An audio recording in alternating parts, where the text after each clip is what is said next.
Chapter 001: The Arrival of the System.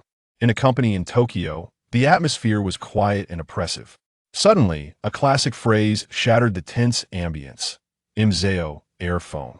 The unexpected utterance in Chinese drew the attention of the weary colleagues within the office. The sound originated from the far corner, where a man named Chen Mo sat at his workstation. Still dazed from his recent exclamation, he had yet to register the curious stares directed at him. Am I not dead? He mused, bewildered. Did I get lucky and survive?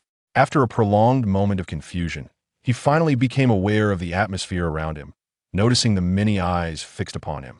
Surveying his surroundings, he felt an odd mix of strangeness and familiarity, as if he had encountered such an office layout before. Where am I? Is this still my homeland? After looking around, he realized he was seated in a moderately sized yet adequately lit office. His colleagues were clad in neat suits, and the desks were cluttered with documents and laptops. The air was infused with a subtle aroma of coffee and paper. Japanese slogans adorned the walls alongside promotional posters, and in the corner stood a vending machine stocked with an array of beverages and snacks, all in Japanese packaging. This is little Japan, Chen Mo murmured to himself, his mind swirling with confusion and shock. No wonder it all seemed so familiar. I must have seen it plenty before. He then glanced down at his own attire, discovering he too was dressed in a sharp suit. A company ID badge pinned to his chest displayed his name and position. The Japanese characters on the badge further confirmed his suspicions. He was indeed in Japan, working for a Japanese company. Have I traversed time? Or have I been reborn? Chen Mo pondered, his thoughts a chaotic whirl.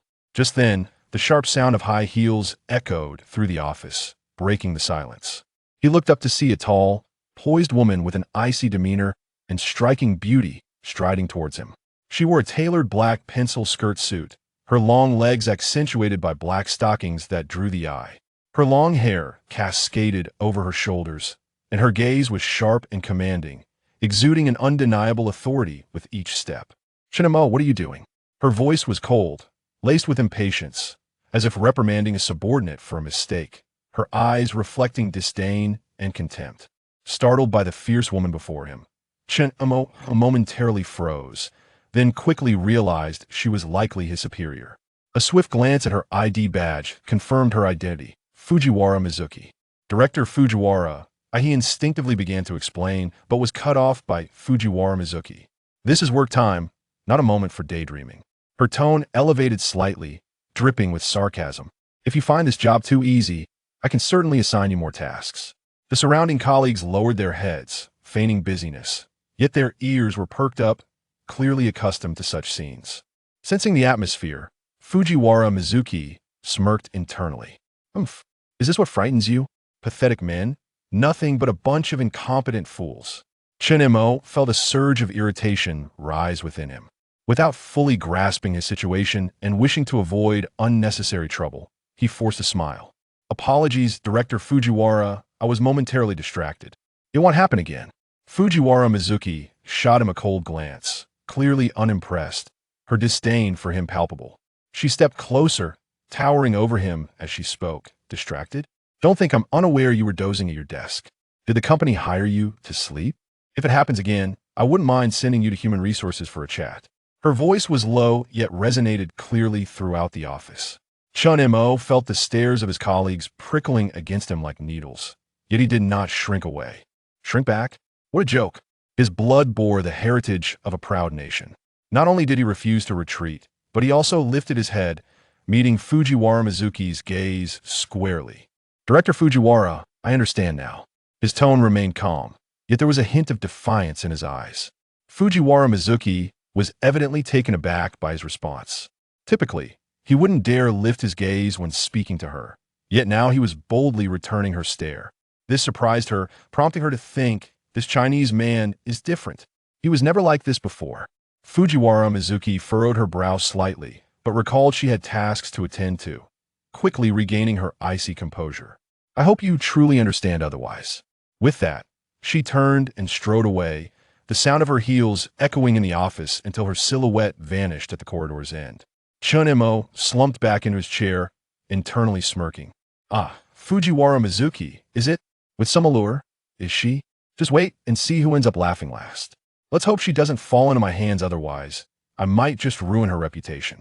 As Chen Mo at his workstation began to sort through this new identity and its memories, he reflected on the previous Chen Mo, who also hailed from his vast homeland.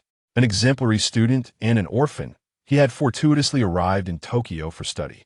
Observing the favorable wages in Japan, he sought employment here upon graduation, choosing to forge a life in Tokyo. Within this company, his persona was that of an earnest and unassuming individual, perpetually downcast and timid. The Japanese tended to be quite insular. Being a Chinese national with such a demeanor, his colleagues held him in disdain, often undermining him. However, the ordinary colleagues were one matter. His female superior, Fujiwara Mizuki, was an entirely different issue. She was notorious as the ice queen of the company and supposedly harbored a misandrous disposition. At a young age, she had already ascended to a managerial position, wielding considerable power. She was not only stringent with her subordinates, but particularly targeted Chen Mo.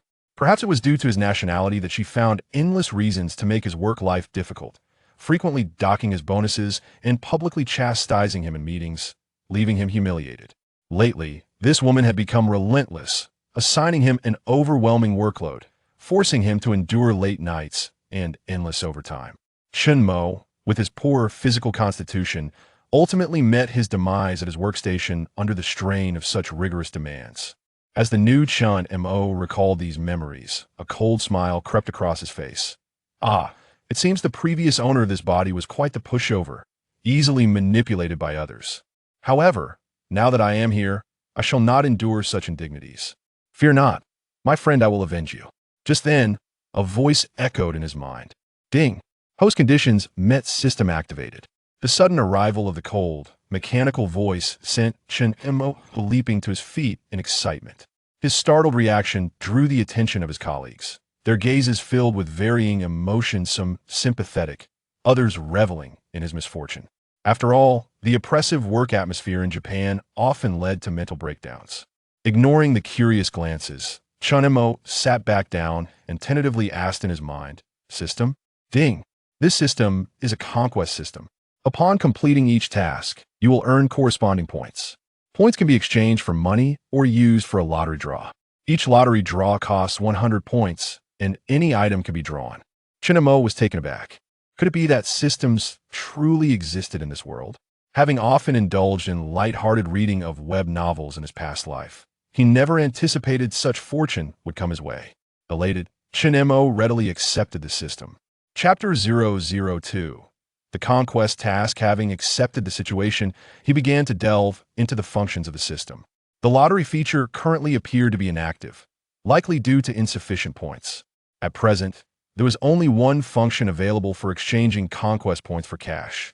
Exchange rate for conquest points. 1:10,000 yen. Chen Mo gazed at the system interface, calculating inwardly. Does 1 point equal 10,000 yen? This exchange rate is quite advantageous. However, how does one acquire conquest points? What precisely do they entail? Note, in this article, yen is equivalent to RMB 20:1 at that moment. The cold, mechanical voice of the system rang out once more. Ding detected that the host is facing difficulties from a female, superior, triggering novice task, little cherry blossom woman. Do not be rude. The system has bound Fujiwara Mizuki as the conquest target. The host must conquer her thoroughly.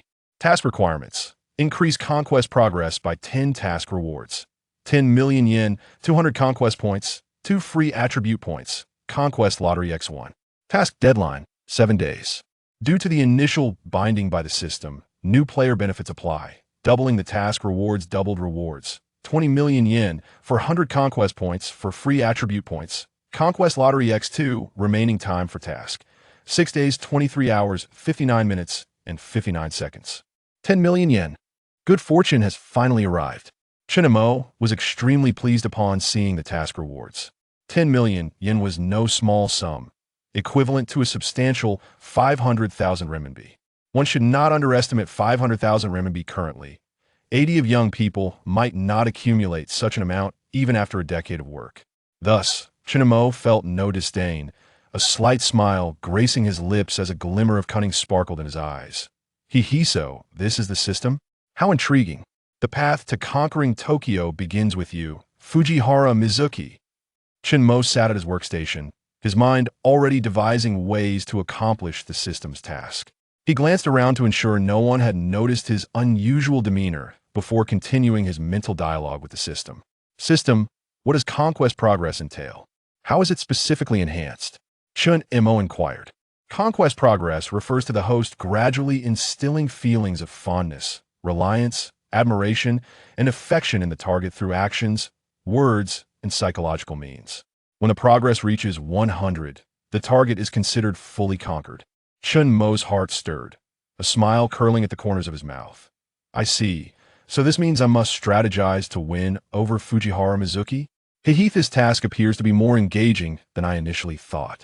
He recalled Fujihara Mizuki's icy and haughty demeanor, along with her aggressive attitude, igniting a desire for challenge within him. What would her expression be when subdued? He yearned to make this arrogant woman experience the sensation of being trampled upon. Since fate had presented him with this opportunity, he certainly would not let it slip away. However, it seems that a woman like Fujihara Mizuki is not easily swayed. Chen Mo pondered silently. I have heard that she suffers from misandry. Moreover, she particularly despises men from Huaxia. Ordinary attempts at flattery and servitude will surely be futile. A different approach is necessary. While lost in thought, Chen Mo's fingers rhythmically tapped against his desk. Just then, the office door swung open once more, and Fujihara Mizuki strode in, her high heels clicking on the floor. Her gaze swept across the office, finally landing on Chen Mo, a flicker of disdain crossing her features.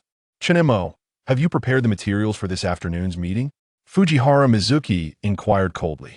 Chen Mo rose, a confident smile adorning his face. Director Fujihara, the materials are ready and can commence at any time. Fujihara Mizuki paused, evidently taken aback by Chen Mo's calm response. She frowned, her tone still frosty. Very well, do not disappoint me. With that, she turned and exited, the sound of her heels echoing in the office once again. Chen Mo observed her retreating figure, a silent smirk forming. Fujihara Mizuki, just you wait in the days to come. I shall ensure we have plenty of fun. As if I were preparing materials for the meeting, I am preparing for you, indeed. Though Chen Mo silently cursed, his face maintained a composed smile. He understood the necessity of biding his time after all. The system's task loomed large, and remaining within the company afforded him more opportunities to engage with this haughty woman. He needed to conquer Fujihara Mizuki step by step. Thus, Chen Mo resumed his seat, beginning to organize the materials required for the afternoon meeting. The necessary documentation had mostly been prepared by his predecessor, leaving only minor adjustments for completion. Time ticked away, and Chen Mo meticulously arranged the materials. Perhaps due to the system's influence, his mind was exceptionally sharp. The entire process flowed seamlessly. Not only did he complete the task at hand, but he also prepared supplementary data and analyses for unforeseen circumstances. Through inherited memories, Chen Mo recognized that Fujihara Mizuki was an individual who placed great importance on details. Any minor oversight could serve as a reason for her to complicate matters for him. The afternoon meeting commenced as scheduled. Fujihara Mizuki occupied the head of the conference table, her gaze scanning each attendee with a frosty intensity. Her eyes resembled sharp blades, seemingly capable of piercing through the facade of any individual, striking at their very core. Subordinates who felt her piercing gaze instinctively lowered their heads, either focusing on their computers or scribbling on their notepads, all seemingly eager to avoid provoking the Ice Queen afflicted with misandry. Fujihara Mizuki observed their reactions with satisfaction, yet her internal thoughts were far more intricate than her exterior suggested. Look at these individuals, each one like a turtle retreating into its shell, lacking even the courage to meet my gaze. What kind of men are these? Mere trash. Fujihara Mizuki scoffed inwardly, a smirk gracing her lips, tinged with disdain. How dull, not a single opponent capable of piquing my interest. Her gaze eventually settled on Chen Mo. This man from Huaxia was the most repugnant of all, yet today seemed different. Typically, Chen Mo exuded a sense of timidity and unease, his eyes evasive as if bracing for her reprimand. She relished that dynamic. However, today, there was a newfound confidence in his eyes, even a hint of provocation. How pretentious, Fujiwara Mizuki thought derisively. Do you believe this fad will earn my respect? How laughable. Reflecting on their earlier conversation, Chen Mo's composed demeanor had surprised her, even displeased her slightly. She was accustomed to everyone being subservient, relishing the sensation of control. Yet Chen Mo's behavior today hinted at a potential loss of her usual dominance. He is merely a detestable man from Huaxia. No amount of pretense can alter that, Fujiwara Mizuki thought coldly. I shall see how long you can maintain this act. Her gaze swept the conference room again, a faint irritation brewing within her. For years, she had maintained an image of cold allure, suppressing all those around her with her formidable presence. She despised men, particularly those who were self-righteous. She loathed their hypocrisy, their arrogance. It was a visceral disdain. Chen Mo sat opposite her, calm and collected, holding the prepared materials. As the meeting commenced, Fujiwara Mizuki spoke first. Her tone as frigid as ever. Today's meeting primarily concerns the market strategy for the upcoming quarter. I expect everyone to contribute constructive opinions. As her words hung in the air, the room fell silent. Everyone understood that Fujiwara Mizuki's constructive opinions meant she sought proposals that would meet her approval, rather than ordinary suggestions. After Mizuki Fujiwara concluded her remarks, a profound silence enveloped the conference room. Everyone averted their gaze, fearful of being called upon to speak. Mizuki's icy stare swept across the assembly, ultimately resting on Chen Mo. With a slight arch of her brow and a hint of sarcasm in her tone, she inquired, Chen Mo, as a member of the marketing department, do you not have any thoughts to share? Chapter 3. What are you so proud of? Chen Mo heard Miyuki Fujiwara mention his name. It was entirely expected. He knew this troublesome woman would seek him out. Fortunately, he was well prepared and remained completely unfazed. He raised his head, meeting her gaze with calmness. A slight smile playing at the corners of his mouth, revealing a hint of confidence. Director Fujiwara, I indeed have some thoughts regarding next quarter's market strategy. Miyuki Fujiwara was momentarily taken aback, clearly not anticipating such a composed response from him. She was eager to see what this insignificant fish could possibly say. If his answer failed to satisfy her, she would surely humiliate him severely. Her brow furrowed slightly, her tone still frigid. Oh? Do tell. Chen Mo stood up, grasping the materials in his hand, and walked to the projector at the front of the meeting room. With practiced ease, he opened his laptop and projected the prepared PowerPoint onto the large screen. A series of detailed data analyses and market trend forecasts appeared. According to my recent market research, I have discovered. His voice was steady and powerful, each sentence articulated with clarity and supported by substantial data. His analysis encompassed not only the current market situation, but also proposed concrete execution plans, including meticulous calculations of budget and expected outcomes. This was largely due to his diligence in previous roles, enabling such comprehensive data compilation, an effort equivalent to that of 3 individuals. Miyuki Fujiwara was rendered speechless, unable to suppress her astonishment. The colleagues in the meeting room raised their heads in surprise, having never witnessed this typically submissive Chinese man speak with such confidence, let alone present such thorough analysis. Miyuki Fujiwara's brow furrowed deeper, a complex emotion flashing in her eyes. Today, she was in a foul mood and had intended to find fault with Chen Mo, seeking to vent her frustrations. Yet, she had not anticipated that he would present such constructive suggestions. For a moment, she was at a loss. This meeting had been organized solely to indulge her penchant for reprimanding others and to alleviate her poor mood, and she had prepared a plethora of insults for Chen Mo. Now, however, the direction of the meeting was not proceeding as she had anticipated. How could she possibly humiliate him when he had produced such data? Suddenly stumped, Miyuki Fujiwara felt a surge of irritation. Where did you obtain this data and analysis? She asked coldly, a hint of accusation in her tone. Chen Mo smiled slightly, meeting her gaze directly. I compiled this data during my recent overtime hours, and I personally conducted the market research, Director Fujiwara. If you have any questions, I can provide more detailed information. Miyuki Fujiwara fell silent for a moment. She had not been paying close attention to Chen Mo's explanation, as she never expected this meeting to have any real significance. It was purely a platform for her to publicly humiliate him. Thus, her mind had wandered, leaving her uncertain of whether his statements were accurate. She could only nod and say, "All right, I will consider your suggestions. However, adjustments to the market strategy are not trivial matters. I need to see a more concrete execution plan." Chen Mo nodded in acknowledgement, secretly smirking to himself. "Consider? Humph. What are you pretending for? Don't think I'm unaware that you merely wish to berate me." But it mattered little. The game had only just begun. Miyuki Fujiwara was evidently displeased, finding the lack of opportunity to vent her frustrations unsatisfactory. With no reason to scold anyone, she declared, "Let us conclude today's meeting here. Chen Mo, stay behind. I have questions for you. The rest may return to their desks." Her command elicited a collective sigh of relief from colleagues. As if freed from an invisible pressure, they hastily gathered their documents and laptops, moving quickly yet with a hint of trepidation, anxious not to attract Miyuki Fujiwara's attention. Sitting beside Chen Mo, Kenichi Yamada, a middle-aged employee with disheveled hair and a nerdy appearance, cast a sympathetic glance in Chen Mo's direction. Their relationship had been amicable, and today's performance made Yamada take a second look. He thought to himself, what has gotten into him today? Usually, he is the one being scolded by Director Fujiwara. Yamada, who had often been the target of Fujiwara's ire, had found relief since Chen Mo's arrival, grateful for the shift in focus. He decided it was best to exit the meeting room to avoid being caught in the crossfire. After swiftly gathering his belongings, he gently patted Chen Mo on the shoulder and whispered, "Hang in there, Chen Mo.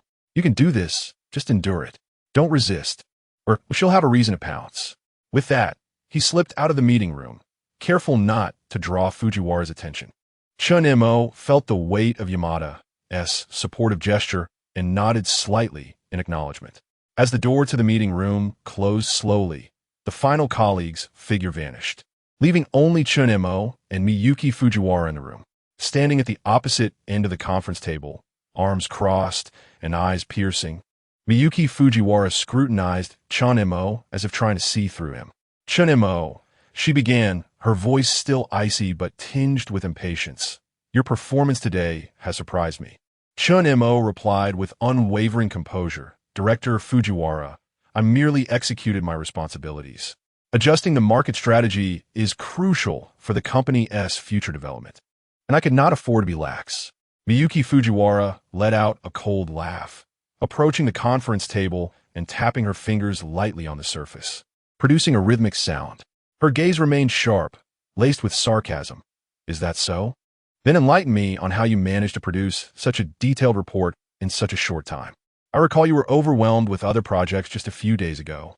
Chen Mo sensed that Miyuki Fujiwara was testing him, and he was ready. "Director Fujiwara, market research and analysis have always been part of my responsibilities. I utilize my evenings and weekends to compile this data. While arduous, I believe it is worthwhile for the company's interests."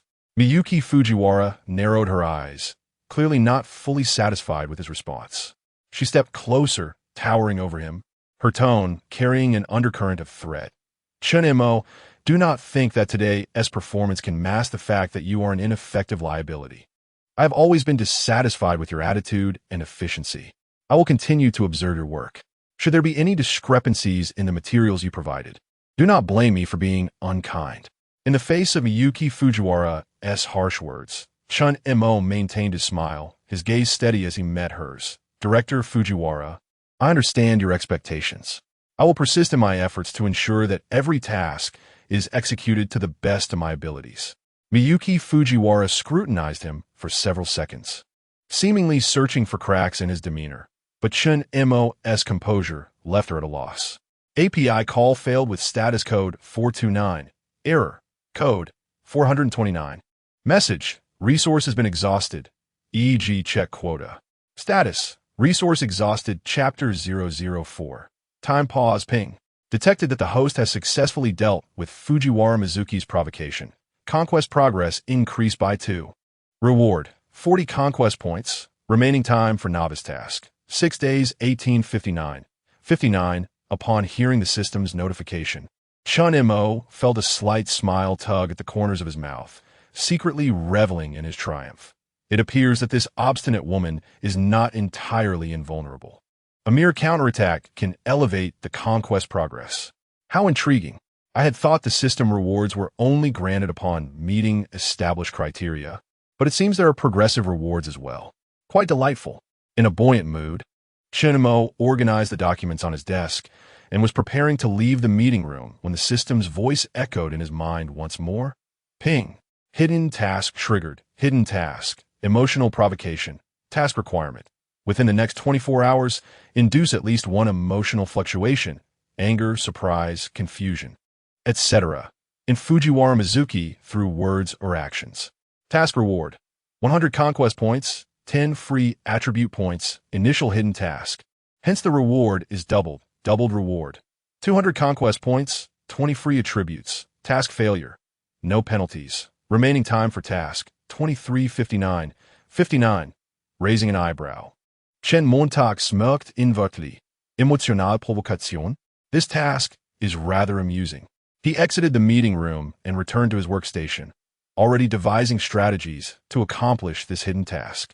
A woman like Fujiwara Mizuki, seemingly frosty on the surface, must possess a sensitive heart, particularly regarding her interactions with men. Since she harbors misandry, I am keen to discover just how far she can endure. As he pondered, he opened his computer, feigning earnest work while subtly observing Fujiwara Mizuki's movements. The afternoon hours passed swiftly, and soon it was time to leave the office. His colleagues began gathering their belongings, yet Chen Mo deliberately took his time organizing his files, seemingly awaiting something. Sure enough, Fujiwara Mizuki emerged from her private office, holding a document, her gaze sweeping coldly across the office. Ultimately, her eyes settled on Chen Mo, her brow furrowing slightly. Chen Mo, why are you still here? Chen Mo raised his head, a hint of an innocent smile gracing his lips. Director Fujiwara, I have some unfinished work and plan to stay a bit longer. Fujiwara Mizuki snorted, a trace of sarcasm lacing her tone. Overtime? Aren't you usually the one who despises it? Why the sudden enthusiasm today? With a slight smile, Chen Mo met her gaze directly. Director Fujiwara, haven't you always taught us to prioritize the company's interests? I believe today's work is quite important, so I wish to dedicate extra time to ensure its quality. Fujiwara Mizuki paused, clearly taken aback by Chen Mo's response. She furrowed her brow, her tone still icy. Suit yourself, but don't think that working late will mask your incompetence. Having uttered this, she turned to leave, but Chen Mo suddenly interjected. Director Fujiwara, you've worked hard today. Would you care to join me for a cup of coffee? It's on me. Fujiwara Mizuki halted, turning back to regard him with a cold, weary glare. What did you say?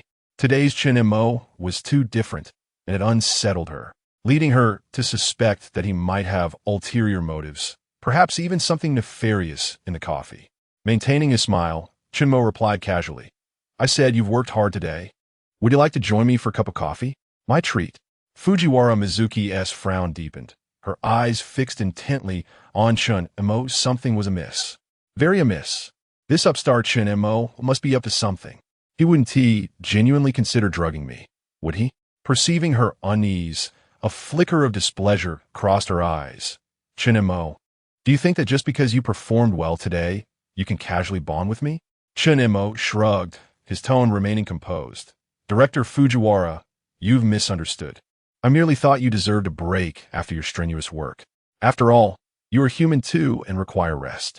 Fujiwara Mizuki's expression shifted slightly, revealing a hint of complex emotions.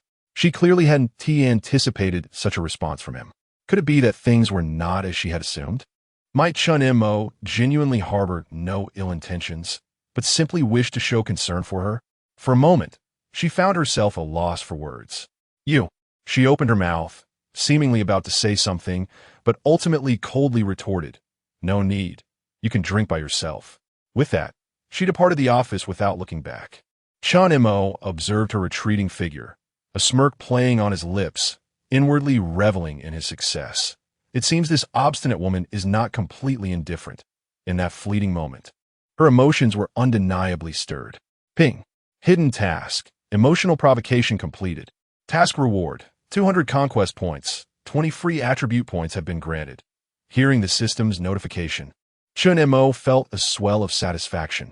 Excellent. This task proved even simpler than I had anticipated. Now, it is time to make good use of these points and attribute values. He accessed the system interface to examine his attribute panel. Host, Chen Mo, strength, 60. Average for adult males is 80. Agility, 60. Average for adult males is 80. Stamina, 60. Average for adult males is 80. Mentality, 80. Average for adult males is 80. Charm, 70. Free attribute points, 20. Gazing at his attribute panel, Chen Mo calculated. Both strength and agility are rather low. Evidently, the previous owner of this body was quite weak. As for charm, while 70 points may seem low, it is not excessively so compared to the aforementioned 3 attributes. How maddening that all are below the average for a typical man. This body is truly a disappointment. These statistics appear utterly paltry. This simply cannot stand. With such physical conditions, how can I conquer Tokyo? I must train to improve. After some contemplation, he decided to allocate the 20 free attribute points he had just acquired to stamina. Ping. Stamina increased by 20. Stamina elevated to 80. Stamina now meets the average level for adult males. Strength simultaneously increased by 10 points. Chen Mo sensed subtle changes within his body. The fatigue-laden physique transformed, rejuvenated with vitality, and he felt significantly more agile. He nodded in satisfaction, then opened the system's points redemption interface to check his current balance. Conquest points, 240, point to cash conversion rate, 110,000 JPY. With 240 points, he could exchange for 4 million yen, equivalent to approximately 120,000 Chinese yuan. However, there was no rush to redeem it. While cash is certainly appealing, the system provides ample opportunities for wealth. Thus, he opted to explore the lottery function first. Chen Mo clicked on the lottery interface, discovering that the lottery feature had been unlocked, requiring 100 points per attempt.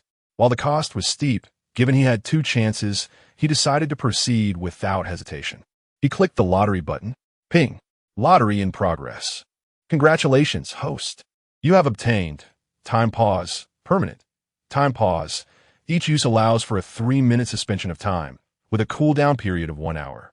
Chapter 005. The curvaceous neighbor Chen Mo, upon witnessing the results of the lottery, felt a surge of ecstasy. Time pause? This ability is truly extraordinary. Although it lasts merely 3 minutes, it can certainly prove invaluable in critical moments. He was eager to experiment with this newfound skill, yet, considering he was still at the office surrounded by surveillance cameras, he prudently restrained his impulse. He resolved to wait until he returned home to explore it further, but first, he was curious to see the outcome of the second lottery draw. He clicked the lottery button once more. Ding! Lottery in progress. Congratulations, host has obtained Charm Enhancement Card, one-time use. Charm Enhancement Card. Upon use, the host charm value will be permanently increased by 10 points. Chen Mo raised an eyebrow. A charm enhancement card? While it may not be as formidable as the time pause ability, it is nonetheless quite beneficial. After all, charm is crucial in conquering tasks. Without hesitation, he activated the charm enhancement card. Ding! Charm value increased by 10 points. Current charm value, 80. Chen Mo sensed a subtle transformation in his demeanor, feeling more confident and poised. Excellent. His charm value had finally reached an average level of attractiveness. Though not exceptionally high, it was sufficient to prevent him from lagging behind. Ding! Detection indicates that the host charm has risen to an average level. The system grants an additional lottery draw X1. The mechanical voice of the system echoed again, and Chen Mo felt a wave of excitement. Another lottery? How delightful! Given the efficacy of the lottery function, he decided to test his luck once more. He clicked the lottery button, silently wishing for something truly useful. Ding! Lottery in progress. Congratulations, host has obtained Information Viewing Function, permanent. Information Viewing Function consumes 10 conquest points, allowing the host to view the true and detailed information and background of the target individual. Upon seeing this reward, Chen Mo's eyes sparkled. The Information Viewing Function? This is nothing short of miraculous. With this capability, I can swiftly and thoroughly understand the background of Fujiwara Mizuki. He was eager to try out this new function, but decided to hold off until he had a target in proximity. He would seek an opportunity to test this feature at work tomorrow. Fujiwara Mizuki, soon you shall be within my grasp. Excitedly rubbing his hands together, he nodded in satisfaction, then closed the system interface, preparing to leave the office. As he stepped out of the building, Chen Mo felt an unusual lightness in his spirits. Today's achievements far exceeded his expectations. Not only had he completed a hidden task, but he had also acquired 3 exceptionally practical rewards. However, Fujiwara Mizuki was indeed a formidable woman. Although his probing had stirred her emotions, her vigilance remained high. When he had considered inviting her for coffee, her expression revealed that she suspected his intentions were less than honorable. It appeared that his future actions would require even greater caution. The journey of conquest was fraught with challenges. While contemplating, Chen Mo instinctively headed towards the subway station. He resolved to thoroughly explore the system's other functions upon returning home, particularly the time pause skill, to determine how to maximize its utility in future tasks. Time pause. He chuckled to himself. If wielded wisely, this skill could potentially alter the course of events at pivotal moments. Regarding this function, he possessed considerable knowledge, having perused numerous instructional materials on time pausing in his previous life. A sly smile crept across Chen Mo's lips, his eyes glinting with mischief. Fujiwara Mizuki, brace yourself. In the coming days, I shall demonstrate my prowess. Half an hour later, back at home, Chen Mo could no longer contain his excitement and was eager to try out the time pause skill. He stood in the center of the living room, positioned his phone, and activated the recording function. With a focused thought, he intoned, "Time pause." Instantly, everything around him seemed to freeze, the air thickening as even the sound of the wind outside vanished. Checking his watch, he confirmed that the second hand had indeed ceased its movement, and even the recording on his phone was now still. It truly worked. Thrilled, he spun around the room, verifying that time had indeed come to a standstill. Although he lamented that recording was not possible during this paused interval, 3 minutes was ample time to accomplish many tasks. He promptly turned off the recording and decided to experiment with the photo function. After a moment of contemplation, an idea struck him. He rushed to his desk, took up a pen, and inscribed a few words on a piece of paper. Time pause, truly remarkable. Upon completing his note, he returned to his original position and mentally commanded, time resume. In an instant, everything returned to normal. The sounds of the wind outside resumed, and the second hand of his watch began to move once more. Chen Mo gazed at the words on the table, his heart racing with excitement. This skill is incredibly powerful.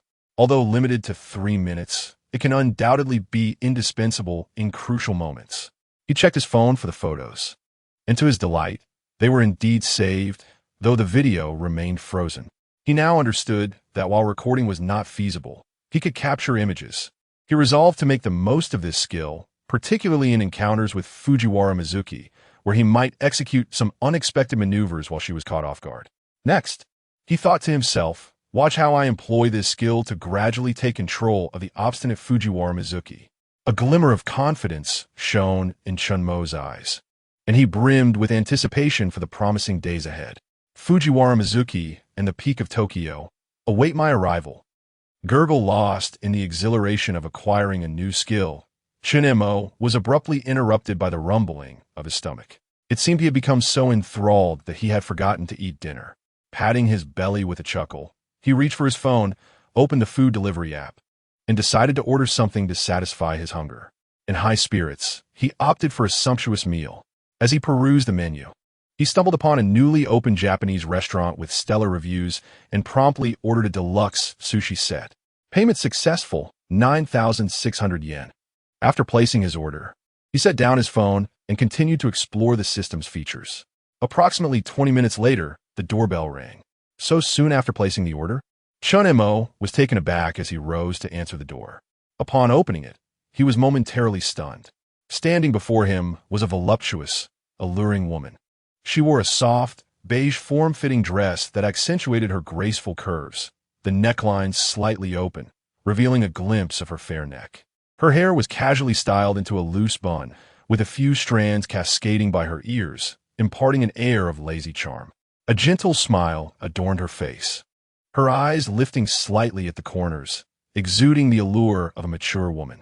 Insert illustration. Chapter 006. Inviting the neighbor to taste sushi. Greetings, I am your next-door neighbor. Just now, the delivery person mistakenly rang the wrong doorbell, and the order was delivered to my home instead.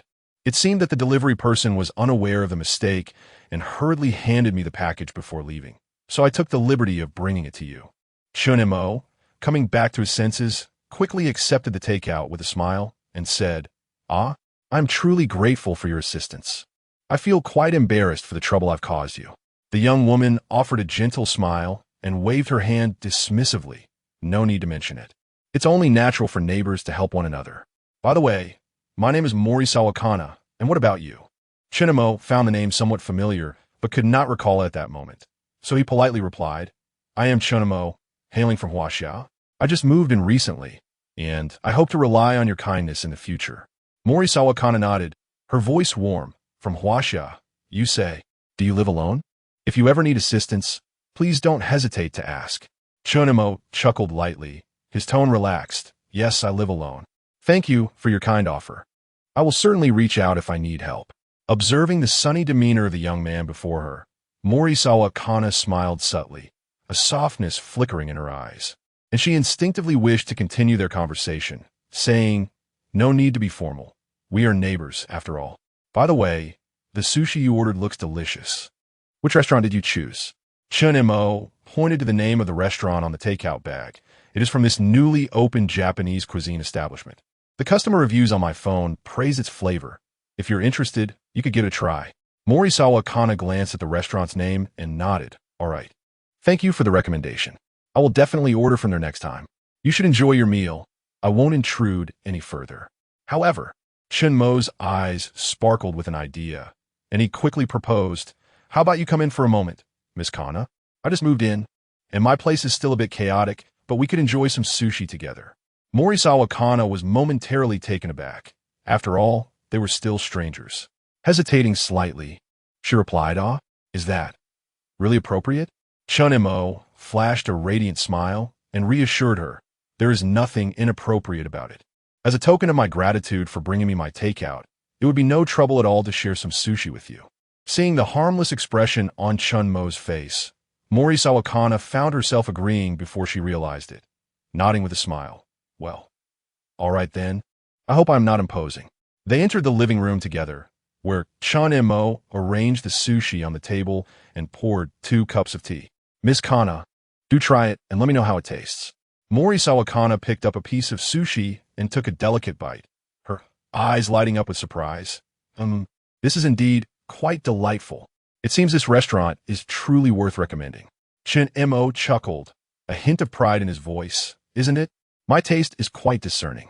As they savored the sushi, their conversation flowed effortlessly, the atmosphere gradually becoming more relaxed and enjoyable. Suddenly, Chen Mo recalled the prize he had just drawn. Seizing the moment, he activated the information viewing function, silently murmuring, System, activate the information viewing function. Target, Morisawa Kana. Beep. Consuming 10 conquest points, retrieving target information. Remaining conquest points, 30. Name, Morisawa Kana. Age, 32 years. Height, 160 centimeters. Weight, 47 kilograms. Charging times, 1. Comprehensive score, 90. Occupation, housewife. Husband often works abroad. Personality, gentle, considerate, empathetic. Background, well-off family. Her husband is an executive at a multinational corporation and travels for extended periods, leaving her to live alone. Though her life is affluent, she experiences a certain loneliness, weakness, long-term solitude, yearning for companionship and care. Interests, youthful vitality, enjoys cooking and gardening, often participates in crafts or community activities during her leisure time. Current affection level towards host, 15, ordinary neighbor. Meets conquest criteria. Would you like to bind? Confirm cancel. After reading this information, Chen Mo felt a twinge of empathy. So this is her life. It seems this alluring neighbor is quite lonely at heart. With that thought, Chen Mo made a swift decision and confirmed the binding. Beep. Conquest binding successful. Initial conquest progress. 15. He pondered for a moment before smiling and asking, Miss Kana, do you often find yourself home alone? Is it ever dull? Morisawa Kana sighed, a hint of resignation in her tone. It could be a bit lonely with my husband abroad. I am often left to my own devices, and sometimes it truly does feel quite boring. Ah, Miss Kana, you're already married? Yet you appear so youthful. You hardly resemble a married woman. I thought you were closer to my age. Chen Mo feigned astonishment. Morisawa Kana beamed at Chen Mo's exaggerated expression and words, feeling overjoyed. A faint blush crept on her cheeks as she replied bashfully, Oh, it's not that exaggerated. You are quite the charmer, Chen Mo-kun. I am in my 30s now. I cannot possibly compare to you young folks. It would be more fitting for you to call me Mrs. Morisawa. Miss feels rather inappropriate now. Chen Mo spoke sincerely, his gaze clear. Who says so? Miss Kana, you truly appear youthful, and your grace is undeniable. Feeling a bit bashful from the compliments, Morisawa Kana lightly pressed her lips together. A flicker of joy in her eyes. Thank you, Chen Mo-kun. You are truly a sweet talker. It must be exhausting to comfort someone like me, an old woman. Chen Mo waved his hand, earnestly asserting, Not at all. I speak nothing but the truth. Morisawa Kana, with her eyes sparkling, realized it had been ages since she felt this happy. While she was delighted, she knew they couldn't dwell on this topic for too long. Otherwise, it might become awkward. Oh dear. All right, I believe you, Chen Mo-kun. What do you enjoy doing besides work? Chen Mo shook his head, pondering deeply. Well, I previously devoted nearly all my time to work. Morisawa Kana, sensing Chen Mo's despondent mood, felt a twinge of sympathy and comforted him. Is that so?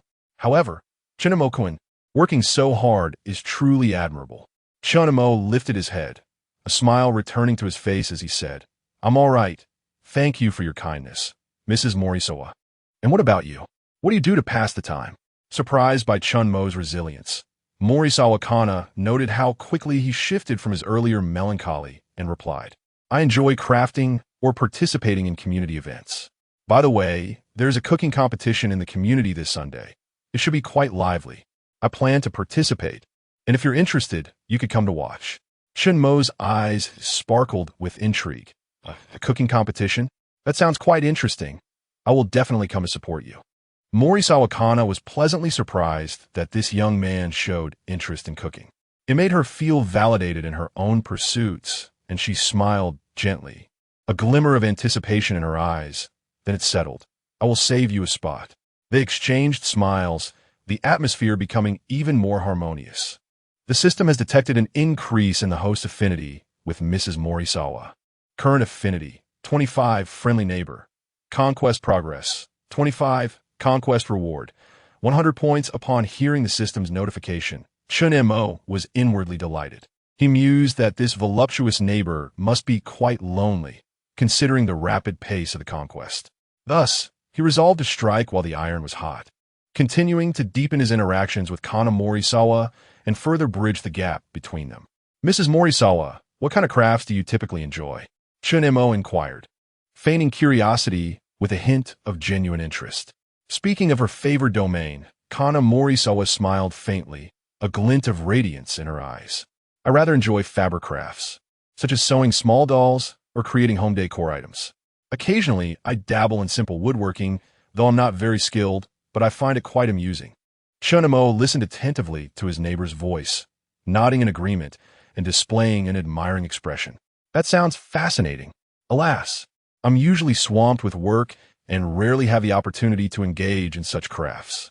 However, I've always felt that handmade items possess a certain warmth, rendering them more meaningful than those purchased from the market. Hearing Chen Mo's affirmation, Kana Morisawa's mood elevated, and she unconsciously edged closer to Chen Mo, saying, Indeed, handmade items may not be flawless, but each one is imbued with heartfelt effort, evoking a special sense of accomplishment. If you're interested, I could teach you some basic fabric art techniques next time. Chen Mo, merely engaging in conversation, harbored no genuine interest in fabric art. Nevertheless, agreeing would do no harm. Thus, a flicker of surprise danced in his eyes as he promptly responded, Really? That would be wonderful. I've always wanted to learn some crafts, and it would be perfect to seek guidance from you. However, I might be a bit clumsy, so please don't find me hopeless. Chapter 007. The Eye of Reality. Mizusawa Kana chuckled lightly, her tone laced with a hint of teasing. How could that be? Beginners are always like this. Just take your time. Besides, after chatting with you, I believe you possess quite a bit of patience. It's surely one TB too difficult for you to learn. Chen Mo scratched his head, displaying a bashful expression. Then, thank you in advance, Miss Kana. By the way, when is the community cooking competition you mentioned? I would like to arrange my schedule accordingly. Mizusawa Kana furrowed her brows in thought before responding. It starts at 2 o'clock on Sunday afternoon. At the Community Activity Center. The theme for the competition is home flavor. Contestants are free to showcase a dish they excel at. The judges will be several elders from the community, and the evaluation criteria primarily focus on taste and creativity. Chen Mo nodded, his eyes glinting with interest. That sounds quite intriguing. Although I'm not particularly skilled in cooking, I could attend to observe and learn. Miss Kana, you must perform splendidly and strive for first place. Hearing Chen Mo's encouragement, Mizusawa Kana smiled happily, her voice tinged with confidence. I will do my utmost. However, the essence of the competition lies in participation. Sharing delicious food with everyone is already a delightful experience. As Chen Mo gazed at Mizusawa Kana's smile, he discreetly pondered ways to deepen their relationship. The two continued their conversation, the atmosphere growing increasingly relaxed and enjoyable. Chen Mo occasionally made light-hearted jokes, eliciting a cascade of laughter from Mizusawa Kana. The conversation left him parched. At the height of the joviality, the voluptuous neighbor playfully tapped Chen Mo's arm. Unbeknownst to them, nearly an hour had slipped by. Ding! Detected an increase in favorability toward Mizusawa Kana. Current favorability, 35. Friendly neighbor. Conquest progress, 35. Conquest reward, 100 points. Upon hearing the system's notification, Chen Mo felt an even greater sense of satisfaction. Chen Mo-kun, it's getting late. I must head back to rest now. Thank you for keeping me company today and allowing me to taste your sushi. Mizusawa Kana politely stated as she stood up. Chen Mo glanced at the time and realized it was indeed late. So he also rose and said, "All right, Miss Kana, I thoroughly enjoyed our conversation today. Let us chat again when we have the chance." Mizusawa Kana flashed a sweet smile and nodded as she walked toward the door, her eyes seemingly filled with a hint of reluctance. "Okay, let us talk again next time. Please rest early. Thank you for your concern. You should also rest early." Miss Kana. Chen Mo accompanied her to the door, watching as she left with a coy demeanor, a surge of unexplainable fire igniting within him as he licked his lips. That petite figure, that slender waist, that peach-like posterior, it was simply exquisite. After seeing Mizusawa return to her home, Chen Mo closed the door, secretly strategizing his next moves. He returned to the living room, sinking into the sofa, and the conversation he had just shared with Mizusawa Kana replayed in his mind. Her maturity, gentleness, thoughtfulness, and that fleeting expression of loneliness all drew him in with an inexplicable allure. Yet, now he had 200 conquest points at his disposal. Chen Mo could hardly contain his excitement to engage in a lottery. "System, check my attribute panel," he silently commanded. Ding! Host, Chen Mo, age, 25, height, 183 centimeters, weight, 70 kilograms, strength, 70, agility, 60, endurance, 80, spirit, 80, charm, 80, skills, time pause. Information view, conquest points, 230, current conquest targets, Fujiwara Mizuki, conquest progress, -47, Mizusawa Kana, conquest progress, 35. Chen Mo stared at his attribute panel, filled with questions. What? Conquest progress has a negative value? The other data appears accurate. What on earth is -47 for Fujiwara Mizuki? It seems this woman truly harbors a disdain for men. I thought she was merely putting on an act. However, even with this revelation, Chen Mo did not feel disheartened. On the contrary, he felt a surge of excitement. A -47? That presented a challenge worth pursuing. If he succeeded in winning her over, wouldn't he that yield even more conquest points? Just imagining conquering that disdainful face was exhilarating. With clarity, Chen Mo's spirits lifted. He had just acquired 200 conquest points from Mizu Sawakana, granting him 2 opportunities for the lottery. A thought crossed his mind. System, initiate the lottery. Ding! Lottery initiated. Congratulations. The host has acquired the skill. Eye of Reality. Eye of Reality consumes 10 conquest points to bind a target in real time. Function, once bound, allows the host to view the target's real-time actions in 3D, aiding the host in grasping the target's location and information. Distance limitation, 1 kilometer. A flicker of delight crossed Chen Mo's eyes. This skill is quite formidable. Continuing the lottery, I will explore the skill's potential later. Chen Mo felt another surge of anticipation. System, proceed with the lottery. Ding! Lottery initiated. Congratulations, the host has acquired all attributes 3. Chen Mo beheld the system prompt, a wave of ecstasy washing over him. Warmth surged through his entire being, and he could distinctly feel his skin's pores opening. Breathing in excitement, this sensation was utterly exhilarating. Strength, 73. Agility, 63. Endurance, 83. Intelligence, 83. Charm, 83. Both lottery draws yielded remarkable rewards, especially the Eye of Reality skill, which felt tailor-made for him. The second draw, all attributes 3, was equally impressive. He couldn't help but smile, a glimmer of excitement dancing in his eyes. The Eye of Reality skill, combined with his existing time pause ability, formed an invincible duo. After concluding the draws, Chen Mo reclined on the sofa, already devising strategies to leverage this skill to further ensnare Fujiwara Mizuki. His mind conjured various scenarios, and he felt a rush of glee. This skill was nothing short of divine. No matter where she might be, he could monitor her movements in real time. It was as if he had gained wings. He envisioned the moment of successfully conquering his target. He could hardly believe that this woman was without flaws. Despite the hour being late, Chen Mo felt no inclination to sleep. He resolved to further investigate the Eye of Reality skill, seeking additional applications. System, activate Eye of Reality and bind the target. Mizu Sawakana. He mentally commanded. Ding! Consume 10 conquest points. Eye of Reality successfully activated. Please select the target to bind. Mizu Sawakana, Fujiwara Mizuki, without hesitation. Chen Mo chose the voluptuous neighbor, Mizu Sawakana. Ding! Eye of Reality binding successful. Target, Mizu Sawakana. Current status, return home. Currently washing up. Chen Mo felt a surge of delight upon seeing the system notification. He had not anticipated the skill to be so powerful, allowing him to view the target's real-time status. In his mind, a 3D model of Mizu Sawakana as every movement unfolded before him. Chapter 008. The justifiable affection of Kanai Morisawa. Kanai Morisawa returned home, gently closing the door behind her and leaning against it, releasing a long sigh.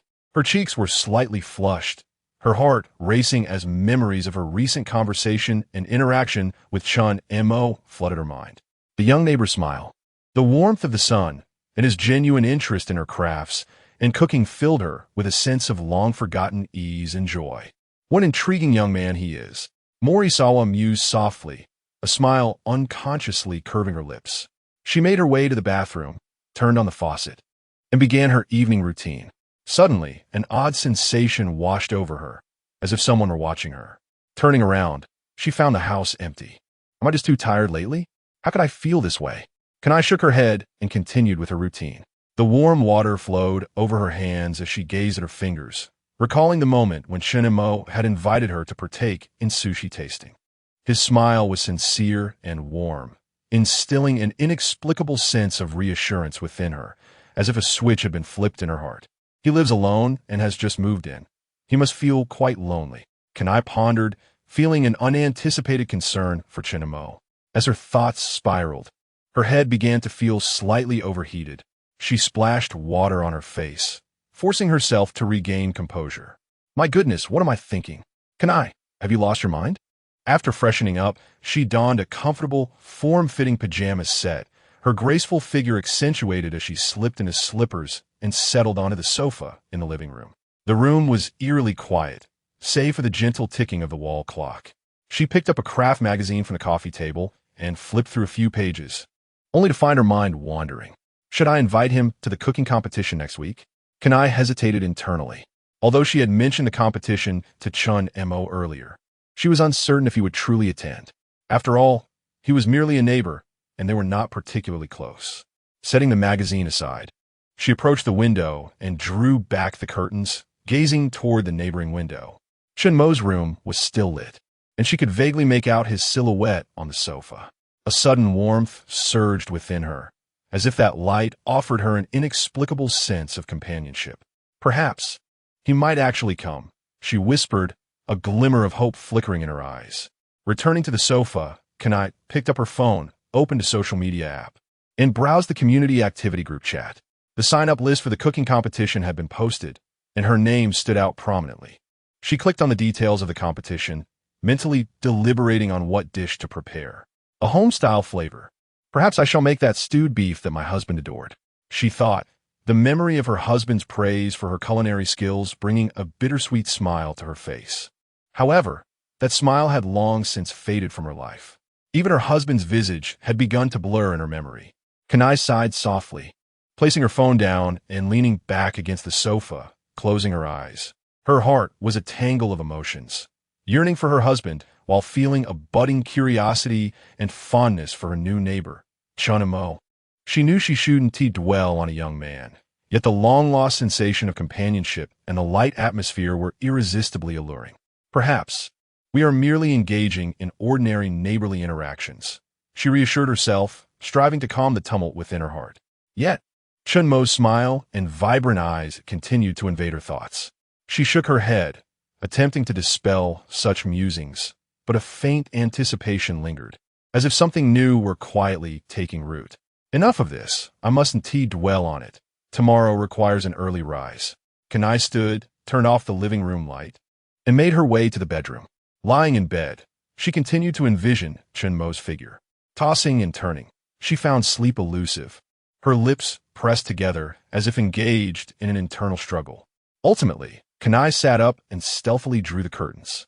Once satisfied, she quietly approached her bedside table and crouched down, opening the bottom drawer to retrieve a massager. A faint blush crept across her cheeks, a blend of nervousness and anticipation rising within her. Lately, she had been utterly exhausted and unwell. Perhaps a massage would offer some relief.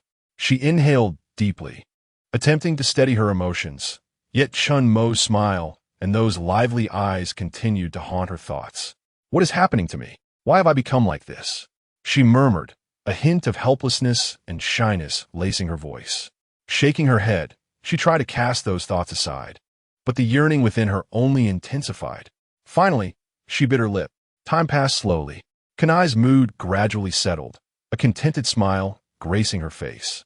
She gently placed the massager down, lay back in bed, closed her eyes, and felt enveloped in tranquility and fulfillment. I am a woman. I too require companionship, she whispered softly, her voice tinged with a sense of relief. Ding! Detected an increase in affection towards Kanai Morisawa. Current affection level, 45, friendly neighbor. Conquest progress, 45, conquest reward, 100 points. Meanwhile, in the adjacent room, Chen Mo sat on the sofa, gently rubbing his nose, only to feel a warm trickle of liquid flow from his nostrils. He froze momentarily, then realized he was experiencing a nosebleed. Quickly, he tilted his head back and pinched his nose, trying to stem the flow. What is going on? Is it really this minor that I'm bleeding? Chen Mo muttered to himself. My body is not holding up well. Earlier, he had observed Kanai Morisawa's actions, aware that it was somewhat improper, yet his curiosity had compelled him to indulge. However, he hadn't anticipated that her movements would elicit SUC Chapter 009, grooming the handsome look after the recent enhancement of all attributes. Chen Mo felt a sticky sensation on his skin. He promptly rose, intending to take a shower. Upon reaching the bathroom, he splashed cold water on his face. Attempting to calm himself, the water cascaded over his cheeks, offering a refreshing chill, and gradually, the nosebleed ceased. As he lifted his gaze to the mirror, he was momentarily taken aback. The reflection revealed a face with features that appeared more defined than before. The contours of his brows and eyes had sharpened, and his gaze seemed profoundly deeper. Previously, his slightly sallow complexion, coupled with pronounced dark circles, evoked an impression of a reclusive figure in poor health. Now, his visage radiated a healthy glow, and the contours of his cheeks became more prominent. Moreover, there appeared to be subtle alterations in his physique. His shoulders had broadened slightly, and the outline of his abdominal muscles was becoming discernible. An aura of confidence and composure enveloped him. Is this the effect of the attribute enhancement? Chen Mo murmured softly, touching his face, the sensation still palpable, yet the image in the mirror seemed entirely transformed. A surge of elation coursed through him. He realized that his physique had improved significantly compared to before. While not exceptionally strong, it had certainly reached the standards of an average person. The enhancement was evidently beginning to influence his appearance and demeanor, leaving him quite satisfied. Standing before the bathroom mirror, he scrutinized his reflection. His hair clung closely to his scalp, partially obscuring his brows and eyes, creating an overall disheveled appearance. It was only thanks to his striking features that he maintained any semblance of attractiveness. Without hesitation, Chen Mo seized the scissors and razor from the countertop and commenced his grooming. In his previous life, he had often cut his own hair, and with a few swift motions, he transformed his unkempt locks into a neat, cropped style, revealing his well-defined brows and captivating eyes. He appeared clean and sharp, exuding vitality, as though he had undergone a complete metamorphosis. Much better, he nodded in satisfaction, a subtle smile gracing his lips. He then tidied up the stray hairs on the countertop and floor before indulging in a thorough hot shower, eventually returning to his bedroom. Lying on the bed, Chen Mo replayed the images he had witnessed through the eye of reality. Every movement of Mori Sawa Kana lingered in his mind, particularly the moment she bit her lips softly while calling him Chen Emokan, stirring a complex array of emotions within him. He had not anticipated that this seemingly gentle neighbor harbored such profound loneliness. It was astonishing that a mere pleasant conversation could evoke such feelings in her. Clearly, her life was rather mundane and uneventful. Chen Mo pondered quietly, aware that Morisawa Kana's husband was frequently away for work, leaving her solitary. Though her material needs were met, her heart was filled with solitude and emptiness. This emotional void presented an opportunity for him to step in. The conquest progress had reached 45, suggesting that he had made a favorable impression on her, with her affection for him growing swiftly. Chen Mo recognized that Morisawa Kana's vulnerability lay in her yearning for companionship and care, a point he could exploit to draw closer to her. However, the situation with Fujiwara Mizuki was considerably more intricate. Frowning at the thought of Fujiwara Mizuki's frosty demeanor and confrontational attitude, he felt a wave of irritation. This peculiar woman had a conquest progress of -47. Her aversion to men was evidently profound, particularly towards those from Huaxia, laden with prejudice. Winning her over would require more than mere flattery. A different approach was necessary. There was no sense in rushing. He needed to proceed step by step. With this realization, Chen Mo's mood gradually settled. He understood that conquering Fujiwara Mizuki would not be an easy task. Yet, armed with the system's assistance, and aided by the pause of time and the eye of reality, he was determined that no woman in this world was beyond his reach. To win over such a cold-hearted woman demanded patience and time, and he was well equipped for the endeavor. Next, he would strategize on how to gradually win over the aloof lady. A sly smile played on his lips as a glimmer of mischief sparkled in his eyes. He turned over, gradually drifting into slumber. In his dreams, Chen Mo envisioned himself standing atop Tokyo, gazing down from a position of power. In the eyes of Mori Isawa Kana, he perceived an abundance of reliance and adoration. He even dreamt of conquering Fujiwara Mizuki, only to face her fierce resistance, which he would counter with formidable resolve. The following morning, the alarm on his phone chimed. Chen Mo stirred awake slowly, sunlight streaming through the curtains into the room. Stretching, he felt invigorated, his body brimming with energy. The attribute enhancement from the previous night had elevated his state to new heights, leaving him exceptionally alert. Today, he was set to meet that peculiar woman at the company. A subtle smile graced his lips as he swiftly completed his morning routine, donning a sharply tailored suit of deep blue fabric that accentuated his tall stature.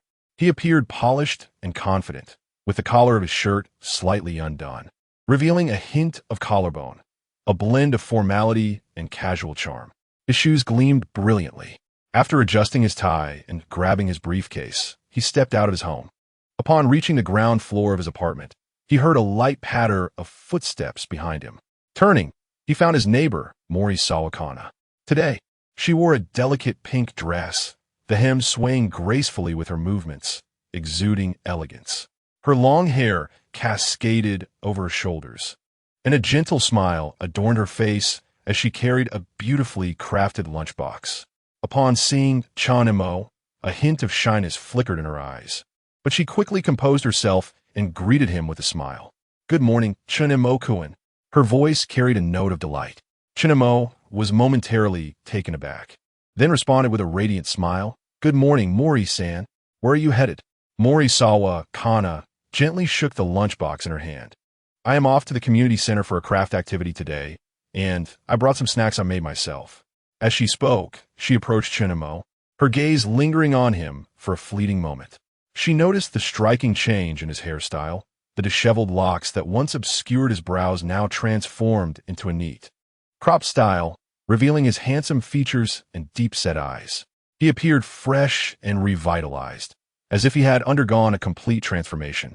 Morisawa Kana's heart raced slightly, and a blush crept onto her cheeks as she marveled inwardly. How has Chen Mo-kun become so incredibly handsome today? How did I not notice his charm before? Chapter 010. The causes of misandry. Mizusawa Kana's gaze lingered on Chen Mo's face for a few fleeting seconds. Realizing her lapse in composure, she quickly lowered her head to mask the turmoil within her heart. She gently cleared her throat, attempting to regain her calm. Yet, her mind involuntarily replayed Chen Mo's recent smile and his vibrant eyes. "Chen Mo-kun, you look remarkably spirited today," Mizusawa Kana remarked softly, her voice tinged with a hint of shyness and admiration. Chen Mo maintained a smile and politely replied, "Thank you for the compliment, Miss Kana. Perhaps it's because I had a good night's sleep." Kana nodded, though a sense of unease fluttered within her. She had not anticipated such a strong reaction to Chen Mo's change in appearance, making her hesitant to meet his gaze. Looking down at the bento box in her hands, a sudden thought crossed her mind, and she raised her head to say, "By the way, Chen Mo-kun, I made some snacks this morning. If you don't mind, would you like to try them?" Initially, Chen Mo intended to decline, as he was pressed for time to catch the train, which would be crowded during Japan's peak hours. However, seeing Mizusawa Kana's gentle eyes warmed his heart, and he found himself less anxious about being late. "Then thank you, Miss Kana," he said with a smile. Kana's face brightened as she opened the bento box, revealing several exquisite wagashi, vibrant in color and delightful in shape. She picked up a piece and offered it to Chen Mo, saying, "This is freshly made. Please give it a try." Instead of taking it with his hands, Chen Mo bowed his head and accepted it directly with his mouth, unintentionally brushing his tongue against Kana's fingers. Upon tasting the sweet delicacy, Chen Mo couldn't help but exclaim, "Delicious. Your culinary skills are truly remarkable, Miss Kana." Kana was taken aback by his boldness, feeling a tremor run through her as a blush crept onto her cheeks from the unexpected contact. Quickly retracting her hand, she hid behind her back and softly responded, I'm glad you like it. If there's a chance in the future, I'll make more for you to try." Chen Mo smiled and nodded. "Then I shall look forward to it." As they walked and chatted, both were keenly aware not to address the earlier incident, allowing the atmosphere to remain light and pleasant. Mizusawa Kana's kindness and thoughtfulness brought Chen Mo a sense of warmth he had long missed, while his sunny disposition instilled an inexplicable comfort in her. Upon reaching the intersection, Kana halted and smiled, saying, "Chen Mo-kun, I must go this way. I wish you a successful workday." Chen Mo nodded. "Thank you for the snacks, Miss Kana. I hope you enjoy your activities today as well." Kana waved gently and turned to leave. Watching her retreating figure, Chen Mo licked his lips, thinking to himself, "What a truly gentle person my neighbor is." He then turned towards the train station. Upon arriving at the office, Chen Mo sensed a wave of unusual gazes as he stepped inside. His colleagues looked up, their expressions a mix of surprise and confusion. Is that Chen Mo? How did he suddenly look so vibrant? Yes, he used to appear quite disheveled. Today he seems like a completely different person. Has he undergone some transformation? The whispers among his colleagues floated around the room. Chen Mo paid them no mind and walked directly to his workstation, fully aware that his transformation would draw attention, which was precisely his intention. As he settled in, he noticed Fujiwara Mizuki emerging from her office, a stack of documents in hand. Seizing the moment, Chen Mo activated the information viewing function, silently commanding, "System, activate information view. Target, Fujiwara Mizuki. Beep. Consuming 10 conquest points. Accessing target information. Name, Fujiwara Mizuki. Age, 27. Height, 168 centimeters. Weight, 49 kilograms, 36 c. Charge count, 0. Overall rating, 93. Occupation, head of marketing at a multinational corporation. Personality, aloof, assertive. Independent, misandrist, especially biased against Chinese men. Background, born into a middle-class Japanese family. Father was a middle management executive with a volatile temper, subjecting her mother to domestic violence. Her mother, a housewife, was meek and endured her husband's brutality. During university, Fujiwara Mizuki dated a Chinese exchange student who deceived her emotionally and absconded with a portion of her savings. This experience left her with profound distrust and aversion towards men, particularly Chinese men. Weakness, deep down, she longs for understanding and affection, but due to her familial and romantic experiences, she's exceedingly guarded, especially towards men. Interests, drinking alone, crafting as a stress reliever, exercising control, being dominated by those who are stronger and more powerful. Current affection level towards host, -47.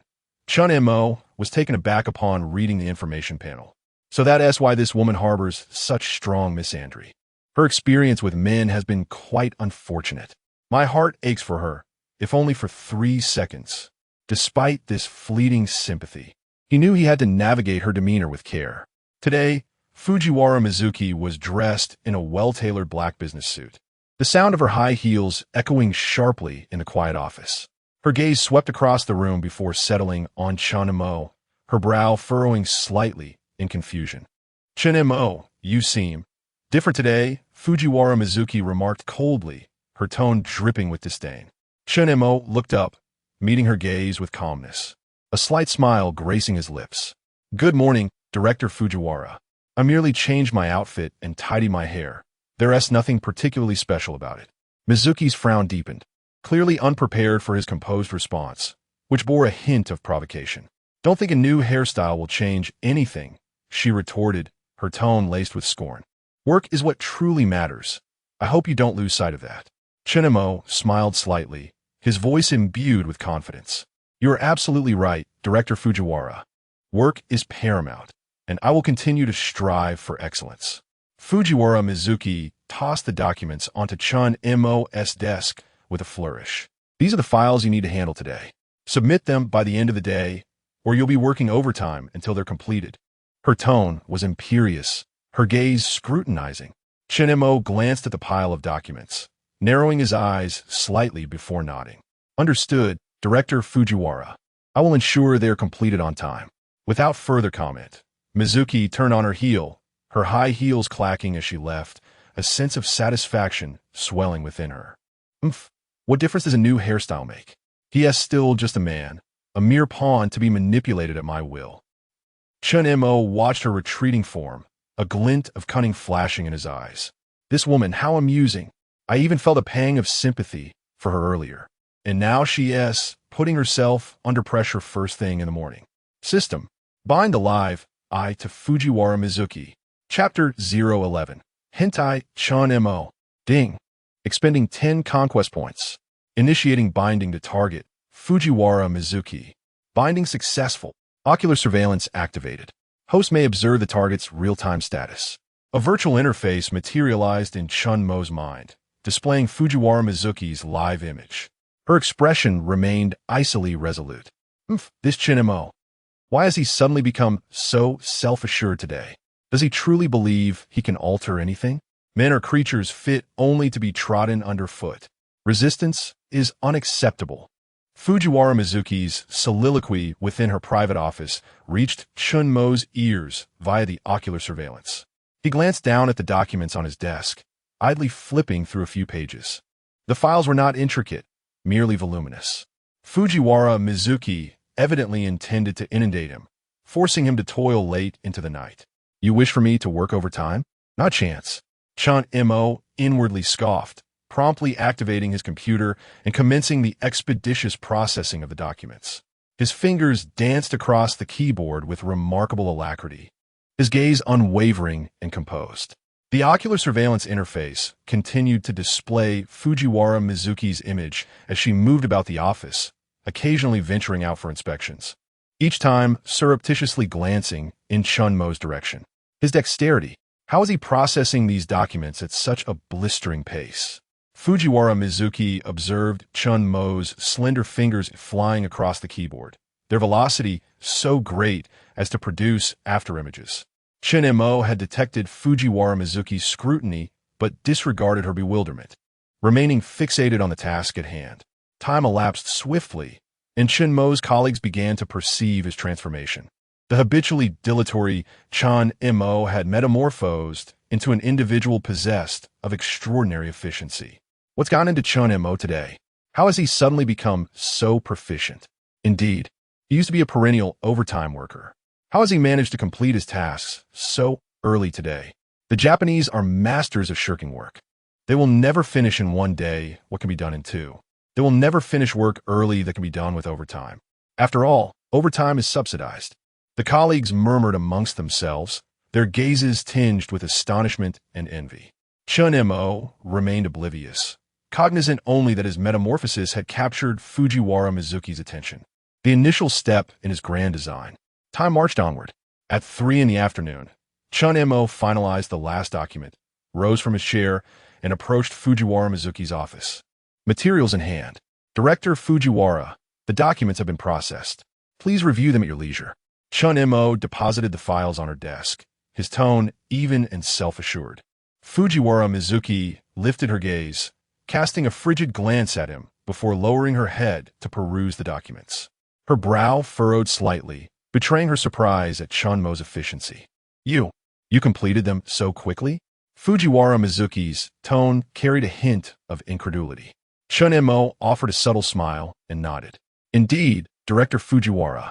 If you have no further instructions, I shall return to my duties.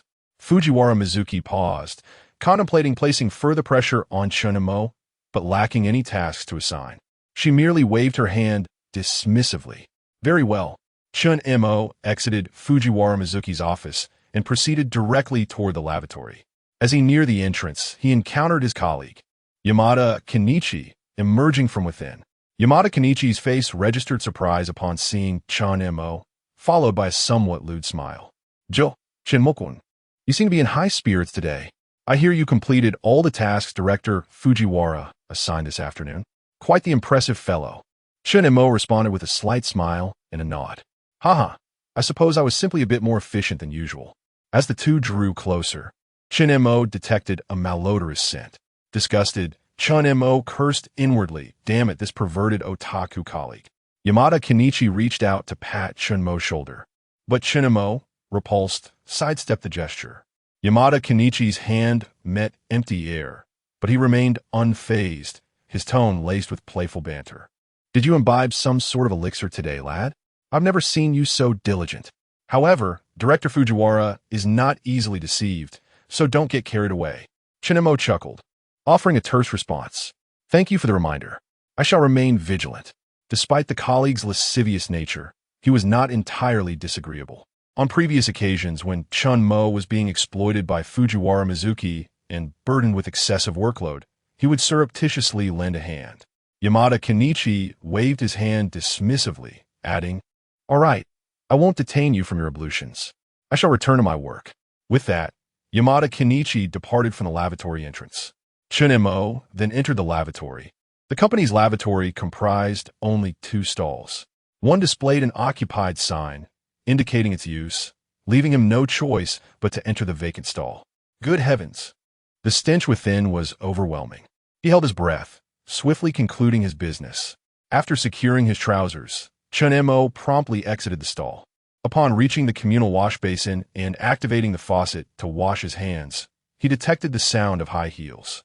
Chen Mo turned to see Fujiwara Mizuki approaching, her gaze sweeping over him with a hint of displeasure. Chen Mo, what are you doing here? Chen Mo, what am I doing here? Isn't it obvious that I'm using the lavatory? Is that now prohibited? Do I require your permission to relieve myself?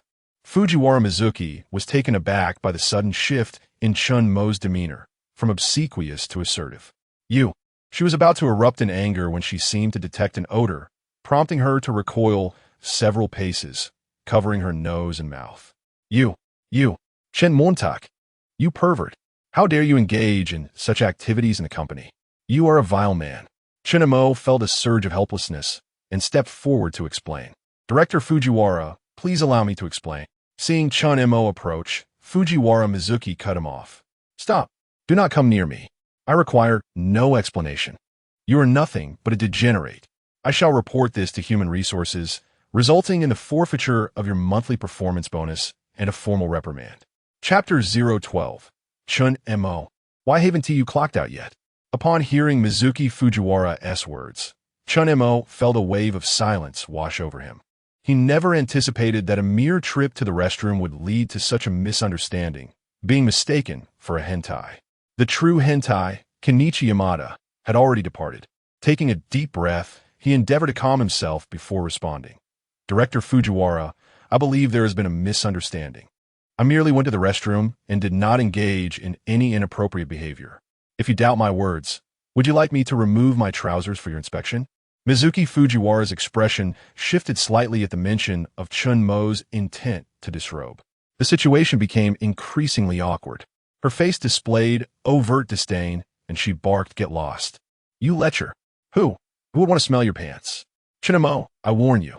Do not think that a moment of good performance grants you license to act freely. You had better behave, or else." Before she could finish her sentence, Chen Mo interjected. Director Fujiwara, I understand your bias against men. However, I hope you can treat every employee fairly. If you impose arbitrary punishment based on personal feelings, I believe that contradicts the company's regulations. Mizuki Fujiwara was momentarily taken aback by Chen Mo's words, unsure of how to retort. She had not anticipated that the usually submissive Chen Mo would so boldly confront her today. Gritting her teeth, she replied coldly, Very well, Chen Mo, your performance today has truly surprised me. I will continue to monitor you closely, and should you exhibit any misconduct, I will not hesitate to take action. As she caught a whiff of the odor, nausea washed over her, and she no longer wished to engage in further conversation with Chen Mo. Thus, she turned and swiftly exited the restroom, the sound of her heels echoing down the corridor. Watching her departing figure, Chen Mo felt an urge to pause time and give her a piece of his mind. However, he worried that such actions might hinder the system's conquest task. So he refrained. Mizuki Fujiwara hurried back to her office, her stomach churning and her emotions in disarray. Though her stride remained graceful, her mind was anything but tranquil. Chen Mo's behavior today had taken her by surprise, leaving her somewhat unprepared. What had come over him? He seemed like an entirely different person. Seated in her office chair, her brow furrowed, she replayed the earlier conversation in her mind. She had always harbored profound biases against men, particularly those from Huaxia. To her, men were arrogant, incompetent beings who only thought with their lower halves. Having witnessed her father's betrayal of her mother and faced countless instances of dismissal and harassment from men in the workplace, her experiences had bred a deep-seated loathing and distrust of them. That insignificant Chen Mo dared to challenge me. Mizuki Fujiwara's fingers unconsciously drummed on her desk, her heart swelling with both anger and a subtle, unrecognizable feeling. Previously, she had relished exerting pressure on Chen Mo through heavy workloads, deriving a perverse satisfaction from his exhaustion. Yet today, not only had he not crumbled under her demands, but he had completed his tasks with astonishing speed and even found the energy to confront her. That calm and confident gaze of his lingered in her mind. His attitude today was in stark contrast to the submissive individual she had come to expect, transforming into a man who dared to confront her and even retaliate. How dare he speak to me in such a manner? The more she pondered, the angrier she became, and a flicker of unease began to rise within her. She had always prided herself on her control over everything, particularly her dominance over male employees. Yet today, Chen Mo's performance challenged her authority. She abhorred this feeling and was even somewhat frightened by it. No, I must make him pay. Mizuki Fujiwara clenched her teeth, silently vowing to herself. Returning to his workstation, Chen Mo leaned back in his chair, arms crossed, lost in thought. Ding! Conquest progress with Mizuki Fujiwara increased by 2. Reward: 40 conquest points. Current conquest points: 140. Current conquest progress: minus 45. Chen Mo, what is going on? How did the conquest progress increase? Could it be that my assertiveness earlier truly affected that insufferable woman? Perhaps despite her overt hostility towards men deep down. Glancing at the clock, he noted that there were still 30 minutes until the end of the workday. Although he had completed his tasks, he had no intention of leaving early. After all, Mizuki Fujiwara was still watching him, and any minor slip-up could be seized upon. Since she wishes to keep an eye on me, I shall give her plenty to observe. Chen Mo smirked internally, then opened his computer to play Minesweeper, feigning busyness. Indeed, it was not long before Mizuki Fujiwara's figure reappeared at the office entrance. Her cold gaze swept across Chen Mo's workstation, seemingly verifying whether he was genuinely engaged in his work. Feigning ignorance of her scrutiny, Chen Mo remained focused on the screen, his fingers flying across the keyboard. After observing for a moment and apparently finding no irregularities, Mizuki Fujiwara turned and left. Since you wish to play, I shall indulge you to the end. Chen Mo chuckled inwardly, continuing his fade of busyness. As time ticked away, the office gradually emptied. Colleagues began packing up to leave. Yet Chen Mo remained at his station, appearing completely unperturbed by the impending end of the workday. Mizuki Fujiwara appeared at the office entrance once more. Noting that Chen Mo was still working, her brow furrowing slightly, she approached his workstation and coldly inquired, "Chen Mo, why haven't you clocked out yet?" Chen Mo lifted his gaze, displaying a fatigued but resolute expression. "Director Fujiwara, I wish to review today's work once more to ensure there are no oversights." Mizuki Fujiwara was momentarily stunned, evidently not anticipating such a response from him. She had assumed Chen Mo would, as usual, make excuses to leave early or adopt a nonchalant demeanor. Yet today, his behavior was entirely unexpected. Are you truly this serious?" Mizuki Fujiwara's tone held a hint of skepticism. Chen Mo nodded, his tone firm. "Yes, Director Fujiwara. Since you entrusted me with such an important task, I must ensure it is flawless." "Very well. Do as you wish," Mizuki Fujiwara coldly remarked before turning back to her exclusive office. Watching her retreating figure, Chen Mo furrowed his brow. Chapter 013. A stark contrast. Time has passed for quite some while. In the minister's office, Mizuki Fujiwara quietly pressed down on the Venetian blinds, peering through the gap at Chen Mo, who was seated before his computer. What's with Chen Mo today? Why is he acting so strangely? A hint of impatience laced her tone. Perhaps he has finally been tamed by me, diligently working just like before? With that thought, she lifted her wrist to glance at her watch. It was already 8:34. After uttering this, Mizuki Fujiwara locked the office door, dimmed the lights a touch more, and returned to her desk. She donned her headphones, opened a search engine, and delicately tapped a few keys. Subsequently, an advertisement-laden website popped up on her screen. Outside the office, Chen Mo was not truly engaged in playing on his computer. Instead, he was employing his surveillance ability to keep a close watch on Mizuki Fujiwara. Initially, he discerned nothing amiss. Could it be that this woman is genuinely a workaholic, simply enjoying her overtime? However, at 8:36, the languid Chen Mo straightened up, finally receiving the anticipated revelation. He witnessed a 3D model of Mizuki Fujiwara in his mind, secretly indulging in mischief within her office. A smirk crept onto his lips, a quintessential dragon king grin gracing his face, as a glint of cunning flickered in his eyes. So, this was why she always worked so late. Chen Mo continued to observe Mizuki Fujiwara's every move through his surveillance ability.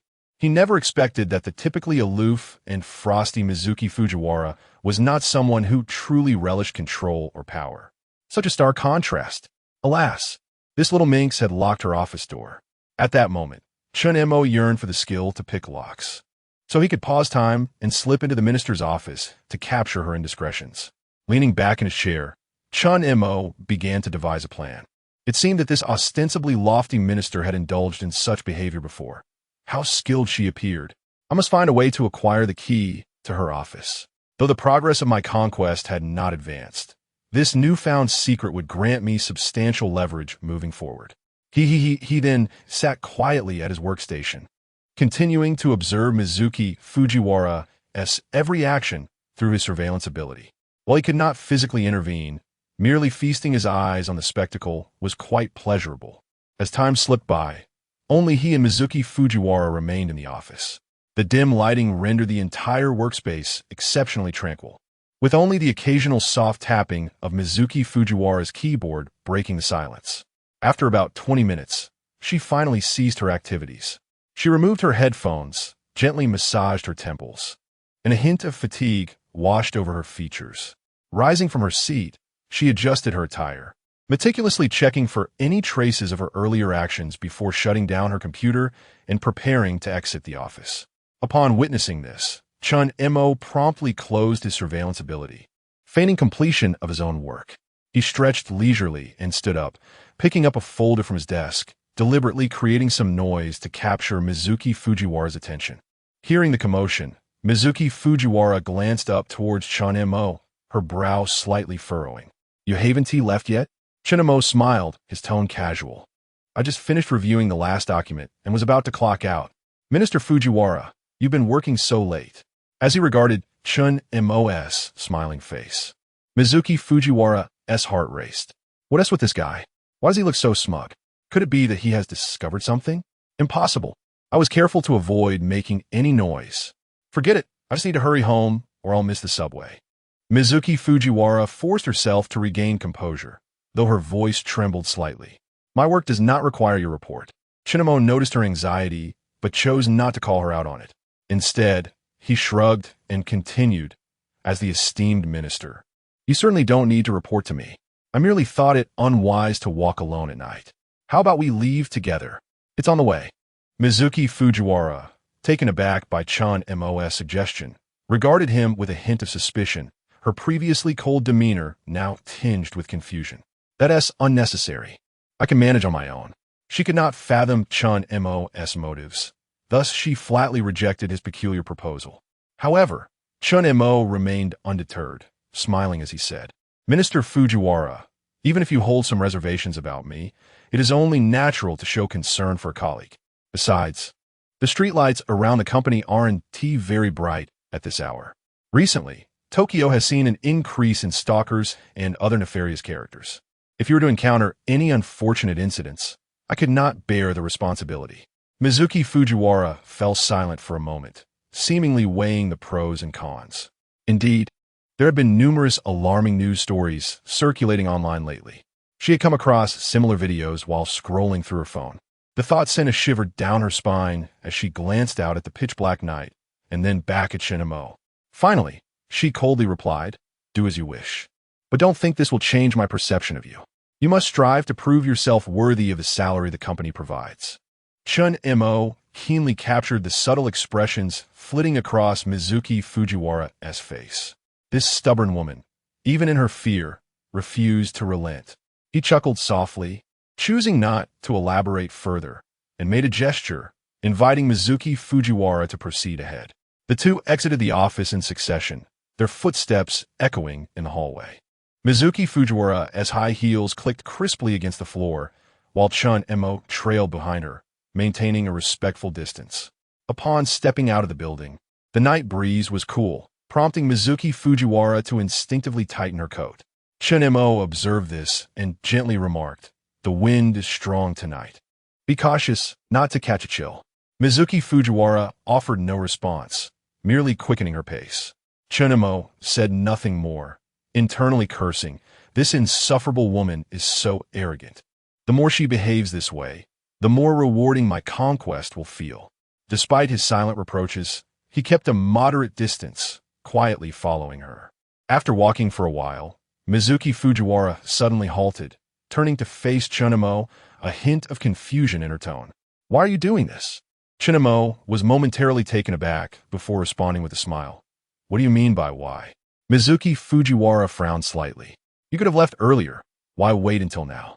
And why suggest walking together? What is your true intention?" Chapter 014. Mrs. Morso was concerned. Chen Mo shrugged nonchalantly. "What's the purpose? Isn't it normal to work overtime? Didn't you used to enjoy it when I stayed late? Now that I take the initiative to work extra hours, you're displeased? Or is it about leaving work together?" He merely felt it was appropriate to show some concern as colleagues. Mizuki Fujiwara fixed her gaze on Chen Mo's eyes, seemingly trying to discern something from his expression. Yet, Chen Mo's demeanor remained composed and unflinching. After a moment, Mizuki averted her gaze and coldly remarked, "Don't think this will change my opinion of you. Although your performance today surprised me slightly, it does not mean I will ease my standards. It is essential to maintain strict requirements regarding work." Chen Mo refrained from retorting and rolled his eyes. "Ah, yes, you have always been stringent with me. I will keep striving." Although his eye-rolling annoyed Mizuki, she chose to remain silent, aware that, given the current circumstances, she could not risk humiliating him when alone. Consequently, she turned and continued walking ahead. Chen Mo followed behind her, a slight smile gracing his lips, his eyes glinting with a meaningful light. The two exchanged no words until they reached the entrance of the subway station. Mizuki halted, stating coldly, "I've arrived. You may leave now." Chen Mo nodded, smiling as he said, "All right, Ms. Fujiwara, take care on your way home. See you tomorrow." Mizuki offered no reply, striding directly into the subway station. Chen Mo stood still, watching her silhouette disappear into the crowd, his smile gradually fading, replaced by a pensive expression. "Ah, so it's Miss Sandry, is it?" Chen Mo murmured coldly to himself. "The secret is now in my grasp. It remains to be seen how I will deal with you." Despite having worked overtime today, he felt neither fatigue nor dismay. Rather, he was invigorated. It appeared that the enhancement of the system's attributes was indeed substantial. In the past, such a workload would have left him utterly exhausted. He pulled out his phone, glancing at the time. It was already past 10 in the evening. "Goodness, I must hurry home. This annoying woman is wasting my time." With that, he headed towards the subway. Half an hour later, Chen Mo returned to his rented apartment. He looked up from downstairs and noticed that Mrs. Morisawa's home was dark. She had likely gone to bed, considering it was already past 11. He then used his real-time vision to check, confirming that Mrs. Morisawa lay peacefully in her bedroom, her sleeping posture undeniably alluring. After observing, Chen Mo returned home, washed up briefly, and soon fell into a deep slumber. The next morning, Chen Mo woke up early. After tidying himself, he prepared to leave for work. Just as he opened the door, he heard a faint rustling sound from next door. Turning his head, he saw Mrs. Morisawa holding a delicate paper bag, seemingly poised to head out as well. She wore an elegant floral dress, fitted to accentuate her figure, with her hair casually swept back, a gentle smile adorning her face. Upon noticing Chen Mo, she paused momentarily before greeting him cheerfully. "Good morning, Chen Mo-kun. You're out early today." Chen Mo politely nodded, responding, "Good morning, Mrs. Morisawa. I woke up early, so I decided to head out sooner." Mrs. Morisawa lightly acknowledged this and extended the paper bag towards him. "I baked some cookies last night, thinking I could take them along for a stroll in the community this morning. Would you like to have some?" Chen Mo accepted the bag with a smile, exclaiming, "Oh, that's wonderful. Thank you, Ms. Kana." Mrs. Morisawa waved her hand dismissively. "No need for thanks. There's no need for formality between neighbors. You're so busy with work and hardly have time to eat properly. These cookies are just to boost your energy." Chen Mo felt a warmth in his heart and nodded. "Then I won't be polite. Mrs. Morisawa, you truly are a virtuous woman. If I could marry you, I would surely be the happiest man. I envy your husband." The unexpected compliment delighted Mrs. Morisawa, and her face flushed with embarrassment as she replied bashfully, "Oh, it's just cookies. I'm not as wonderful as you say. The two continued their light-hearted banter as they walked to the elevator. Mrs. Morisawa pressed the button for the ground floor and casually inquired, Chen Mo-kun, is work going well lately? I see you often working late. It must be tough. Chen Mo smiled lightly, maintaining a relaxed tone. It's all right. Work has its busy moments, but I've grown accustomed to it. Mrs. Morisawa glanced at him, concern evident in her eyes. It's commendable that young people are dedicated to their careers. But do take care of your health. Don't overexert yourself. Chen Mo replied robustly, Thank you for your concern. Mrs. Morisawa, I'm in good health. Overtime is nothing for me. Just look at how strong my chest is. He patted his chest to demonstrate his vitality. Mrs. Morisawa chuckled shyly. Yes, you do appear to be a robust man. As the elevator doors opened, they stepped inside, where the atmosphere turned a touch subdued. Chen Mo decided to break the silence, softly saying, By the way, Mrs. Morisawa, if you ever need help with anything, don't hesitate to ask. Although I may not be able to assist with anything significant, I can certainly help with minor tasks. Mrs. Morisawa felt a flutter of warmth in her heart and smiled. All right, Chinamokan, I won't hesitate to ask if I need anything. In a confined space of the elevator, she unconsciously recalled her indiscretions from the previous days, her ears tinged with a rosy hue. Chen Mo noticed the change in her demeanor and asked with concern, Mrs. Morisawa, are you all right? Your face is quite red. Just then, the elevator reached the first floor, and Mrs. Morisawa hurriedly replied, I'm fine. I suddenly remembered something I need to attend to. I must go now, Chen Mo-kun. Take care on your way. With that, she dashed out of the elevator. Chen Mo chuckled at her adorably flustered demeanor. Mrs. Morisawa, take care not to trip. He glanced down at the paper bag in his hands, a sense of warmth bubbling within him. Such small gestures of kindness from Mrs. Morisawa should not be subjected to suffering. If her husband does not cherish her, then I shall not hold back. Sunlight streamed through the gaps between the towering buildings, illuminating the streets of Tokyo. Mizuki Fujiwara walked gracefully towards the office building, her high heels clicking rhythmically against the pavement. Her expression remained as frosty as ever, as if everything around her were of no consequence. However, just as she approached the plaza in front of the company building, a large black dog suddenly emerged from a nearby alley, lunging at a man ahead of her, tugging at his pant leg. Mizuki froze, her face draining of color, instinctively taking several steps back, the sound of her heels echoing sharply against the ground. Despite the distance between them, fear gripped her. Chapter 015. Do you take me for a dog? With a cheerful whistle and a handful of biscuits, Chen Mo ambled away from the subway station. His spirits elevated as he made his way to the office. Within moments, he found himself at the plaza in front of the company building. Upon arrival, he spotted Chang Wei playing with a dog. Chen Mo had a fondness for dogs, appreciating their loyalty over that of humans. After all, dogs that obey are rewarded with food, while those that do not face a far less pleasant fate. Thus, he held no fear of dogs and even called out to one. I come here. To his astonishment, the large black dog trotted over at his beckoning. Such is the mysterious power of Huaxia. The previously fierce canine approached Chen Mo, tail wagging and demeanor submissive, as if eager to please. Crouching down, Chen Mo noticed the dog wore a collar with a leash attached. The collar bore a tag inscribed with the name Kuro. Grasping a leash, he affectionately patted the dog's head and, reaching into the paper bag provided by Mrs. Sins, produced a biscuit, offering it to the eager creature. The dog sniffed and, with delicate care, clamped its jaws around the treat, tail wagging with increased fervor. Well, you discerning pup.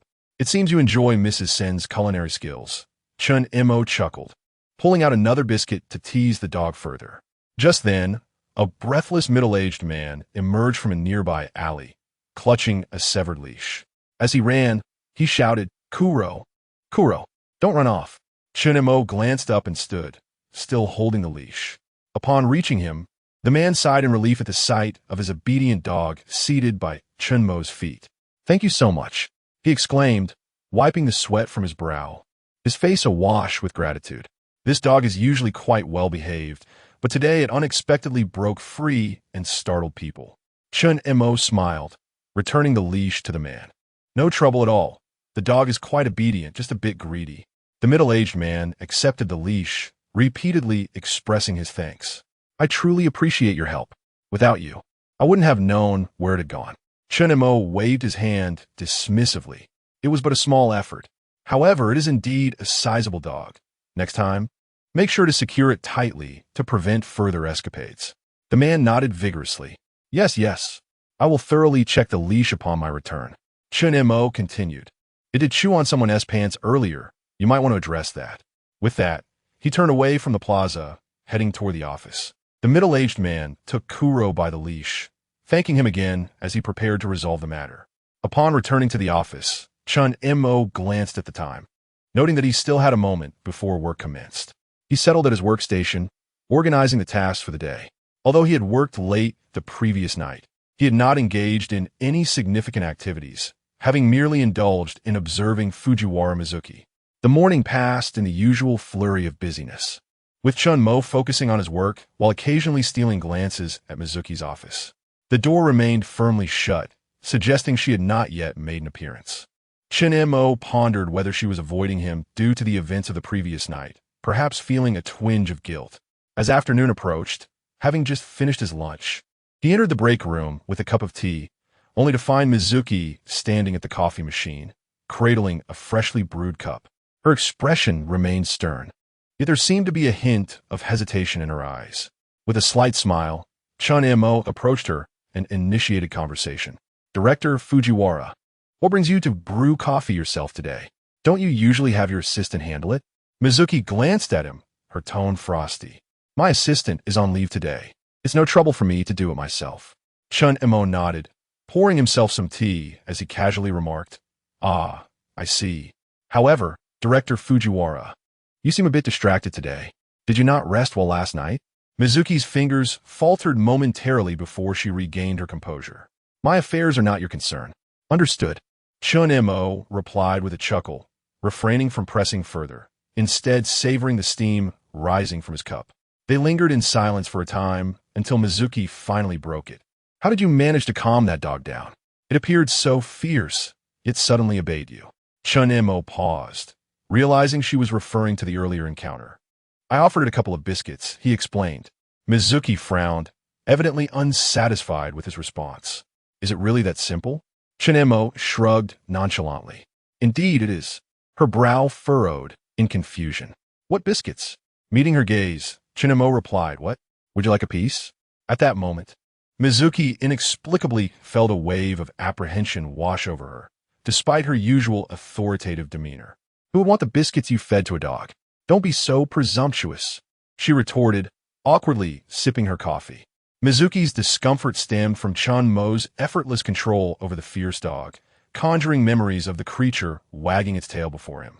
For reasons unknown, she found herself harboring a peculiar sensation, as if Chen Mo possessed an indescribable power over the situation. Shaking her head to dispel such absurd thoughts, she glanced back at him only to be confronted again by that unsettling feeling. Chen Mo's gaze bore a hint of mockery, as though he had unraveled her thoughts. Director Fujiwara, is something amiss? You appear unwell.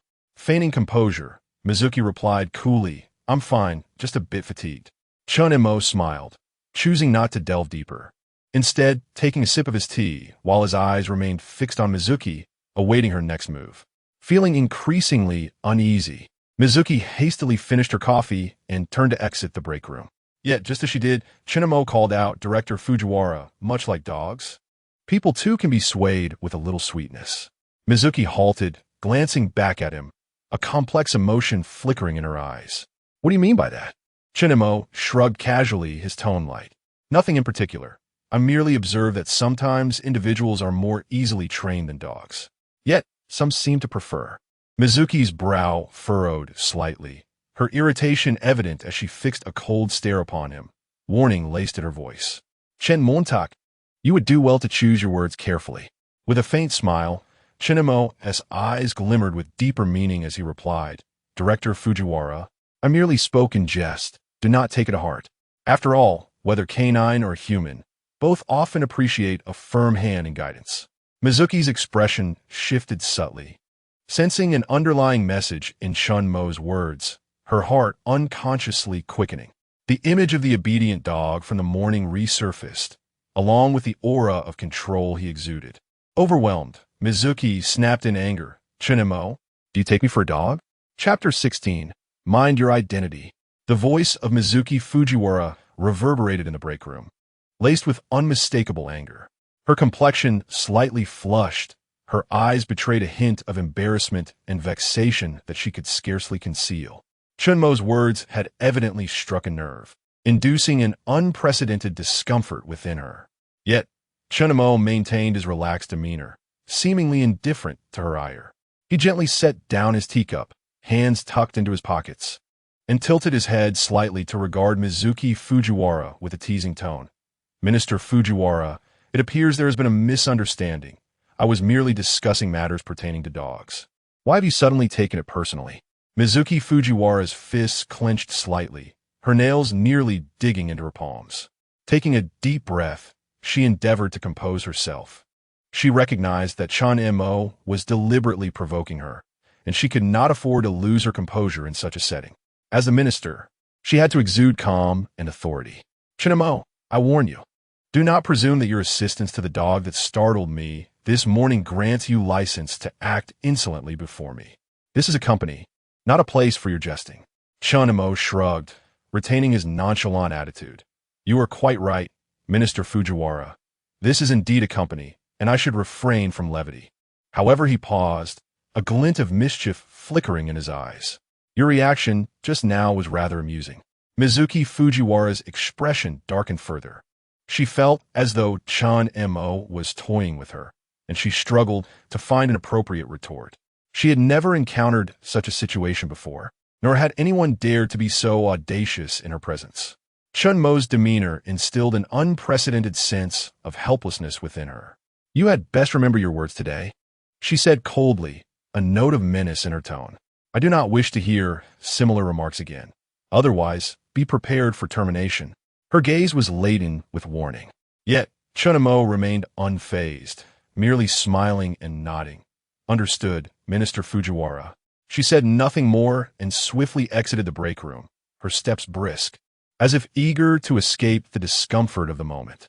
Chen Mo watched her retreating figure, a subtle smile playing on his lips, his eyes glimmering with a knowing light. Interesting, very interesting, he murmured to himself, before leisurely sipping his tea. The afternoon work proceeded with its usual busyness. With Mizuki Fujiwara no longer targeting him, Chen Mo found himself quite at ease, working at a station at a leisurely pace. His gaze occasionally strayed towards Fujiwara's office, the door still firmly shut. It appeared she truly was upset. A smile crept onto his face as he contemplated this, realizing that his earlier actions and their exchange had successfully planted a seed in her mind. As for how this seed would germinate, he was in no rush. Time would reveal the answer. As the workday drew to a close, Chen Mo's phone vibrated suddenly. He picked it up to find a message from Mrs. Morisawa. Chen Mo-kun, how are the cookies today? Chen Mo chuckled and replied, Mrs. Morisawa's craftsmanship is indeed exquisite. Thank you, they were delightful. Setting his phone down, he stretched lazily and prepared to gather his belongings to leave. Just then, the office door swung open, and Mizuki Fujiwara emerged.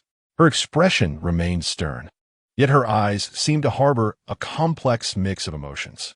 Chen Mo glanced up and cheerfully inquired, Minister Fujiwara, is it time to clock out? Mizuki Fujiwara did not respond, merely casting him a cold glance before hurriedly making her way to the elevator. Chen Mo shrugged and picked up his bag, following her closely. Inside the elevator, silence enveloped them, the atmosphere awkward. Mizuki stood in one corner, her gaze fixed ahead, as if entirely oblivious to Chen Mo's presence. He leaned against the opposite side, hands in his pockets, occasionally stealing glances at her. Minister Fujiwara, I commend you for your hard work today. Chen Mo broke the silence, his tone laced with playful sarcasm. Mizuki Fujiwara remained unresponsive, her icy demeanor intact. He continued, in truth, I sensed something amiss with you today. Did you not rest well last night? Her brows knitted slightly. She finally turned to face him, her gaze frosty. Chen Mo, mind your identity. I am the minister. Do you think I am idle? Or do you presume to meddle in my personal affairs? Chen Mo shrugged, his tone light-hearted. I merely wish to show concern for my superior, as you do appear somewhat fatigued today. Mizuki Fujiwara's expression darkened further. She sensed a challenge in his words, but struggled to formulate a suitable comeback. Taking a deep breath, she sought to maintain her composure. Chen Mo, I shall reiterate, my affairs do not require your concern. Her voice was frigid, her eyes warning him. If you persist, I shall not hesitate to send you to human resources. Chen Mo chuckled, refraining from further provocation. He recognized that Mizuki Fujiwara had reached her limit and chose to cease his teasing. Prolonging it would yield counterproductive results. He nodded, his tone tinged with a hint of apology. Understood, Minister Fujiwara. At last, the elevator reached the ground floor. Mizuki Fujiwara exited swiftly, eager to distance herself from Chen Mo. He trailed behind at a leisurely pace, watching her retreating figure with a slight smile. Minister Fujiwara, until tomorrow, he murmured softly, an enigmatic smile gracing his lips. He retrieved his phone, glancing at the time before meandering towards the subway station.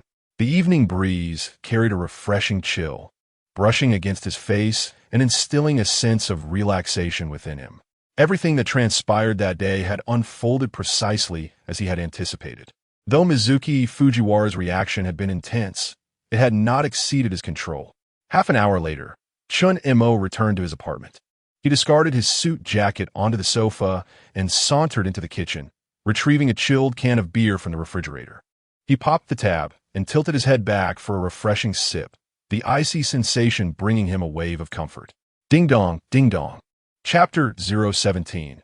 A neighbor's request for assistance. As Chen Mo set down his beer can, the doorbell rang. With a hint of curiosity, he approached the door and opened it to find Mrs. Sins from next door, wearing a smile tinged with urgency.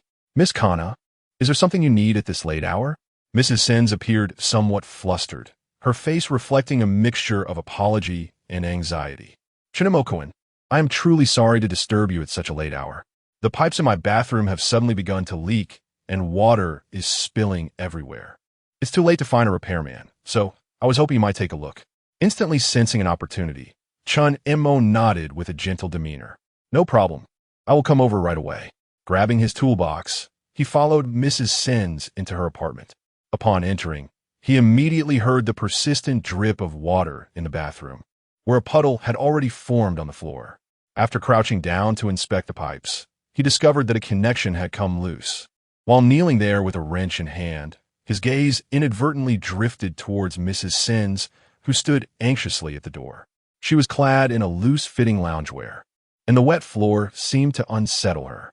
Her hands were tightly clasped together, eyes filled with urgency and anticipation.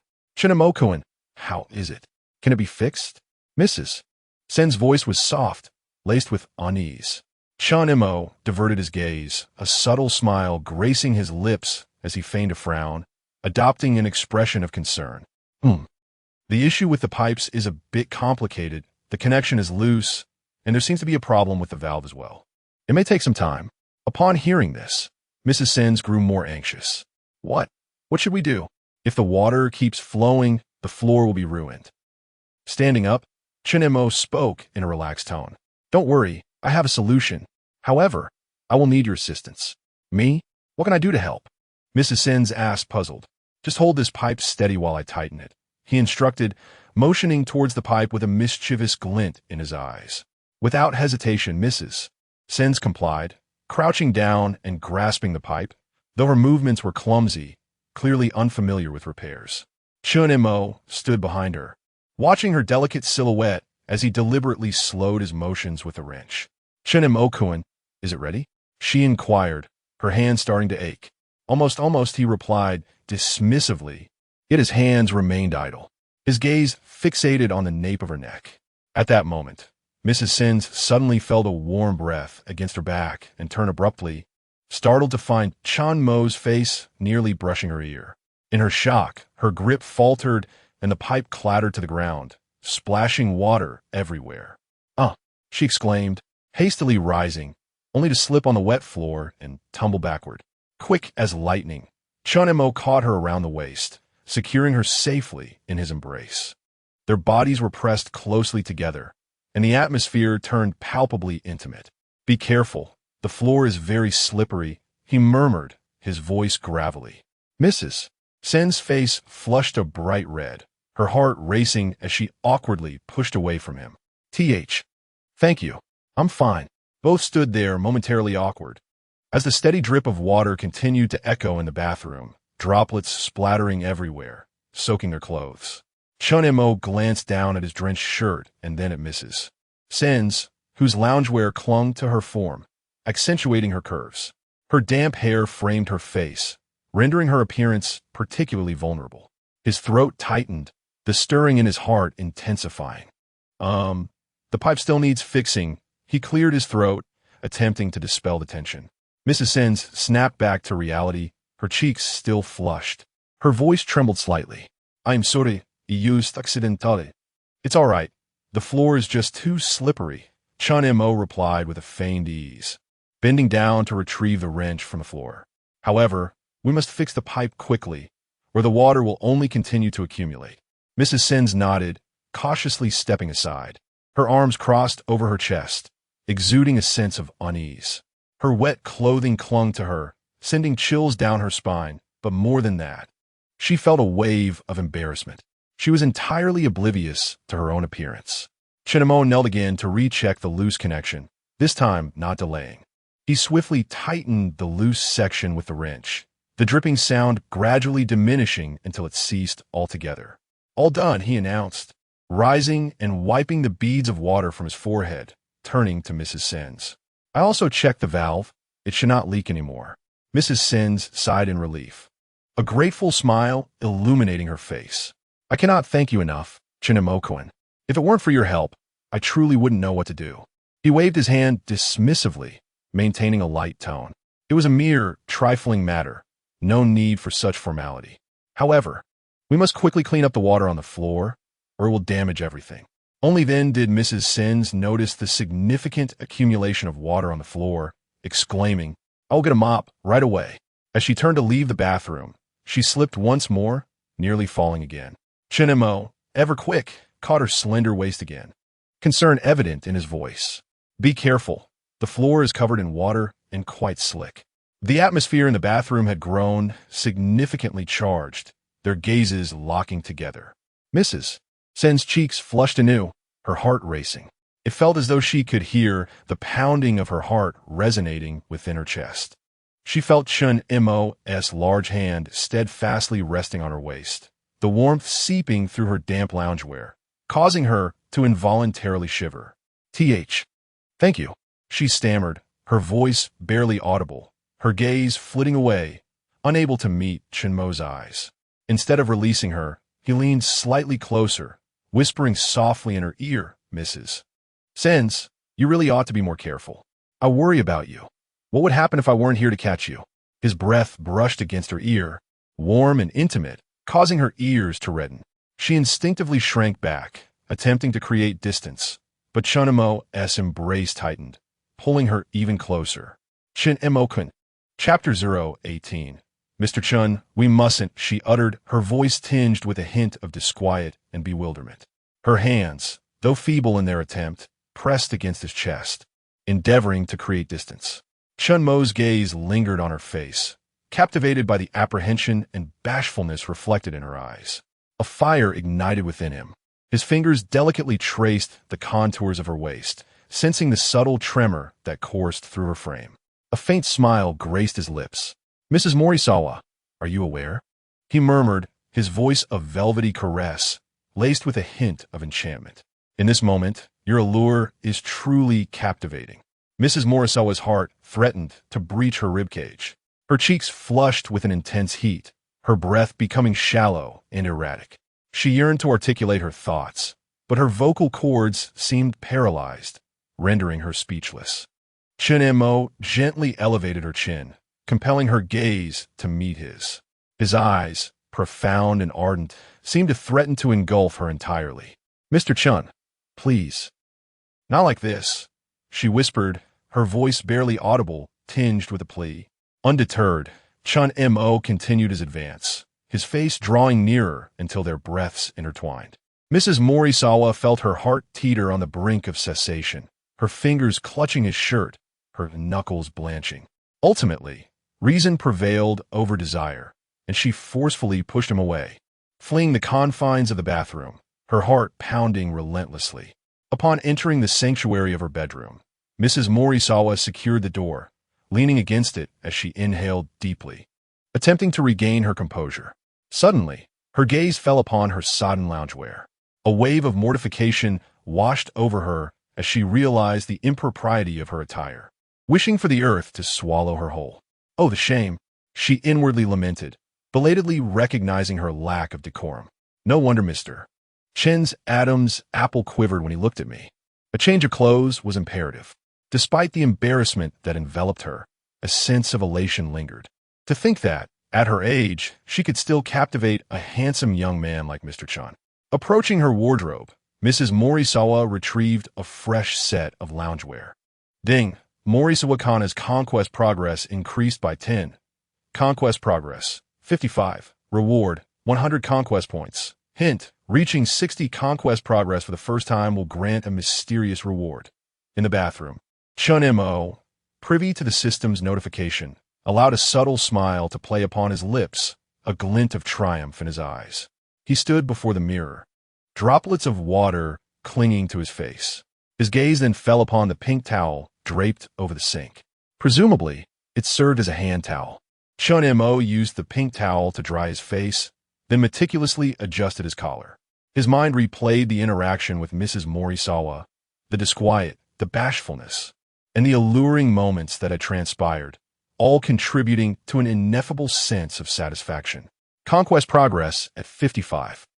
He murmured to himself, his fingers drumming lightly on the edge of the sink, his gaze deepening. He knew that beneath her outward resistance, Mrs. Morisawa's heart had been stirred. Mrs. Morisawa, Chen Mo whispered her name, a hint of playfulness in his tone.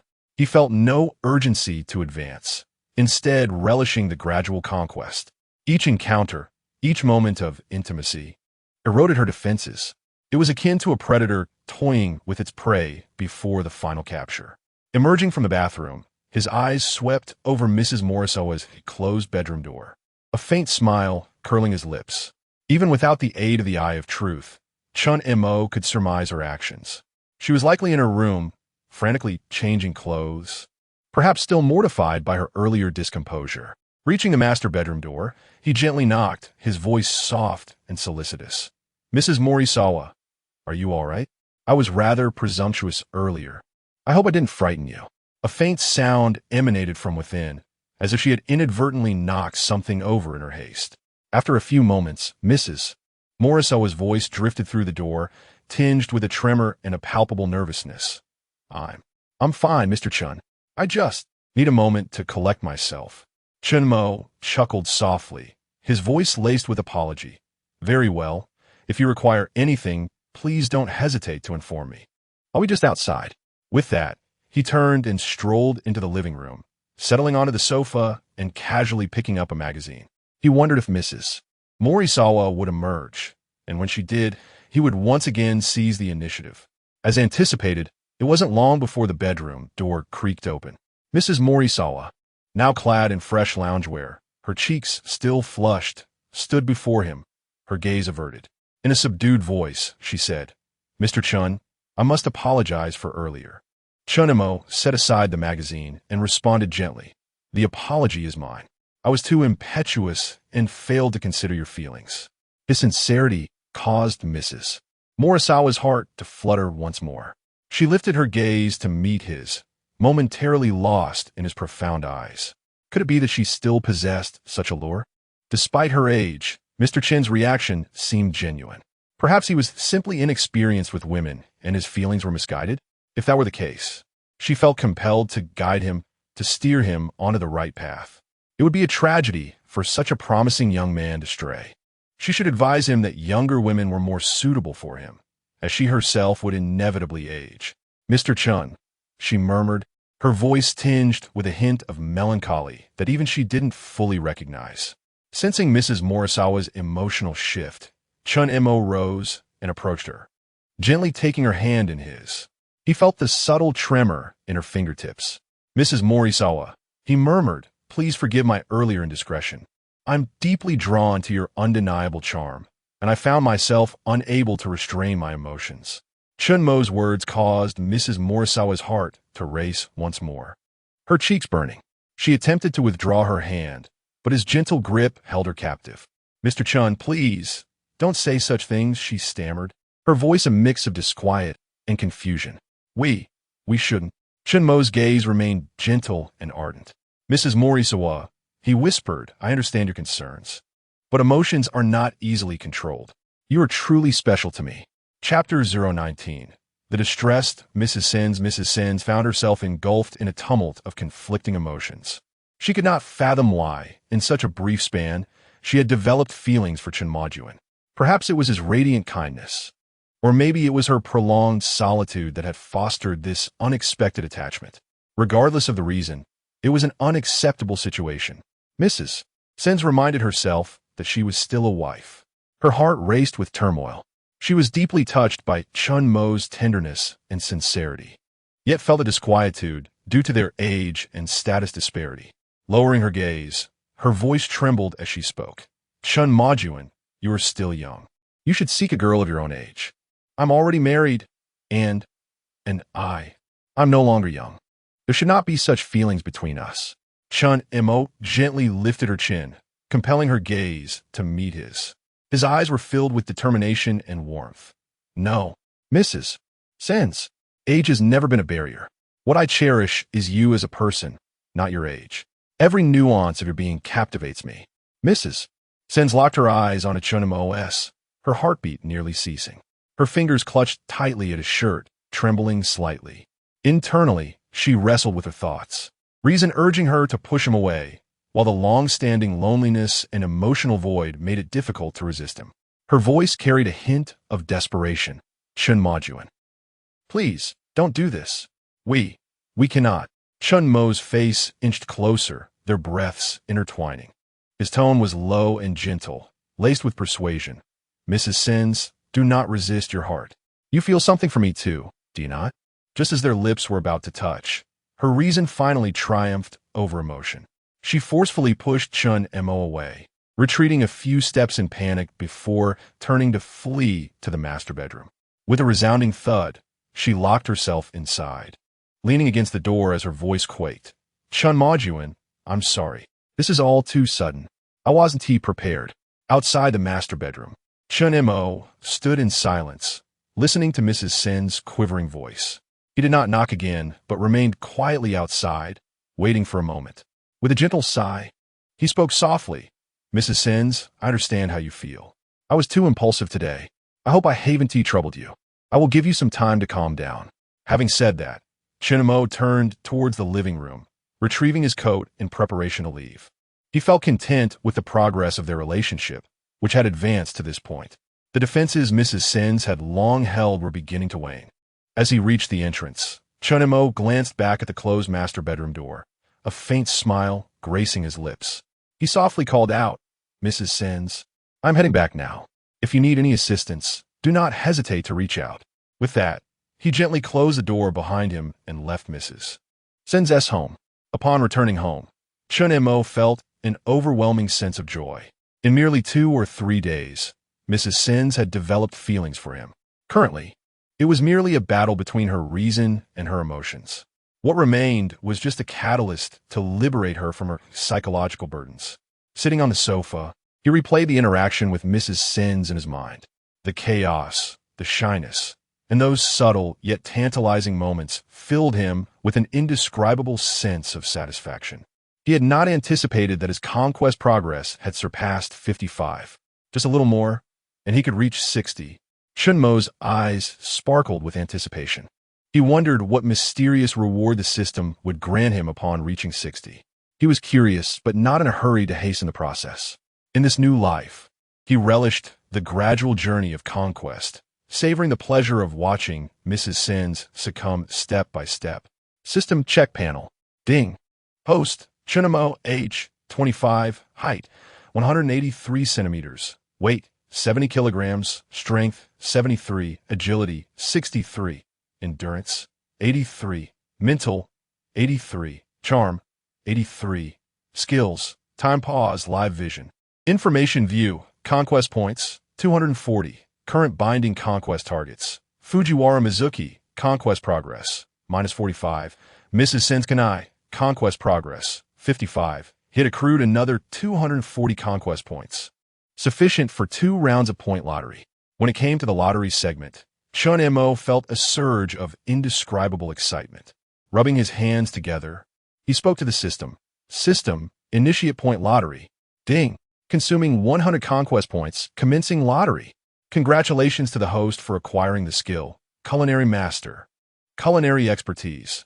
The host will master world-class culinary techniques, effortlessly handling Chinese, Western, Japanese cuisine, and desserts, creating dishes that are not only delectable but also soul-stirring. Upon hearing the system's announcement, a faint smile crept onto Chen Mo's face. Culinary expertise? Excellent. Just in time, as Mrs. Sins enjoys cooking and has invited me to watch her competition on Sunday. This might indeed come in handy. The system continued the lottery. Ding. Consuming 100 conquest points. Commencing lottery. Congratulations to the host for acquiring the skill. Locksmith. Locksmith. The host will master various basic unlocking techniques for ordinary locks. Chen Mo raised an eyebrow, a glimmer of amusement crossing his eyes. A locksmith? The system truly understands me. With this skill, I could take advantage while Fujiwara Mizuki is busy playing the miner in the office. After the lottery concluded, Chen Mo checked his remaining conquest points. He still had 40 points left, insufficient for another lottery, so he decided to save them. Ding! Chen Mo's phone buzzed with a text notification. He picked it up to see. Your Sakura Bank credit card bill, ending in 0057, is due today with a balance of 300,000 yen. Please ensure payment within 7 days to avoid impacting your credit record. Damn it, he thought. Burdened with loans? Opening the Sakura Bank app on his phone revealed a balance of 311,578 yen. Staring at the screen, his brow furrowed.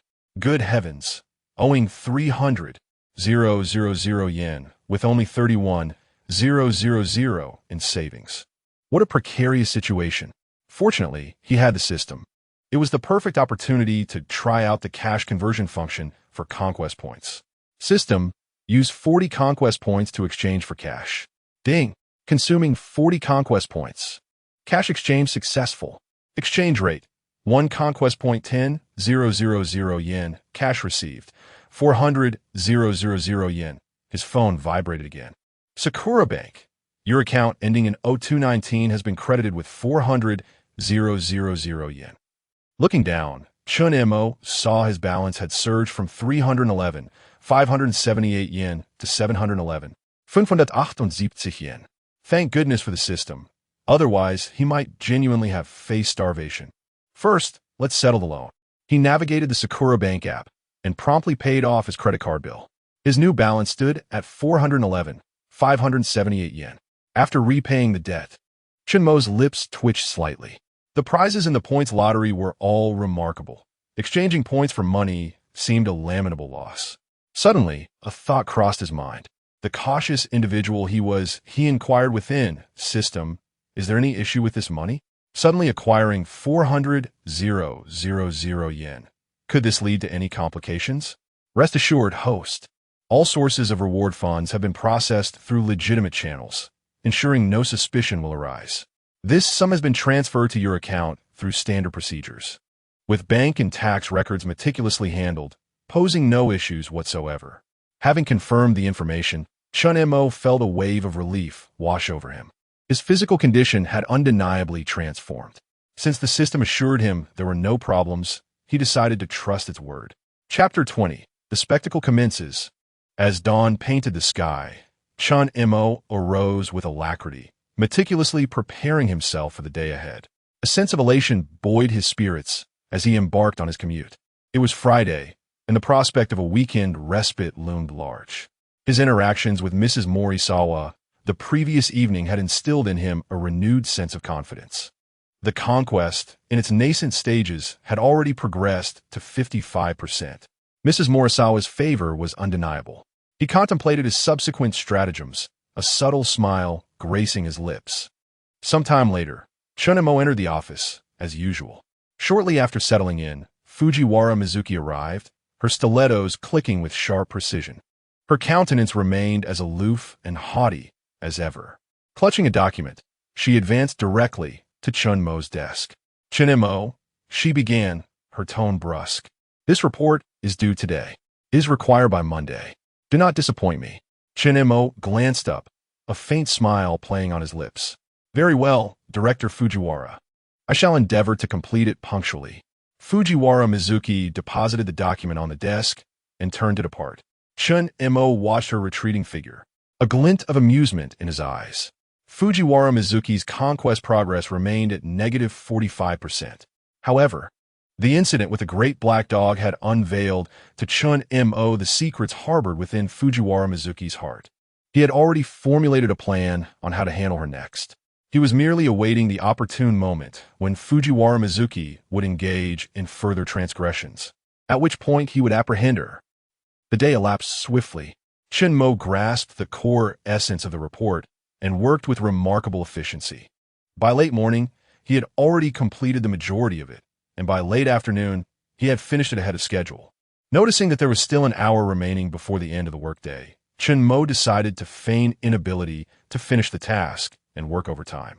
He was hoping that Fujiwara Mizuki would also work overtime.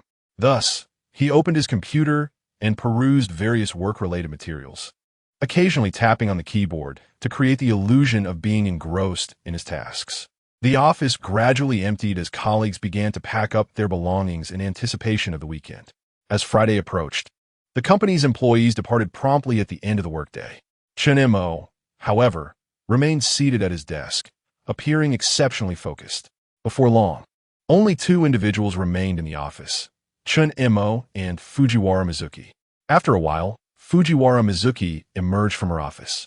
She noticed Chen Mo still working, her brow furrowing slightly, seemingly taken aback. She herself frequently worked overtime because she was a director and she had nothing to do at home, and she felt very depressed by herself. So she often chose to work overtime on her own initiative. She did not expect that Chen Mo, who usually resisted overtime very much, would take the initiative to work overtime today. In the past, even if the work was not finished, it was likely to be taken home and continued. But today, he was a little abnormal, and he stayed in the company. She approached Chen Mo's desk, her tone still aloof. "Is the report completed?" Chen Mo looked up, offering a weary smile. "Director Fujiwara, the report requires some additional refinement. I am currently conducting a final review to ensure that no details have been overlooked." Fujiwara Mizuki nodded, her tone still indifferent. Yet a subtle hint of satisfaction flickered in her eyes. "Indeed, your work ethic is commendable. The company's investment in your development has not been in vain." Chen Mo smiled faintly, his tone respectful. "I shall endeavor to complete it as soon as possible." Fujiwara Mizuki offered no further comment and turned toward her private office. The crisp sound of her heels echoed on the floor, her figure still exuding an air of aloof elegance. Chen Mo watched her depart, a playful glint in his eyes. "It seems there may be an opportunity today," he mused inwardly. He resumed his pretense of diligence, his fingers lightly tapping on the keyboard. Chen Mo maintained constant vigilance through the eye of providence, focusing his attention on Fujiwara Mizuki's office. Time ticked by relentlessly. Chen Mo checked the time. It was already past 8 o'clock in the evening. "Damn, why hasn't that bitch started yet? Doesn't she want it today? I have to think of a way to test it out." He stretched languidly, feigning fatigue as he massaged his temples. Then, he rose from his chair and headed toward the tea room. In the tea room, he brewed himself a cup of coffee and also prepared a cup for Fujiwara Mizuki. He carried the 2 cups of coffee and gently knocked on the door of Fujiwara Mizuki's office. "Enter." Fujiwara Mizuki's voice responded from within, still cold. Chen Mo pushed open the door, sauntering in with a playful smile. "Director Fujiwara, I noticed you were still working overtime, so I brewed you a cup of coffee to help you stay awake." Fujiwara Mizuki looked up, her eyes narrowing slightly, a hint of wariness in her gaze. "Thank you. Just place it on the desk." Chen Mo placed the coffee on her desk, making no move to leave. Instead, he stood to the side, holding his own cup of coffee, and asked, feigning casualness, Director Fujiwara, do you often work this late? Fujiwara Mizuki offered no response, simply continuing to work on the documents in her hands. Seeing this, Chen Mo refrained from pressing further, turning to leave without further ado. Sometime after Chen Mo's departure, Fujiwara Mizuki finally stirred within her office. First, she executed a graceful stretch. Then, she cast a sidelong glance at the cup of coffee on her desk. Ill-intentioned. I won't drink your coffee. Who knows what strange things have been added to it? Fujiwara Mizuki reclined in her custom-made ergonomic chair. After a brief respite, she rose to her feet. She tiptoed to the window and surreptitiously peered through a narrow slit in the blinds. Observing Chen Mo outside the office, still engrossed in his work, she quietly observed for several minutes. Reassured that Chen Mo had not exhibited any signs of spying on her office, she finally relaxed. Subsequently, she locked the office door. Seated once more before her computer, Fujiwara Mizuki donned her headphones. A hint of excitement flickered across her face as she reopened the website. Observing this from outside the office, Chen Mo's lips curled into a slight smile, a standard Dragon King smile appearing on his face. A cunning glint flashed in his eyes. The spectacle commences. Chen Mo had been anticipating this moment for a long time, but he had not expected this little bitch to be so cautious. She had waited until now to begin her performance, wasting so much of his time. Chen Mo continued to observe Fujiwara Mizuki's every move through the eye of providence. Inside the director's office, Fujiwara Mizuki, wearing her headphones, was completely immersed in her own world. A faint blush tinged her cheeks, and her breathing became somewhat labored. Her fingers danced lightly across the keyboard, as if searching for something. A hint of tension and excitement permeated her gaze, as if she were engaged in an extremely clandestine activity. The spectacle unfolding before Chen Mo was captivating. Not bad. Really good looking. At the zenith of Fujiwara Mizuki's excitement, Chen Mo initiated his own performance. Time stood still. Chapter 021. Snaring Fujiwara Mizuki. Time stood still. He arose, procured a pen from his desk, and advanced towards the section chief's office. Indeed, had I not drawn the locksmith skill yesterday, I would have been compelled to devise a method to obtain the key. Now, I shall put this skill to the test. Chen Mo placed his hand upon the doorknob. An array of lock-picking techniques immediately materialized in his mind. Subsequently, he inserted the pin into the lock cylinder. With deftness, he unlocked it. Remarkable. The system's creations are invariably of the highest caliber. Upon opening the door, he beheld Fujiwara Mizuki in a state of suspended animation. Without delay, he retrieved his mobile device and commenced snapping photographs, capturing her from various angles. However, the temporal suspension lasted merely 3 minutes. Utterly insufficient. I implore. For whom is this adequate? Leaving the section chief's office, Chen Mo returned to his workstation. Before long, the 3 minutes elapsed, and the temporal suspension concluded. Yet, Fujiwara Mizuki in the section chief's office remained oblivious, diligently typing on her keyboard. As her inner turmoil gradually subsided, a weary countenance adorned her face. Knock, knock, knock. At that moment, Chen Mo rapped upon the section chief's office door. The sound startled Fujiwara Mizuki, causing her to abruptly sit upright. She swiftly shut down her computer and tidied her desk. After ensuring that everything was in order, she opened the office door. Chen Mo stood outside her exclusive office. A lewd grin plastered across his face. Observing Chen Mo's malicious expression, Fujiwara Mizuki's heart skipped a beat. She leveled a frigid gaze at Chen Mo, her eyes brimming with rage and humiliation. Chen Mo, what are you doing? Her voice initially rasped, but she rapidly adjusted it to its customary tone, adopting an icily piercing demeanor, as if intending to freeze Chen Mo in place. Undaunted by Fujiwara Mizuki's scrutinizing gaze, Chen Mo maintained his impudent grin and brazenly appraised her. Feigning an innocent expression, Section Chief Fujiwara, I merely inquire whether you desire to depart from work together, as the hour grows late. Fujiwara Mizuki's complexion instantly turned ashen. She clearly disbelieved Chen Mo's preposterous claim. Though she outwardly appeared composed, Her inner self was in utter disarray. Damn it. Has he discovered something? Did he eavesdrop in my office? For how long did he listen? What exactly did he hear? Her gaze swept over the mobile device in Chen Mo's hand. A flicker of wariness in her eyes. What do you intend with the mobile device in your possession? Fujiwara inquired icily. Chen Mo displayed the screen of his mobile device, maintaining a faint smile as he stated, "Oh, I was merely checking time." Fujiwara Mizuki remained unconvinced. Chen Mo's damnable countenance suggested that something was amiss. Could he have surreptitiously captured something on film? No. The office windows are locked, and the curtains are drawn. As for the office door, she had locked it earlier. It would have been impossible for Chen Mo to enter. Therefore, he could only have. Indeed, he must have recorded the audio. Otherwise, his expression would not be so smug. The realization caused Fujiwara Mizuki's heart to clench. She felt as though an invisible hand gripped her throat, making it difficult to breathe. However, accustomed to exerting dominance, she extended her hand, maintaining her frigid demeanor, and commanded, "Hand over the mobile device." Chen Mo did not comply. Instead, he smirked and retorted in a light-hearted tone, "Section Chief Fujiwara, a mobile device is a personal belonging. It would be inappropriate for you to directly demand to inspect it, would it not?" Fujiwara Mizuki's countenance darkened upon hearing this.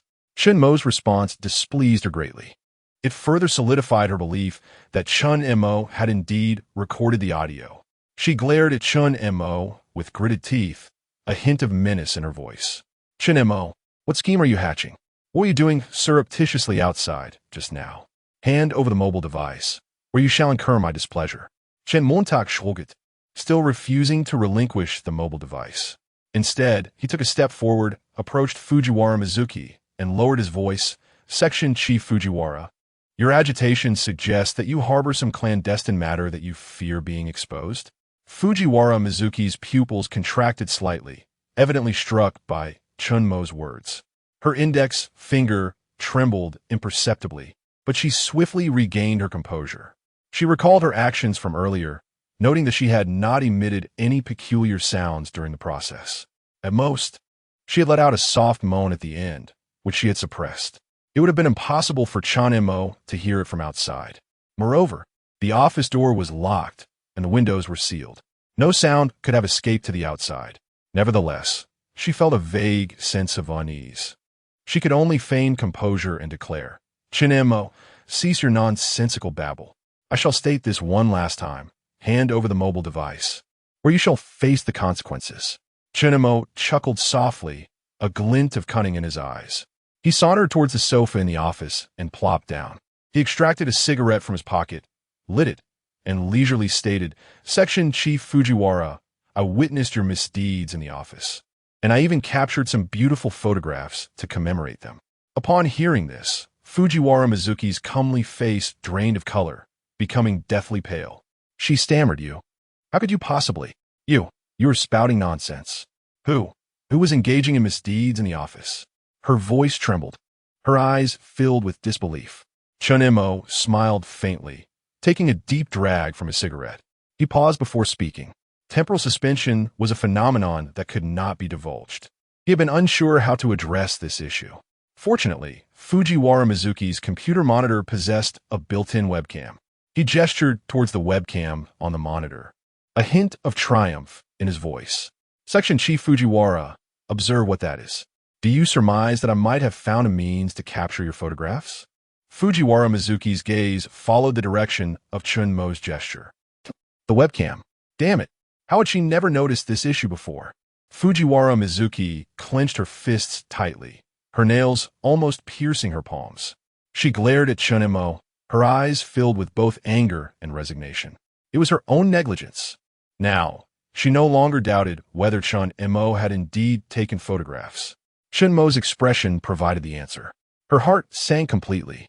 She had been caught red-handed by Chen Mo. If this matter were to be exposed, her reputation and standing would be utterly ruined, plunging her into an abyss of despair. "What do you intend to do?" Fujiwara Mizuki inquired through gritted teeth, a solitary tear tracing a path from the corner of her eye. Chapter 022. Chen Mo, do not be excessive. With a deliberate inhalation of smoke, Chen Mo spoke in a tone steeped in authority. It is quite simple, Minister Fujiwara. I do not wish to see you causing me any trouble in the company henceforth. Be compliant. Do you understand? Otherwise, you are well aware of the consequences. He then shifted to a seemingly comforting tone. After all, we are both striving for the betterment of the company. Why must we make this unpleasant? To Fujiwara Mizuki, Chen Mo's soothing words felt like the mocking laughter of a demon, mocking her actions, deriding her fade. She paused momentarily, filled with disdain, and let out a silent sigh. Is it truly that simple? A useless man? Nevertheless, she felt a sense of relief that Chen Mo had not made any unreasonable demands.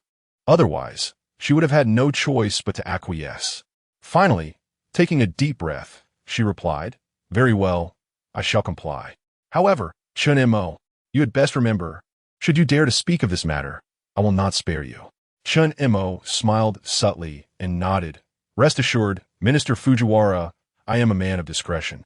As long as you behave, this matter shall remain a secret forever. Mizuki's momentary relaxation was abruptly replaced by tension. Her eyes, filled with panic, hinted at an unusual emotion.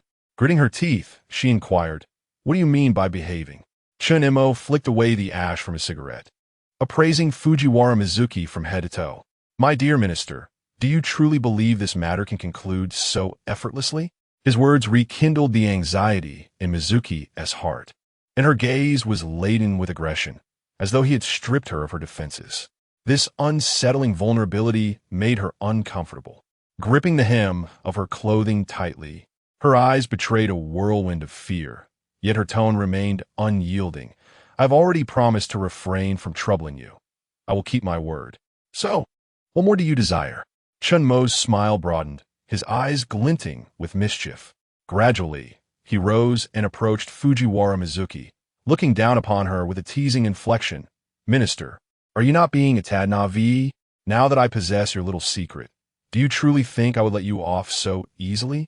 Is that even a possibility? Pale, Mizuki felt a blush creep onto her cheeks. Instinctively, she recoiled a step, her voice trembling. What do you want from me? Chen Mo exhaled a gentle puff of smoke toward her face, speaking leisurely. It is simple. Starting today, you must heed my commands. Whatever I ask of you, you shall comply. Otherwise, I have no qualms about revealing to the entire company what the esteemed Minister Fujiwara is truly like in private. The acrid scent of smoke made Mizuki cough involuntarily, her eyes ablaze with anger and humiliation, though a greater sense of helplessness loomed.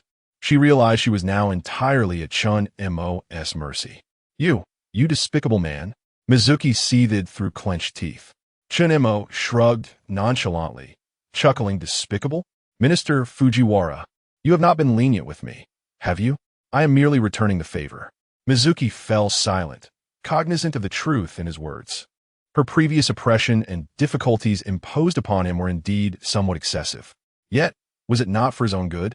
Without her pressure, how could he have progressed so swiftly? She merely sought to be strict, perhaps with a hint of personal motive, but nothing more. Even so, she was unwilling to succumb to Chen Mo's threats. Chen Montak, do not be excessive. I can resign, and report you. We could go down together. She gritted her teeth, attempting a final struggle. Chen Mo, however, shook his head, his tone relaxed, resigned. Minister Fujiwara, would you truly? How much effort have you invested to attain your current position? Would you be content to relinquish it so easily? Reporting me? Go ahead. Let us see whether the police arrive faster or I manage to post your photographs online first. Mizuki's body quivered slightly. Chen Mo's words struck deep within her. She indeed felt resentful. This position was earned through countless efforts, and she could not relinquish it easily. Not to mention, the notion of reporting him was out of the question. Her reputation would be irreparably tarnished. Proposing to report him was merely an attempt to intimidate Chen Mo. All right, I will comply. She finally relented, her voice laden with defeat. Chen Mo nodded in satisfaction, gently patting her shoulder with a tone both gentle and assertive. Fear not, I shall not impose excessively upon you. Mizuki shivered slightly, ultimately conceding, I can accept your demands, but you must assure me that this matter will remain confidential. Chen Mo smiled, grasping Fujiwara Mizuki's chin, compelling her to meet his gaze. Of course, Minister Fujiwara is far too beautiful for me to allow anyone else to view those photographs.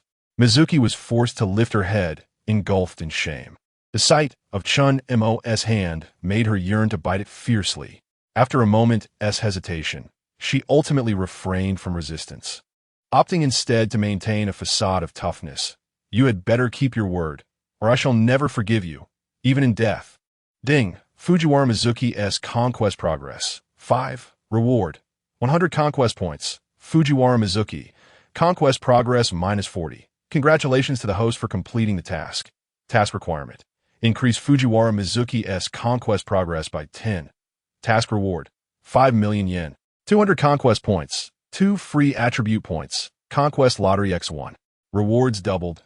10 million yen. 400 Conquest Points. 4 free attribute points. Conquest Lottery X2. Dispersing rewards. As the system's voice faded, Chen Mo's phone chimed in synchrony.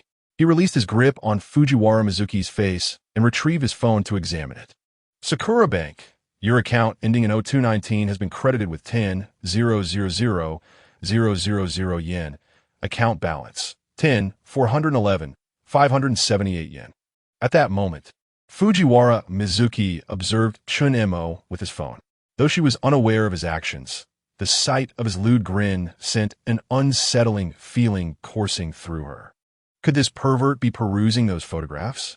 The mere thought caused her complexion to redden instantly. She bit her lip, her legs unconsciously closing tightly. A mix of shame and indignation swirled within her. She could scarcely fathom whether Chen Mo was currently reveling in those humiliating images. Chapter 023. A heated exchange. Chen Mo retrieved his phone and sauntered toward her, his hands buried in his pockets. He leaned in close, his voice a hushed murmur in her ear. Rest assured, Director Fujiwara, I have no intention of causing you undue embarrassment. However, now that you've agreed to heed my directives, you must cooperate with me from this moment forward. Is that understood? Fujiwara Miwa trembled imperceptibly, the proximity of Chen Mo's presence both repulsive and disempowering. She realized she was irrevocably in his clutches. What do you want me to do? She asked, her voice laced with a tremor. Chen Mo straightened, casting a brazen gaze over Fujiwara Miwa. It's quite simple. Now that I've pledged to maintain discretion, shouldn't you reciprocate accordingly? Fujiwara recoiled at Chen Mo's predatory gaze, as if he intended to devour her whole. She instinctively crossed her arms over her chest and retreated several steps. No, absolutely not. Chen Mo, don't presume that a few mere photographs grant you such liberties. I'm warning you, don't even entertain the thought. Even if you were to succeed, I would not hesitate to report you to the authorities. Chen Mo, taken aback by her unyielding defiance, nonchalantly produced his phone. Very well, Director. Since you insist on being uncooperative, I shall simply disseminate these images across the internet, ensuring your complete social demise. Panic seized Fujiwara Miwa as she lunged forward, grasping for Chen Mo's phone. No, please no. Chen Mo swatted her hand away, his tone hardening. You have but two choices, either face public exposure or... Fujiwara Miwa's eyes reflected her inner turmoil and helplessness. Chen Mo's threat hung over her like a sword of Damocles, poised to fall at any moment. Anything but that. Chen Montak, recognizing the futility of pushing too far too soon, resolved to gradually erode her resolve. Surely, Director, you wouldn't want. Ugh, you odious man, she spat, directing a venomous curse at Chen Mo. Then, succumbing to despair, she slumped against the back of her chair, tears streaming down her face. She was mortified by her predicament, by her own capitulation, and by the fact that she would go to such lengths to conceal her indiscretion. Most disconcerting of all was the unsettling thrill she felt in Chen Mo's presence, a sensation that defied her conscious will. Chen Montak, just you wait. Fujiwara Miwa vowed inwardly, determined to seize any opportunity for retribution. Ding! Fujiwara Miwa subjugation progress increased by 20. Reward, 200 subjugation points. Ding! Exceptional performance bonus, 100 subjugation points. Chen Mo, reclining on the sofa, lit another cigarette. He glanced dismissively at Fujiwara Yue in her office chair, ignoring her vitriol. Such a sour expression, yet the data indicates a 20 increase in subjugation progress. How intriguing. A woman of contradictions. He refrained from offering her any comfort, instead indulging in his cigarette. He mentally accessed the system panel. Ding. Host, Chen Mo, age, 25, height, 183 centimeters, weight, 70 kilograms, strength, 73. Agility, 63, stamina, 83, spirit, 83, charm, 83, skills, time suspension, situational awareness. Information scan, subjugation points, 800, point lottery x2, free attributes, for current subjugation targets. Fujiwara Miyue, subjugation progress, -20, Morisawa Kana, subjugation progress, 55. Chen Mo reveled in his accumulation of subjugation points. 800 points translated to 8 lottery draws, plus the 2 from his recent accomplishment, totaling 10. System, does a 10-draw sequence increase the odds of obtaining superior items? The system remained silent, but Chen Mo, drawing upon his extensive gaming experience, surmised that multiple draws invariably offered better odds than single attempts. He inhaled deeply, a subtle smile playing on his lips, his eyes gleaming with anticipation. With 10 opportunities at his disposal, he would exhaust them all and see what fortune had in store. Without hesitation, he issued the command, System, initiate 10 draws. Ding, lottery commencing. A virtual lottery interface materialized before Chen Mo's eyes, the wheel spinning wildly. A kaleidoscope of reward icons flashing past. 1 ding, congratulations. You have won 1,000,000 Japanese yen. 2 ding, thank you for your patronage. 3 ding, congratulations. You have won a time suspension skill upgrade card. Extends the duration of time suspension to 5 minutes. 4 ding, congratulations. You have won 1,000,000 Japanese yen. 5 ding, congratulations. Charm 5. 6 ding, congratulations. You have won 3,000,000 Japanese yen. 7 ding, congratulations. Situational awareness upgrade. Range extended to infinity. 8 ding, congratulations. You have won 5,000,000 Japanese yen. 9 ding, congratulations. You have won the special skill. Mind reading. Allows temporary access to a target's thoughts. Each point of spirit consumed grants 60 seconds of mind reading time. 10 ding, thank you for your patronage. Chen Mo was ecstatic at the results. The time suspension upgrade and the acquisition of mind reading were particularly exhilarating. Mind reading, a formidable asset, especially when dealing with duplicitous women like Fujiwara Miyue. He promptly applied the time suspension and situational awareness upgrades, then allocated the 5 charm points to his attribute panel. Ding, time suspension skill upgraded. Duration extended to 5 minutes. Situational awareness upgraded. Charm increased to 88. What to do with these remaining 4 points? Stamina, of course. Without a second thought, Chen Mo tapped the stamina increase button 4 times. Stamina increased to 87. Strength increased by 2 points. Further increases are halted upon reaching 80. Strength increased to 75. An invigorating surge coursed through his body. The lingering fatigue vanished, replaced by boundless energy. Chen Mo nodded in satisfaction. He then turned his attention to Fujiwara Miyue. He rose and approached her. Director, you wouldn't... You. Fujiwara Miyue exclaimed, her eyes widening in alarm. Chapter 024. Dead, Chen Mo, you wait for me. At this moment, Fujiwara Miyuki remained reclined in her office chair. Her eyes closed, seemingly still processing the humiliation she had just endured. Chen Mo felt a stir in his heart and resolved to test the newly acquired telepathy skill. System. Activate mind reading skill. Target Fujiwara Miyuki. Ding. Mind reading has been initiated. Duration 60 seconds. As the system's prompt resonated in his mind, Chen Mo suddenly found himself privy to Fujiwara Miyuki's innermost thoughts. Dam Chen Montak. How dare he treat me this way? I must find a chance to retaliate. But he hold my secrets. What should I do? Am I truly to be perpetually under his control? No. That won't do. I must devise a way to free myself. Listening to the turmoil and ire within Fujiwara Miyuki, a slight smile crept onto Chen Mo's lips. He had not anticipated that, despite her outward submission. Her heart remained brimming with defiance. Indeed, she was a woman of contradictions. Chen Mo chuckled inwardly. Having grasped her thoughts, she would find no escape from his grasp. The 60 seconds of mind reading swiftly elapsed. Chen Mo retracted his thoughts, reigniting a cigarette and leisurely inhaling. Fujiwara Miyuki seemed to sense Chen Mo's gaze and slowly opened her eyes. A flicker of anger and humiliation remained in her expression. Yet there was an undeniable air of resignation. Chen Montak, are you satisfied? She inquired coldly, her voice tinged with weariness.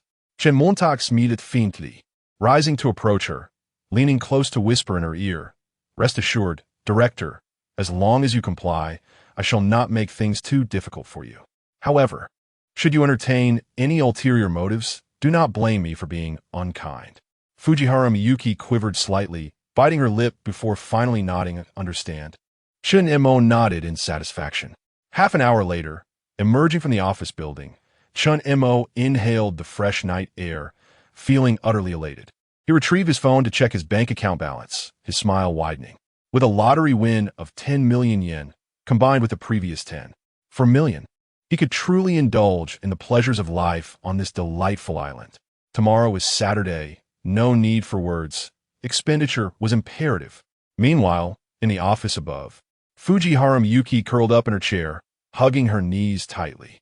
Her heart was a tempest of conflicting emotions: anger, humiliation, resignation, even a hint of a peculiar sensation she was reluctant to acknowledge.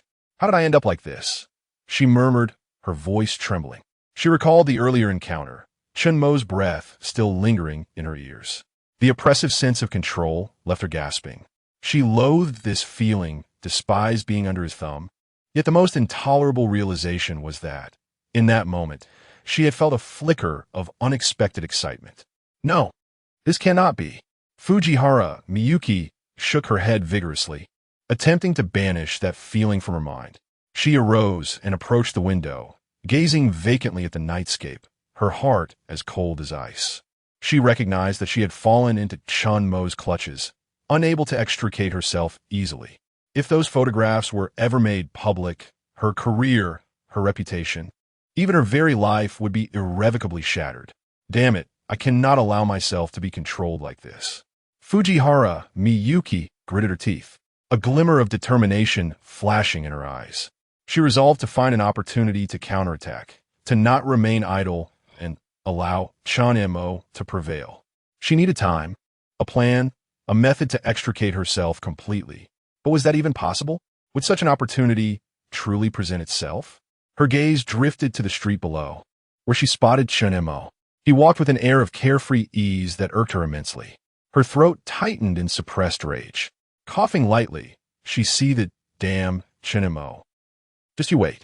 Yet, despite the fury and rebellious thoughts swirling within her, a trace of wavering doubt lingered deep inside. An undeniable thrill stemming from being under Chen Mo's control. It left her feeling profoundly perplexed and anxious. As Fujiwara Miyuki noticed Chen Mo glance upward, she hastily drew the curtains, her heart racing. Chen Mo stepped out of the office building, the night breeze brushing against him, cool and tinged with the scent of the sea. He gazed at the starry sky, feeling exuberantly liberated. Today he had successfully maneuvered Fujiwara Miyuki. The workdays ahead promised to be anything but dull. Memories of office study materials he had seen on television flooded his mind. All those late-night study videos he had diligently watched would soon become practical experiences. A grin spread across his face as he checked the time on his phone. It is already past 10 in the evening. He hailed a taxi, providing his home address. As the vehicle glided into the night, Chen Mo leaned back, closing his eyes, involuntarily replaying the day's events. The struggle, the anger, and the subtle shift within Fujiwara Miyuki. He savored the sensation of looking down upon her disgruntled visage. It was exhilarating. The taxi soon arrived at Chen Mo's apartment building. He paid the fare, over 4 000 yen for a ride of less than 10 kilometers. Ridiculous. Thankfully, he was no longer short on funds. Exiting the vehicle, he strode directly to the elevator. Inside, the elevator was empty, and Chen Mo leaned against the wall. Upon returning home, he couldn't help but recall the alluring silhouette he had encountered. He wondered what Mrs. Morisawa was doing at that moment. Although he possessed the eye of reality, he preferred to refrain from using it at critical times. There was a sense that constant surveillance, while thrilling, would ultimately diminish the joys of life.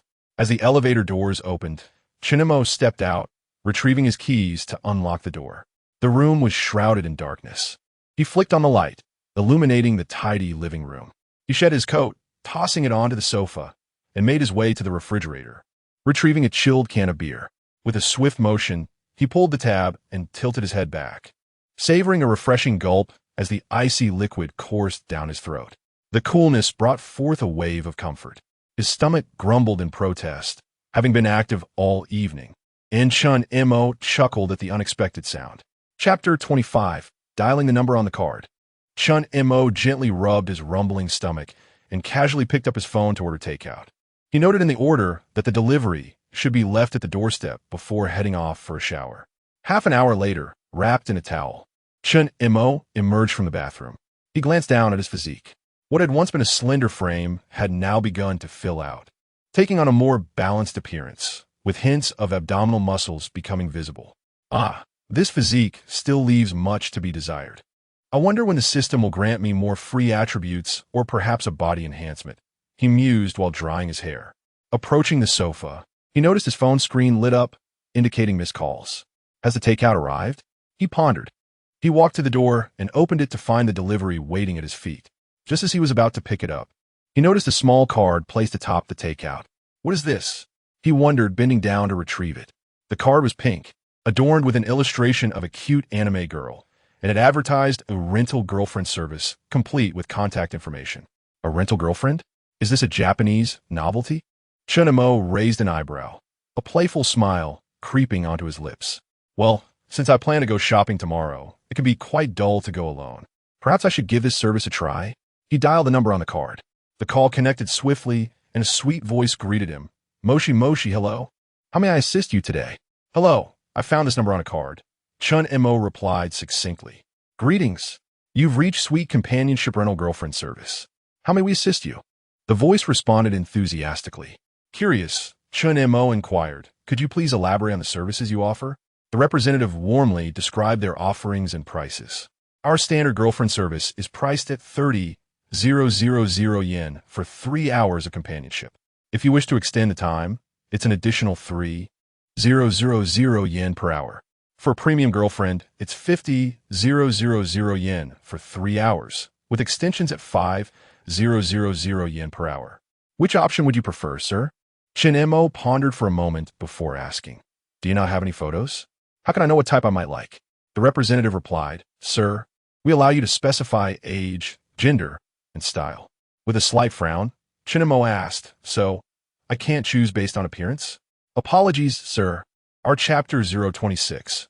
A chance encounter reveals that the rental girlfriend is none other than his university class representative. The young woman's ensemble evoked a sense of déjà vu in Chen Mo, reminiscent of my Sakurajima. However, a face mask obscured her features, though her eyes hinted at an underlying beauty. Chen Mo offered a polite nod and a faint smile. Indeed, I am Chen Mo, and you are my, temporary girlfriend for the allotted time. He narrowly avoided referring to her as a compensated companion, catching himself just in time. With a nervous curtsy, the girl responded, Hello, I am Ishikawa Ayako, your temporary girlfriend. It is a pleasure to be of service today. Her voice was soft and tinged with reservation. Ishikawa-san, Chen Mo acknowledged, noting the luminous quality of her eyes above the mask, arousing a sense of familiarity. What is our itinerary for today? Ishikawa Ayako produced a small notebook from her bag. According to the service agreement, we have 3 hours for activities such as shopping, dining, or movie. You may also suggest an alternative plan, provided there is no physical contact. Her voice trailed off as she recited the rules. Chen Mo chuckled softly. Rest assured, I have no intention of overstepping boundaries. Shall we begin with a stroll through Ginza? He was tempted to utilize the system's information probe to ascertain more about her, but he lacked the necessary conquest points. Very well. Ishikawa Ayako acquiesced, maintaining a respectful distance from Chen Mo as they ambled along the Ginza streets. Ayako seemed well-versed in the realm of luxury boutiques, occasionally offering hushed insights into the history of various brands. Chen Mo observed that her knowledge extended beyond that of a typical rental girlfriend. Ishikawa-san, you seem quite knowledgeable about these matters, Chen Mo remarked inquisitively. Ayako's gaze flickered momentarily. Ah, well, I previously worked as a sales associate. Chen Mo nodded, sensing a subtle discrepancy but unable to pinpoint it. He was increasingly curious about the face concealed beneath the mask. As they continued their walk, he spotted a familiar coffee house. Inspiration struck. Chen Mo gestured towards the establishment. We've been walking for quite some time. Would you care for a coffee break? Ishikawa Ayako hesitated before gently nodding. Yes, please. Upon entering the CAF, Chen Mo deliberately selected a window side table. After they were seated, he inquired, what would you like? I'll place the order. A simple latte will suffice, Ishikawa Ayako replied softly, her fingers fidgeting with the hem of her skirt. Chen Mo soon returned with 2 coffees. He noticed Ishikawa lost in thought, gazing wistfully out the window. Sunlight streamed through the glass, illuminating the delicate contours of her profile, accentuating the brilliance of her eyes above the mask. Here is your latte, Chen Mo announced, placing the coffee before her. Ah, arigato, thank you, Ishikawa Ayako murmured, accepting the coffee but merely holding it without taking a sip. Are you feeling unwell? Chen Mo inquired, feigning concern. Ayako seemed startled, her composure momentarily faltering. Ah, no, not at all. Then why not remove your mask? Chen Mo pressed gently. How will you drink your coffee? Ah, I apologize. After a moment's hesitation, she slowly removed her mask. The sight that greeted him nearly caused Chen Mo to spill his coffee. You are. He paused, searching his memory. Ah, yes. Ishikawa mio. Ishikawa Ayako's head snapped up, her complexion paling. How? How do you know my real name? Chen Mo couldn't help but smile wryly. Of course I know. You were the class representative. We were classmates at Tokyo University. Don't you remember? Ishikawa Mio's fingers clenched tightly around her skirt, her knuckles turning white. How could she forget? Chen Mo's name was rather unique. It was unlikely that 2 individuals in Tokyo would share the same name and bear such a striking resemblance. She had simply been unwilling to acknowledge the truth. She lowered her gaze, her voice barely audible. Actually, I recognized you from the start. Huh? Chen Mo asked, a mixture of shock and amusement in his voice. If you recognized me, then why? Ishikawa Mio's eyes welled up with tears. Because it is too embarrassing to be seen by a classmate engaging in such an undignified occupation. And she glanced furtively at Chen Mo. You have changed so much. I was clinging to a sliver of hope. Chen Mo finally understood. Indeed, since acquiring the system, his physique and aura had undergone a profound transformation. However, it was not to the point of being unrecognizable. The primary reason for her reluctance was likely embarrassment. Class representative. You, please do not call me that. Mio interjected, her voice tinged with agitation. Realizing her outburst, she lowered her head apologetically. I am sorry. I am no longer worthy of the title. It is no longer appropriate for me. The gentle music in the CAF seemed jarringly out of place. Chen Mo gazed at the once spirited and accomplished student, the Ishikawa Mio who effortlessly secured scholarships and consistently topped her class. Now reduced to working as a rental girlfriend due to circumstances. Well, not exactly reduced considering the relatively high income. It was simply not a respectable profession. Even if she were providing companionship services, the perception of a rental girlfriend would be indistinguishable from that of a sex worker. Chen Mo took a deep breath, striving to maintain a calm tone. Mio. Ishikawa-san, would you be willing to share what has transpired? Has your family encountered some difficulties? Ishikawa Mio's fingers gripped the coffee cup tightly, her knuckles white. Her head was bowed, her long lashes casting shadows upon her face. Because Because my family is in debt. A substantial amount, so her voice dwindled to a whisper, barely audible. Ishikawa Mio refrained from elaborating on the specific reasons, deeming it pointless. After all, divulging the details would only amplify her humiliation. Moreover, she perceived Chen Mo as someone who did not come from particularly affluent circumstances. During their school days, as the class representative, she had a decent understanding of her classmates' backgrounds. Chen Mo had often worked part-time to earn money. Even now, Chen Mo's extravagant spending on rental girlfriends must be a way to relieve the stress of work. After all, it was difficult for young people in island countries to make money. Because she needed money, she knows better than anyone how difficult it is to earn money. Although Chen Mo was tempted to dissuade her from continuing her current path, he refrained from prying. Ishikawa Mio noticed his silence and assumed that he looked down on her. Her voice was tinged with tears. I know this is shameful, but I have no other choice. This is the most lucrative job I could find. At least it is better than working in a brothel. Chapter 27. The Economic Conquest Model. He gazed at the once proud girl before him. Although he was unaware of the circumstances that had led her to relinquish her dignity for the sake of her family, he felt a profound admiration for her resolve. Chen Mo shook his head and said, "There is no shame in earning money. You need not feel disheartened, class monitor. In fact, I find you quite remarkable." Upon hearing Chen Mo's comforting words, Ishikawa Mio lifted her gaze, her face reflecting disbelief. "Thank you, Chen classmate, for your kind words, but could you please keep today as event a secret?" Chen Montak nodded in affirmation. "I will not disclose anything about today." A flicker of gratitude flashed in Ishikawa Mio's eyes. "Thank you. As for today as service, I want to charge you. I will explain it to the company." "Ah, that is unnecessary." Chen Mo scratched his head. "Didn't you mention that you needed money?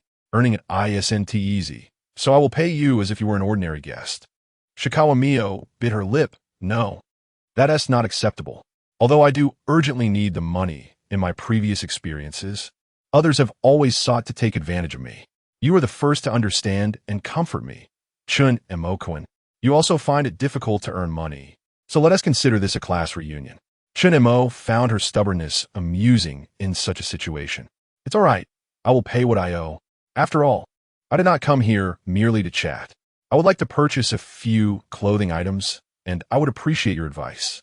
Ishikawa Mio was taken aback by Chen Mo's insistence on paying for her service. She had intended to offer it for free, but after a moment's hesitation, she nodded. "All right, okay." The two left the CAF and entered a shopping mall in Ginza. Ding! Mizuo Akana's conquest progress increased by 1. Conquest progress. 56. Reward. 10 conquest points. Tip. Upon reaching 60 conquest progress for the first time, a mysterious prize will be awarded. As they stepped into the mall, Chen Mo suddenly heard a system notification. What is this? How did Mrs. Mizusawa increase her conquest progress on her own? Intrigued, he activated the upgraded version of his insight ability to investigate. Instantly, a 3D image of Mrs. Mizusawa appeared in his mind. No wonder. I was puzzled about the progress increase. It turns out she called his name again. Coincidentally, Mrs. Mizusawa had sent him 10 conquest points. He then directed his information probe towards Ishikawa Mio. Ding!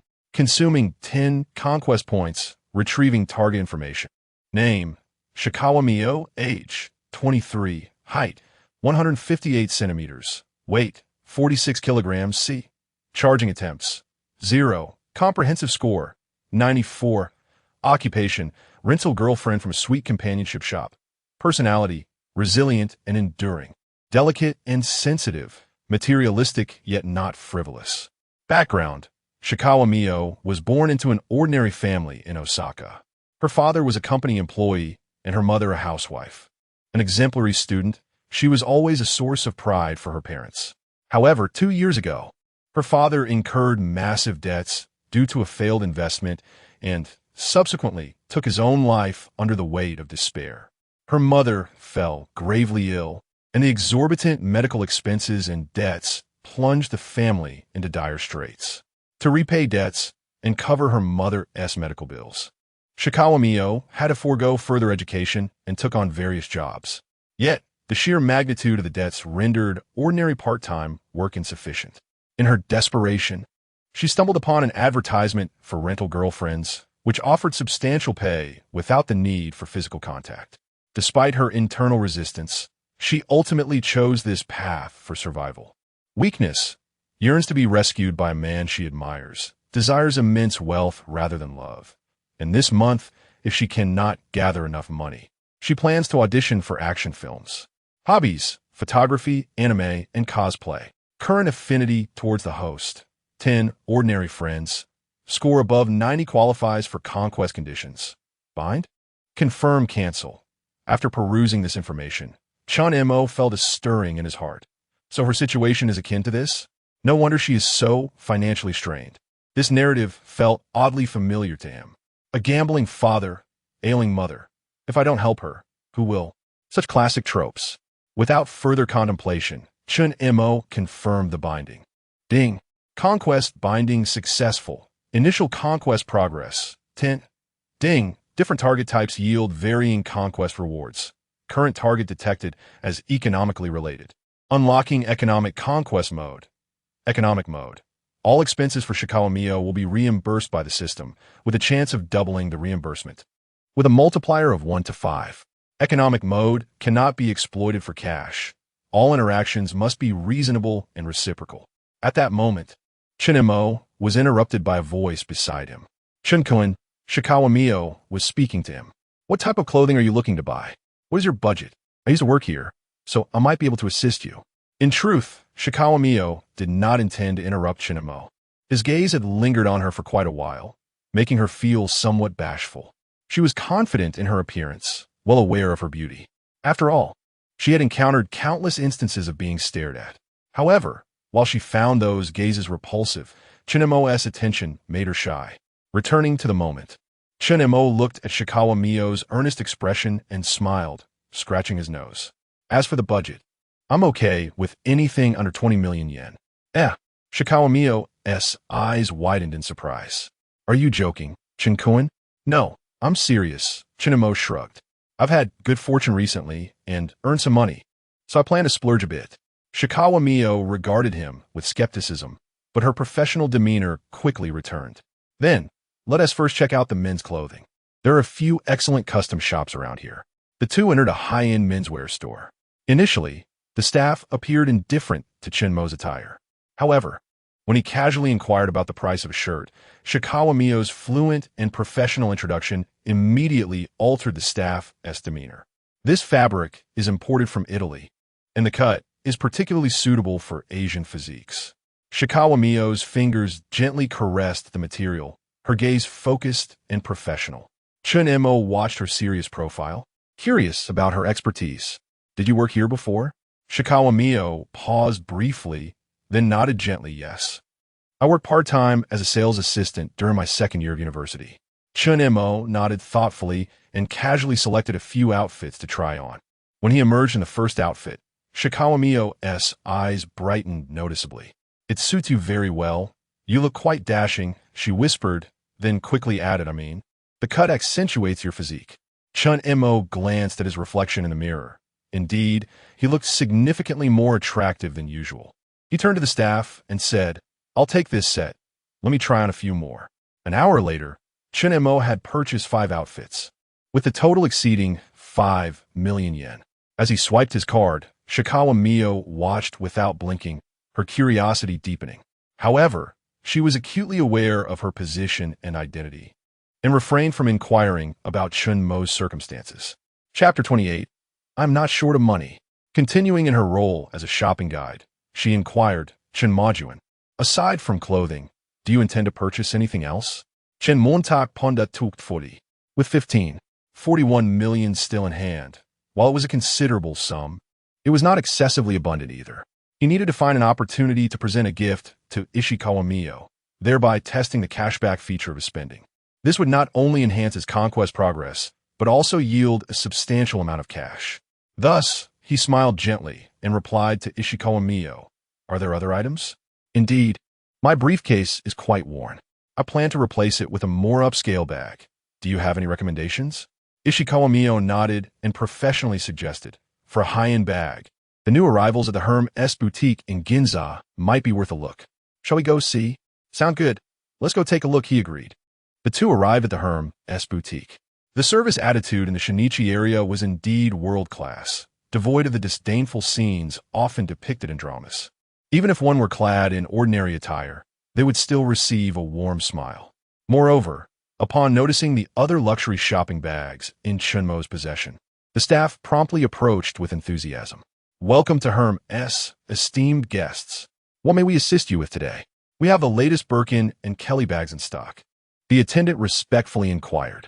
Should the guests not express any requests, they would refrain from overly guiding them to make purchases, as such behavior could appear cheap. Most affluent customers preferred a casual shopping experience, purchasing what caught their eye. Chen Mo surveyed the display within the store, his gaze settling on a black leather briefcase prominently showcased in the center. May I take a look at this one? He asked, gesturing towards it. Of course, sir. You have an excellent eye, the attendant replied, donning white gloves and carefully retrieving the bag. This is our Hermes Birkin 35 in black Togo leather, paired with gold hardware, priced at 5 million yen. If you prefer the black Togo leather with silver hardware, it is available for just 3 million yen. Chen Mo accepted the bag, appreciating its exquisite feel. In the past, he had never understood the significance of such luxury items due to his financial constraints. However, he now comprehended their value. Not to mention, the price certainly reflected the quality. More importantly, he was keen on Ishikawa Miyo's reaction, as he needed to conquer her in this context as well. Turning to her, he inquired, "What do you think?" Ishikawa Miyo examined it seriously, nodding. This bag is quite suitable for business occasions. The 35 size can accommodate a laptop, and the leather and craftsmanship are exquisite. Moreover, black is versatile and will never go out. Chapter 29. The money tree. Miyo Ishikawa bit her lip, wrestling with her inner turmoil. She was indeed in dire need of financial support, yet she held steadfast to her principles. Accepting gift from clients would render her no different from those who sold their bodies. At least for now, she was merely selling her time and had not engaged in any physical intimacy with clients. It was merely a matter of decorum. Faced with financial constraints, she found herself with little choice. The employment landscape for women in her country was bleak, and respectable jobs offered no respite from overwhelming debts. Respectability could not alleviate the burdens of the elderly in hospitals. Money. She needed money.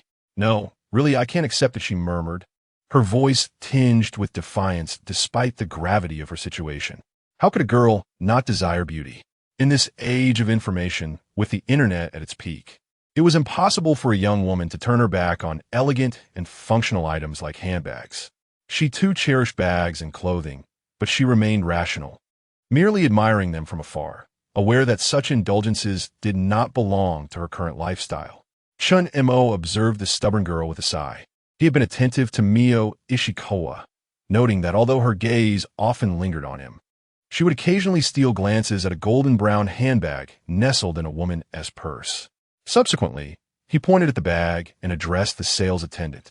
Could you please wrap that one up for me as well? The Hermes attendant followed his gesture. Sir, are you referring to the golden brown one? Chen Mo nodded. Yes. Please wrap it up and process the payment. The attendant, elated by his command, felt an overwhelming urge to shower him with affection. How lucky she would feel to encounter such a wealthy and assertive gentleman. She yearned to experience the sensation of being gifted something she had not asked for. However, casting a glance at Miyo Ishikawa, she felt defeated. As an Hermes sales associate, she considered herself somewhat attractive, but in comparison to Ishikawa, she felt lacking. Nevertheless, she had earned 3 commissions today, which somewhat compensated for her losses. Very well, sir, I shall wrap it immediately. The attendant swiftly retrieved the golden brown Kelly 28 bag, carefully packaging it. Miyo Ishikawa stood frozen, her cheeks slightly flushed, her fingers unconsciously twisting together. Chen Mo, in this truly isn't appropriate, her voice trembled. This bag is far too expensive for me to accept. Chen Mo gazed at her flustered demeanor and smiled gently. Why can't you accept it? Consider it a gift for reuniting as classmates. But Ishikawa lowered her head, her voice diminishing. This contravenes company policy. And besides, we are merely employer and employee feigning disappointment. Chen Mo sighed. So, in your eyes, I am just an ordinary customer? No, that is not it. Ishikawa quickly raised her gaze, only to avert it again upon meeting his eyes. It's just, this is too valuable. He did not press her further, but turned to the attendant. Is it ready? It is, sir. The attendant respectfully presented 3 exquisite bags. You have purchased a black Birkin briefcase for 5 million yen, a Baron wallet for 2 million yen, and this golden brown Kelly 28 women's bag for 4 million yen, totaling 7 million yen. Chen Mo calmly signed for the transaction. Sakura Bank, your account ending in 0219 has been charged 7 million yen at Hermes, current balance 71 million yen. Beep, detected that the host is spending on Mio Ishikawa. Economic mode activated. Shopping expenditure of 4 million yen triggers a triple bonus. Beep, Sakura Bank, your account ending in 0219 has been credited 12 million yen, new balance 71 million yen. Having just spent 7 million yen, receiving 12 million back was akin to a free gift. If he strategized wisely, he could earn back even more. Chen Mo felt a surge of satisfaction. Ishikawa would become his personal money tree. He even contemplated embracing her in a kiss, though their relationship had not yet reached that level of intimacy. Yet, Ishikawa needed money, and he had it, at the right moment, with matching abilities. How splendid, how fitting. Chen Mo's lips curled into a slight smile as he held out the Kelly bag towards Ishikawa. Here, take it. Ishikawa instinctively stepped back, shaking her beautiful head in refusal. No, I truly cannot. Chen Mo leaned closer, whispering in her ear, if you don't accept it, I'll toss it into the trash. His tone was gentle yet firm. Wadash. Ishikawa's eyes widened in disbelief as she stared at him. Chen Mo shrugged. The money has already been spent. If you refuse, it becomes useless to me. If you don't want it, I'll simply throw it away when we leave. Ishikawa bit her lip, wrestling with her thoughts. Why would Chen Mo give her such an extravagant gift? Did he have feelings for her? That seemed improbable. They were hardly acquainted. Their exchanges during school had been scant. Yet, when he had gazed at her outside the mall, it felt as though he were entranced. Could he genuinely like her? But as she recalled her work as a rental girlfriend, her spirits deflated. He must only be attracted to her looks and physique, right? Was this gift a precursor for her to repay him with her body? Yet, Chen Mo did not seem like that kind of person. Confusion clouded her mind. This Kelly 28 bag could fetch at least 5 million yen on the second-hand market, equivalent to over 3 months of her salary. Selling it could alleviate her family's financial burdens. However, accepting it would complicate their relationship. As she hesitated, Chen Mo had already placed the bag into her hands. There it settled. His tone was light, as though he were gifting her something trivial. Yet, this was a bag worth 4 million yen. Ishikawa cradled the bag, her fingertips trembling slightly. This was the first gift she had ever received in her life. While others had offered her gifts before, she had always turned them down. Those who had looked upon her had eyes filled with lewdness and filth. Chen Mo was different. His gaze was clear. Beep. Conquest progress increased by 10. Current conquest progress, 20. Reward, 100 conquest points. Chen Mo's lips curled into a satisfied smile. Indeed, the influence of wealth on a financially struggling girl was profound. Thus, he had no intention of stopping here. Chapter 30. The touched Ishikawa Mio, having missed breakfast. I felt a twinge of hunger. Shall we go for a meal? Do you have any recommendations, Ishikawa-san? Ishikawa Mio clutched her Hermes bag, worth 4 million yen, her fingers instinctively tightening around it. Taking a deep breath, she endeavored to steady her voice. Chen-mo-kun, this is truly too precious. I cannot simply accept it. Perhaps we should return it? Chen Mo observed the slight flush of her ears, feigning disappointment. Is Ishikawa-san discontent with my gift? No, not at all. She quickly shook her head. Chen Mo pressed on. Do you dislike me then? Her voice faltered in a rush. No. It's just, it contradicts company policy and... Policy? Chen Mo interjected with a light chuckle. Is there a clause in the rental girlfriend contract prohibiting gifts from clients? Ishikawa Mio paused, realizing there indeed was none. Yet, typically, gifts from clients came with ulterior motives. What motives? He teased. No need to elaborate, right?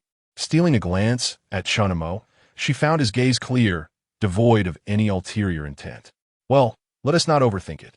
Chen Mo effortlessly took the shopping bag from her hand, including the Kelly bag, and declared, "Consider it a memento of our reunion as old classmates. Now, may I treat you to a meal?" Ishikawa Mio bit her lip, finally nodding softly. All right. Accepting the reality of the situation, she quietly exhaled, a peculiar warmth blossoming within her heart. Half an hour later, in a discreet kaiseki restaurant in Ginza, they sat across from one another in a private booth. "This is a place recommended by customers when I work part-time," Ishikawa Mio softly explained. "The chef trained for 10 years in a 3-star restaurant in Kyoto, and the ingredients are delivered fresh from Tsukiji Market daily." Her fingers unconsciously traced the edge of her chair, her gaze occasionally drifting to the Hermes Kelly bag beside her, as if fearing it might vanish. Chen Mo rested his chin on one hand, keenly observing her reactions. A glance at the menu revealed a starting price of 50,000 yen per person, a luxurious expense for the average Japanese citizen, yet a mere trifle for him. "Then, I entrust you with ordering," he said, sliding the menu toward her while watching her intently. She took the task seriously, her lashes casting delicate shadows in the soft light. When she inquired about the day's specials, her neck arched gracefully, reminiscent of a swan, stirring memories within Chen Mo of the quiet girl who always sat alone in the corner of the classroom. "Chen Mo-kun," Ishikawa Mio called out, puzzled. "Are these dishes acceptable?" Snapped from his reverie, Chen Mo smiled and nodded. "Perfect." Once the waiter exited the booth, the confined space enveloped them in a slight awkwardness. As a rental girlfriend, Ishikawa Mio excelled at navigating such moments. Yet inexplicably, she felt a wave of nervousness, as if they were genuinely dating rather than engaging in a transactional arrangement. After a brief silence, she summoned her courage to ask, What work are you doing now, Chinamo-kun?" Chinamo pondered briefly before offering a convenient excuse. "Investment. I've been fortunate and earned some money." He downplayed it. Yet Ishikawa Mio understood that someone who could casually spend over 10 million yen must possess far more than a simple fortune. "That's impressive," she remarked sincerely, lowering her gaze. "Unlike me, who can't even secure a formal job and has to resort to being a rental girlfriend just earn a bit more." Though Chen Mo was aware of her struggles through the system, he maintained his supportive demeanor. "Have you encountered difficulties?" Ishikawa Mio's fingers clenched tightly before relaxing. After the earlier incident with the bag, she felt somewhat more open. "My mother is ill and requires long-term treatment," she spoke softly, as if recounting a tale detached from her own life. "My father passed away, leaving behind debts. The hospital bills and rent demand a substantial amount. I chose to be a rental girlfriend because the hourly pay is higher, but..." Chen Mo listened quietly, allowing her to share without interruption. "Let us not dwell on that.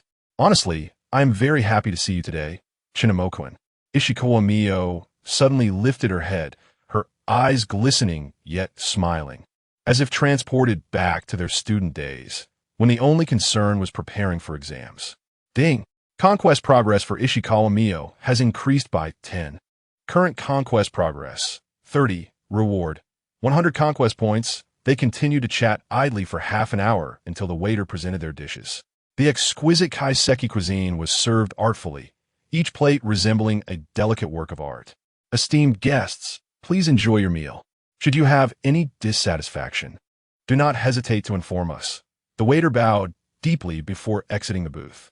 Chen Mo marveled at the freshness of the ingredients and the meticulous presentation, feeling a wave of nostalgia wash over him.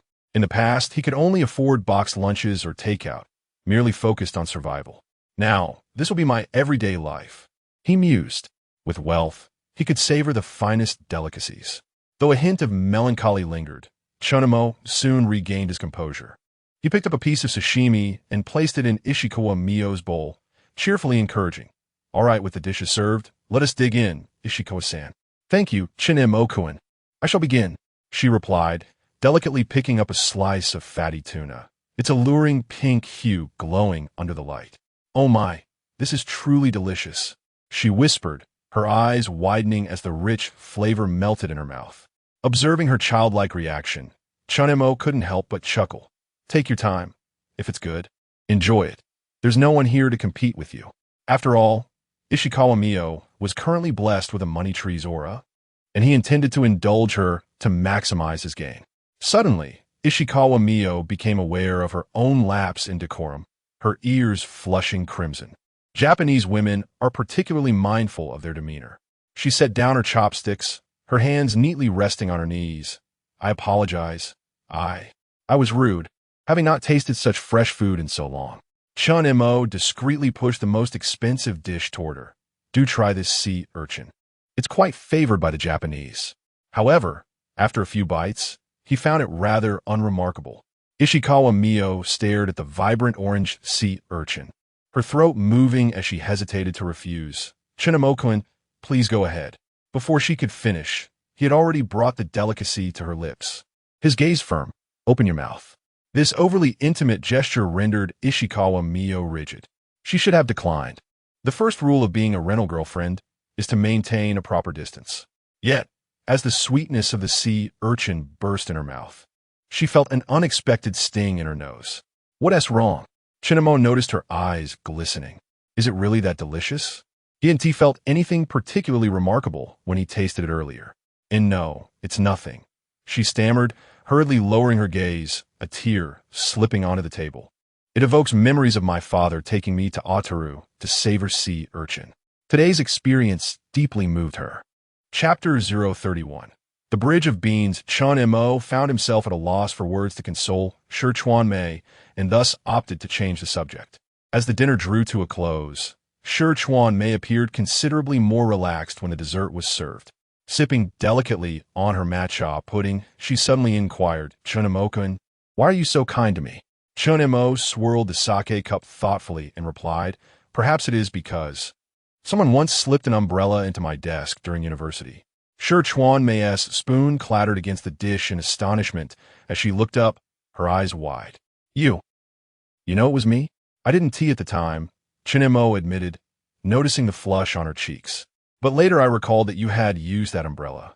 That moment marked one of their most recent connections. On a rainy day, Chen Mo had forgotten his umbrella while hurrying to work, and Shi Chuan Mei, as the class monitor, had secretly placed her only foldable umbrella in his desk. She had taken another umbrella with a friend. Such a trivial matter. She murmured, her voice barely audible. It hardly merits such long remembrance. Chen Mo suddenly leaned forward, initiating a bold advance, close enough to catch the faint scent of her inexpensive shampoo. At that time, I was at my lowest, which made it significant for me. The atmosphere in the tatami room thickened with an unspoken tension. In her fluster, Shi Chuan Mei accidentally knocked over the sake bottle, the amber liquid cascading onto Chen Mo's trousers. I'm so sorry. I'll clean it up right away. She fumbled in a panic, only to be halted by Chen Mo's firm grasp on her wrist. Was she so flustered that she had lost her sensibility? You can't just wipe it like that, he thought. Shi Chuan Mei froze, his hold rendering her motionless. The cool sensation of the spilled sake on her fingertips awakened a realization of the inappropriateness of their current actions. I'm sorry, she stammered, retracting her hand as if struck by electricity, her face ablaze with embarrassment, even her earlobes tinged with crimson. In her chaos, she knocked over the matcha pudding, the green sauce splattering across the table. Watching her flounder, Chen Mo found an unexpected charm in this girl who always feigned composure. He reached for a tissue and offered it to her. It's fine, it's just a little wet. Shi Chuan Mei lowered her head to accept the tissue, her fingers trembling slightly. She had never felt so undignified. Chapter 32. Just a change of scenery for a chat upon her arrival. Chen Mo immediately set aside his phone, his gaze softening as he regarded her. Are you all right? Ishikawa Mio lowered her head, unable to meet his eyes. I'm fine. Chen Mo-kun. Summoning her courage, she raised her head. Let us pretend that what happened earlier never occurred, shall we? I need to report back to the company. I have work this afternoon. Chen Mo's expression abruptly turned cold. Work? The work of a rented girlfriend? Ishikawa Mio nodded, her voice barely a whisper. Yes. Without warning, Chen Mo stood up and approached her, towering over her. Cancel it.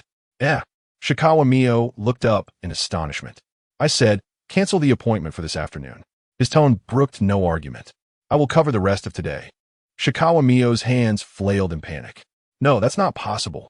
The company policy states that a last-minute cancellation incurs a penalty fee, and it will affect my credibility. With a frosty demeanor, Chen Mo inquired, what is the penalty fee? 500,000 yen. Is that all? It's hardly worth the trouble. I could simply give her a little cash back. With the realization that she had become a lucrative asset, he resolved that Shikawa Mio was now his to keep. Without further ado, he pulled out his phone and made a few swift motions. Ding! Detected that the host is spending on Shikawa Mio. Transferred 5 million yen.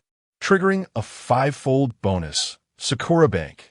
Your account ending in 0219 has received 25 million yen. Current balance.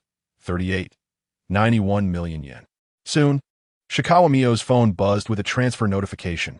5 million yen credited. This. Her eyes widened in disbelief. I've covered the penalty fee, and the remainder will be considered payment for this afternoon. Chen Mo stated, his gaze resolute. Now can we cancel? Shikawa Mio's fingers clutched her phone tightly, her heart torn. Ultimately, she sent the cancellation message to her company. Once the message was sent, she deflated like a puncture balloon. Chen Mo-kun, this is too much. The penalty was only 500,000. The remaining 4 million. Chen Mo interjected, then let us count it towards today, tomorrow, and the day after. I'll continue to compensate you afterwards. She felt utterly deflated. Chen Mo-kun, why go to such lengths? Gently, he lifted her chin, compelling her to meet his gaze. Because I like you, have liked you since university. I cannot bear to see you with other men, even if it is merely work. Declarations of affection cost nothing, and Chen Mo spoke freely. Yet, this statement struck deep into Shikawa Mio's heart, causing tears to spill from her eyes once more. But, I am merely a rented girlfriend. I don't deserve. Hush! Chen Mo wiped away her tears with his thumb. Do not speak such words. You deserve the very best. He took her hand. Come, I shall take you somewhere. Exiting the restaurant, Chen Mo led Shikawa Mio to the Bulgari Hotel in Tokyo. Standing before the hotel, Shikawa Mio felt her palms grow clammy. Chen Mo-kun, what are we doing here? Noticing her apprehension, Chen Mo chuckled lightly. Do not worry. We are merely changing venues for our conversation. There is a splendid observation deck on the top floor. He grasped her hand and entered the hotel. Upon reaching the Bulgari reception, a hostess in a tailored uniform greeted them with a sweet voice. Hello. How may I assist you? In such a prestigious hotel, the hostess's beauty was beyond question. Only the most exquisite individuals were selected for such roles. Chen Mo addressed the attractive attendant. I have a reservation. Certainly, sir. May I have your name? Chen. Upon hearing this, the hostess's eyes widened slightly.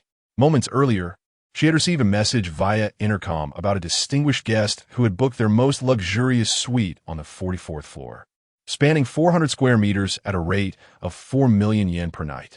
Rarely did anyone reserve such an opulent room. Typically, it was reserved for older gentlemen or foreign visitors. Today, however, this guest was young and handsome, exuding affluence. She felt her heart flutter at the sight of him. It is the esteemed Mr. Chen. Welcome to the Bulgari Hotel. She gestured for them to follow her. The hostess, walking gracefully in her high heels, led the way, her fitted black uniform accentuating her figure. Shikawa Mio followed closely behind Chen Mo, her fingers tightly gripping her Hermes bag strap, her knuckles turning white. She whispered, her voice laced with anxiety. Are we really going to the hotel room? Her nervousness stemmed not only from the hotel, but also from the lavish surroundings that filled her with an instinctive sense of inferiority, having experienced the sting of economic hardship. Chen Mo turned to her with a reassuring smile. Rest assured, we are simply seeking a quiet place to converse. Everywhere else is too noisy. The elevator doors slid open silently. The hostess pressed the button for the 44th floor. As the floor numbers ascended, Shikawa Mio felt her heart race. Stealing a glance at the mirrored walls of the elevator, she noted her flushed cheeks and tousled hair from their earlier kiss. Another glance at Chen Mo revealed his striking confidence, as if this opulent venue existed solely to cater to him. With a chime, the elevator reached the 44th floor. The hostess led them through a corridor adorned with sumptuous Italian marble, finally stopping before a pair of intricately carved wooden doors. "Mr. Chen, this is your Bulgari suite." She swiped the keycard, standing respectfully to the side. The suite, spanning 400 square meters, included a master bedroom, living room, dining area, study, and spa, with panoramic views of Tokyo Tower from the windows. Shikawa Mio stood at the entrance, hesitant to step inside, her eyes wide with wonder. The soft touch of the Persian carpet beneath her feet contrasted with a faint high-end fragrance that permeated the air. Such a place was something she had only witnessed on television. "Shikawa-san, please come in," Chen Mo gently urged her, nudging her forward. As she crossed the threshold into the suite, Shikawa Mio gasped. The floor-to-ceiling windows revealed a breathtaking view of Tokyo, with the Tokyo Tower shimmering in the afternoon sun. A grand piano graced the center of the living room, beside a real fireplace that flickered with decorative flames despite the warm weather. "How much does it cost for a night here?" she stammered. The hostess observed Shikawa Mio's astonished reaction, feeling a mix of envy and admiration. The scene before her resembled a fairy tale romance between a domineering heir and an ordinary girl. Why had such fortune not graced her?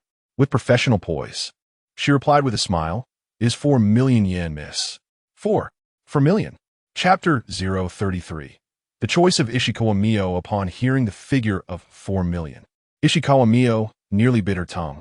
This amount equated to her earnings over the span of 4 months. Was it truly the case that her entire 4 months of income could only afford her a single night's stay here? A sudden realization struck her, accentuating the disparity between her and Chen Mo. She abruptly turned to Chen Mo, exclaiming, "It's too expensive. Let's find another place." Yet, Chen Mo paid her no heed and addressed the receptionist. "Please proceed with the check-in process." The receptionist, striving to exude charm, responded, "Certainly, Mr. Chen." After whispering a remark into her collar microphone, a young woman clad in Bulgari attire soon entered the room. Her beauty was striking, easily scoring above 80 on any scale. Do not underestimate an 80. It signifies a level of attractiveness that stands out among the crowd. "Esteemed Mr. Chen, I am Hoshino Tsukimi, and for the next 24 hours, I shall serve as your dedicated concierge." Chen Mo nodded, signaling her to commence with the check-in formalities. They both approached the sofa, where Chen Mo sank into the cushions. Hoshino Tsukimi gracefully produced a tablet, her movements elegant and professional, slightly bending at the waist. Her hand caressed her fitted skirt while the other held the tablet. She knelt before Chen Mo, presenting the tablet with a soft voice. "Mr. Chen, could you kindly confirm your check-in information?" Sitting on the sofa, Chen Mo observed the alluring figure of Hoshino Tsukimi as she knelt, his mind captivated.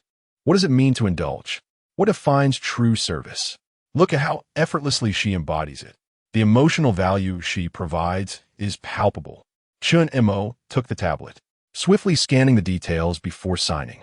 He then handed his bank card to Hoshino Tsukimi, who retrieved the tablet and, with practiced ease, processed the transaction. All check-in procedures are now complete. Beep. Host detected spending by Ishikawa Mio. Accommodation expense of 4 million yen, triggering a quadruple multiplier. She proceeded to explain the hotel's amenities and, in conclusion, presented her business card alongside the bank card to Chen Mo. "If you require any assistance, please do not hesitate to call me. I am available 24 hours a day." Beep. Chen Mo glanced at his phone screen, which illuminated with a notification.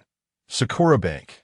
Your account ending in 0219 has received a deposit of 16 million yen, with a balance of 50 million yen. The sudden influx of 16 million brought Chen Mo's total savings to 50 million yen, lifting his spirits. He accepted the bank card and business card, nodding appreciatively. "Thank you." Hoshino Tsukimi then turned to Ishikawa Mio, offering a polite smile. "This lovely lady, should you require anything, please feel free to inform us." Ishikawa Mio quickly waved her hands, stammering, I don't need anything, no. "Thank you." With another courteous bow, Hoshino Tsukimi exited the suite alongside the receptionist, gently closing the door behind them.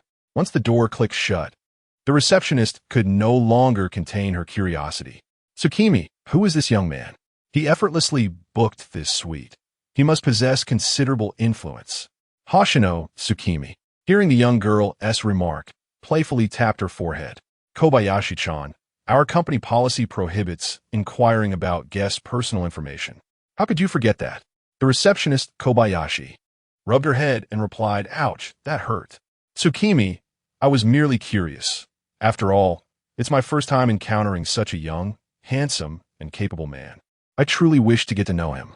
Hoshino Tsukimi feigned annoyance. Focusing on your work is of utmost importance. Did you not see the exquisite companion he brought? Are you more attractive than her? The receptionist, Kobayashi, adopted a serious demeanor. Understood, I will concentrate on my duties. I was just daydreaming. Even without wealth, I would gladly accept such a handsome man. I may not be as beautiful as him, but Tsukimi, you are equally stunning. Hoshino Tsukimi felt compelled to further admonish her. Kobayashi quickly shielded her head. As the receptionist and Hoshino Tsukimi departed, silence enveloped the room. Ishikawa Mio stood there, feeling somewhat lost. Chen Mo approached the floor-to-ceiling window, gazing down at the bustling cityscape of Tokyo. This was his first time viewing the vibrant metropolis from such a vantage point. The throngs of people and the ceaseless flow of vehicles painted a picture of unrelenting activity. Yet his mindset had shifted, and he casually remarked, "The view is splendid. Care to join me?" Ishikawa Mio hesitated briefly before cautiously stepping closer. Standing beside Chen Mo, she peered through the glass, surveying the city below. The towering skyscrapers appeared diminutive from this height. Tokyo Tower sparkled in the distance, radiant under the sunlight. "It's beautiful," she couldn't help but whisper in awe. Chen Mo turned his head to her, a smile gracing his lips. "Is it not lovely?" Ishikawa Mio nodded. "It truly is magnificent. This is the first time I have seen Tokyo like this." She gazed out the window, lost in thought. Prior to this day, she had been a girl desperately seeking ways to survive, driven solely by financial need. Life had suffocated her. The immense debt left by her father's suicide weighed heavily upon her, compounded by her mother's need for a life-saving operation. Each of these burdens could easily dismantle a family, and tragically, she faced both. The amount she required felt insurmountable, casting a shadow over her existence. The previous month had seen her struggle to meet even the interest on her debts. The creditors had warned her that failure to pay would lead her down a path of degrading compromise. She had resisted this reality, yet felt utterly powerless. Promises of borrowed funds to cover her mother's surgery were made, but she was merely a young woman in her early 20s, filled with a passion for life. Why? Why was misfortune her constant companion? Though Chen Mo was wealthy, she had never considered that anyone might assist her, nor did she believe anyone would. No one would extend unconditional help. Besides, she was a bottomless pit, needing far more than mere millions to resolve her plight. Chen Mo's appearance today felt like a ray of light breaking through the clouds of her bleak existence. Given her circumstances, and since she was already contemplating a life-altering decision, why not create a beautiful memory for her first time? At the very least, moments spent with Chen Mo brought her joy. As Ishikawa Mio gazed out the window, her eyes glistened with unshed tears. Chen Mo noticed her emotional shift and drew her into his embrace, softly inquiring, "What troubles you?" "Nothing." Ishikawa Mio hastily wiped her eyes. She merely felt as though all of this were a dream. Lifting her gaze to Chen Mo, her eyes reflected a mix of longing and determination as she declared, Chen Mo-kun, please take me." Chen Mo was momentarily taken aback, quickly grasping the implications of her words. A flicker of complex emotions crossed his face. He gently stroked her long hair. "Mio, do not feel compelled." Ishikawa Mio shook her head, her gaze resolute. "This is not coercion. It is my own choice." With that, she wrapped her arms around Chen Mo's neck and, standing on her toes, initiated a kiss. This kiss was far more passionate than the ones shared in the restaurant. Ishikawa Mio, though inexperienced, sought his warmth. As their kiss lingered, both found themselves breathless. Chen Mo lifted her effortlessly and laid her gently upon the bed. API call failed with status code 429. Error. Code for 29. Message. Resource has been exhausted. E.g. Check quota. Status. Resource exhausted. Chapter 034. Serendipitous rewards. Half an hour elapsed. Ishikawa Mio nestled in Chen Mo's embrace, her cheeks still flushed with a lingering blush. Chen Mo gently stroked her hair, then broached the subject. Mio, perhaps it's time to relinquish your position as a rental girlfriend. Ishikawa Mio, who had been tracing circles on Chen Mo's chest with her finger, stiffened at his words. But your mother's medical expenses and the family's debts. I shall assume responsibility for them, Chen Mo stated with unwavering conviction. Ishikawa Mio abruptly sat up, the quilt slipping to reveal her exquisite figure. That's far too much. Chen Mo drew her back into his arms. It's inconsequential to me, and besides. He playfully pinched Ishikawa Mio's cheek with a mischievous grin. Now that you are mine, I have no desire for you to have any contact with other men, even if it's for work. Ishikawa Mio buried her face against his chest, murmuring, Chen Mo-kun, why are you so kind to me? Chen Mo paused momentarily before whispering, perhaps it is because the affection I couldn't express in university, I finally have the opportunity to atone for. These words, though partially fabricated, stirred a warmth within Ishikawa Mio's heart.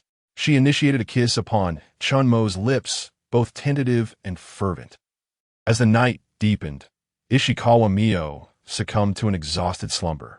Chen Mo gazed upon her sleeping countenance, gently brushing aside the stray strands of hair that framed her face. He noticed that even in her sleep, her brow remained furrowed, whether from the recent events or some other cause. Chen Mo tenderly smoothed away the lines of worry with his thumb. Ishikawa Mio, seemingly sensing his touch, responded with a subtle upturn of her lips, even making a soft, contented sound. Having assuaged this lucrative asset, Chen Mo accessed the system interface. Ding! Ishikawa Mio Conquest Progress. 60. Mysterious Grand Prize Distribution in progress. Acquired Arigato. Thank you for your patronage. Restoration Technique. Arigato Restoration Technique. Consumes 10 points of mental energy upon use, instantly restoring physical condition. Usage. Utter the phrase, Arigato. Ding! Enhancement 3. Observing the two rewards presented by the system, a peculiar smile graced Chen Mo's face. Without hesitation, he applied the enhancement. Subsequently, he turned his attention to the other reward. Arigato Restoration Technique consumes 10 points of mental energy, instantly restoring physical condition. Chen Mo glanced at the sleeping Ishikawa Mio beside him.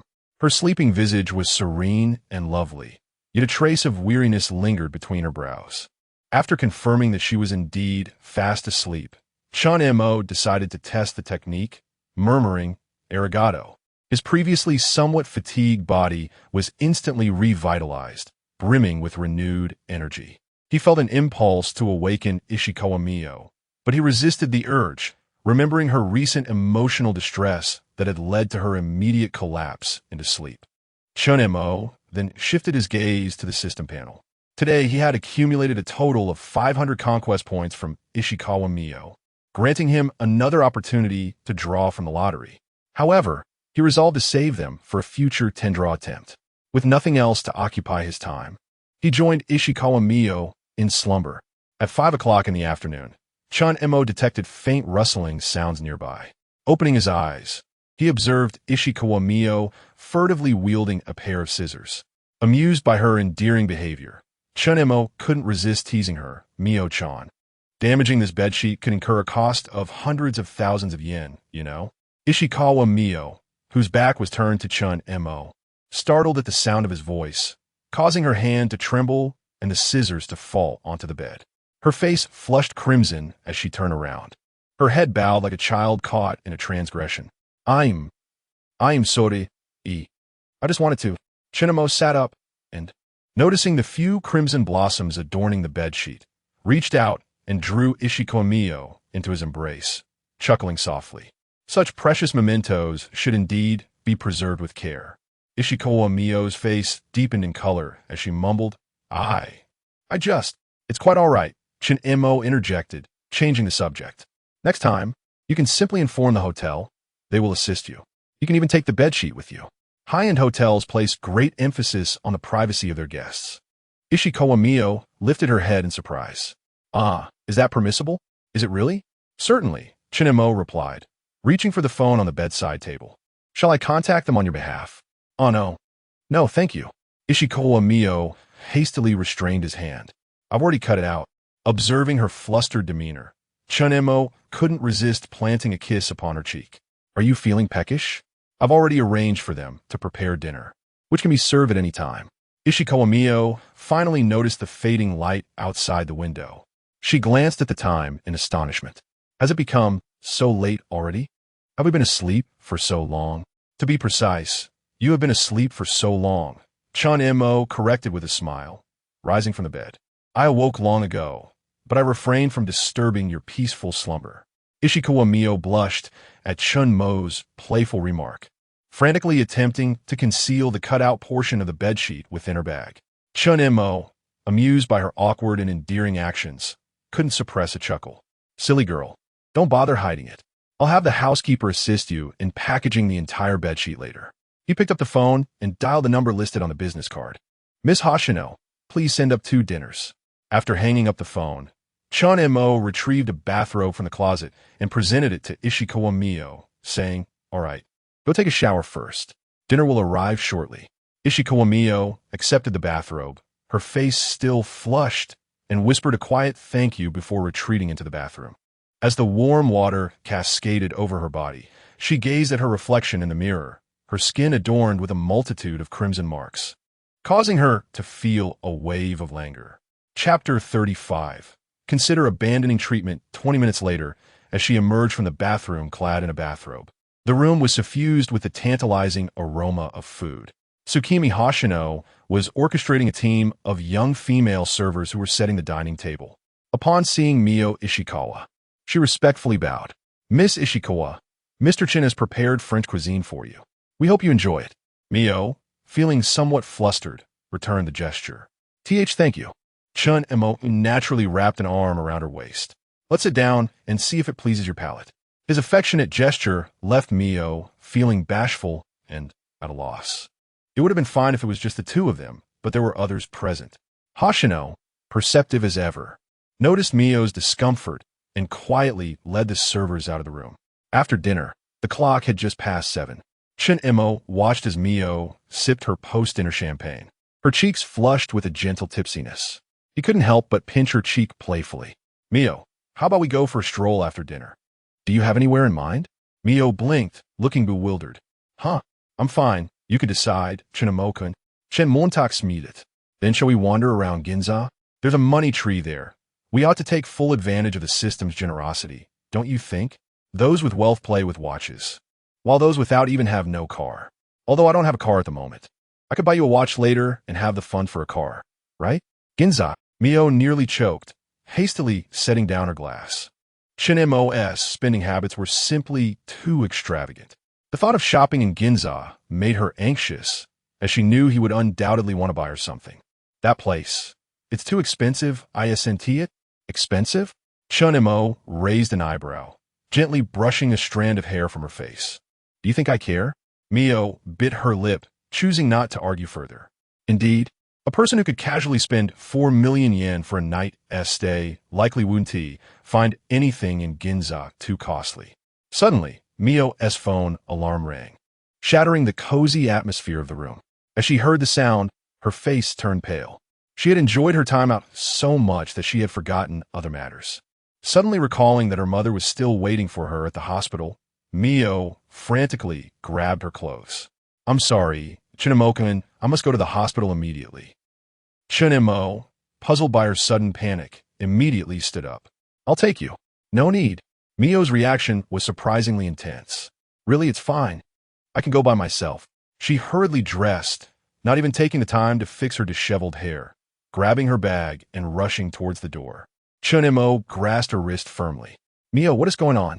Mio's eyes welled up with tears as she looked at him, her voice choked with emotion. My mother. She's waiting for me at the hospital to deliver her medicine. The hospital's medication is too expensive. The attending physician saw our plight and secretly told me I could buy it from a pharmacy outside. Upon hearing this, Chen Mo immediately grabbed his coat. Let me accompany you. Mio bit her lip. No, Chen Mo and I. Our relationship is progressing too quickly. I haven't figured out how to explain this to my mother yet. If it comes too suddenly, I fear she will worry and it might affect her condition. Please, let me go alone, all right? Observing the frantic yet stubborn look in Mio's eyes, Chen Mo ultimately released his grip. All right, then go by yourself. But remember to contact me if you need anything. Mio nodded gratefully, standing on her tiptoes to place a quick kiss on Chen Mo's cheek before hastily exiting the room. Through the system's real-time eye, Mio Ishikawa was bound. Beep.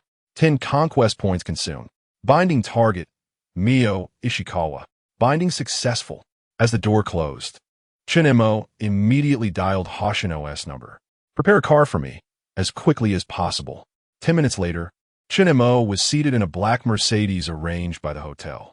Utilizing the real-time eye's location function, he clearly saw Mio taking a taxi towards Tokyo Central Hospital. Follow that taxi, he instructed the driver. The Tokyo nightscape outside the window rushed by, the neon lights casting fragmented shadows upon the glass. Leaning back at his seat, Chen Mo lightly tapped his fingers against the armrest, contemplating his next move. He needed to follow and assist Mio with her medical expenses. Chen Mo intended to pay the hospital directly, as her stubborn nature might lead her to refuse his help otherwise. At Tokyo Central Hospital, room 307, Mio knelt beside her mother's bed, grasping her frail hand, tears brimming in her eyes. Mom, I brought the medicine. You will get better. The middle-aged woman on the hospital bed appeared ashen, her breathing faint.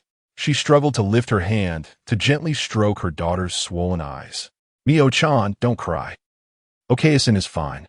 Miss Ishikawa, a doctor in a white coat, entered, his expression grave. I just checked the records. Your outstanding balance has exceeded the hospital's maximum limit. If you cannot pay at least 3 million yen in deposit tonight, you must discharge by tomorrow. Mio's shoulders trembled violently. Doctor, please, I beg you, grant us a few more days. I can gather the money. The doctor sighed. The hospital is not a charity. Your mother requires a liver transplant, which costs 5 million yen, plus an additional 15 million yen for the liver usage fee, not to mention subsequent treatments. He shook his head. If you cannot afford it, I suggest you consider abandoning treatment. Mio abruptly stood, her knees colliding with the bed's edge without her noticing. Suddenly, she recalled the 5 million yen Chen Mo had transferred to her today.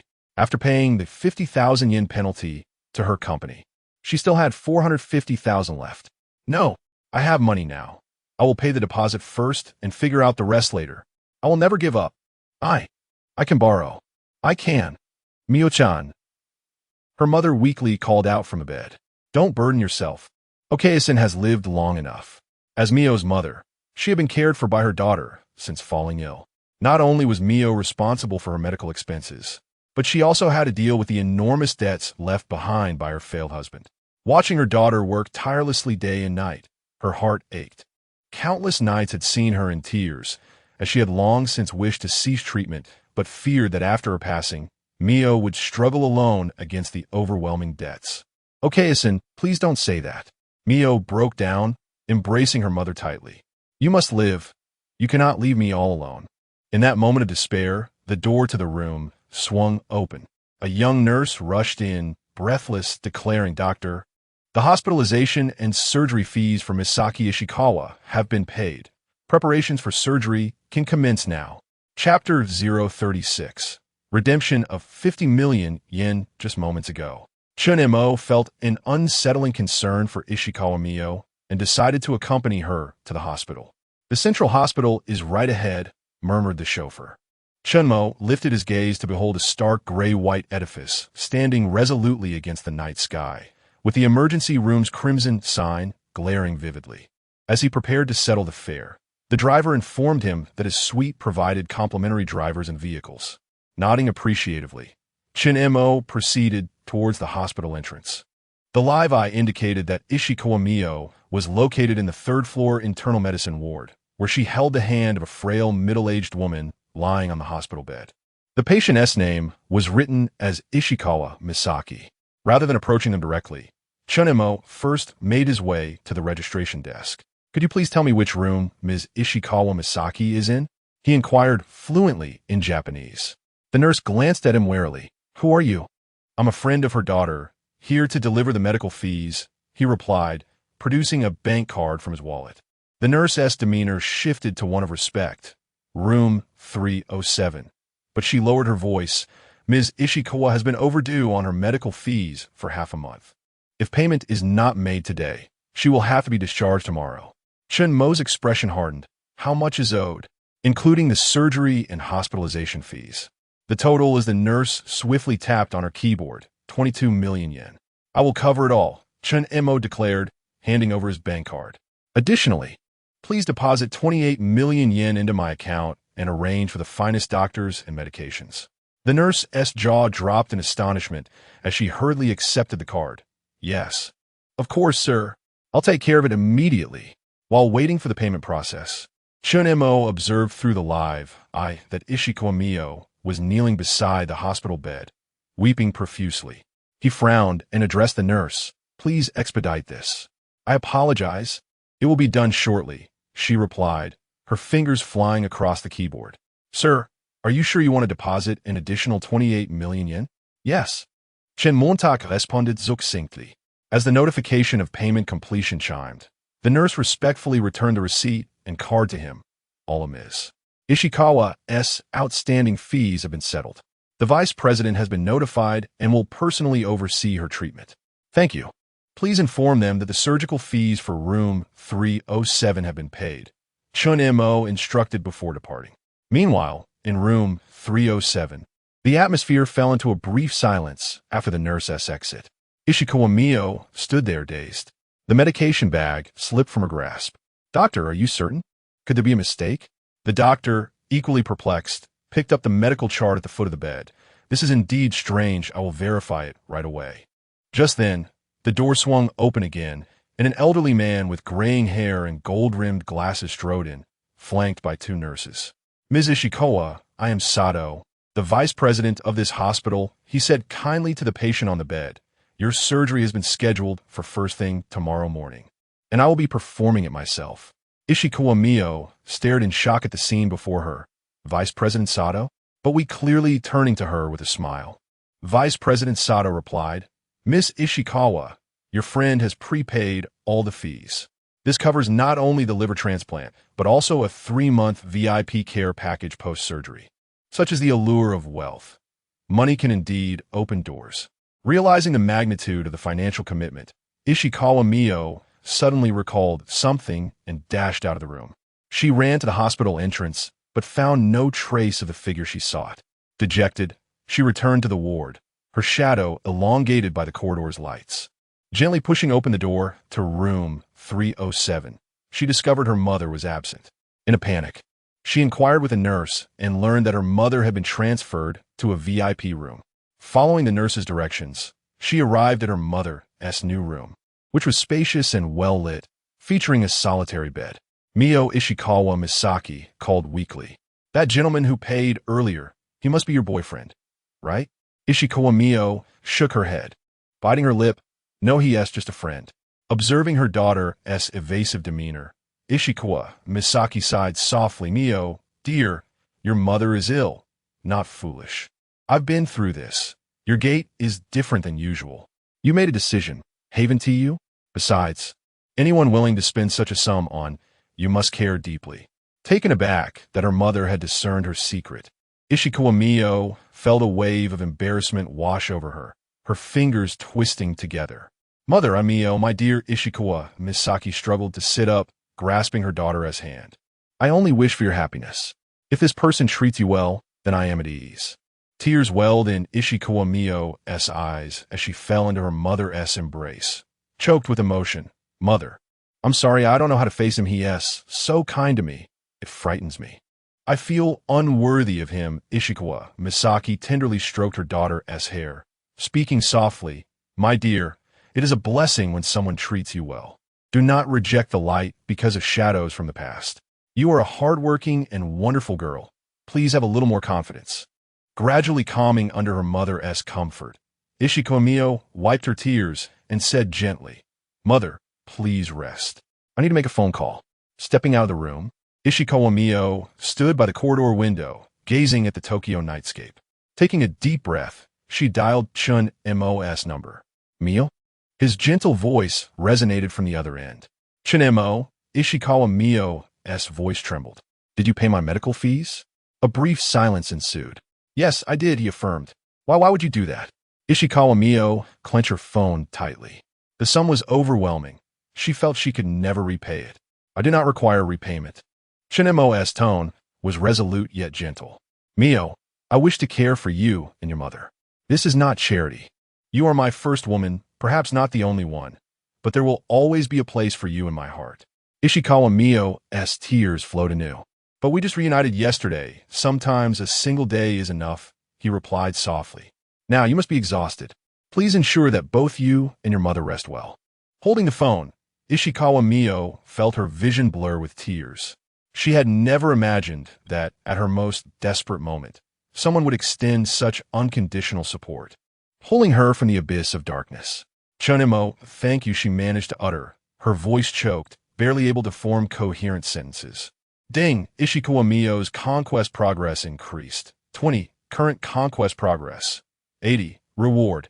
200 conquest points. Chen Mo's warm laughter resonated through the line. All right. No more tears. Your mother's surgery is tomorrow, so you should head back and rest now. After hanging up the phone, Mio Ishikawa leaned against the corridor wall and gradually slid down to the floor.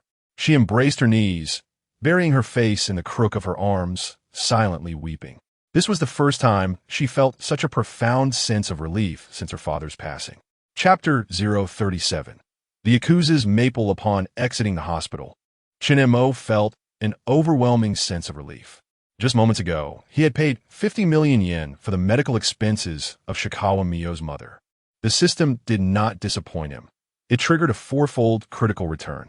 At this moment, his savings had swelled to 200 million yen. Notably, his conquest points had also accumulated to 1,000. With these points, he initiated a tenfold draw from the system. Ding acquired all attributes 3, 10 million yen, 1 million yen. Acquired top-tier combat skills, 10 million yen, 1 million yen. Acquired mastery of 18 types of short blades, 10 million yen, 1 million yen. Acquired strength 5. The rewards from this tenfold draw were rather mediocre. Indeed, they were quite ordinary.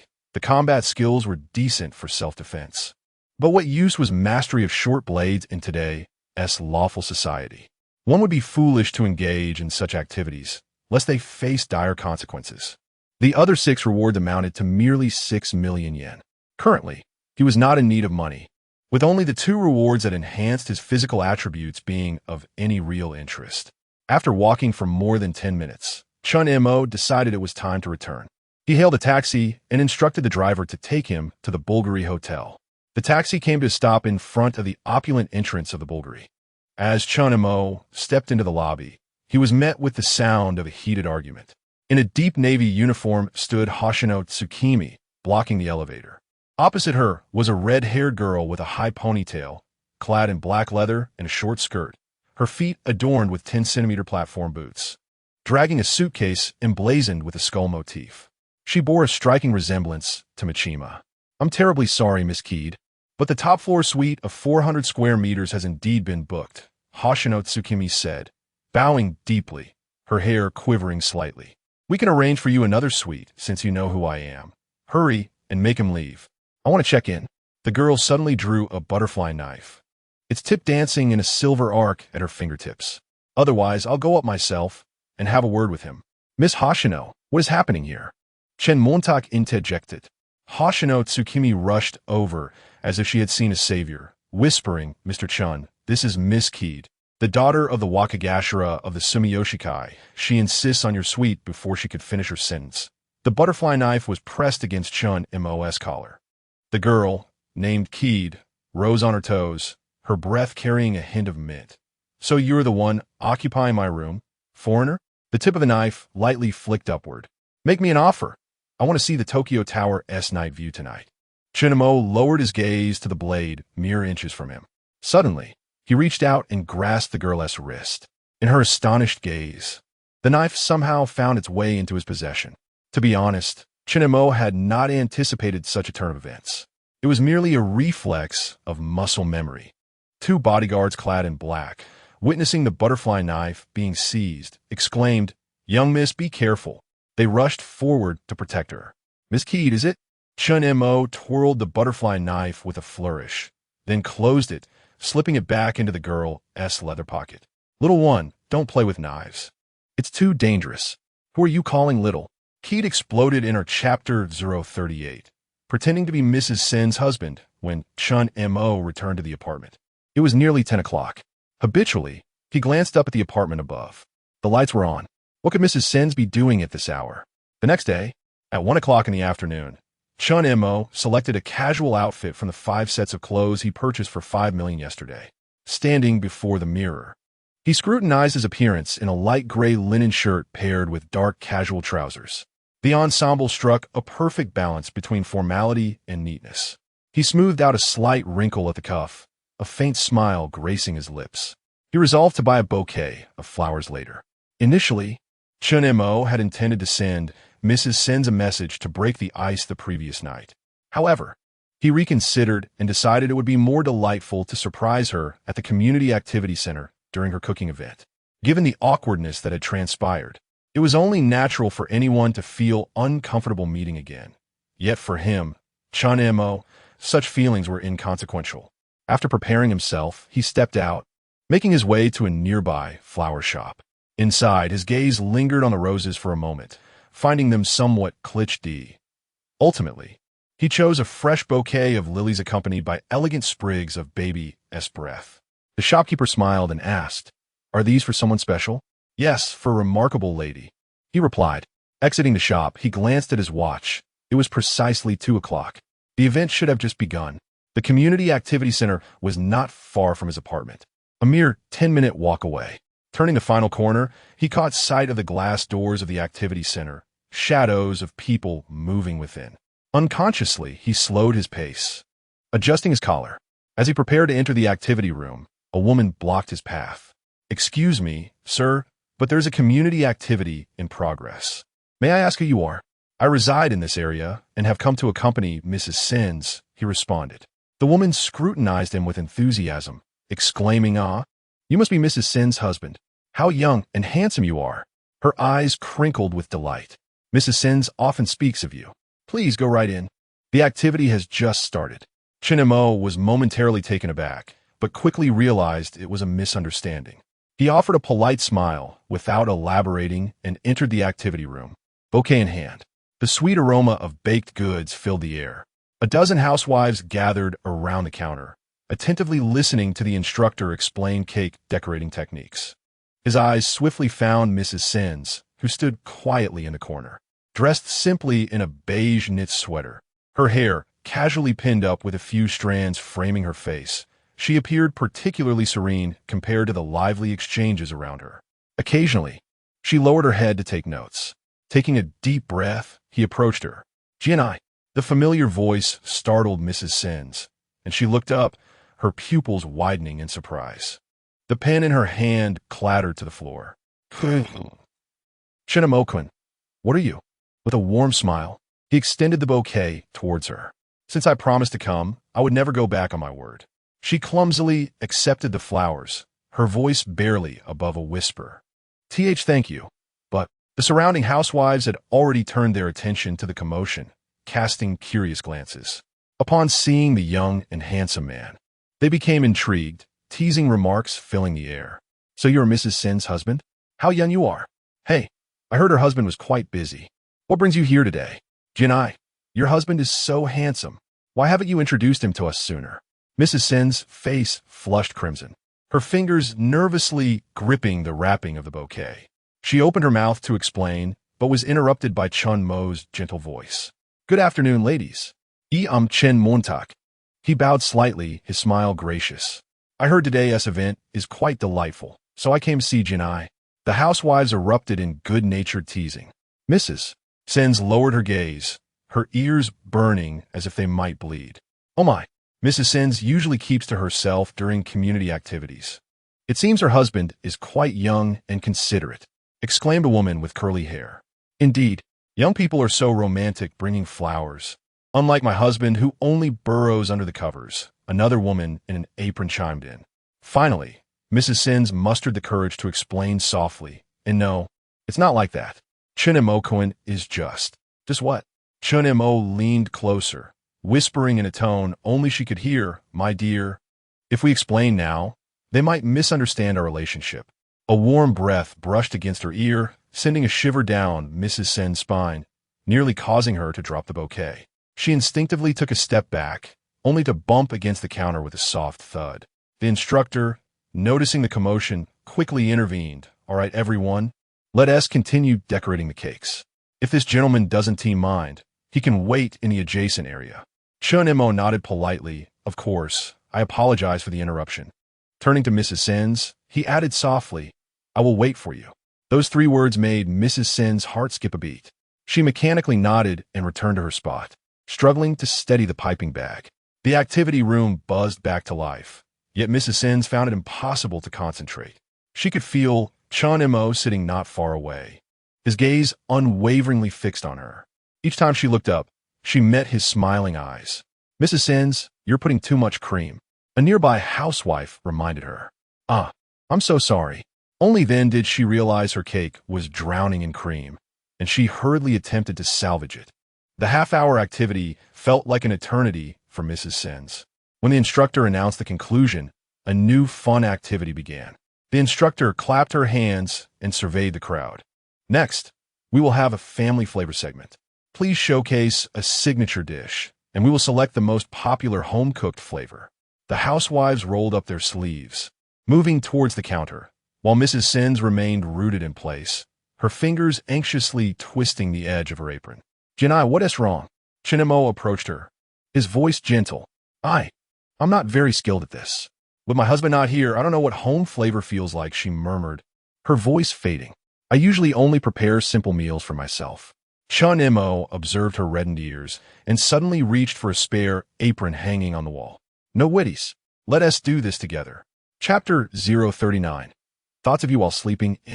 Morisawa Kanai abruptly raised her head, her almond-shaped eyes widening in surprise. What? You don't believe in my culinary skills? Chen Mo had deftly tied his apron and rolled up his sleeves to reveal his well-defined forearms. When I lived alone, this was how I made a living. Surrounding women erupted in playful cheers. Morisawa Kanai felt her cheeks flush, lowering her gaze to her toes. No, it's not. Just. Then it settled. Chen Mo naturally positioned himself at the cooking station, turning to wink at her. Let me guess. Mrs. Morisawa's specialty is tamagoyaki? She looked up, astonished. How did you know? I saw a lot of eggshells at your house the other day. Chen Mo chuckled, glancing at the plate of tamagoyaki on her dining table. Morisawa Kanai's earlobes turned crimson, mortified. She remembered that day when she had been eating, only to be distracted by the sound of water leaking from the bathroom, forgetting her meal entirely. Chen Mo surely didn't think she was the type to leave a mess after eating, did he? Oh my gosh, how embarrassing. She hurriedly grabbed the whisk, nearly knocking over a spice bottle. Careful. Chen Mo steadied her wrist, and they both froze at the warmth of his fingertips. He released her hand casually, handing her the eggs. I'll chop the ham and scallions. You handle the egg mixture? Okay, sure. She took the eggs, her fingers still trembling slightly. At the cooking station, their movements began to synchronize. Chen Mo's chopping was precise and rhythmic, while Morisawa Kanai's whisking became more fluid. Occasionally, their arms brushed against each other, causing her to flinch like a startled rabbit, while he merely smiled, pretending not to notice. He suddenly asked, should we add sugar? Ah, yes. Just a teaspoon. Like this? He deliberately scooped a heaping spoonful. That's too much. Morisawa Kanai exclaimed, grabbing his wrist in a panic. Then realizing her slip, she quickly released him. Soda. Chen Mo laughed, twisting his wrist to shake the excess sugar back into the jar. Just teasing you. See, I isn't just right now. He presented the spoon to her, and their proximity allowed them to catch each other's scent. Morisawa Kanai inhaled the subtle masculine aroma mingled with the fragrance of lilies, making her feel dizzy. Mrs. Morisawa, he lowered his voice. Everyone is watching us. Only then did she notice the surrounding women giggling, some even capturing the moment on their phones. The eldest, Mrs. Tanaka, smiled and said, "Youth is wonderful. Cooking can be so sweet." "No, it's not," Morisawa Kanai stammered, her eyes reddening with embarrassment. Her whisking became frantic, splattering egg mixture onto Chen Mo's shirt. "Oh no, soda. I'll clean it up." She fumbled for a paper towel, but was gently restrained by Chen Mo's hand on her shoulder. "It's fine." He took the towel and casually wiped it, then leaned closer to whisper in her ear, "But Mrs. Morisawa, if you keep panicking, everyone will misunderstand." His warm breath brushed against her ear, causing her to freeze. She mechanically nodded, forcing herself to focus on the cooking. Chen Mo observed her flushed profile, a soft smile flickering in his eyes. The tamagoyaki gradually took shape in the pan, its golden surface glistening enticingly. With the finesse of a culinary master, Chen Mo expertly rolled the egg. Morisawa Kanai carefully adjusted the heat. Their cooperation grew increasingly seamless, and the final product emerged surprisingly perfect, layers of egg interspersed with delicate pink ham and vibrant green scallions, exuding an irresistible aroma. "Wow, this tamagoyaki is beautiful." The surrounding women gathered, expressing their admiration. Judge Mrs. Tanaka took a bite, her eyes widening. "The cooking is impeccable. The sweetness just right. It truly has a homely taste." Morisawa Kanai shyly lowered her head, but heard Chen Mo say, "It's all thanks to Kanai. I was just assisting." She looked up in surprise, meeting his smiling gaze. In that moment, the surrounding noise seemed to fade, leaving only the sound of their hearts pounding in their ears. As the event concluded, dusk settled in. Mrs. Morisawa achieved her long-desired first-place rating. The sunset streamed through the window, casting elongated shadows of the two. Clutching a bouquet of lilies, Morisawa Kanai followed Chen Mo out of the event center.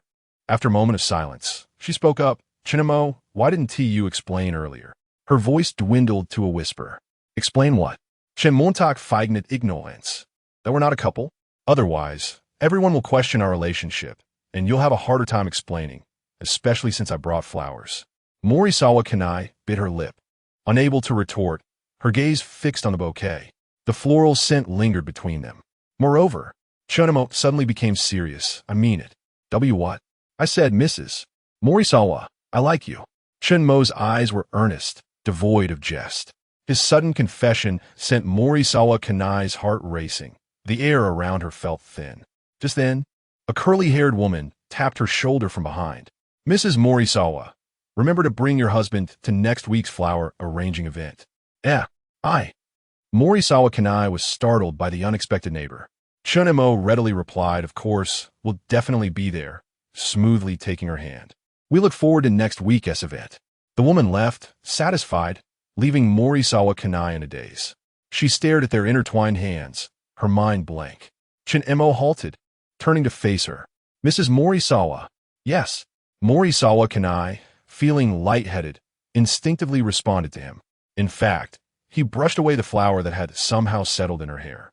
"About that day, I didn't feel embarrassed at all, because from the moment I saw you, I was captivated. Even at night, thoughts of you linger in my mind." Before she could react, he naturally pulled her along, as if it were the most ordinary thing. "Let's go home." Morisawa Kanai, led by his warm hand, forgot to resist. Hearing him say that she occupied his thoughts at night felt like an audacious confession. Time flew by, and they returned to the apartment building. Upon reaching her door, Morisawa Kanai felt a twinge of reluctance. Holding the key, her hand paused just above the lock. Breaking the silence, she turned to Chen Mo, her voice barely audible. Chapter 040. The open-hearted Mrs. Sens today. "I am truly grateful to you, Chen Mo-kun." As Chen Mo prepared to return home, he paused upon hearing Mrs. Sen's voice, turning to her with a curious expression. "Why the sudden formality?" "I am merely delighted to assist, Mrs. Sens." Mrs. Sens Kana felt her ears flush with warmth as she lowered her gaze to her toes. Chen Mo-kun often uttered words that stirred her heart. Her mind was flooded with the memory of his whisper during the competition, "I like you." Surely, that must have been a jest, a mere pleasantry to fend off the neighbor's teasing, right? She fumbled to articulate her thoughts. "And no, it's nothing. I just wanted to say, if it weren't for your help, I could never have made such delightful tamagoyki. Suddenly, Chen Mo turned back towards Mrs. Sins, and she instinctively stepped back, only to be gently caught by her wrist. Mrs. Sins, his voice was deep and tender. Do you know? The way you crack the eggs is quite adorable. Yeah, Mrs. Sins Kana's eyes widened in disbelief. She was clearly flustered yet feigned composure. Chen Mo's thumb softly caressed the inside of her wrist, sending a delicate shiver through her. Especially when you focus intently on the tamagoyki in the pan, unconsciously biting your lip, resembling a devoted wife preparing a meal for her husband. Mrs. Sins was taken aback. Had he observed her so meticulously? The notion of being likened to a wife laboring for her husband felt surreal. Heat rushed her cheeks. Chen Mo leaned in slightly, narrowing the space between them. So, to celebrate our victory, would you care to join me at my home for a drink? I happen to have a fine bottle of sake. That might not be appropriate, Mrs. Sins instinctively declined. Chen Mo did not press further, releasing her wrist with a flicker of disappointment in his eyes. I see, I was too abrupt. Perhaps another time. No, that is not it. Mrs. Sins Kana's voice unexpectedly rose, startling herself into a softer tone. I mean, if it's just for a drink, it wouldn't be impossible. The latter part of her statement felt almost too difficult to voice. Chen Mo's eyes brightened. Is that true? Mrs. Sins nodded gently, her heart racing as if it might leap from her chest. She knew she ought to refuse her identity as a married woman, the scrutiny of the neighbors. They were merely neighbors, yet at that moment, she yearned to heed her heart's desire just once. At Chen Mo's home, Mrs. Sins Kana sat awkwardly on the floor before the sofa. She felt a twinge of regret. Though this was not her first visit, the atmosphere now was palpably different. Alcohol often led to unforeseen circumstances. Yet, as she wallowed in regret, anticipation stirred within her. She watched as Chen Mo emerged from the kitchen, carrying a bottle of what appeared to be exquisite sake. Despite his modest background, he took pleasure in indulging in fine beverages, and his home was well stocked. Pouring her a glass, he remarked, "This is a special brew from Kyoto, made with water from a 1,000-year-old well." Mrs. Sins Kana accepted the glass with both hands, her fingers unintentionally brushing against his. A faint jolt of electricity seemed to surge from their point of contact. In a bid to mask her fluster, she hastily took a sip, only to be captivated by the rich aroma of the sake, her eyes widening in surprise. "How is it? Is it to your liking?" Chen Mo inquired, his eyes glimmering with anticipation. Mrs. Sins nodded, taking another small sip.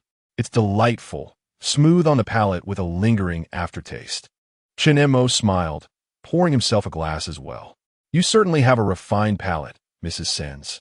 Previously, when my husband was around, he would occasionally accompany me for a drink." The mention of her husband made Mrs. Sins Kana's voice falter. Internally, she berated herself. How would she bring up her husband in this context? A wave of guilt washed over her. In truth, she harbored no profound affection for her husband. They had lived apart since their marriage, and she was unclear about what she had gained or was clinging to in that relationship. Perhaps it was merely the sense of duty as a wife. Chen Mo noticed the shift in her demeanor. Gently setting down his glass, he spoke softly, "Mrs. Sins, if this is inconvenient, we can—" "No, that's not it." Mrs. Sins hastily shook her head, her fingers instinctively twisting the hem of her kimono. "I just suddenly thought of something." The atmosphere in the room fell into a silence. Under the influence of alcohol, Mrs. Sins felt her cheeks grow warm. She took a deep breath and downed the sake in her glass. Actually, she gathered her courage. "My husband and I are not as affectionate as the neighbors might believe." The moment those words escaped her lips, she felt an unusual sense of liberation. It was the first time in many years she had unveiled her heart to another. Chen Mo did not respond immediately. Instead, he quietly refilled her glass, his actions indicating his attentive listening. "Our marriage was arranged by our families. He is often away, and we might see each other once a year if that." Mrs. Sins' voice grew softer. "Sometimes I wonder, what is the meaning of such a marriage?" By the end, her voice was tinged with a hint of sob. Chen Mo gently grasped her hand, and this time, she did not shy away. "Mrs. Sins, do you know? The first time I saw you, I was captivated by your smile. Your mature charm and warm smile utterly enchanted me. Mrs. Sens raised her gaze, her eyes shimmering with unshed tears. But I am a married woman. Chen Mo lifted his hand, gently brushing away her tears. I know, but I simply cannot suppress my feelings for you. Faced with Chen Mo's confession once more, Mrs. Sen's breath quickened. Her heart raced as if it might burst from her chest. The rich fragrance of the sake enveloped her, eroding her rationality. Chen Mo's palm enveloped her small hand. But today, seeing you alone in the community activity room, I could not contain myself. I wanted to offer you care, to protect you. Mrs. Sens felt a sense of safety enveloped in his grasp. Her fingertips trembled slightly. She longed to withdraw her hand, but found herself unable to summon the strength. Perhaps, deep down, she did not wish to break free. Chinamokuin, but this isn't right. Her voice was faint, barely audible, as if she could not convince even herself. Chen Montauk leaned in closer, their proximity allowing them to feel each other's breath. The scent of his masculine essence, mingled with the aroma of sake, sent her head spinning. Mrs. Sens, Chen Mo's breath brushed against her earlobe, causing her to tremble uncontrollably. Chapter 041. Suppressed for 3 years. An eruption. Has your husband been away long? Over 3 years. I believe. The utterance of this figure made her realize the extensive period of her solitude. Had she already forgotten the essence of home, the visage of her husband? A blush crept across her skin beneath the beige knit, the sake's potency beginning to manifest in the voluptuous woman. Chen Mo raised a hand, fingers tracing her nape, gently displacing a stray lock of hair. Such a long time. Surely, anyone would feel lonesome. Do you not? Chen Mo's breath brushed her ear as he spoke, the warmth sending shivers down her spine. Please, don't ask. I cannot answer. Marizawa Kana clutched at her skirt, yearning to distance herself from Chen Mo, yet her body remained unyielding, captive to his unique aura, more intoxicating than the alcohol. His fingers glided from her nape, across her earlobe, to her flushed cheek, as he murmured, "But Kana, your face is quite flushed." Marizawa Kana found herself devoid of excuses. It's the sake. Nothing more. Chen Mo-kun, we mustn't. Her voice, a mere whisper, lacked conviction. His fingertips traced the line of her neck, a playful tone coloring his words. But Kana, life is fleeting. She gently bit her lip, aware that she should rebuff him. Yet the weight of 3 years' solitude had become unbearable, reason succumbing to overwhelming desire. But I'm so much older now, and Chen Montauk chuckled softly, his fingers lifting her chin. He has long ceased to care, has he not? Why else would he be so indifferent to your feelings? His words, like a sharpened blade, pierced through Marizawa Kana's facade, shattering her last defenses. Her eyes, glistening with unshed tears, met his deep, luminous gaze. Chen Mo-kun, do you truly care for me? Her voice trembled, like a drowning soul grasping at a final lifeline. Chen Mo offered no verbal response. Instead, he lowered his head, providing an answer in action, his lips meeting hers. Marizawa Kana's eyes widened, but soon fluttered shut, her hands instinctively rising to his shoulders, tentatively returning the kiss. Chen Mo's kiss was assertive, his hands caressing her slender waist. Marizawa Kana shivered, yet made no move to pull away. Kana, Chen Mo's husky voice whispered in her ear. Cease your contemplation, won't you? Marizawa Kana's cheeks burned. She gave a barely perceptible nod. Yes, with her tacit consent, Chen Mo's kiss intensified. Outside, lightning and thunder intertwined, rain pattering against the window. Time seemed to dissolve. The rain ceased. Marizawa Kana lay nestled in Chen Mo's embrace, asleep, curled up like a kitten, gazing at her slumbering form. He shook his head with amusement. Such a gluttonous little thing. Ensuring his little kitten was sound asleep, he lit a cigarette and activated the system panel. Ding! Marizawa Kana Conquest Progress increased by 15. Conquest Progress. 80. Reward. 500 Conquest Points. Prompt. Conquest Progress has reached 60 for the first time. A mysterious grand prize will be awarded. Mysterious grand prize is being distributed. Acquired 51 of Ution Multinational Corporation shares. Ution Multinational Corporation has a market value of 25 billion yen. Ution? Isn't that where I work? Chen Mo had not anticipated that a seemingly modest company possessed a market value of 25 billion yen. A 51 stake translated to nearly 13 billion yen. While seemingly decent, it remained inaccessible. For Chen Mo, the reward was merely passable. And 500 conquest points. Should he use them? After 2 rounds of 10 consecutive draws, he perceived no difference, the drop rate remaining unchanged. Very well. I'll draw. System, give me a 5 draw. Ding. Acquired. Kato Taka's hand, top-tier driving skill, Huaxia Remy SU, 7 Ultra. 5 million yen, agility increased by 10 points. Upon viewing the 5 draw rewards, Chen Mo was instantly elated. Damn, this is far superior to the previous 10 consecutive draws. Putting aside all else, he never imagined that Remy would exist in this world as well. That was the fastest sedan coupe in mass production with 4 doors. Although Chen Mo favored the mechanical engine charm of gasoline cars, the 1,548 horsepower Remy car, regardless of its appearance or configuration, was a remarkable product. Most importantly, this car was difficult to obtain even with money, especially in a backwater like the island nation. System, how will this Remy SU 7 Ultra be delivered to me? How long will it take? Can the configuration be customized?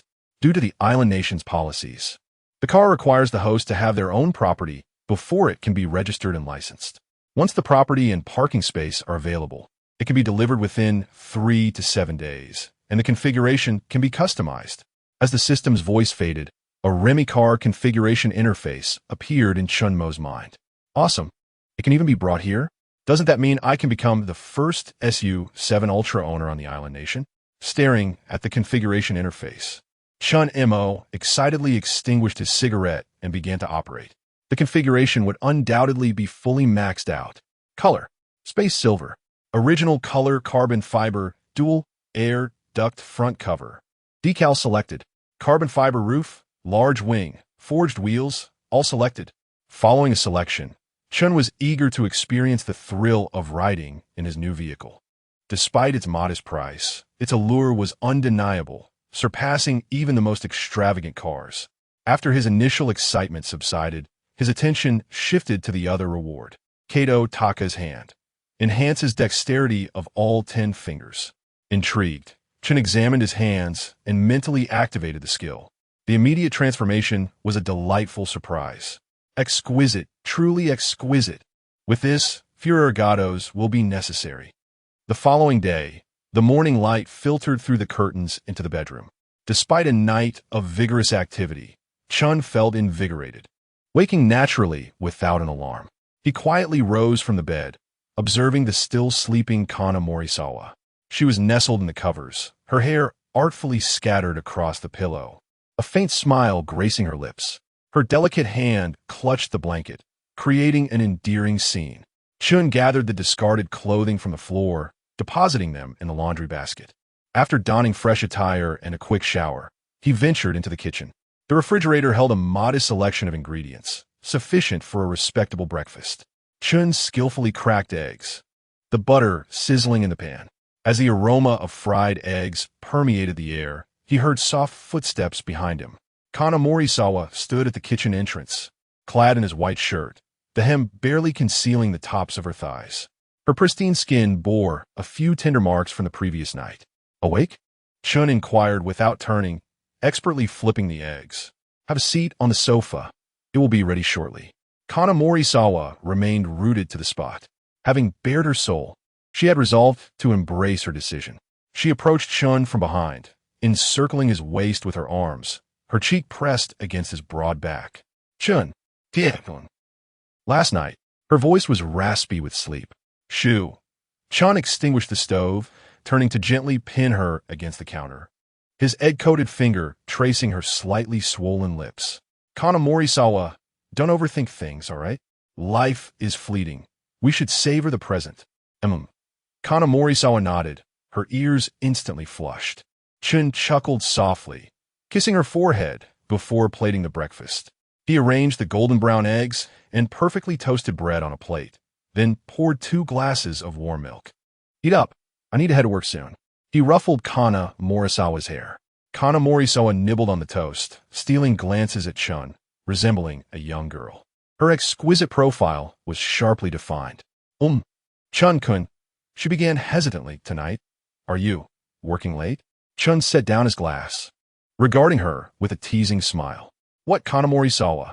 Am I already missed before I've even left for work? Should I call in sick so we can contact? And no, that's not it. Kana Morisawa frantically waved her hands, nearly spilling her milk. I just. Observing Kana Morisawa's flustered state, Chun deliberately moved closer, their noses nearly touching. Just what?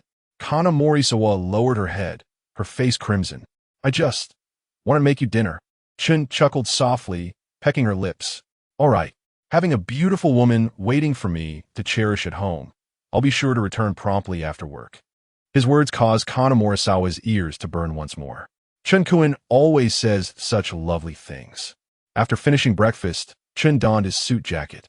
Kana Morisawa accompanied him to the entrance, assisting him with his shoes and adjusting his tie, like a wife seeing her husband off. Finally, Kana Morisawa whispered, "Be careful on your way," her eyes filled with reluctance, reminiscent of a newlywed wife's longing for her husband. He gently pinched Kana Morisawa's cheek. All right, be a good girl and wait for me at home. Kana Morisawa nodded shyly, watching Chun depart. At that moment, she finally understood the feeling of being a wife, no longer lonely at night, with someone to think about during the day. Happiness was so simple. Yet, despite her long marriage, she had never experienced such contentment. If I were younger, and if Chun-kun were my husband, I would be an exceptionally happy wife. After bidding farewell to Kana Morisawa, Chun exited the apartment building and hailed a taxi. En route, Chun accessed the system panel, confirming his ownership of 51 of Ution Corporation shares. He was now the de facto controller of the company. While not the absolute control of 67, it was still a significant achievement. The taxi pulled up in front of the company's skyscraper. Today, Chen's perspective as he gazed up at the building from below was vastly different. This was a modern, 20-story office tower, with Ution Corporation's headquarters occupying the top 5 floors. His department, marketing, was located on the 17th floor. In the elevator, he encountered his colleague, Kenichi Yamada. Oi, Chun-san, what a coincidence. Have you heard? There's a major announcement at the board meeting today. Yamada Kenichi said mysteriously. Oh, what's the big news? Chun inquired. Rumor has it there's a change in major shareholders. The entire management team might be reshuffled. Yamada Kenichi lowered his voice. Our department might be affected. Is that so? Chun had already received a call about this on his way. However, he preferred a low profile, without any grand welcoming ceremonies. After all, he still intended to conquer the little minx, Mizuki Fujiwara. Chun feigned surprise. Really? That's quite a scoop. But we're just small fry. It doesn't concern us. Yamada Kenichi winked and leaned closer, whispering, I heard the new major shareholder has deep connections. Even the president is personally welcoming them. Chun-san, do you think it's some tycoon? The elevator stopped at the 17th floor. Chun straightened his tie, his mind preoccupied with how to tame the department head, Mizuki Fujiwara. He wasn't overly concerned with anything else. Who knows? Maybe it's just an ordinary person. An ordinary person? Impossible. Yamada Kenichi waved his hands dramatically. Someone who can acquire 51 of our company's shares is definitely not ordinary. As they entered the office area, the department head, Kazuto Sato, rushed over. Chun-kun, why are you so late? The board's secretary has been looking for you for ages. Yamada Kenichi's jaw dropped. Chun-san, did you do something wrong? Chun ignored Yamada Kenichi's histrionics and calmly asked, What's the matter? Sato wiped the sweat from his brow. I don't know, but you need to come with me right away. The office erupted in murmurs. Yamada Kenichi's eyes widened. Chun-san, are you going to be?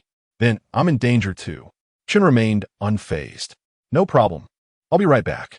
Sato led Chun to the top floor via a private elevator. As Chun stepped out of the elevator, he saw several board members standing in the hallway, looking anxious. The secretary scurried over. Mr. Chun, please come with me. The door to the conference room opened, revealing President Masao Ution standing by the window.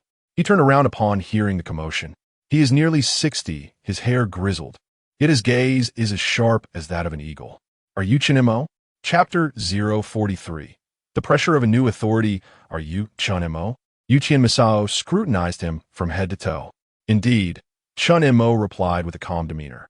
In the past, he might have felt intimidated in the presence of a manager from a company valued at 25 billion yen. However, times had changed. He was now destined for greatness. With his sights set on the entirety of Tokyo, it was this very mindset that exuded an air of authority about him.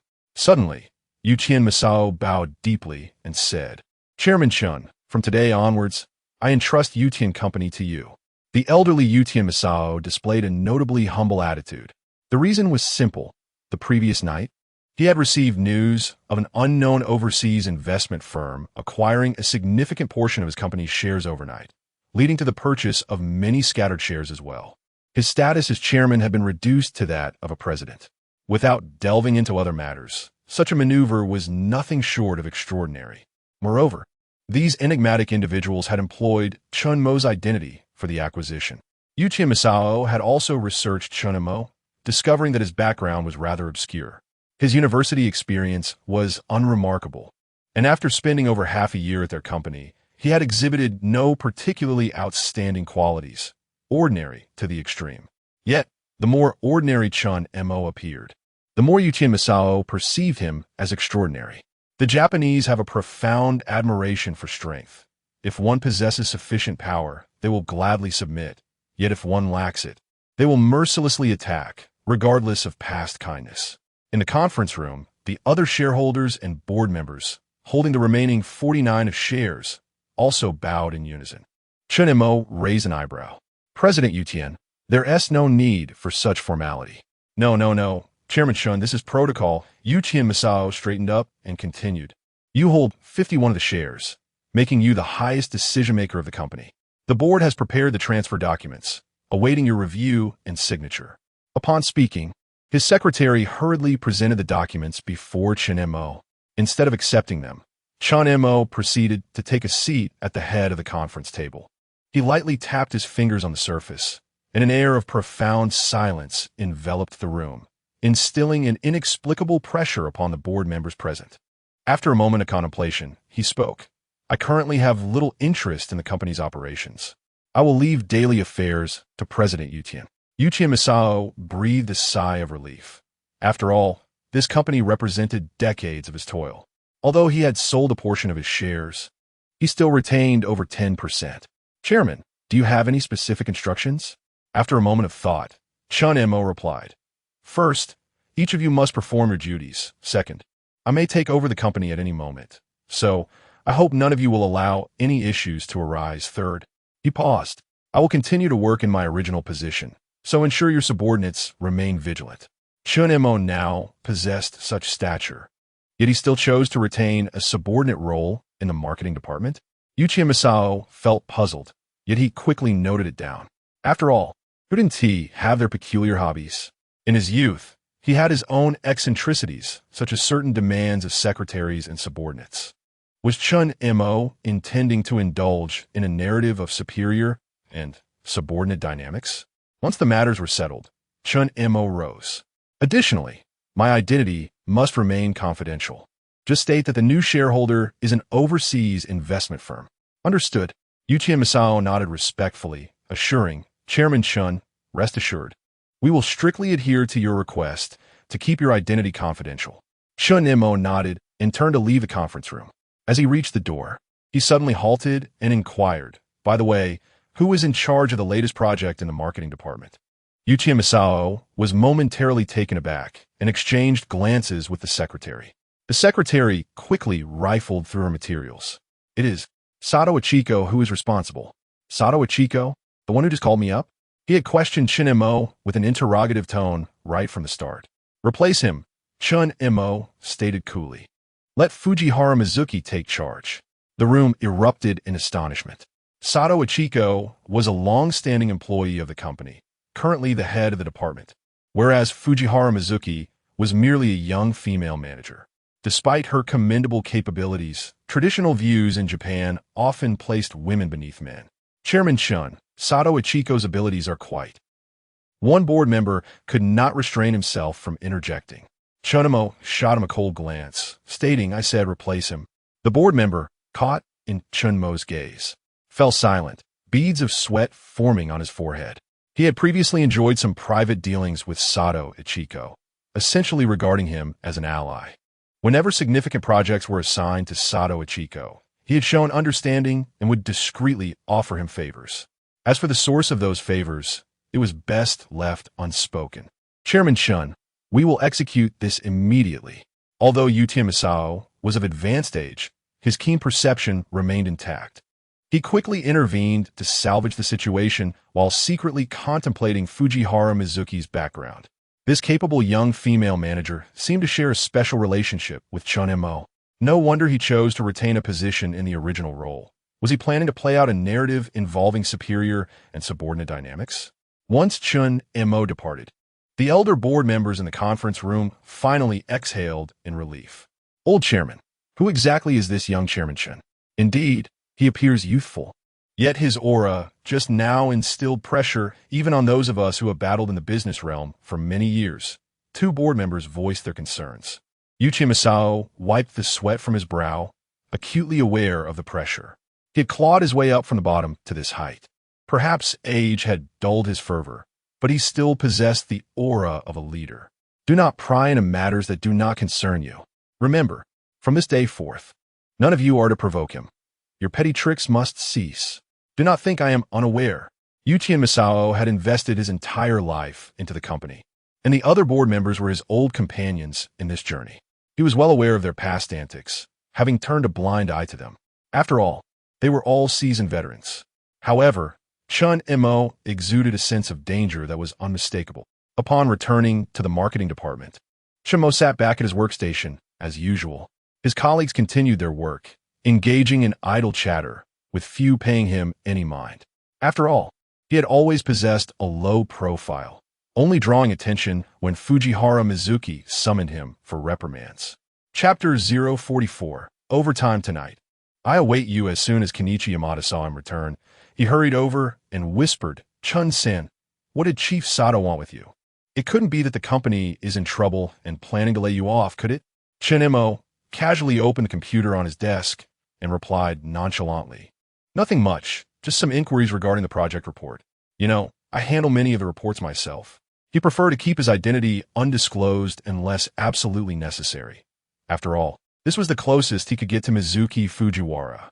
Revealing his identity would hinder any further interactions. Surely, he couldn't just follow her home, could he? Really? Yamada gazed at him, half convinced. "But just now, I saw Chief Sato return, looking absolutely furious. And I even heard him throwing things the moment he stepped into the office." At that moment, the previously chaotic atmosphere in the office fell silent. Click-clack. Mizuki Fujiwara approached briskly in her high heels, her exquisite face reflecting a complex array of emotions. "Chen Montak, come to my office." Her voice remained as frigid as ever, yet it carried a hint of a hoarse tremor. Chen Mo was uncertain about her intentions, but had no choice but to rise and follow, leaving Yamada in a state of bewilderment. This was strange. First Sato, now Fujiwara. Had Chun-san truly not stirred up any trouble? Upon entering the office, Mizuki Fujiwara shut the door and drew the curtains. Taking a deep breath, she turned to Chen Mo, her gaze laden with complexity. "Chen Montak, who exactly are you?" Just moments ago, she had received a notification from Human Resources. Recently, she had been appointed as the chief responsible for a significant multinational project. Such projects had always been managed by Ichiro Fujiwara, but now, inexplicably, it had been assigned to her while the chief was reassigned to a mundane project. Even more bizarrely, the chairman's secretary had personally informed her that this was the directive of the new shareholders and the new chairman, urging her to take it seriously. Being as astute as she was, she quickly connected this to Chen Mo being summoned to the board earlier that day. Leisurely, Chen Mo reclined on the sofa, lighting a cigarette as his eyes appreciatively traced the contours of Mizuki Fujiwara's figure beneath her professional attire. What's this? Hasn't the Minister Fujiwara always berated me, calling me useless? Now she seems concerned about my identity?" Feeling the intensity of his gaze, Mizuki Fujiwara recalled the events of that day, those moments that had haunted her sleepless over the weekend. A wave of embarrassment washed over her as she bit her lip. Whether it was her own vulnerabilities or his true identity, the overwhelming anxiety made it difficult for her to breathe. The proud woman found herself compelled to lower her head in front of Chen Mo. The board said the new shareholders appointed me to oversee this project. This matter is connected to you, isn't it? It was not surprising that she could deduce this, given that such projects had never involved her before. Chen Mo rose slowly and approached her, causing her to instinctively retreat until her back pressed against the desk, nearly causing her to sit. What were you doing?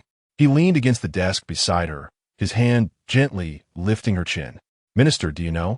The way you look when you're angry is quite adorable. The warmth of his breath made her feel weak. Whether from fear or something else, she couldn't tell. Yes, she was afraid that he might treat her as he had before. If it were after hours with no one around, she might have acquiesced, but now, with people bustling outside, any discovery would ruin everything. Her cheeks flused. Chapter 045. What? Are you afraid? In the office area, as Chen Mo returned to his seat, Kenichi Yamada eagerly approached him, a look of concern etched on his face. He lowered his voice and asked, Chun-san, are you really okay? That was quite a frightening display from Minister Fujiwara. She didn't make things difficult for you, did she? Chen Mo lounged casually in his chair, contemplating how to spend the evening, a faint smile playing on his lips as he responded. Difficult? Not at all. She merely called me over to discuss the new project. A new project? Kenichi Yamada's eyes widened in surprise. Could it be that multinational collaboration? It seems everyone in the company just received an email stating that Minister Fujiwara has been appointed as the project's lead. How wonderful! If selected and completed successfully, the bonus will surely be substantial. Chen Mo smiled silently, his fingers lightly tapping on the desk. Suddenly, Kenichi lowered his voice and leaned in closer. Chun-san, do you think Minister Fujiwara might want you to join the core team of the project? After all, you're usually the one writing the reports, and you do it exceptionally well. Who knows? Chen Montak Shulgit. His gaze drifted towards the minister's office, where, through the frosted glass, he could faintly make out Fujiwara Mizuki's graceful silhouette. However, Kenichi suddenly sported a mischievous grin. Shin-san, have you noticed something peculiar about Minister Fujiwara today? When she called you out earlier, her face seemed particularly flushed. Upon hearing this, Chen Mo raised an eyebrow. Indeed, she had been flustered in his presence. Could it be that this little plump man had caught on to something? That would be troublesome. If discovered, his leisurely teasing of the minister would be thwarted. He tossed a document at Kenichi. Focus on your work. All you ever do is daydream. Chan-san, Kenichi exclaimed in hushed excitement. Listen to me. I genuinely feel that Minister Fujiwara's gaze towards you is quite unusual. She can't possibly continue, and you might find yourself worrying about job security tomorrow. Kenichi shuddered at the warning, made a zipping motion across his mouth, and rolled his wheelchair back to his workstation. At that moment, the door to the minister's office swung open. Fujiwara Mizuki emerged, her high heels clicking against the floor. The black stockings clung to her long legs, subtly visible beneath her professional pencil skirt. The office area fell into a hushed silence. She approached Chen Mo's workstation and placed a stack of documents before him.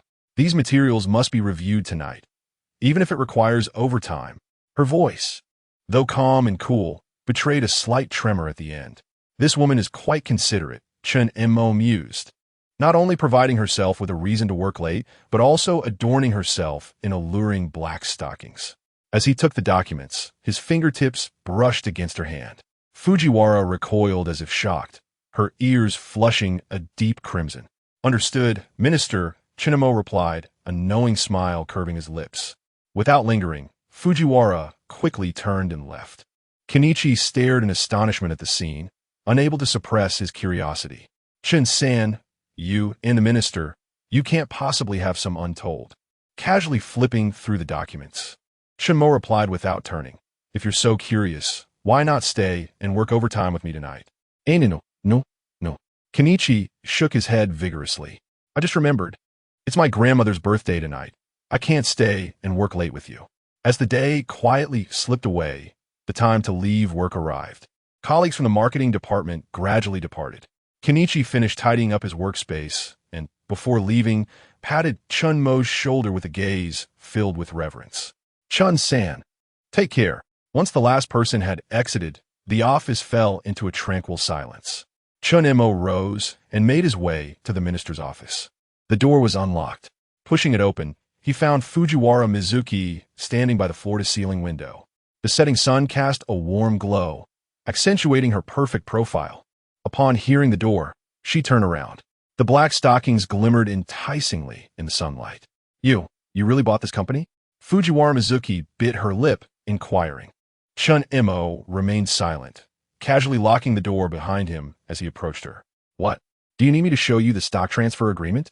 Once lofty and authoritative, Fujiwara Mizuki now pressed her lips together and shook her head. And no, that's not necessary. I just don't understand. If you have wealth and power, why pretend to be an ordinary employee? To toy with you just as I am now? A light chuckle escaped Chen Mo's lips as his long fingers grazed the edge of the desk, his polished shoes tapping a languid rhythm on the floor. Toying? I'm merely working earnestly every day, just like now, contemplating how to convince the minister that I am not incompetent. As Chen Mo drew closer, Fujiwara Mizuki's back pressed against the cool glass of the window, her eyelashes fluttering. He reached out to caress her cheek, leaning in closer, his voice a mere whisper. What? Are you afraid? His merciless smile instilled dread within Fujiwara Mizuki. She turned her face away, unable to conceal her rapid breaths. Who's afraid? I'm not afraid. Chen Mo remained silent, his fingertips trailing down her jawline to her neck, feeling the frantic pulse beneath. Is that so? Then why, minister, are you trembling? And your heart racing so swiftly? Fujiwara Mizuki's anxious hands clutched the hem of her skirt, desperately trying to maintain her composure. What do you want from me? Even if the company is yours now, I merely transitioned from your superior to an employee. You think you can? That's impossible. Employee? Chen Mo suddenly grasped her wrist, pulling her closer. Yet when you handed me the documents earlier, your demeanor was anything but that of an employee. The warmth of his breath sent shivers down Fujiwara Mizuki's spine, her body weakening in response. Well, that's because you insisted on keeping your identity secret. She struggled to maintain her bravado, but her voice trembled uncontrollably. Chen Mo's eyes narrowed slightly. Suddenly, he wrapped an arm around her waist, drawing her into his embrace. And now, minister, what demeanor should you adopt in front of me? Their breaths intertwined, and Fujiwara Mizuki could almost touch chapter 046. A wager is a wager. My dear minister, their breaths mingled, and Fujiwara Mizuki could almost discern his subtle masculine scent, intertwined with a wisp of tobacco, which made her head spin. Reason was slowly crumbling, and her body involuntarily gravitated toward Chen Mo. You are incorrigible, she exclaimed, her voice tinged with mortification. Yet her eyes shimmered with a liquid light. Chen Mo smirked impishly, lowering his head to gently nip at her ear. But it seems the esteemed minister finds my incorrigibility rather delightful. With a vestige of rationality, Fujiwara Mizuki seized his hand. Biting her lower lip, she implored in a faint voice, and no. Not that. Anything else. Her voice trailed off, and she lacked the courage to complete the sentence. Her cheeks flushed crimson like ripened apples, and her hands, though clutching Chen Mo's wandering hand, lacked the strength to push him away. Seeing this, Chen Mo did not press the matter. Instead, he chuckled and raised his other hand, gently lifting her chin. Oh, anything else, you say? Then enlighten me, minister. What else is permissible? The temperature in the office was steadily rising. Fujiwara Mizuki felt an acute nervousness, even more intense than before. Her heart threatened to leap from her chest. I can handle more work for you, I can work overtime, she stammered, attempting to cling to her last shred of composure. Oh, Chen Montak Ashtan Ayabol, a playful glint in his eyes. Minister, you are aware that I have no inclination to discuss work at the moment. Suddenly, he pivoted, pinning Fujiwara Mizuki against the desk. Documents cascaded to the floor, creating a rustling sound. Ah! Fujiwara Mizuki gasped, her hands instinctively bracing against his chest. Didn't I'll help you, she stammered, her voice barely audible. Chen Mo leaned in, whispering softly in her ear, "What exactly are you clinging to, Minister? What difference does it make?" His breath caressed her ear, eroding Fujiwara Mizuki's last vestige of strength, leaving her limp against the desk. She knew she should resist. Anything was preferable, as long as she preserved that final boundary. Yet, her body betrayed her. At that moment, the sound of footsteps and the clinking of keys echoed from the market department's office entrance. Both of them froze. "Damn, it's the security patrol," Chen Mo muttered under his breath, observing the beam of a flashlight outside the office. Fujiwara Mizuki, regaining a semblance of composure, frantically pushed him away. "Quick, hide!" Chen Mo remained unmoved, a playful smile gracing his lips. "Hide? This is my company. Why should I hide? Besides, is there anything wrong with discussing projects in the office during overtime?" As the footsteps drew nearer, Fujiwara Mizuki's eyes welled up with anxiety. I beg you, if we're seen." Observing her flustered state, Chen Mo finally retreated a few steps, casually retrieving his phone and dialing a number. "Hello, security? Cancel the patrol tonight. There are people in the project overtime office," he commanded tersely, after the board of directors had confirmed Chen Mo's identity. His personal number had been disseminated to the high-level members of each department. A moment later, the footsteps ceased. A burst of static crackled from a walkie-talkie, followed by the security guard's acquiescent responses before he departed. Fujiwara Mizuki's legs trembled, threatening to buckle beneath her. Chen Mo steadied her by the waist, teasingly remarking, "Why so nervous? It seems the esteemed minister is concerned about our relationship being discovered." "Who's concerned?" Fujiwara Mizuki retorted, her newfound courage belied by her averted gaze.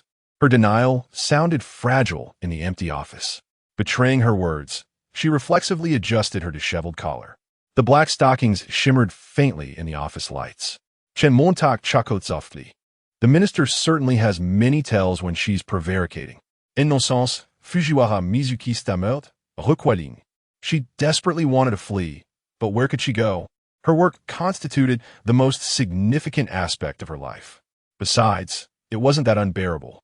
At least, Chen Mo had only made suggestive overtures. Fujiwara Mizuki inhaled deeply, endeavoring to regain her composure. "Now that the security is gone, perhaps I can present my insights on the new project," she offered, grasping at straws. "Esaha, Chen Montak vispiret," raising a finger to her lips. He felt her delicate lips quiver momentarily. "I told you, I have no desire to discuss work-related matters at the moment." His gaze traveled from Fujiwara Mizuki's eyes downwards. "I recall, Minister, that you said anything was permissible, except for that." Upon hearing these words, Fujiwara Mizuki's breathing quickened. She had inexplicably yielded earlier, but the interruption by the security guard had restored her senses. Now, recalling her previous behavior, she felt a surge of embarrassment. She averted her gaze, unable to meet Chen Mo's eyes. That's. How about we engage in a game?" Chen Mo retrieved a coin from his pocket. "Change from lunch." With his enhanced fingers, he deftly flipped the coin across his slender hand. "Heads, you will obediently obey me tonight, doing whatever I command. Tails." He paused deliberately. "I shall release you to return home." Childish, Fujiwara Mizuki frowned, yet she couldn't help but fixate on the coin as it spun under the lights. For some inexplicable reason, Chen Mo's hands evoked a peculiar sensation within her, a subtle, tingling numbness. "If you are so confident." Ding! Before she could finish her sentence, the coin was launched into the air, tracing a silver arc before descending. Chen Mo deftly caught it, covering it with the back of his hand. "Come, Minister, guess heads or tails." Fujiwara Mizuki bit her lip. Reason dictated that she should leave immediately, for the outcome would be the same regardless of her guess. Yet, her legs felt rooted to the spot, preventing her from moving. She whispered, almost against her will, "Tails." Chen Mo slowly removed his hand. The silver coin gleamed coldly under the lights. "Heads. I am afraid destiny seems to be on my side, Minister," he said, returning the coin to his pocket. He took a step forward, entrapping Fujiwara Mizuki between himself and the desk. "A wager is a wager, Minister." She lowered her eyes, avoiding his gaze. An inexplicable anticipation welled up within her. Not here. Chapter 047. The dimly lit storeroom, oh? And where might the esteemed department head be inclined to venture? Chen Mo replied casually, relishing the sensation of the silken fabric encasing her shapely, taut legs. The storeroom, Fujiwara Mizuki uttered, her voice as delicate as a whisper. The office is not safe. Having been previously manipulated by Chen Mo, the office held no sense of security for her. Her response thoroughly amused Chen Mo. The storeroom, you say? Intriguing. Chen Mo released her from his grasp with a smile, gesturing for her to proceed. Lead the way, esteemed department head. Fujiwara Mizuki exhaled deeply, almost fleeing towards the door. Yet, she hesitated as she grasped the handle, her back trembling slightly, as if in a final struggle. Chen Mo followed leisurely, admiring the graceful curve of her waist and shoulders accentuated by her professional attire. Ah, yes, he interjected suddenly. Why were you so quick to don the stockings this morning, esteemed department head? I have a spare pair in my desk drawer. Fujiwara Mizuki retorted through gritted teeth. The mere mention of it filled her with mortification. That morning, Chen Mo had requested her to wear stockings, and she had, astonishingly, complied. She truly questioned her sanity. The pair traversed the 17th-floor corridor, the storeroom situated at its far end, rarely used except during company personnel changes or large-scale conferences. Fujiwara Mizuki trembled several times, her hand failing to swipe the card to unlock the door. Ultimately, Chen Mo took the card and effortlessly opened the door. Beep! The electronic door emitted a crisp, unlocking sound. A faint scent of mothballs wafted from within the storeroom. Chen Mo stood at the entrance, a teasing smile playing on his lips as he observed Fujiwara Mizuki's black-stockinged legs tremble slightly. Devilish. Head, he drawled, deliberately prolonging the syllables, lightly tapping the doorframe with his fingertip. Du proceed. After a moment's hesitation, Fujiwara Mizuki stepped inside, the storeroom door closing softly behind her with a click. The sound amplified her racing heart. The storeroom's illumination dimmed, with only a sliver of light seeping through the doorframe. Fujiwara Mizuki could hear her own heartbeat, acutely pronounced in the confined, silent space. Chen Mo's footsteps echoed from the darkness within. Fujiwara Mizuki instinctively recoiled, her calf bumping against a shelf behind her with a clang. Careful! Chen Mo's hand emerged from the darkness, steadying her waist, his voice laced with concerned tenderness. So tense. Esteemed department head? Who's tense? Fujiwara Mizuki retorted defensively, though her voice trembled noticeably. If not tense, then why the tremor? Chen Montak Chakotzofti. Fujiwara Mizuki remained silent, biting her lip. Remember, you made a promise. She protested weakly, uncertain whether Chen Mo would honor their agreement, or if she would even vehemently resist if he didn't. Indeed, he replied, his tone conveying a sense of pleasurable menace, as she couldn't discern whether Chen Mo would restrain himself. The storeroom was not particularly spacious, and their proximity allowed her to inhale his untamed breath. Do you know? Chen Mo murmured from behind her. I find your demeanor during meetings, when you're reprimanding others, particularly intriguing. Fujiwara Mizuki turned her face away in mortification. Silence. Just as the atmosphere began to intensify, footsteps and voices echoed from outside. Fujiwara Mizuki stiffened in alarm, instinctively shrinking into Chen Mo's embrace. Chen Mo listened intently. Fear not. It's merely the cleaning staff. He then added with a sudden, mischievous grin, esteemed department head. I dare say. You wouldn't dare. Fujiwara Mizuki exclaimed, her eyes wide with panic. However, upon discerning the playful expression on Chen Mo's face, she realized she had been teased. She struck his chest in exasperation. You! Chen Mo seized her retreating wrist, his voice suddenly turning seductive and dangerous. What about me? As the footsteps receded, the storeroom fell silent once more. Fujiwara Mizuki could distinctly hear her own rapid heartbeat, juxtaposed against Chen Mo's steady rhythm. Beep again. The sound of the storeroom door being unlocked with a card. Chen Mo swiftly pulled her into his arms, and they both concealed themselves behind the shelving. Chapter 48. The linen closet affair exposed Mizuki. Fujiwara nestled apprehensively in Chen Mo's embrace, scarcely daring to breathe. She abruptly seized Chen Mo's hand, casting a severe glare in his direction. Shoo! Chen Mo whispered near her ear. If the esteemed director makes a sound, we risk discovery. Mizuki Fujiwara could only clench her teeth, a mixture of shame and indignation flooding her senses. Never had she imagined finding herself in such a predicament. A company director, reduced to clandestine encounters in a linen closet, akin to a high school couple in a sensational news story. Section Chief. A young woman's suddenly elevated voice sent a jolt through Mizuki Fujiwara. Chen Mo seized the opportunity to draw her closer. Don't! Mizuki Fujiwara protested in a hushed tone, only to provoke Chen Mo's escalating audacity. The commotion on the other side of the shelves intensified. She closed her eyes in mortification, wishing she could shut out her ears as well, as the flames within her grew ever more intense. It seems the linen closet isn't your exclusive domain. Chen Montak chuckled softly. Director, shall we see who retreats first, or if we are discovered? Before the words had even left his lips, the linen closet door was abruptly thrown open, and a piercing light flooded the space. Who's there? A stern female voice demanded. Mizuki Fujiwara's heart nearly ceased its rhythm. It was the voice of the personnel department director. A flurry of hurried dressing and stumbling emanated from the other side of the shelves. Chen Mo swiftly shielded Mizuki Fujiwara behind him, stealthily maneuvering toward the corner behind the door, concealed by the clutter. You! The personnel director's voice was laced with astonishment as she recognized the individuals within. Section Chief Matsumoto. Are you engaging in such activities in the linen closet during work hours? Seizing the pandemonium, Chen Mo led Mizuki Fujiwara out in hushed haste. In the corridor, they exchanged a knowing smile, survivors of close call. Both quickened their pace toward the marketing department office.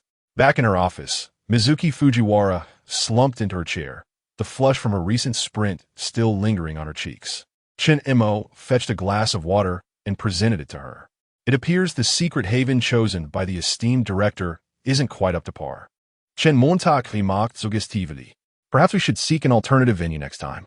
Still reeling from the near discovery, Mizuki Fujiwara mechanically accepted the glass and drained it in one gulp. She knew she ought to vehemently reject such transgressive behavior, yet a clandestine anticipation continued to burgeon within her. She feigned a stern demeanor, proclaiming, Who said there would be a next time? There won't be a next time. Her composure strained, she avoided Chen Mo's gaze. The memory of her own discomposure filled her with mortification. Chen Mo reached out and gently tilted her chin upward. Director, fibbing isn't a becoming habit. Your eyes betray that you rather relish the game. A knock echoed at the office door. The secretary's voice called from outside. Director Fujiwara, the personnel director, is seeking you. She says there's an urgent matter requiring a meeting. Very well, I shall be there presently. Mizuki Fujiwara hastily smoothed her attire. Chen Mo, in contrast, straightened up with unhurried ease, leaving her with the parting words, Carry on, I shall return home. He then turned and departed. Mizuki Fujiwara watched his retreating figure, a sense of unease stirring within her, a perplexing feeling of loss. This realization startled her. No, how could I become like this? She shook her head vehemently, attempting to banish the sensation from her being. I aspire to be a role model for women, to stand at the pinnacle. I cannot allow myself to be swayed by a man. After bolstering her resolve, Mizuki Fujiwara rose to her feet, preparing to face the abruptly convened meeting. Moments later, she stood before the personnel department's entrance, her hand instinctively adjusting her collar. Could this meeting be about the linen closet incident? I mustn't have been discovered, surely? Discovery would be a social demise. She inhaled deeply, attempting to dispel the blush from her face. Just then, the personnel department door swung open. Director Fujiwara, you've arrived? The personnel department assistant stated respectfully as he opened the door. The other department heads are already present. Mizuki Fujiwara nodded and proceeded inside. In the conference room, personnel director Ayako Matsuda stood before the projector, her countenance as somber as a thundercloud. She offered a curt nod upon Mizuki Fujiwara's arrival. Mizuki Fujiwara met her gaze with trepidation. Despite their similar positions, she had nearly been apprehended in the linen closet. She took her seat and nervously sipped from a glass of water. Esteemed colleagues, Matsuda Ayako's voice sliced through the air like a blade. I have gathered you today because a most egregious incident has transpired within the company. Someone has brazenly engaged in improper conduct in the linen closet during work hours. Such behavior is utterly reprehensible. Mizuki Fujiwara's fingers tightened instinctively. She forced herself to maintain a composed facade, but her heart threatened to leap from her chest. Could it be that I've been discovered? Impossible. Chen Mo led me away unnoticed. I hereby announce that Section Chief Sho Matsumoto of the Technology Department and Ms. Ito, an intern in the same department, are suspended from their duties pending investigation. Upon hearing Matsuda Ayako's pronouncement, Mizuki Fujiwara exhaled inaudibly, only to feel ashamed of her reaction. She had always been a person of principle, never engaging in non-work-related activities during working hours. Yet, today she had behaved like a teenager partaking in forbidden fruit. What? Could you elucidate, Director Matsuda? What specific transgression has my section chief committed?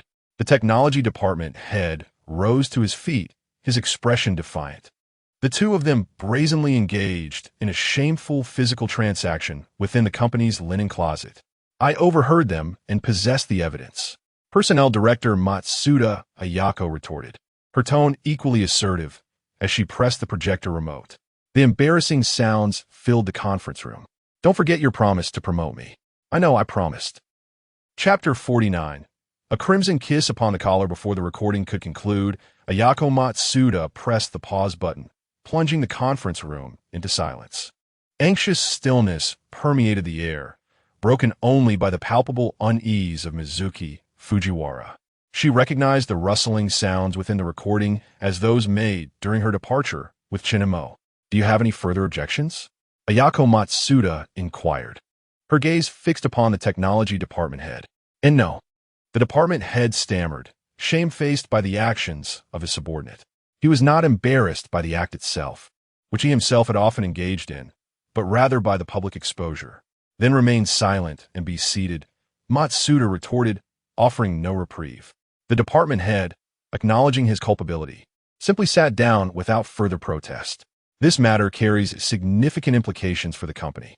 I trust that all department heads will henceforth exercise greater oversight of their subordinates to prevent any recurrence, Matsuda declared. The head of human resources, holding the highest position among the department heads, save for the general manager, responded with a deferential, yes, understood, followed by similar affirmations from the other department heads. Fujiwara Bucho, you appear unwell. Are you feeling all right? Yamada, the portly and unctuous head of finance, inquired with feigned concern, his expression lecherous. I'm fine. I've simply been overworked lately.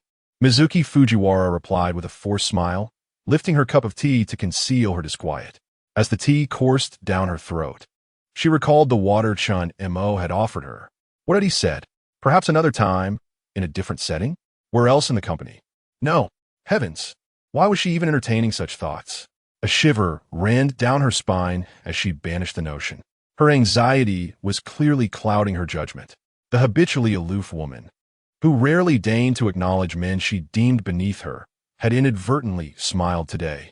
The finance department head, taking this as a signal, leaned in conspiratorially and whispered Fujiwara Bucho, your work is truly exceptional, but you must take care. Perhaps we could share a drink after work? I know a place. Snapping back to reality, Mizuki Fujiwara recoiled at the sight of the leering man. Get lost, she spat, her icy glare seemingly capable of murder. The finance department head, his hopes dashed, retreated, muttering under his breath, stuck-up wench. What was that smile for, if not an invitation? That concludes today's meeting. I shall compile a report on this matter for the board of directors to deliberate upon. I reiterate, all department heads must ensure better management within their respective departments to prevent similar incidents in the future. Matsuda declared, interrupting Fujiwara's thoughts. Meeting adjourned.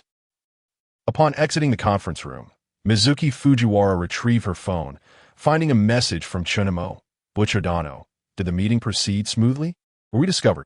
His flippant demeanor infuriated her. Why should she endure a nerve-wracking meeting while he could saunter away without consequence? Both of them stood to suffer if they were found out. Fuming, she longed to unleash a torrent of abuse upon him. Yet, mindful of her position and his status. She stifled her anger. Her fingers hovered over the screen before finally settling on a simple Meanwhile, Chen Mo hailed a taxi back to his apartment. Glancing up, he noticed that Mrs. Morisawa's lights were off. He suddenly remembered his promise to return home promptly after work. He had been distracted and forgotten. Remorseful, he activated his Eye of Providence. A 3D model materialized in his mind, revealing a miniature Mrs. Morisawa asleep on his sofa. Spurred into action, he rushed home, arriving at his doorstep in short order. He unlocked the door and entered the dimly lit apartment. After placing his keys on the cabinet, he switched on the living room lights. The sudden burst of light roused the sleeping beauty. Kanata, Morisawa murmured, rubbing her eyes. Upon seeing Chen Mo, her face lit up. Ah, Chen Mo-kun, you're back. She sat up, her silk nightgown slipping off her shoulder, revealing her smooth skin. Hastily, she adjusted the strap, her demeanor tinged with youthful shyness. Her disheveled hair framed her flushed cheeks. I was going to wait for you to discuss dinner, but I must have fallen asleep, she explained, tugging at the hem of her nightgown, her bare toes curling nervously on the edge of the sofa. Observing the gentle and bashful woman before him, Chen Mo felt a pang of emotion. Never before had he experienced such solicitude, such care, such tenderness. He was truly fortunate to have such a virtuous Mrs. Morisawa. He would cherish her no matter what, even if he were to become a philanderer. She would always hold a special place in his heart. Chen Mo hung his suit jacket in the entryway, loosened his tie, and approached her. Noticing that his usually untidy living room had been meticulously cleaned, he spoke in a low, affectionate tone. I'm sorry. Something came up at work. He leaned down, inhaling the delicate scent of shampoo in her hair, mingled with the aroma of coffee from the table. He kissed her forehead. She was the epitome of devotion. Having tidied up his apartment, she must have skipped her nap. Despite his exertions the previous night, she had risen early that morning, just like him. But his body was beyond normal people, while Mrs. Morisawa was just an ordinary weak woman. She must have been incredibly tired, yet she had waited for him, sustained by coffee. Overwhelmed, Chen Mo wanted nothing more than to comfort her. Would you like something to DRI? Mrs. Morisawa began, before abruptly falling silent. Her eyes widened, her finger hovering in the air, pointing directly at Chen Mo's collar. There, emblazoned in vibrant red, was a lipstick stain. Chapter 50, Jealousy of Kana. The lipstick stain on the white shirt was an eyesore. Chen Mo followed her gaze downward. The image of Fujiwara Mizuki burying herself in his neck in the utility room flashed through his mind. Feeling a pang of guilt, Chen Mo subconsciously reached for his collar. This action startled Mrs. Morisawa, who had been in a daze, and she abruptly stood up. I'll go prepare dinner, she said, almost fleeing towards the kitchen. A tear inadvertently dripped onto the living room floor. The sound of slippers on the floor in this atmosphere was like a string of ellipses. The kitchen door was yanked open quickly, making a jarring sound, and then slammed shut. Morisawa Kana opened the refrigerator door, and a blast of cold air rushed out. She took out celery and meat, and the chill from the food caused the tears she had been holding back to gush out. Chen Mo gazed at the blurred figure on the frosted glass of the kitchen, feeling a sense of unease. He saw Mrs. Morisawa chopping carrots on the cutting board with exaggerated movements, making a rhythmic thudding sound. The atmosphere was quite awkward. He unbuttoned his shirt and walked towards the bathroom, deliberately raising his voice as he passed the kitchen. I'm going to take a shower. In the kitchen, Morisawa Kana's knife moved mechanically on the cutting board. The carrots were sliced, then crumbled into tiny pieces. She felt her vision becoming increasingly blurred. Warm liquid continuously overflowed from her eyes, gliding down her cheeks and dripping onto the countertop. Morisawa Kana wiped away her tears with the back of her hand. What am I doing? She questioned herself silently. It was impossible from the start. Morisawa Kana, Chen Mo-kun is such a catch. Isn't it natural for him to have his own pursuits? Although she tried to console herself in this way, her heart still couldn't help but ache. Perhaps due to distraction, she forgot that the refrigerator was open and cold air was still pouring out. Morisawa Kana didn't feel any coolness. Her mind was buzzing. The bright red lipstick stain on his collar kept magnifying and distorting in her mind, like a sharp blade piercing her heart. This morning, Chen Mo-kun's collar was clearly spotless, and she had even personally tidied it up. Now, he had returned with a woman's mark. Was it intentional or unintentional? Did intentional or unintentional even matter? Perhaps she was just a temporary emotional need for Chen Mo-kun. Thud. The blade in her hand deviated slightly, cutting into her left index finger. The pain came a few seconds later. Blood beads welled up, leaving a striking red dot on the cutting board. She turned on the faucet, and cold water washed over the wound. The stinging sensation brought her back to her senses. Marizawa Kana pressed a kitchen towel against the wound. She looked towards the bathroom through the frosted glass. Chen Mo's blurry figure was moving. I'm really so foolish. Cutting vegetables and cutting herself. Falling for honey trap so easily. The sound of water in the bathroom stopped. Marizawa Kana frantically wiped away her tears, threw the bloody kitchen towel into the trash can, and covered it with other garbage. Then, she started chopping carrots again. Kana? Chen Mo's voice came from the bathroom. I forgot to bring the shower gel. Can you help me get it? All right, away. Her voice trembled. She took a deep breath and walked towards the changing area of the bathroom. After finding the shower gel, she walked to the shower room. In the bathroom, Chen Mo watched as the bathroom door was quietly pushed open a crack. The bottle of shower gel was handed in from outside the door. Mrs. Marizawa's jade bracelet on her wrist bumped against the door frame, making a crisp ting. Here, Mrs. Marizawa's voice was muffled. The half of her arm that was extended and was rigid, as if resisting something. Chen Mo grasped her trembling wrist and pulled her in. Amoizawa kana. Suddenly pulled in, let out a soft cry.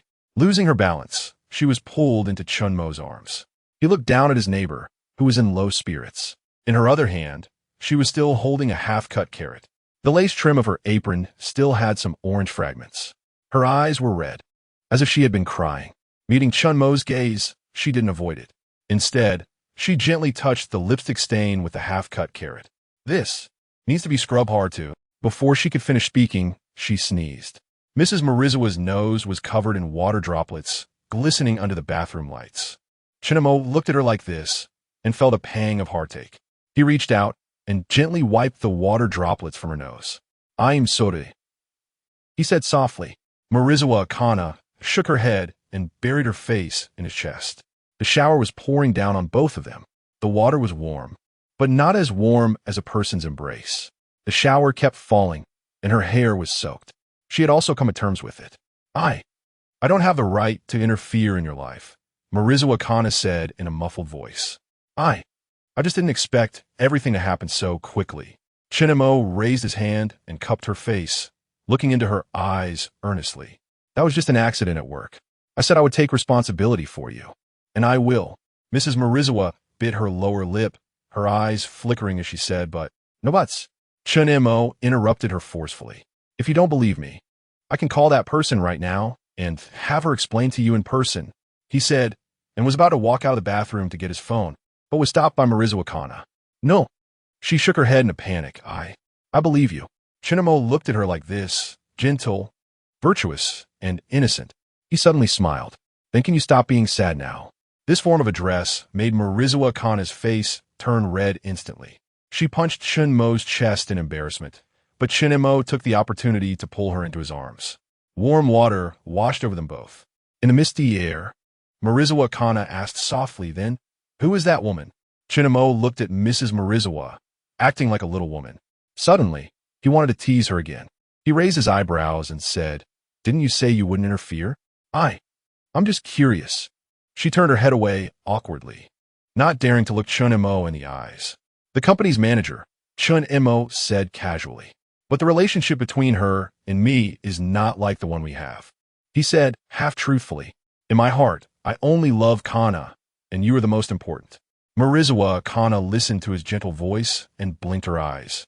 Suddenly thinking of something, wait, is that why you worked overtime and didn't come back? Chen Mo smiled without saying a word, and instead helped her wash her hair. This action warmed Mrs. Marizawa's heart. The gloominess from before was swept away. This intimate and loving contact was something she had never experienced before. To be treated so gently and still want to ask for more would be too much. The thought that Chen Mo not only explained things to her, but also said that she was the most important filled her with a sense of satisfaction. What a big dummy, she muttered softly, the corners of her mouth turning up unconsciously. Although her voice was very soft, Chen Mo still heard it. Mrs., why are you calling me a dummy? I'm Mengre. Chapter 051. Mrs. Morisawa's renewed bliss. Sometime later, Chen Mo emerged from the bathroom, carrying Kanako Morisawa in his arms. He proceeded directly to the bedroom. Kanako Morisawa, with her eyes closed, rested against his chest, a sweet smile gracing her lips. She felt herself being gently lowered. Upon opening her eyes and realizing she was in the bedroom, being placed on the bed, she experienced a moment of trepidation. Chen Mo, amused by her apprehensive demeanor, chuckled softly, finding validation in his prowess quite gratifying. However, he feigned a mischievous grin, remarking, "Why the apprehension? I merely intended to dry your hair. What were your thoughts dwelling upon?" The playful teasing caused a blush to creep up Kanako Morisawa's neck, and she stammered in explanation. Oh, drying. Dry my hair, you say? Her explanation only served to deepen the ambiguity, as her mind began to wander into fanciful realms. I am not that sort of woman, she mused. Having composed herself, Kanako Morisawa, upon seeing Chen Mo approach with a hairdryer, felt a surge of warmth in her heart. After drying her hair, they emerged together. Chen Mo gallantly offered to assist with the preparation of dinner. The two busied themselves in the kitchen, with Kanako Morisawa stealing glances at him, a blissful smile perpetually playing on her lips.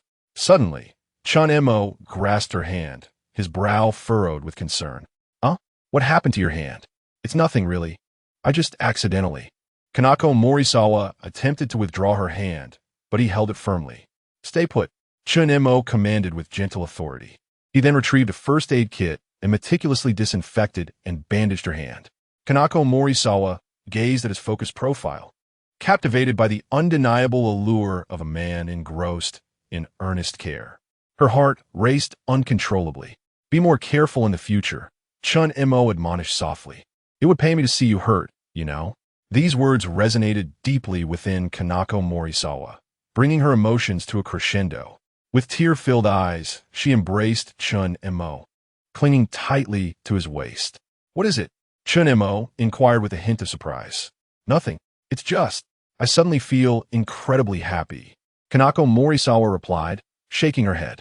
Chen Mo chuckled and gently stroked her hair. Silly girl, this is merely the genesis. During dinner, Kanako Morisawa was noticeably more animated, sharing with Chen Mo, with infectious enthusiasm, details of her day, including television shows she had watched and the recent opening of a dessert shop nearby. Chen Montauk listened attentively, occasionally interjecting with a comment. The atmosphere in the living room was suffused with warmth and affection. Oh, right, Kanako Morisawa exclaimed, as if struck by a sudden thought. Chen Mo, would it be possible for you to return home a bit earlier tomorrow? I was hoping we could go to the supermarket together. Her voice trailed off, becoming almost inaudible. She genuinely desired to experience the simple pleasure of grocery shopping together, fulfilling a longing for the mundane activities she had always envisioned but never realized. These were the ordinary moments that defined married life. Strolling through the supermarket with a loved one, purchasing household essentials, and selecting ingredients for meals. However, despite the recent intimacy they had shared, she felt hesitant to make such a request, fearing it might portray her as a demanding wife, dictating her husband's schedule and forbidding him from straying. She lowered her gaze, unable to meet Chen Mo's eyes. Without hesitation, Chen Mo nodded in agreement. Of course, I'll leave work immediately after my shift. Kanako Morisawa's face lit up with a radiant smile, her eyes crinkling into crescents. You promise? Witnessing her joy, Chen Mo found himself unable to deny her request. He resolved to cherish this innocent and endearing woman. Arigato, Chen Mo uttered after finishing his meal and taking a sip of water. Chen Mo, why the sudden expression of gratitude? Kanako Morisawa inquired, her large eyes filled with curiosity. Instead of answering, Chen Mo posed a question of his own. Kanako Morisawa, have you finished eating? Yes, I have. Why do you ask? Still immersed in a blissful reverie, Kanako Morisawa failed to notice the spark of desire in Chen Mo's eyes. Suddenly, she was lifted into the air, completely unprepared for Chen Mo's sudden embrace. Without a word, he carried her towards the bedroom. Only then did Kanako Morisawa realize his intentions. She shyly buried her face in Chen Mo's chest, whispering, Chen Mo, the dishes. The dishes haven't been cleared away yet. No time for that now. We'll deal with them tomorrow, Chen Mo murmured as he carried his bashful neighbor, Kanako, into the bedroom, using his foot to close the door behind them. As the night deepened, Chen Mo lit a cigarette, taking occasional puffs. Kanako Morisawa nestled in his arms, her fingertips tracing delicate patterns on his firm chest. Chen Montak, will you continue to treat me this well? Although the afterglow of passion lingered, Chen Mo understood that Kanako Morisawa now needed reassurance and emotional connection. He held her closer, placing a tender kiss on her forehead, and whispered, I promise. I may be prone to dalliances, but you will always hold a special place in my heart. This simple affirmation brought Kanako Morisawa immense contentment. She raised her head and gently kissed Chen Mo's Adam's apple before closing her eyes in peaceful slumber. The following morning, Kanako Morisawa awoke first. She turned to observe the still sleeping Chen Mo. His long eyelashes, high-bridged nose, and sharply defined jawline captivated her. Chen Montak, so handsome, she murmured softly. Her hand instinctively reached out, her fingertips tracing the contours of his distinguished nose. The memories of their intimate moments from the previous night lingered in her mind, filling her heart with a surge of warmth and affection. Chen Mo's eyelashes fluttered slightly. What time is it? He mumbled, his eyes slowly opening. Startled, Kanako Morisawa froze, attempting to withdraw her hand. However, Chen Mo gently grasped it and raised it to his lips, bestowing a soft kiss upon it. It's only 7 o'clock. Why don't you sleep a little longer? I didn't mean to wake you. Kanako Morisawa's voice was gentle and soothing. Before she could finish her sentence, Chen Mo pulled her into his embrace. Chapter 052. The department head's astute judgment. Chen Mo's breath brushed against Morisawa Kana's ear, his voice husky with morning's rasp. The dishes from last night are still in the kitchen, Kana. Morisawa Kana's earlobes flushed crimson under his warm breath. She gently nudged him then I'll get up. I'll clean up. She pushed herself up, a tender ache resonating in her lower back. Chen Mo, seeing this, smirked mischievously and rose with her, wrapping his arms around her waist from behind. Kana, shall I carry you to the bathroom? And no need. Morisawa Kana frantically waved her hands, escaping into the bathroom as if fleeing. Once the bathroom door was sealed shut, she exhaled a sigh of relief. He's too much. She mused, I can't handle him at all. After breakfast, Morisawa Kana stood in the entryway, meticulously straightening Chen Mo's tie. He donned a light blue shirt today, accentuating the handsome contours of his face. She suddenly recalled the glaring lipstick stain she'd noticed on his collar the previous night, her fingers involuntarily tightening their grip. What's wrong, Kana? Chen Mo sensed her unease. Nothing. Morisawa Kana forced a smile. It's just, Chen Mo-kun, you'll be home on time tonight, right? Chen Mo chuckled, pinching her cheek affectionately. I promise. I'll come straight home after work. I won't keep Kana waiting. He sealed his promise with a kiss on Morisawa Kana's rosy lips. Have you decided what to buy today? Morisawa Kana's eyes sparkled at the mention of shopping. I've decided I want to make braised pork for you, to let you taste the flavors of home, and I want to buy some fruit. Oh, and we're almost out of shower gel. Observing her earnest chatter, a tender spot in Chen Mo's heart softened. What an unadulterated woman, yearning for nothing more than the simple joys of everyday life. All right, I'm off to work. I'll see you later. Chen Mo strode out the door, waving goodbye. Morisawa Kana, her face brimming with anticipation, watched Chen Mo's silhouette fade into the distance before closing the door and returning to her abode. Chen Mo hailed a taxi and arrived at the company. The marketing department buzzed with its usual symphony of keyboard clicks, rustling documents, murmured conversations, and the ever-present aroma of coffee. He ambled to his workstation, pulling out his chair to sit down. Yamada Kenichi, seated beside him, noticed Chen Mo's arrival and couldn't resist scooting his chair closer, whispering conspiratorially, Chen-san, have you heard? I heard there was a major incident at the company last night. Chen Mo, without turning his head, simply opened his computer. Heard what? Yamada Kenichi, with an air of clandestine knowledge, replied, I received reliable information that someone was doing that in the company's storage room last night. Chen Mo scoffed derisively. Reliable information? From you? Undeterred by the jest, Yamada Kenichi continued. Hey, I may be unreliable, but the information is solid. It's explosive news for the company. Don't you want to know? Not interested, Chen Mo replied flatly. Yamada Kenichi, frustrated by his lack of curiosity, felt an unbearable itch to divulge the secret. No, you have to know, listen to this. Last night, someone was doing that in the company's storage room. He gestured suggestively with his hands. Mimicking the act, his expression lewd. Chen Mo turned to look at him, inwardly commenting on the man's repulsive demeanor. He only indulged him due to his kind heart. Otherwise, Chen Mo wouldn't bother acknowledging him. That's it. That's the big news. He had practically witnessed the event firsthand last night. More than just watching, he had even. Thus, the news held no sway over him. And he even felt a slight amusement. That's it. Yamada Kenichi, taken aback by Chen Mo's lack of reaction to his explosive revelation, felt a strange sense of dissatisfaction. Isn't this explosive enough? I thought the restroom was daring enough, but there are even greater masters who do it in the storage room. Chen Mo rolled his eyes and gave him a thumbs up. You're something else. Defeated in his gossiping attempt, he dejectedly pulled his chair back to his workstation. 2.5 hours of unremarkable slacking left Chen Mo feeling bored. With a mischievous glint in his eyes, he hatched a plan. He grabbed a stack of inconsequential documents and stood up. Yamada Kenichi, ever the gossip, noticed his movement and inquired curiously.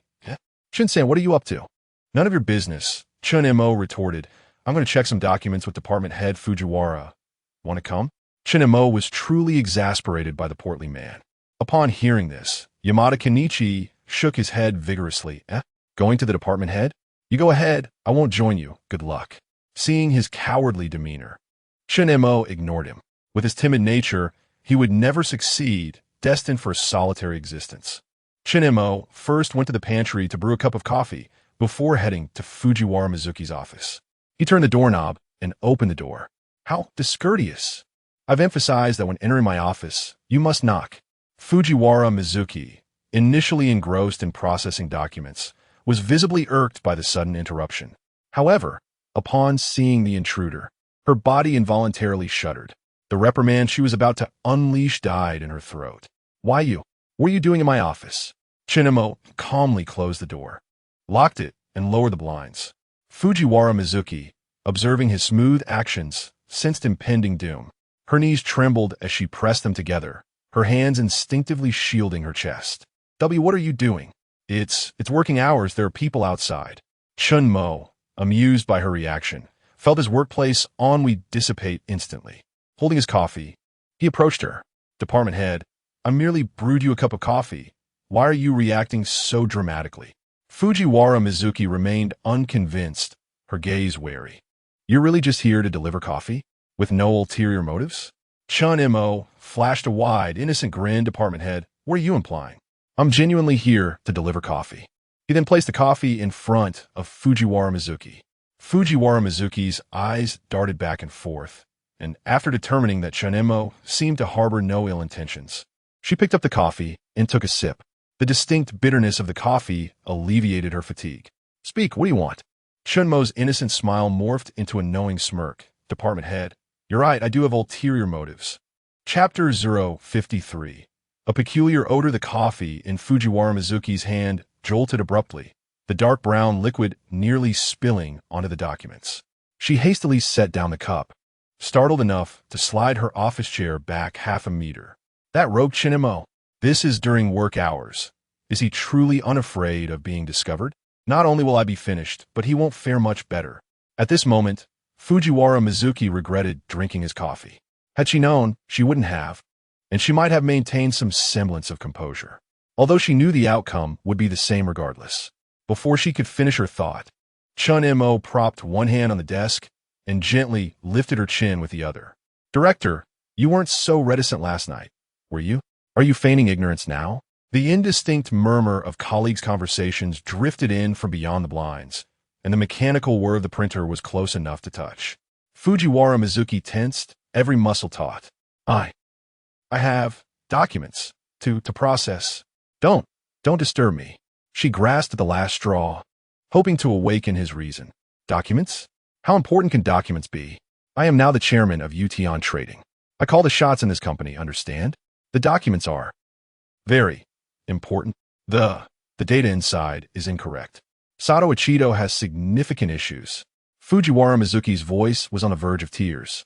Enduring the events of last night was one thing, but this was pure torment. After all, being discovered would be akin to death. Chen Mo's movements halted abruptly, his brow furrowing. He said with some displeasure, Sato Ichido? This reminded him of the previous morning. The countenance of that department head had greatly displeased him. Now that half the company was his, he needed to pay attention to these things. Speak. What's the problem? Despite his words, his hands continued their subtle actions. Well, I discovered that he is in Southeast Asia, the procurement quotes. Fujiwara Mizuki seized the opportunity to escape Chen Mo's embrace, frantically straightening her clothes. The procurement quotes are 30 higher than the market price. She glared resentfully at Chen Mo. That damn scoundrel. How am I supposed to speak calmly like this? Utterly unreasonable. A complete pervert, a lecherous fiend. Suddenly, footsteps echoed outside the door.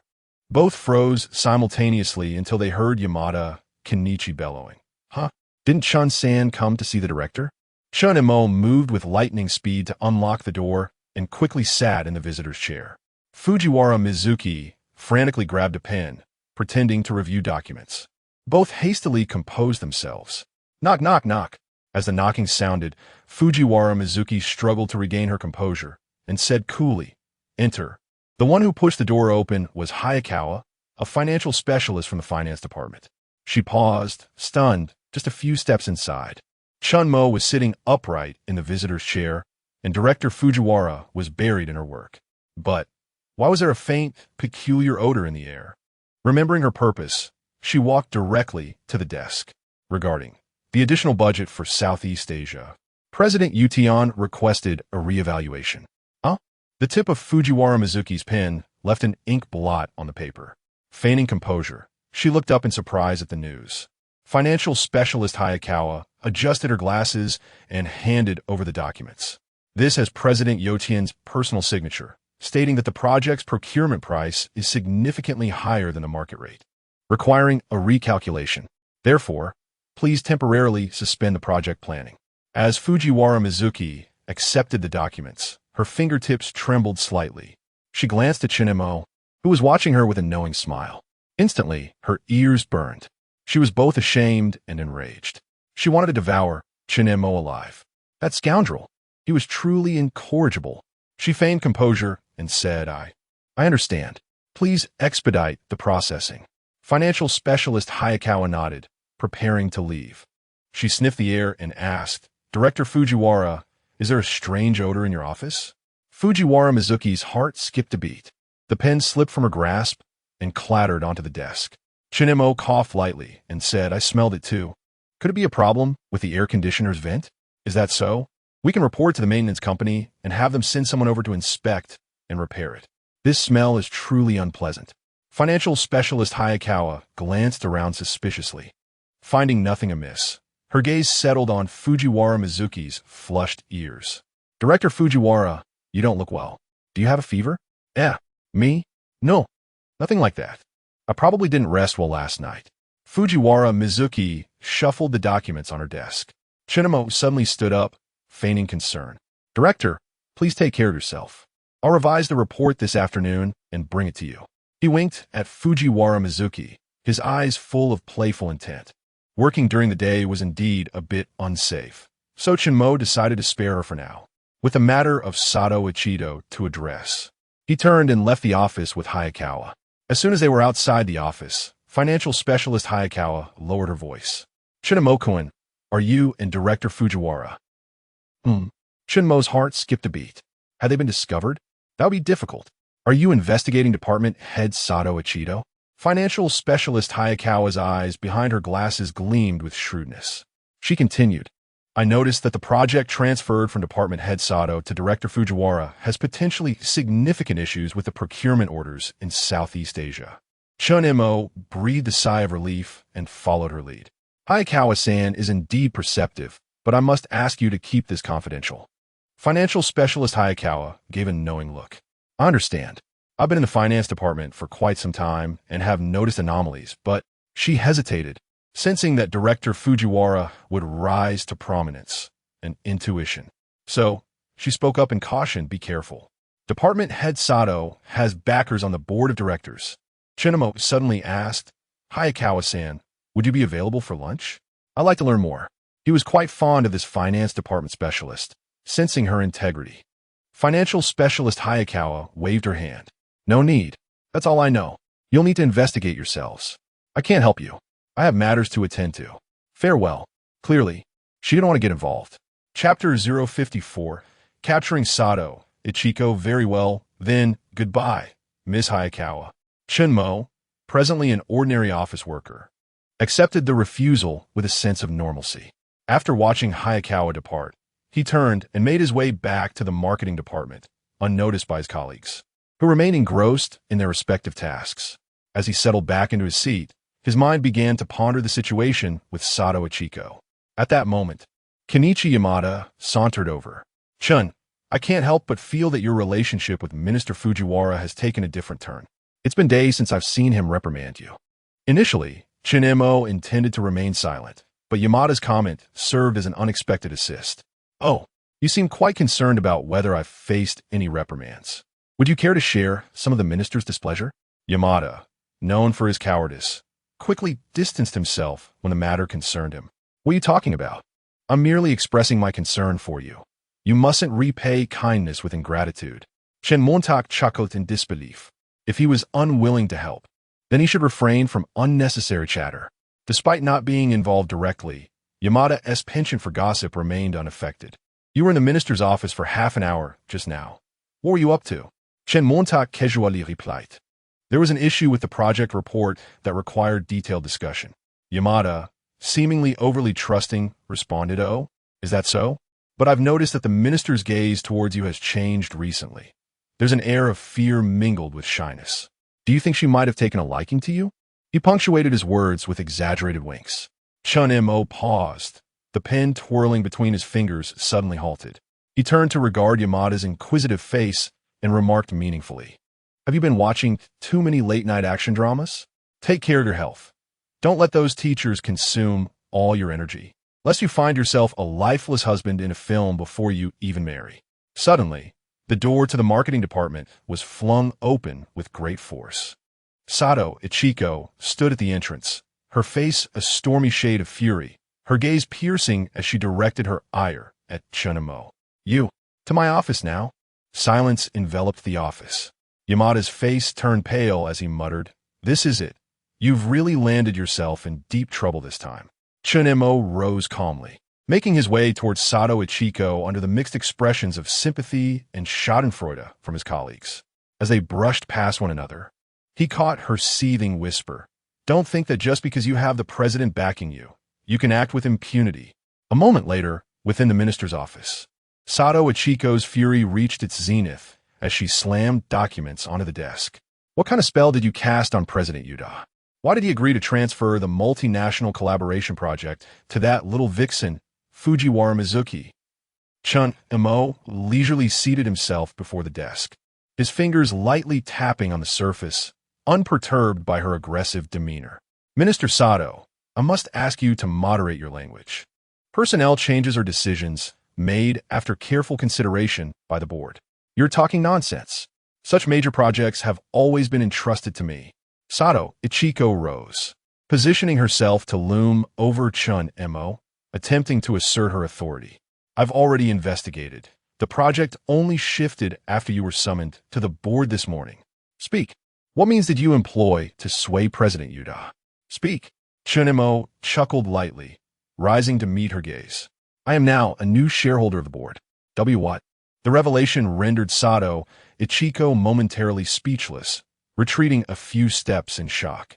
Chen Mo regarded her with a disdain one might reserve for an insect, stating, Given your earlier remarks and your disrespect towards Minister Fujiwara, I suggest you gather your belongings and depart.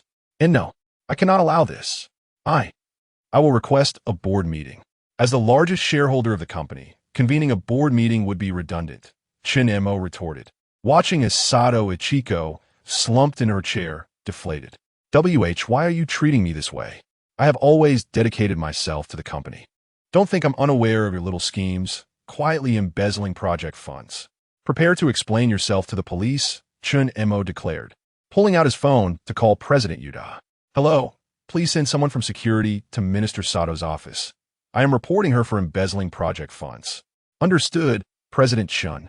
Yuda replied with a sigh, fully aware of the internal workings of the company. Despite Sato Ichiko being among his earliest supporters, he had been turning a blind eye to her misdeeds, entangled with several shareholders in the process. He had begun cleaning up the mess since yesterday, hoping to garner some benefit from Sato by suggesting a review of the reports. He had anticipated Chen Mo would be less attentive to the company affairs, only to discover the truth within a mere day. After hanging up, a heavy silence enveloped the office. Sato Ichiko's complexion shifted from green to white, beads of cold sweat forming on her brow. Her lips trembled as if to argue, but no words emerged. Chen Mo remained indifferent to her plight, strolling over to the floor-to-ceiling window. Upon acquiring shares in Yuda's company, he had received a plethora of documents detailing the company's affairs, which he had yet to thoroughly examine. He had just discovered a comprehensive dossier addressing all company-related issues. Gazing out over Tokyo, sunlight streamed through the glass, casting a sharp outline on his jawline. President Chen. Sato Ichiko eventually regained her voice, though it lacked the earlier bravado. There must be some misunderstanding. I implore you to grant me an opportunity to explain. Explain? What you ought to consider now is how to defend yourself in court. Chen Mo replied coolly, his back to her, his calm demeanor sending chills down her spine. Footsteps echoed outside as the head of security and several guards entered. President Chen, we've arrived. Chen Mo nodded. Take her away. Ensure she doesn't escape. I've already called the police.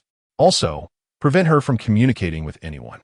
With that, Sato Ichiko found herself flanked by two guards, succumbing to despair. She struggled, shouting, Chen Mo, on what grounds do you treat me this way? You are but an outsider, just a filthy bug from Huaxia. Chapter 055. The peculiar transformation of Fujiwara Mizuki. The insults hurled by Sato Ichiko reverberated through the office. The security guards exchanged glances, yet they dared not act impulsively. Chen Mo slowly turned around, his gaze icy as he uttered, What did you say? Repeat that. His voice was soft, yet it plunged the entire office into a profound silence. Sato Ichiko, momentarily stunned by the overwhelming presence, stammered in response. I said you're just a slap. A resounding slap interrupted Sato's words. Chen Mo's movement was so swift that it was almost imperceptible. The blow was delivered without mercy, though he had restrained his strength enough to avoid fatal consequences. Nevertheless, Sato's face swelled, and blood trickled from the corner of his mouth. How ridiculous! Can a mere petty individual insult the great Huaxia? This slap was a lesson in respect. Chen Mo shook his hand, his tone eerily calm. Take him away. The security guards, now fully aware of the gravity of the situation, promptly escorted the still-dazed Sato out, closing the door behind them. The office returned to an eerie silence, with no one daring to utter a word. Chen Mo adjusted his slightly disheveled cuff and was preparing to leave when his phone vibrated in his pocket. Are you all right? I heard that Sato was causing you trouble. Chen Mo smirked, quickly replying, I'm fine, it's already been dealt with. However, Minister, are you genuinely concerned for me? Just as he sent the message, the office door swung open, revealing Fujiwara Mizuki at the threshold. Her cheeks flushed and a document clutched in her hand. I came to deliver the documents, she said feebly, her heart sinking into self-mockery. Goodness, what am I doing? Why do I care if that jerk is being harassed by Sato? You've truly been reduced to a foolish state, Fujiwara Mizuki. That scoundrel is the largest shareholder in the company. Who could possibly trouble him? She had fortuitously arrived just in time to witness Chen Mo's furious demeanor, calm and composed, exuding an air of authority and control, particularly during that decisive slap. He looked remarkably handsome. Feeling this shift in her emotions, She was nearly overwhelmed with despair, unable to fathom why she had become so peculiar. She lowered her head, unwilling to meet Chen Mo's gaze. Chen Mo chuckled softly. This little woman had begun to lose her haughty demeanor and was even starting to fear him. He approached her, closed the door, and gently lifted her chin. Minister, you look quite adorable when you lie. Fujiwara Mizuki stumbled back a step, only to be pulled into his embrace. And no, this is Sato's office. But it is yours now, Chen Mo whispered close to her ear, his warm breath causing her entire body to weaken. What did you just say? Enough of the pretense. The game is over. From this day forth, I am no longer a mere employee. I am the chairman of the company. And you? Chen Mo's thumb caressed her lips as he declared his intention to succeed Sato as the new head of headquarters. How? How is this possible? Do you doubt my capabilities? Chen Mo grinned mischievously, his hand now unabashedly sliding to her waist. Wait, just a moment, it's still work hours. Fujiwara Mizuki attempted to struggle, but Chen Mo swiftly turned her, pinning her against the desk. Perfect timing. Let us see how soundproof this office really is. And no. Just then, urgent footsteps echoed from outside. Knock, knock, knock. Someone asked at the door.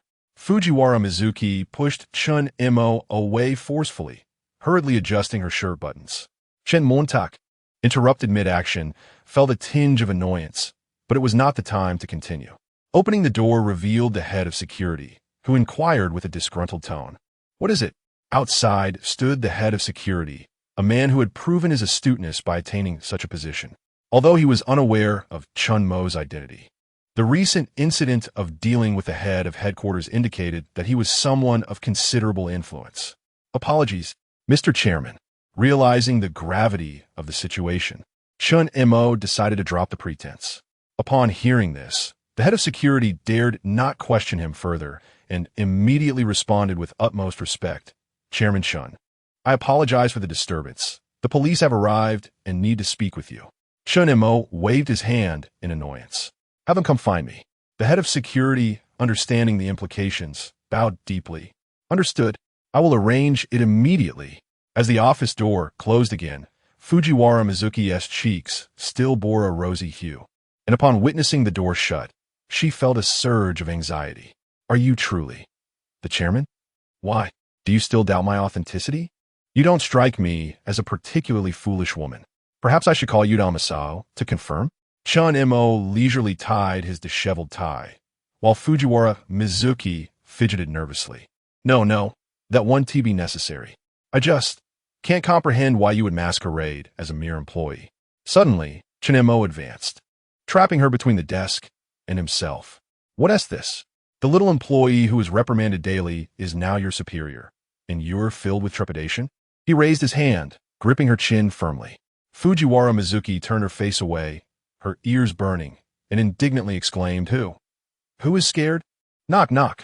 Before Chen Mo could respond, the door was knocked upon again, followed by the voice of the head of security. Chairman Chen, the police have arrived. Chen Mo released Fujiwara Mizuki.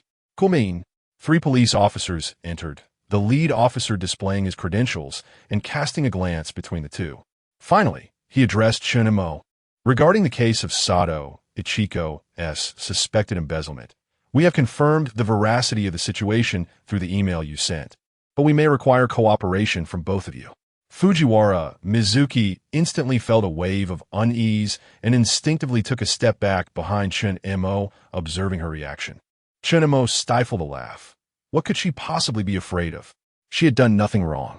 Yet, maintaining his composure, he stood protectively in front of her and said, I am Chen Mo, the current chairman of Yuda Corporation. You may direct any inquiries to me. The officer nodded in acknowledgement, flipping open the notebook he had brought. According to the reports, Sato has engaged in significant fraudulent activities in the Southeast Asia procurement project. We have investigated his personal emails. He lowered his voice. It appears he not only committed fraud, but also had dealings with the board. Enough. Chapter 056. Lunchtime on the rooftop. Chen Mo was suddenly interrupted. The police merely needed to follow protocol in their investigation. As he was about to continue, an officer's phone rang. After answering, the officer's demeanor shifted to one of respect. Hello. Understood. My apologies, Chairman Chen. We will take the suspect away at once. Once the police departed, Fujiwara Mizuki could no longer contain her curiosity. Are there board members involved? Chen Mo remained silent. The information from the system had been sent to his phone. He opened his email and handed it to her. Take a look at this. The document contained property information for a resort in Southeast Asia, with several board members' names prominently listed as the owners. In an instant, Fujiwara Mizuki comprehended the implications. Those inflated procurement costs would ultimately funnel into personal accounts. Sato was merely a pawn in this game. Chen Mo smirked. This system's allocation of shares was anything but straightforward. It was a mess. The internal workings of the company were in disarray. What was most alarming was that after acquiring shares, these unscrupulous individuals had every intention of betraying him. Among the upper echelons of the company, only Yuichi Misao had been struggling to maintain operations, but he had long been sidelined. This final project was merely a means to extract the company's profits. No wonder they had so readily transferred the project. They intended to leave someone else to bear the burden of this debacle. Fujiwara Mizuki understood everything, her complexion paling in fear, her fingers trembling uncontrollably. She almost became an unwitting scapegoat. "Do not fear," Chen Mo said, gripping her chin. "You are mine now. None of these parasites will escape." He took out his phone and called Yuichi Misao. "Gather the board members immediately. Everyone must be present." With her chin lifted, Fujiwara Mizuki gazed at Chen Mo's sharply defined profile, suddenly realizing that this rogue exuded a captivating yet perilous aura, coupled with an inexplicable sense of security. It seemed that as long as she followed his lead, she would be safe, perhaps even gain everything, not just happiness. "Why are you helping me?" Her voice trembled. After hanging up, Chen Mo leaned in close to her ear and whispered, "Because rather than destroy prey, I prefer it to obediently comply." Moments later, the secretary entered. "Chairman Chen, the meeting is ready." Chen Mo nodded and turned to the blushing Fujiwara Mizuki. "Let's go, Minister. I shall take you to witness a splendid performance." As the doors to the boardroom swung open, Chen Mo stood at the entrance with one hand in his pocket, followed by the flushed Fujiwara Mizuki. Several pairs of eyes turned toward them, filled with surprise, confusion, and subtle hostility. "Thank you for your patience. We met just yesterday, so I trust one am not unfamiliar to you." Chen Mo spoke in Japanese. His voice was soft, yet instantly silenced the room. He strolled leisurely to the head of the table, pulled out a chair, and gestured for Fujiwara Mizuki to sit to his right.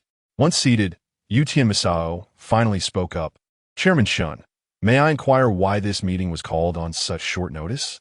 Chen Mo's fingertips lightly tapped the table as his gaze swept across each director, creating a palpable tension in the air. The only sound in the room was the hum of the air conditioning. Finally, Chen Mo addressed Yuichi Misao.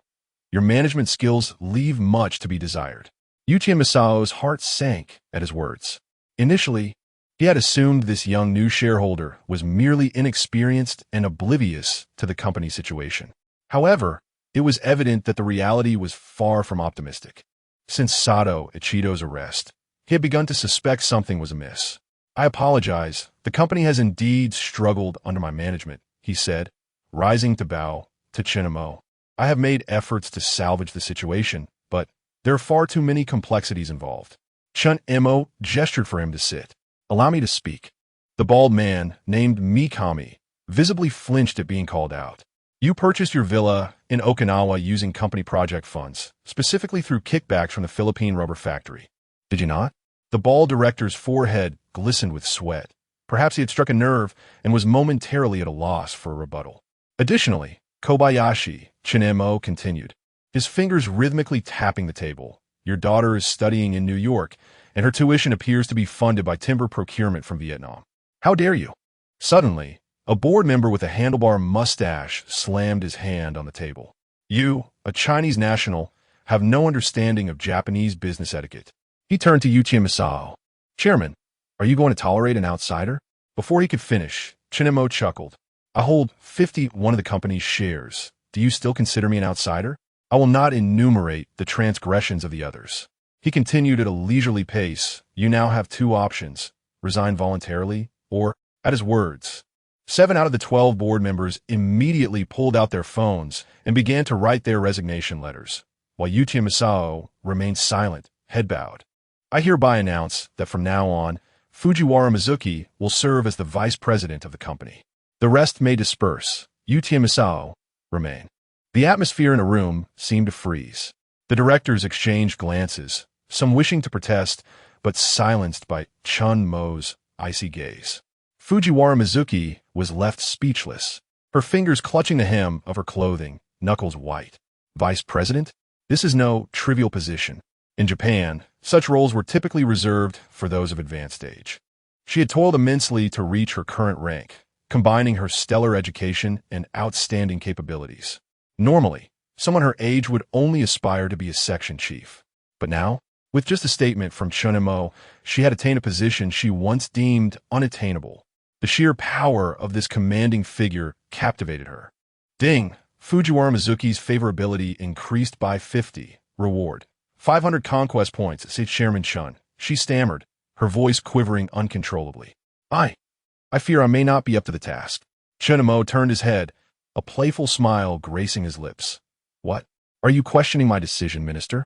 His long fingers gently tapped the table, the slow rhythm imbued with an undeniable pressure. And no, I wouldn't dare. Fujiwara Mizuki hastily shook her head. Oh, if you do not wish to be vice president, would you prefer to be my personal secretary? He lowered his voice deliberately, for only Fujiwara Mizuki to hear. Fear not. Minister, I will teach you how to fulfill your role as vice president. Meet me on the rooftop during lunch break. Fujiwara Mizuki's ears flushed crimson, and she shot Chen Mo a glare filled with embarrassment and indignation. That scoundrel. Chapter 57. When is the right time? What an outrageous act. In front of so many people, how could he? Yuichi Masao cleared his throat, breaking the brief silence. Miss Fujiwara possesses exceptional abilities. I am confident she can fulfill the role of vice president. He cast a complex glance at Chen Mo and remarked, Chairman Chen, regarding the subsequent operations of the company. The board consists of only 12 members. Chen Mo had just reorganized 7 of them, signifying a significant overhaul for the company. There's no rush, President Yutian. Chen Mo replied, resuming his seat, his tone softening slightly. You are more aware of the company's current situation than I am. Yuichi Masao smiled ruefully.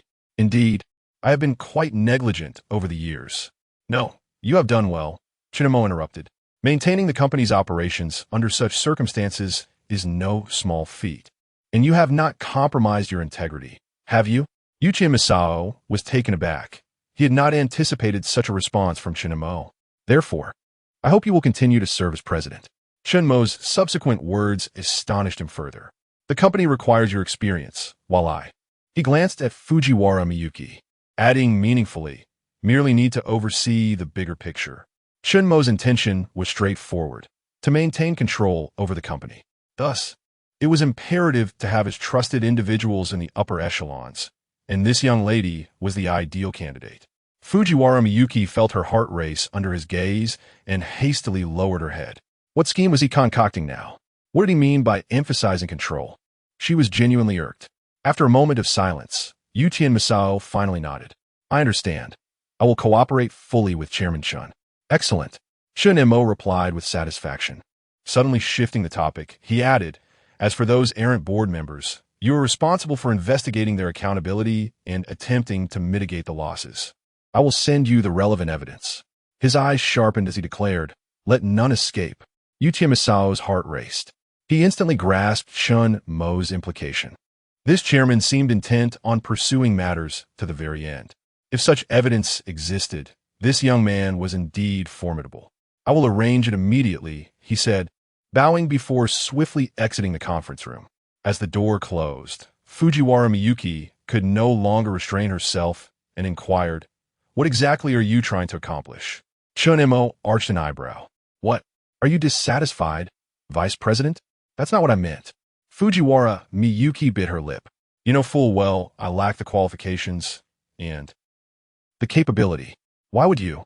In Japanese companies, positions are often tied to age. Who says you don't?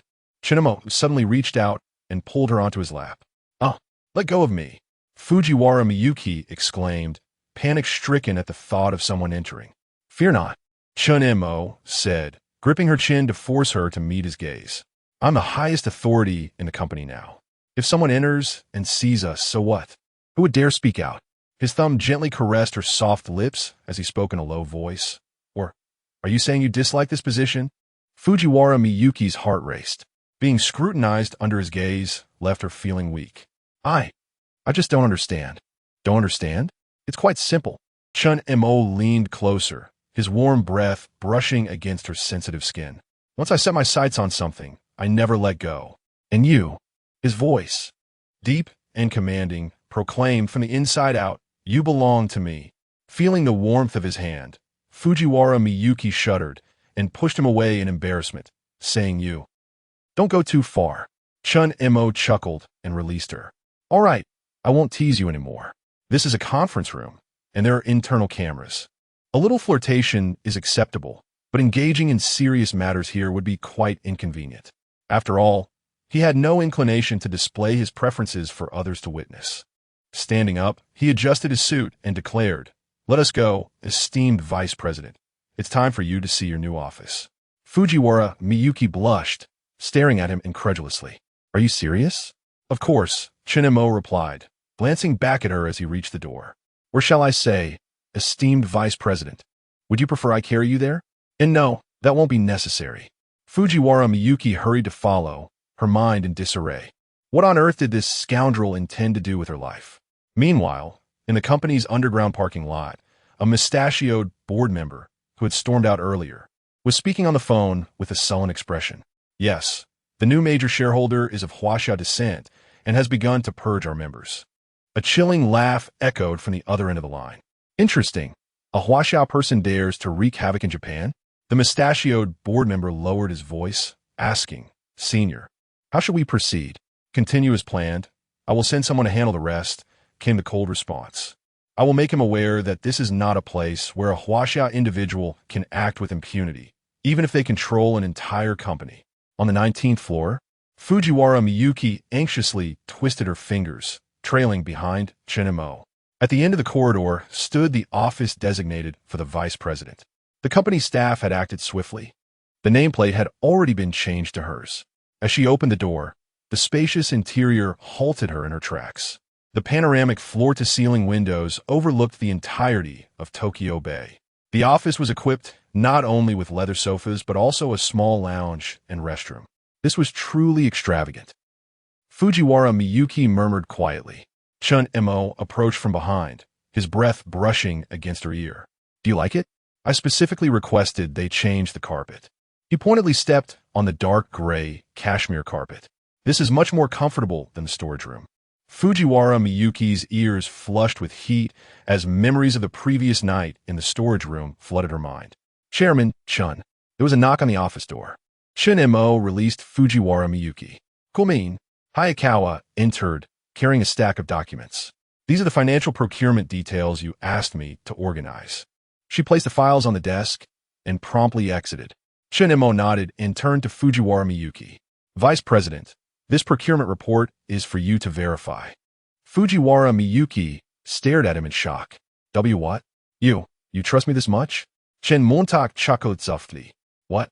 Do you think I would misjudge someone?" His thumb began to playfully tease Fujiwara Miyuki's lips again, his tone suggestive.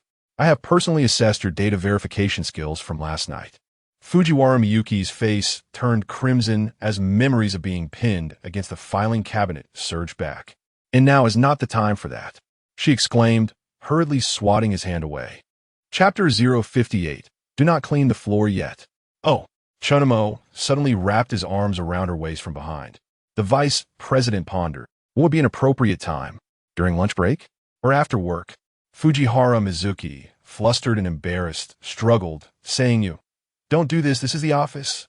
Chen Mo chuckled wickedly, tightening his embrace, his lips nearly brushing against her earlobe. "What is wrong with the office? Isn't the vice president's position meant to facilitate my guidance at any moment?" Fujihara Mizuki trembled, hastily pressing his hand down and exclaiming, "No, someone might come in. The door is locked." Chen Mo's eyes narrowed dangerously now. "Answer me. Lunch break or after work? Choose one. Fujihara Mizuki felt as if she could hardly stand. Biting her lip, she glared at him. This is workplace harassment. Although she had long given up resisting, she could not fathom why she always subconsciously acted tough. Wrong. Chen Mo suddenly leaned in, murmuring, "This is the boss assessing the employee's enthusiasm." Noticing Fujihara Mizuki's silence, he prepared to become angry. After work, I choose after work. Fujihara Mizuki sensed the change in Chen Mo's expression. If she did not make a choice, she was certain the outcome would not be pleasant. Perhaps they would end up arguing again. "I'm sorry, Vice President. You chose the wrong answer." Chen Mo settled onto the sofa, lighting a cigarette and taking a comfortable puff. He could not help but laugh. This little lady's resolve was indeed steadfast. If that was the case, he needed to exert more effort. Since she wouldn't give in, he would return home after work. At home, there awaited a gentle and virtuous companion. After finishing his cigarette, Chen Mo made his way to the bathroom, intending to take a shower. To avoid the inevitable sorrow of Mrs. Morisawa detecting something amiss. Suddenly, he discovered the bathroom door was locked. Inside, Fujihara Mizuki heard the sound of the doorknob turning and was startled. What do you want?" "I'm going to take a shower," Chen Mo replied flatly. He had exerted too much energy recently and was now in a sage mode. Though separated by a door, Fujihara Mizuki was still frightened. Her hands protectively in front of her, watching the door warily. "And no, wait until I'm done. Vice President, open the door obediently. Don't make me say it twice. Or if I force my way in, you'll be in trouble." Chen Mo's tone was calm, yet it bore an undeniable authority. "You don't think this flimsy door can stop me, do you? I'll count to 3. If you don't open it, I'll go in myself. 3, 2, no, don't, I'll open it." Fujihara Mizuki, shielding herself with one hand, hurriedly opened the bathroom door before he could count to 1. For reasons unknown, she felt an inexplicable trust in Chen Mo's words. If he said this door wouldn't hold, then it certainly wouldn't. If she did not open it, she might lose something significant. As Chen Mo stepped into the bathroom, undressing, he found Fujihara Mizuki's flustered expression quite amusing. Let the sage be who he wishes to be. Under Fujihara Mizuki's resentful and pouting gaze, Chen Mo dressed and exited the vice president's office. Whistling, he left the company building, hailing a taxi to return home. As he sat in the cab, Chen Mo reviewed his personal information. Ding. Host, Chen Mo, age, 25, height, 183 centimeters, weight, 75 kilograms, strength, 83, agility, 66, stamina, 90 mental, 86, charm, 91, skills, time pause, live eye, information view, top-level combat, culinary mastery, joyful touch, top-level driving. Fujihara Mizuki, conquest progress, 50, Morisawa Kanai, conquest progress, 80, Ishikawa Mio, conquest progress, 80, conquest points, 700. Looking at the substantial increase in his physical capabilities over a short period, he felt quite satisfied. His bank account now boasted over 300 million yen. It was time to invest in real estate for himself. Otherwise, the system's reward, the Remy SU-7 Ultra, would remain unused in storage. He had been taking taxis every time, which was not only inconvenient, but also because he had never driven a good car. In his previous life, he had also been somewhat of a loser. Men, aside from loving beautiful women, often have an equal passion for cars, and he was no exception. Recently, it mattered little whether he went to the office or not. He could find time to purchase a house.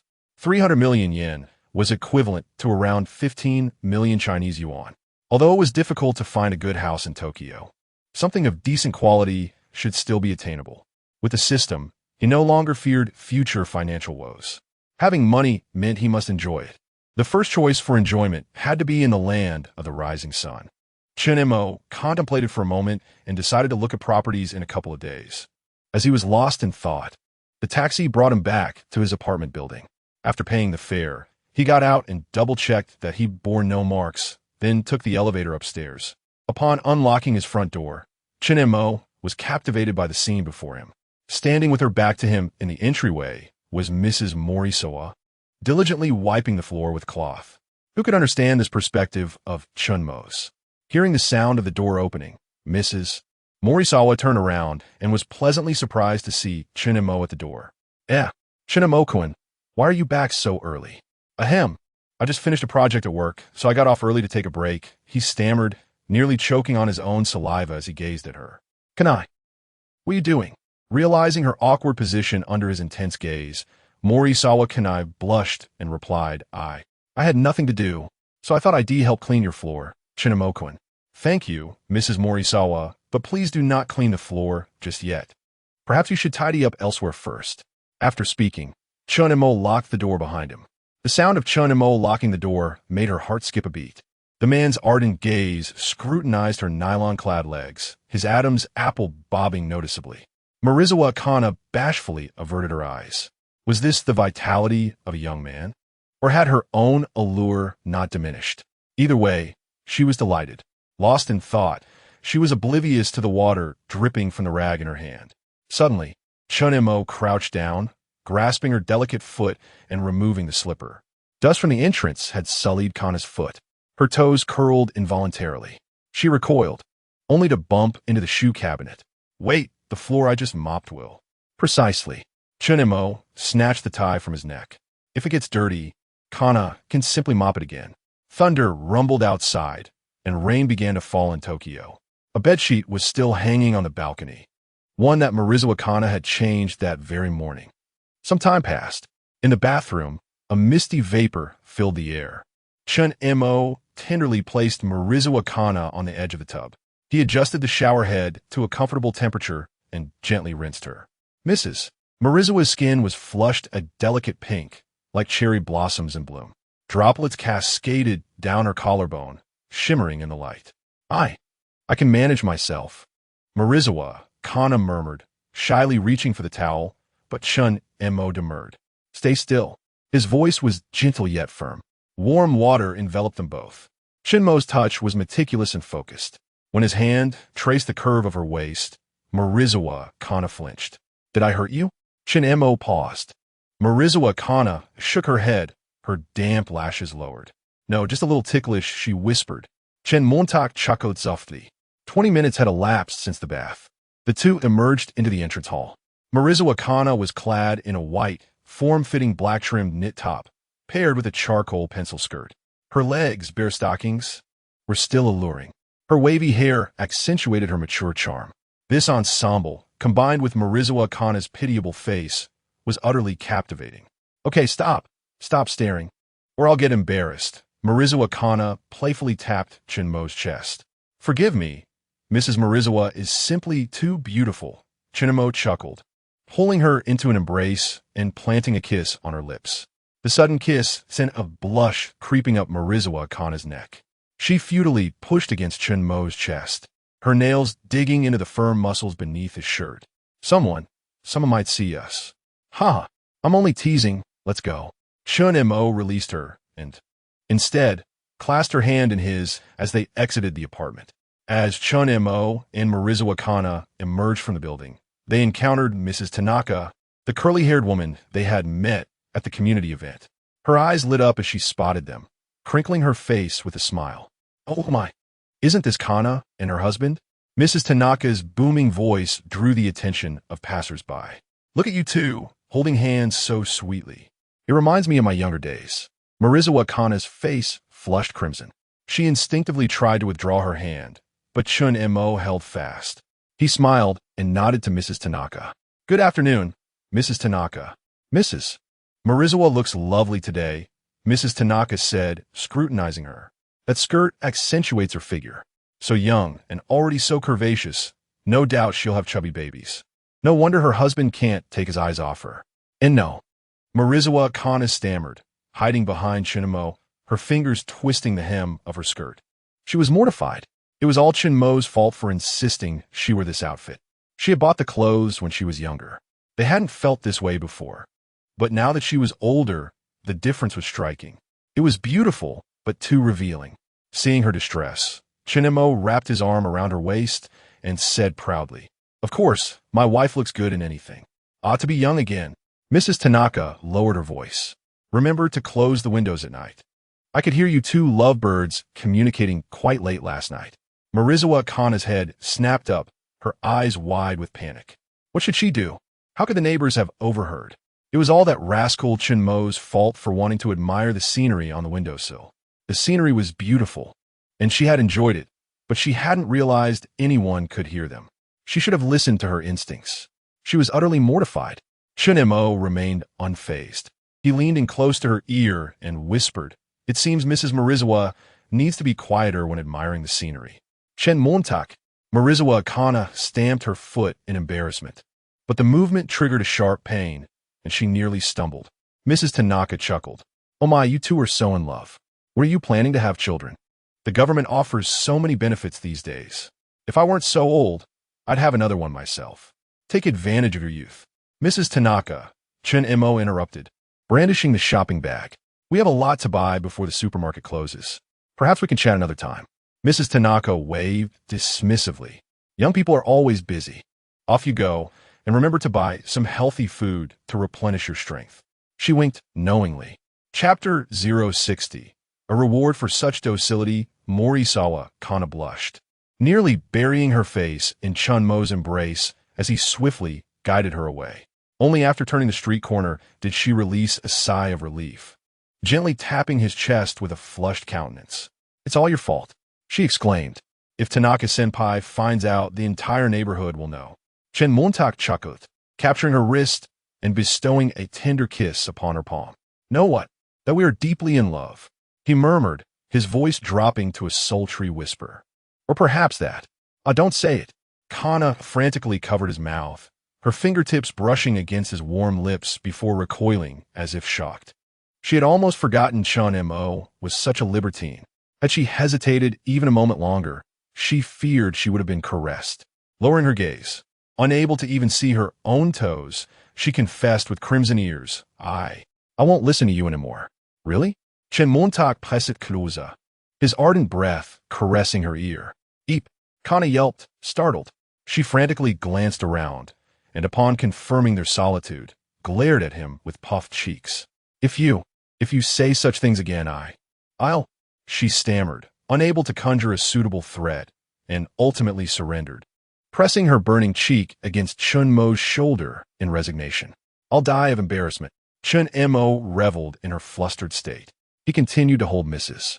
Morisawa's hand as they strolled through the supermarket, engaging in playful banter and occasional flirtations.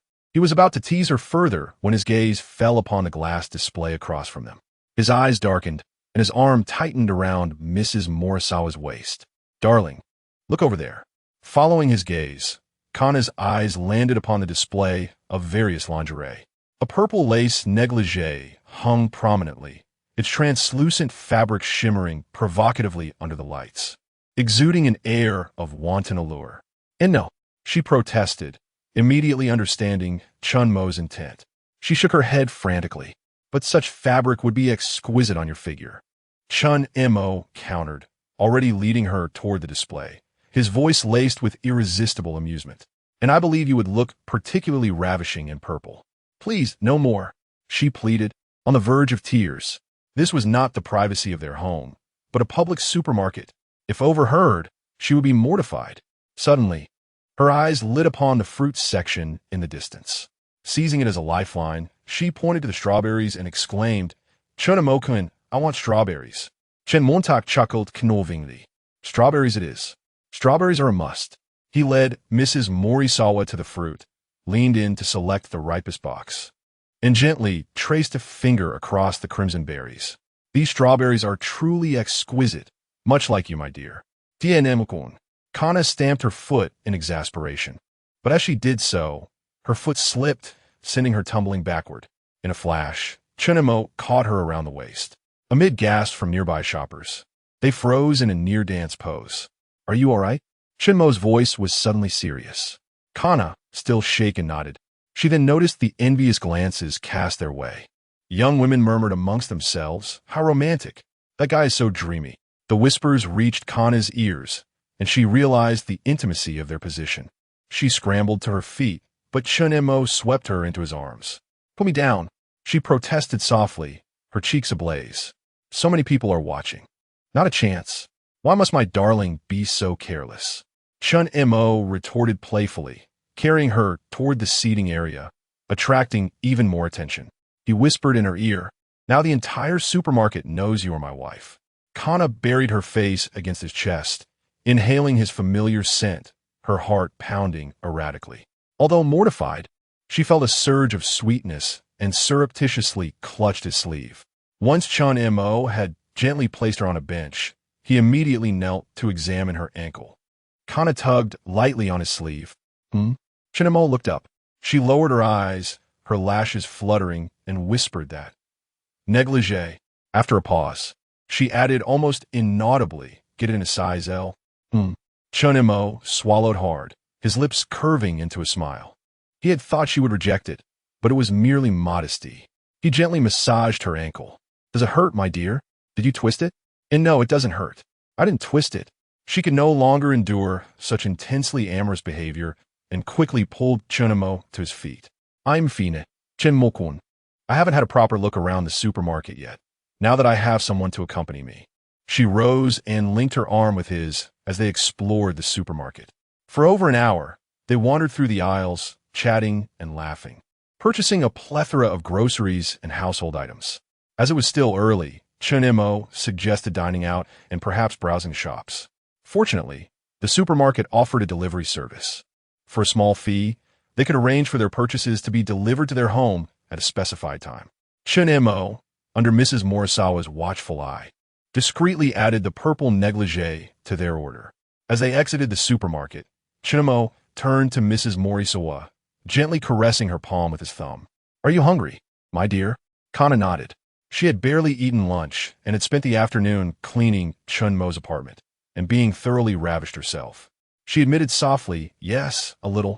I've heard of a restaurant called Ryujin that has an excellent reputation. Shall we go?"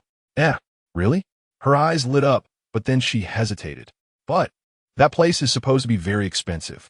Although her financial situation was comfortable, it was by no means extravagant. As a married woman, she believed it was her duty to be frugal and economical to ensure a comfortable life. Ryujin was a renowned restaurant in Japan, with prices to match. She had never dined there, but she had heard that a single dinner could cost nearly 100,000 yen. She deemed it far too extravagant. 100,000 yen could cover a month's worth of groceries. Chen Mo pinched her cheek playfully. "Don't worry about saving me money, my dear.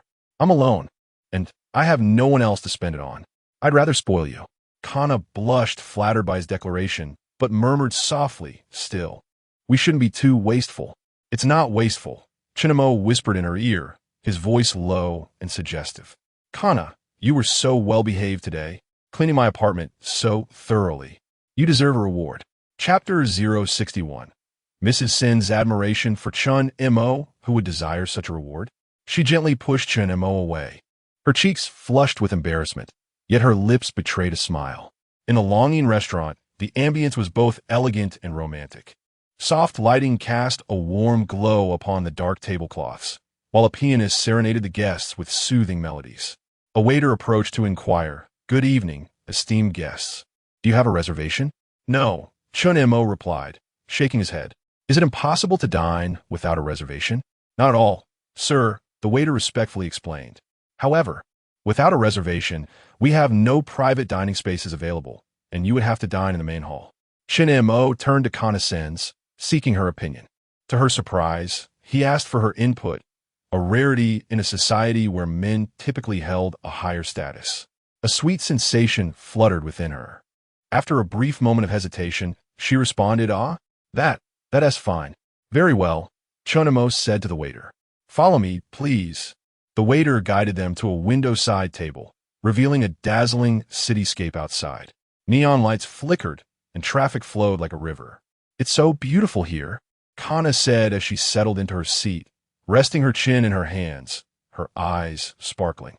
Chen Mo, captivated by her expression, gently pinched the tip of her nose and remarked, "Kana is far more lovely than the night view." "Oh, not again."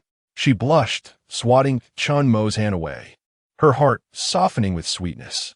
The waiter returned with a tablet, announcing, "Dear guests, our longing restaurant features a seasonal tasting menu. We do not offer a la carte service. Dishes are crafted according to the seasonal ingredients, allowing our guests to savor the essence of each season. Aside from dinner, would you like any beverages or wine? Chen Mo nodded thoughtfully, turning to Kana. What would you like to drink? I'm fine with anything. I'll defer to you. Chen Mo-kun, she replied, preferring to embrace a more traditional feminine role. Understanding her nature, he asked the waiter, in that case, let us have a bottle of wine. Any recommendations? Indeed, sir. We have just received a batch of 20-year-old Pomerol, priced at 680,000 yen. Would you like a bottle? Chen Mo, unaccustomed to such luxury, but feeling financially secure, replied without hesitation, yes, let us get one. The waiter's demeanor shifted, becoming even more respectful, his posture slightly more deferential. Although the Longing restaurant was upscale, patrons who ordered such fine wine were a rarity, especially Pomerol of this caliber. The waiter, initially uncertain, was now eager to serve, knowing he would earn a commission from the sale. Very well, sir. I will arrange that for you. The dinner is 80,000 yen, and the 20-year-old Pomerol is 680,000 yen, totaling 760,000 yen. How would you like to settle the payment? With a card, Chen Mo responded, retrieving his bank card from his suit pocket. Not out of a desire to flaunt wealth, but simply due to the convenience of card payments in Japan, where cash still held sway in many establishments. The waiter accepted the card with both hands and retreated respectfully. Kana, feeling a bit anxious, clutched her napkin and whispered, Chinnamokan, this is rather expensive, isn't it? 680,000 yen for a bottle of wine? Suddenly recalling something, she frantically rummaged through her handbag. Oh, I brought supermarket discount coupons. Chen Mo found her flustered demeanor endearing rather than amusing. In this fast-paced world, women like Kana, who cherished a simple, fulfilling life, were increasingly rare. He gently placed his hand over hers, saying, Kana, you cannot use coupons here. His fingers glided across her palm, and lowering his voice, he added, however, when we return home, I can offer you a special discount. Tievun. Kana felt a rush of embarrassment, nearly knocking over her water glass. Her ears still flushed red. Thank you, Chinnamokan, but such an extravagant bottle of wine. Perhaps we should reconsider? You work hard. There's no need to splurge for my sake.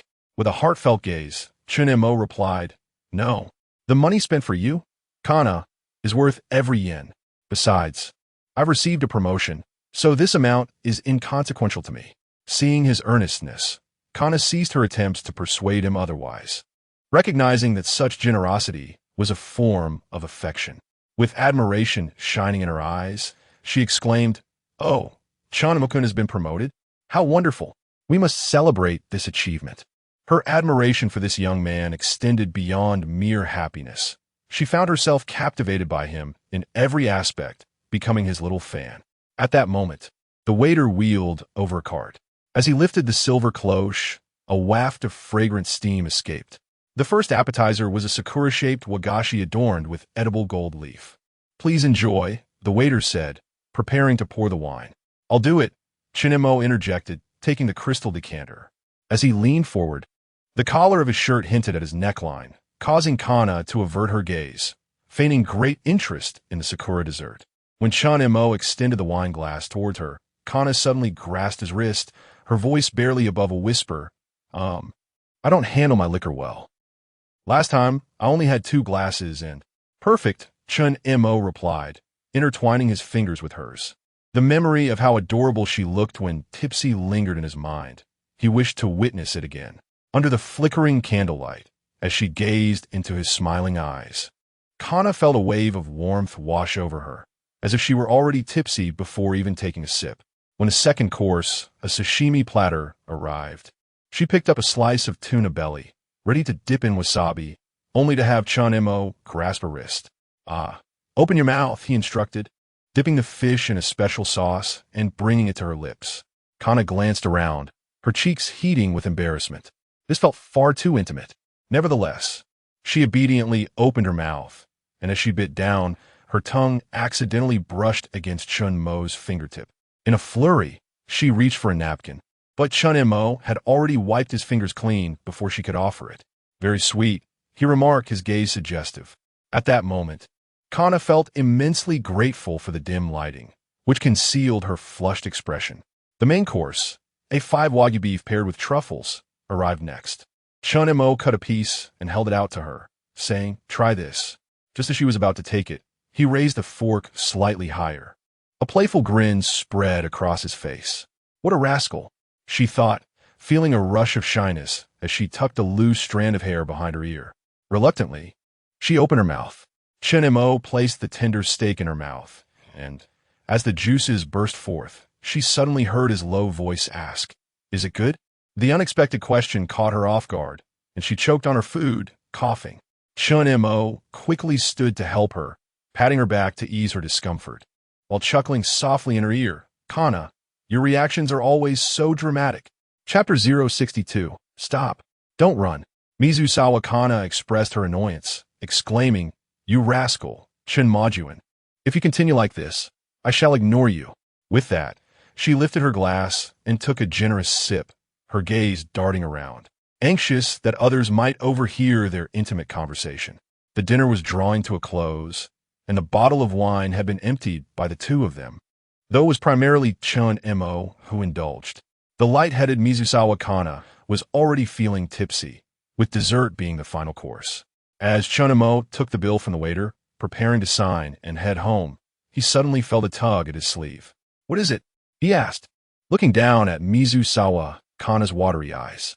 She pointed at the strawberry daifuku on the dessert cart.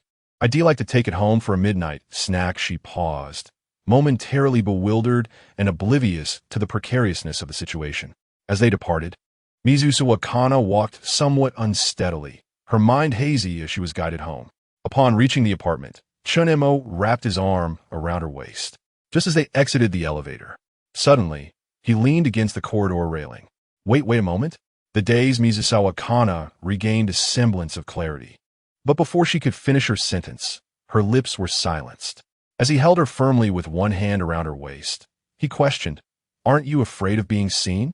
Recalling her impulsive actions from earlier, Mizusawa Kana felt an overwhelming wave of embarrassment and instinctively buried herself into Chen Mo's embrace. Seizing the opportunity, he swept her off her feet. Just then, a familiar voice echoed from behind them. "Oh dear, isn't that Kana?"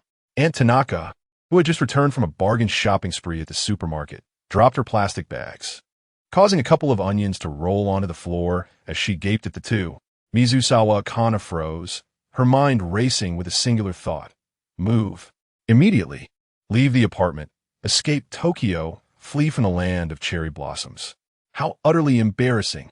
"Chen Mojuan, put me down," she exclaimed, her voice laced with desperation. As she pounded on his shoulders, yet he held her tighter. The meaningful gaze from Aunt Tanaka made her wish she could disappear into thin air. "Oh, young people are so full of vitality." Aunt Tanaka chuckled, picking up the fallen onions, her face wrinkled into a smile. "This afternoon, I advised you to buy some supplement for your health, but it seems that this old lady, was unnecessary.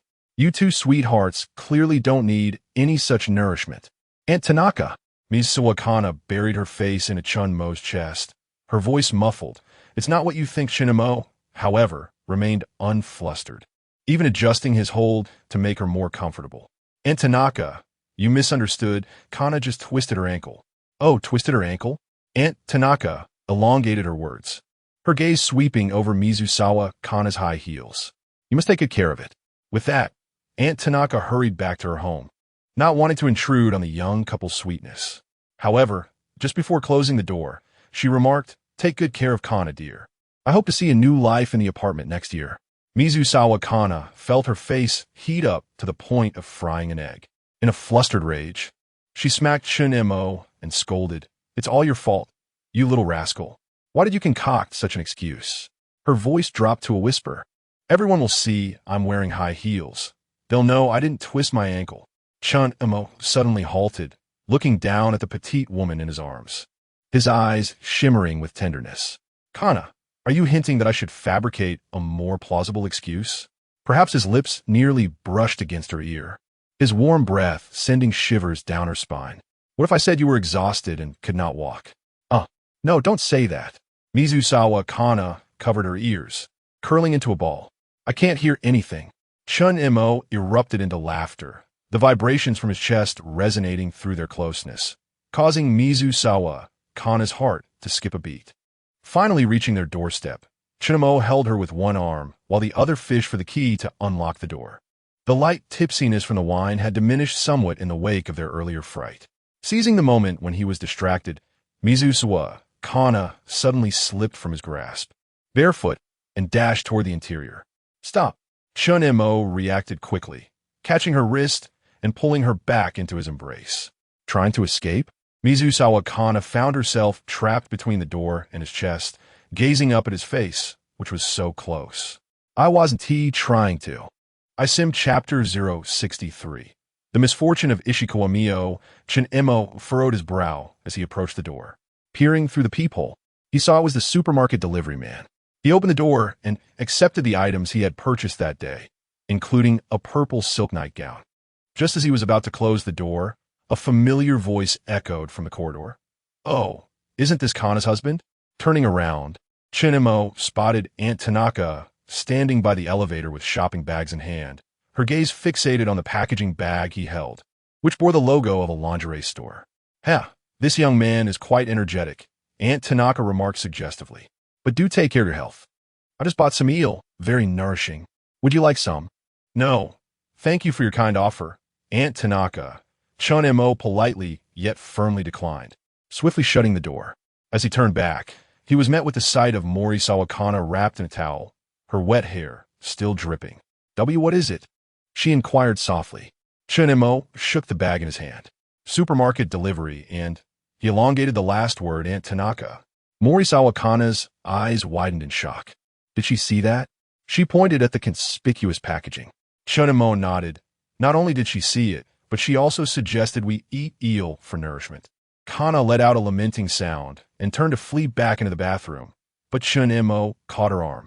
Dear, his voice dropped an octave. Since our neighbor is so concerned for us, shouldn't we appreciate her kindness?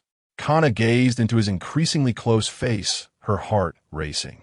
Just as their lips were about to touch, she suddenly recalled something and pushed him away. Wait, what about the strawberry daifuku? Chen Mo paused momentarily before chuckling. It's in the bag, but he moved closer again. Right now, I wish to sample another sweet. Kana attempted to voice her thoughts, but he silenced her with a kiss. The packaging of the purple nightgown fell to the floor, unheeded. Just then, the sound of marimba ringtone pierced the intimate atmosphere. Chen must bow full of it. Who could be calling at this hour? He intended to ignore it, but the persistent ringing continued. Seizing the opportunity, Kana wriggled free from his embrace, picked up the towel from the floor to wrap herself again, and blushingly urged him, you should answer it. It might be urgent at this late hour. With a sigh, Chen Mo retrieved his phone and glanced at the caller ID. Ishikawa Mio? Why is she calling me so late? He hesitated, especially with Morisawa Kana right there. But surely, if she had no pressing matter, she wouldn't call. What's wrong, Chen Mo-kun? Is it inconvenient? Should I step aside? Kana's eyes dimmed slightly, unable to finish her sentence. Seeing her expression, Chen Mo felt a pang of sympathy and spoke gently. No need. After all, I can't possibly have only one woman in my life. This isn't the first time I've faced such a dilemma. With that thought, he pressed the answer button. Hello. The moment he connected, a coarse male voice spoke on the other end. You must be the man of the Ishikawa girl. Hurry up and bring the money to ransom her, or else don't blame me for being rude. Chen Mo's heart sank at the man's tone. After all, Ishikawa Mio was indeed his woman. Was she kidnapped? Yet, he compelled himself to maintain a calm demeanor. Who are you? Why do you have her phone? None of your business, you bastard. I give you half an hour. Bring the money, or she'll have to obediently star in a little movie with me. The line crackled with the sound of lewd laughter before abruptly disconnecting. Chen muss ja tightened, Frustration riesing. Damn it, where is she? How do I find her? Beside him, Morisawa Kana, having overheard snippets of the conversation, looked at him with concern. Chen Mo-kun, what happened? He tucked his phone away, casting a grave look at Kana. A friend is in trouble. I need to go help. Despite his reluctance to leave the delicate woman freshly emerged from her bath alone. Ishikawa Mio was also important to him, and the situation was dire. Kana tightened her towel around herself, a hint of disappointment in her voice. Is it serious? Shouldn't we call the police? Not for now. Chen Mo shook his head, gently caressing her cheek. You should rest. I'll return as soon as I can. But Kana hesitated, knowing well the nature of their relationship. Ultimately, she nodded, just be careful and stay safe. Chen Mo nodded, quickly donning his coat. Before leaving, he suddenly turned and pulled Kana into his embrace, kissing her deeply. If I don't come back tonight, make sure you rest early. Blushing, Kana gently pushed him away. What time is it? Just go and come back soon. All right, he replied as he opened the door and stepped out. Kana watched his retreating figure, a sense of melancholy washing over her. She had gleaned enough from the earlier call to know he had another woman. Though she wished he wouldn't go, it seemed danger awaited him, and she could not be selfish. Once outside the apartment, Chen Mo dialed Ishikawa Mio's number again. This time, a woman's voice answered, laced with tears. Dan, I'm so sorry for causing you trouble. Please, don't come. They aren't good people. What nonsense are you talking about? How could I possibly ignore you? What's going on? Chen Mo asked, his voice firm. It's a loan shark my father borrowed from before he passed, Ishikawa Mio sobbed. They came to my house. The rough male voice from earlier interrupted. Shut up. You little brat. I gave you the phone to call for money. Don't tell him not to come. With a loud slap. A pained cry from Ishikawa Mio echoed through the line before it was abruptly cut off. Damn it. They're messing with my woman. Chen Mo's forehead throbbed with veins. His fists clenched tightly, cracking under the pressure. He forced himself to remain composed. He still had not inquired about her location before the call ended. Suddenly, a thought struck him, his system skills. System, activating real-time binding to Ishikawa Mio. Ding. Conquest points deducted 10. Real-time binding successful. Binding target, Ishikawa Mio. Moments later, a 3D live feed of Ishikawa Mio appeared in Chen Mo's mind. She was sitting on the edge of a bed, tears glistening on her face. Beside her, a frail mother lay in bed. In the cramped room stood 7 or 8 menacing figures. Chapter 064. Street Racing in Tokyo. The location is an old apartment in Taito Ward, Tokyo. Understanding the place, Chen Mo hurriedly hailed a taxi at the street corner. After a long wait with no taxi in sight, he felt the inconvenience of the situation. In a state of urgency, he took out his phone to summon a ride through a mobile app. Suddenly, a roaring sound of motorcycles approached from afar. Chen Mo looked up to see 5 or 6 two-wheeled vehicles speeding towards him, halting right at the intersection he occupied, where a red light was currently displayed. The riders were a group of young individuals, engaged in cheerful banter. The nearest to Chen Mo was a youthful girl riding a red Yamaha R1. Clad in a short black leather jacket and form-fitting black jeans paired with Martin boots, accentuating her long legs. While chatting with her companions, she suddenly heard a friend mention a handsome guy by the roadside and turned a glance at Chen Mo. The young woman lifted her helmet's visor to the maximum and glared fiercely at Chen Mo, exclaiming, Finally, I've caught you, you jerk. Chen Mo merely shot a glance at this sudden accuser, feeling a flicker of recognition, but too pressed for time to engage. He lowered his head to continue trying to book a ride. The girl, now in front of him, put down her foot peg. I say, you arrogant jerk. You Haven T changed a bit. Frustrated with the lack of taxis, Chen Mo raised his head, his tone icy. What do you want? The girl, realizing Chen Mo did not recognize her, grew even angrier. She swung her long leg off the bike, removed her helmet, and tossed her disheveled hair, declaring, Jerk, look closely. I am Jidao Feng. As Chen Mo finally recognized her as the girl he had encountered at the hotel, she demanded, Let me borrow your bike. Without hesitation, he snatched the helmet from her grasp. Hey, what are you doing? Jidao Feng widened her eyes, still stunned. Chen Mo had already mounted her Yamaha R1. I need it urgently to save someone, he replied, twisting the throttle to feel the raw power of the Yamaha R1. Though he had never ridden a motorcycle, his adept driving skills gave him an immediate sense of familiarity with the controls. Jerk, that is my bike, Jidao Feng exclaimed, furious as she attempted to grab him. Chen Mo, the first man to act so disrespectfully toward her, was not one to back down. He sidestepped her grasp and coldly stated, either get on or wait here. I'm in a hurry. Jidao Feng, momentarily taken aback by his gaze, bit her lip and replied. Her friends, watching the scene, began to whistle and tease. Miss Feng, has a man stolen your bike? This is a first. Indeed. How unusual. Who is this handsome guy? Why not introduce him to us? Shut up. Ji Dao foamed. Flustered and angry, snatched the helmet from one of her friends and climbed onto Chen Mo's bike. I want to see what you intend to do with my bike. If you don't have a good reason, you're finished. Hold on tight, Chen Mo replied curtly, twisting the throttle. The Yamaha R1 shot forward like an arrow, the front wheel barely lifting off the ground. Are you insane? Slow down. Ji Dao Feng's screams were drowned by the wind as she clung tightly to Chen Mo's waist, her nails nearly piercing his clothes, leaving deep red marks on his abdomen. The engine of the Yamaha R1 roared like a beast under Chen Mo's command, the speedometer needle soaring to 180 and still climbing. Shut up and hold on tight, Chen Mo shouted back. Weave in Chapter 65, Sumiyoshikai's Nikawa Tetsusaka. At the end of the third-floor corridor, Chen Mo unleashed a forceful kick, sending the door crashing inward. The scene that unfolded ignited a tempest of fury within him. Ishikawa Mio was bound to a chair, a trickle of blood staining the corner of her mouth. Her blouse was torn, revealing a glimpse of skin.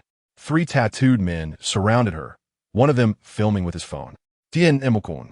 Ishikawa Mio's tears welled up and streamed down her face. Baka, who are you? The heavily tattooed man discarded his phone and seized a metal baseball bat. Chen Mo wasted no time on words. With a swift movement, he advanced. The tattooed man swung the bat, but Chen Mo effortlessly evaded it, delivering a sharp, precise knife hand strike to his wrist. The tattooed man's eyes widened in disbelief as he clutched his wrist and collapsed to his knees. Bastards! The remaining 2 men lunged at him simultaneously. Chen Mo sidestepped, seizing one of their wrists and twisting it sharply. A sickening crack echoed through the room, accompanied by a blood-curdling scream. The third man's fist grazed Chen Mo's cheek, but he retaliated with a powerful blow to the temple, rendering him instantly unconscious. The entire confrontation lasted no more than 10 seconds. Kyakudo Keed stood frozen in the doorway, her folding knife clattering to the floor. She had never witnessed such a display of combat. There were no flamboyant movements, only ruthless efficiency. Each strike was aimed with deadly precision, leaving her chilled to the bone. Mio, it's all right now.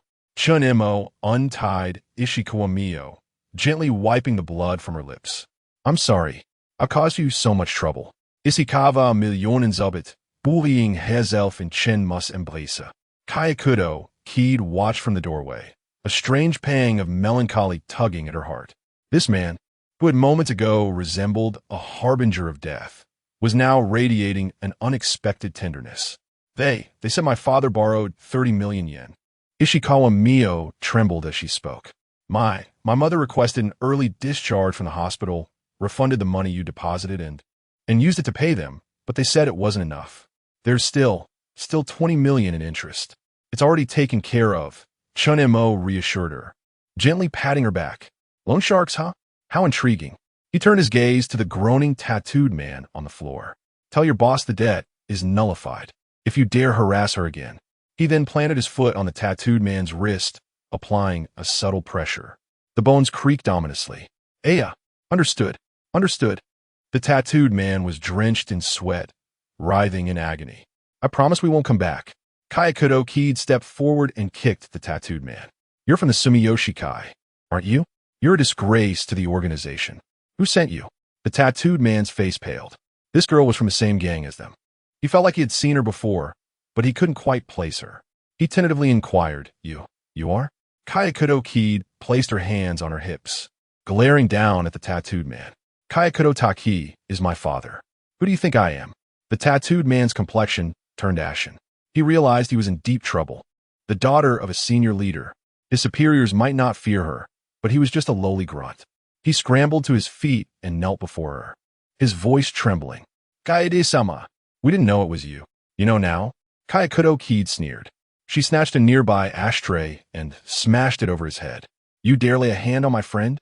Who gave you the audacity? Blood trickled down the tattooed man's forehead, but he didn't dare wipe it away.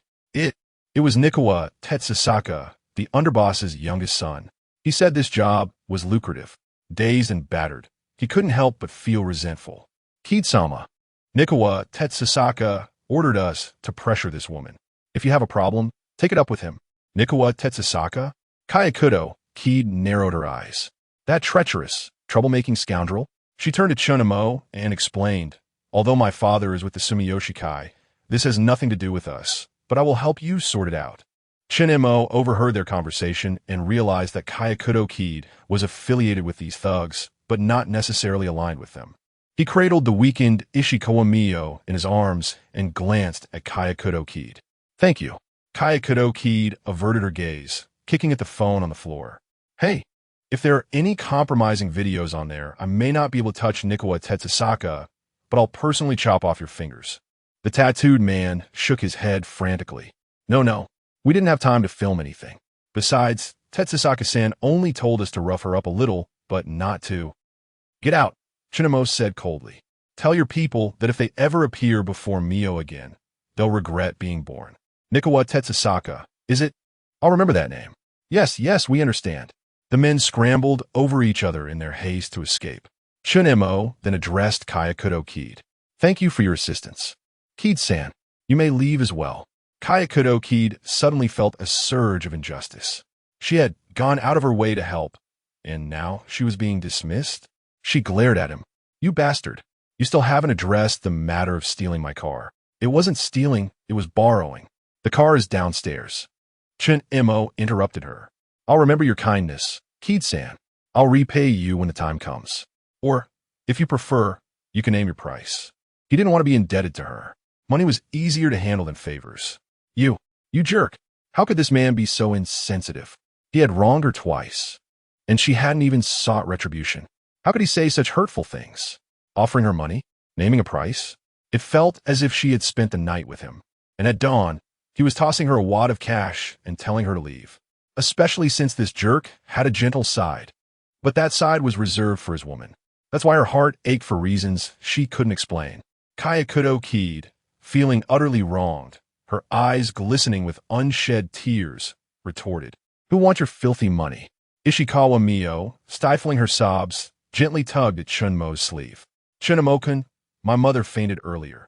Chen Mo frowned and turned to Ishikawa Mio. Where's your mother now? In the room. Ishikawa Mio's tears welled up once more. Kayakudo Kid composed herself. Despite her playful nature, she had a strong sense of right and wrong. She bolted forward, kicking open the door to the small room. Chen Mo followed closely. Kering Ishikawa Mio. They found Ishikawa Mio's mother lying on the bed, her face ashen. Okayasan. Ishikawa Mio struggled to free herself from Chen Mo's arms and rushed to her mother's side. Chen Mo knelt down to examine her. He discovered that her breathing was shallow and her pulse erratic. She had likely fainted from shock. He swiftly pulled out his phone. I'll call an ambulance immediately. Moments later, outside the hospital emergency room, Chen Mo sat on a bench, comforting the softly weeping Ishikawa Mio. Kayakudo Kid approached, offering them each a bottle of mineral water. Thank you, Chen Mo said, accepting the bottles. He twisted the cap off one of them and placed it in Ishikawa Mio's hand before turning to Kayakudo Kid. About today, Ishikawa Mio, having regained her composure, spoke up. Kid-san, thank you so much for your help today. If it weren't for you, my mother and I... Don't mention it, Kayakudo Kid interrupted. I can't stand thugs who prey on women. She shot a meaningful glare at Chen Mo as she spoke. Chen Mo noticed the gaze she cast upon him and simply smiled, saying, Regardless, I owe you a favor. Ji Dao Feng let out a soft snort, poised to respond. When the door of the emergency room swung open, a doctor emerged, his face etched with exhaustion. Chapter 066. Who is close to him? The patient has been stabilized, yet requires hospitalization for observation. Shikawa Mio, previously filled with anxiety, now felt a sense of relief and bowed deeply to the doctor, expressing her heartfelt gratitude. Doctor, thank you so very much. The doctor, with a stern demeanor, admonished her. The patient has just undergone surgery a few days ago. How could she possibly leave the hospital so soon? She has even fainted due to the stress. Any unforeseen accident could be fatal. Do you understand? Shikawa Mio, chastised, repeatedly lowered her head in apology, tears streaming down her cheeks once more. Chen Mo stepped forward, positioning himself protectively in front of her, and inquired, Doctor, Is the patient's condition stable now? Does she require any special treatment? The doctor glanced at Chen Mo, his tone softening slightly. For now, there is no immediate danger to her life, but she needs to rest. What is wrong with you family members? The patient has just had a transplant. How could you allow her to undergo such stress? Chen Mo turned to Shikawa Mio, exasperated. Honestly, you are such a fool. Did I not say I would assist you? Why did you not confide in me? Did you decide this on your own? Shikawa Mio bit her lip, her voice barely audible. Okay, it's in wound tea, let me tell you. Nonsense. Chen Mo raised his voice, startling Shikawa Mio, who flinched. He took a deep breath, suppressing his anger, and addressed the doctor. Please arrange for the best room and care. Cost is not an issue. The doctor nodded. First, proceed with the hospitalization paperwork. Jidao Feng stood by, observing Chen Mo decisively manage the various arrangements with a complex expression. The man who had just moments ago appeared fierce was now meticulously ensuring that everything was in order. Like a true head of the household, unable to contain herself, she interjected. Do you need my assistance? My father has influence with the hospital director. Chen Mo continued filling out forms without looking up. No need, it's already taken care of. Jidao Feng pouted, muttering under her breath, so prideful.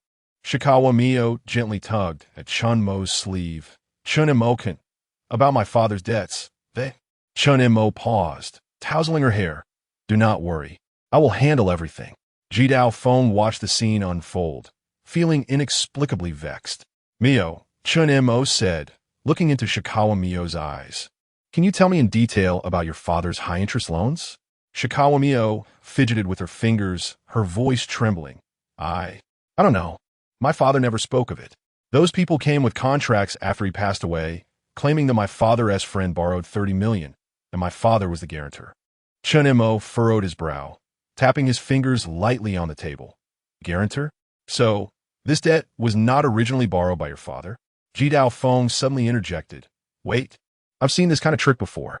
She crossed her arms, disdain evident on her face. It was a common tactic among gangsters to use a deceased person as a guarantor, as there could be no witnesses to dispute it. Shikawa Mio's tears began to flow again. But the contract has my father's seal and signature. There are many ways to forge documents, Jidao Feng scoffed. Suddenly, as if struck by inspiration, she turned to Chen Mo. Hey, do you want me to look into this? I'm familiar with such cases. Chen Mo regarded her thoughtfully. What are your conditions? You. Jidao Feng stomped her foot in anger. Who wants to negotiate with you? I just can't stand them bullying others. Chen Mo observed her, his gaze meaningful. So, Miss Feng is indeed a kind person, willing to help an outsider against her own gang?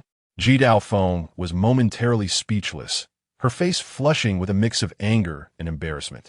Clenching her fists, she gritted her teeth. Don't underestimate us. Although the Jidao family is part of the Sumiyoshi Kai, we are not in cahoots with them. My father ran a legitimate business and never engaged in such underhanded dealings. Suddenly, she seized Chen Mo's collar, standing on her toes to meet his gaze. You think I'm doing this for you?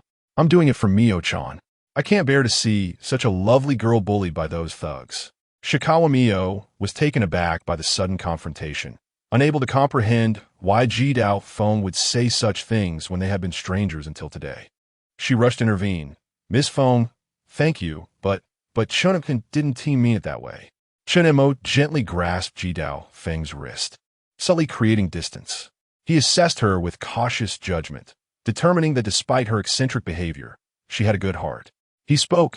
Apologies, I misspoke. Jidao Feng huffed, shaking off his hand, and quickly dialed a number. Hello, it's me. Check into a 30 million guarantee loan recently handled by Nichikawa Tetsuzaka. The guarantor is someone named Shikawa. She turned to Mio. Shikawa Kenjiro. Mio quietly supplemented. Yes, Shikawa Kenjiro. I want all the information within half an hour. Jidao Feng hung up, lifting her chin triumphantly. Just wait. We'll have results soon. Chen Mo regarded her with newfound respect. I didn't realize Miss Feng was so resourceful. Of course. Jidao Feng puffed out her chest proudly. I am. Suddenly, she realized something, her expression shifting as she recalled that the earlier thugs had embarrassed the Sumiyoshi Kai. Now, Her identity as a Yakuza heiress felt rather awkward. She glared at Chen Mo suspiciously. Don't you dare try to pry information from me. Shikawa Mio watched their banter unfold and broke into a smile through her tears. You two seem to get along splendidly. She understood her position well. Chen Mo's willingness to assist her was already a tremendous blessing, and she dared not wish for anything more. If Chen Mo did not send her away, she would never leave his side. After all, she would only ever love him in this lifetime. Even if it meant being his mistress or subordinate, she would have no objections whatsoever. Ding! Shikawa Mio's affection increased by 19. Reward: 190 conquest points. Hint: congratulations to the host for making significant progress on the path of conquest. Only one remains to reach 100 conquest. Please continue your efforts, and achieving 100 devotion will grant a super gift package X1. Ooh, who is close to him? Jidao Feng leapt up like a cat whose tail had been stepped on. Chen Mo Chapter 67. Ishikawa Mio's debt trap. How absurd. You must have undergone professional training. You resemble a spy. Jidao Feng exclaimed, her foot stomping in frustration. Chen Mo merely shrugged in response, neither confirming nor denying her accusation. Just as Jidao Feng was about to press further, her phone rang. After the call, her demeanor shifted to one of seriousness. I found something.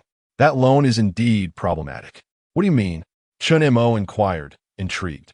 The signature of Ishikawa Kenjiro is forged, and the seal was illicitly stamped.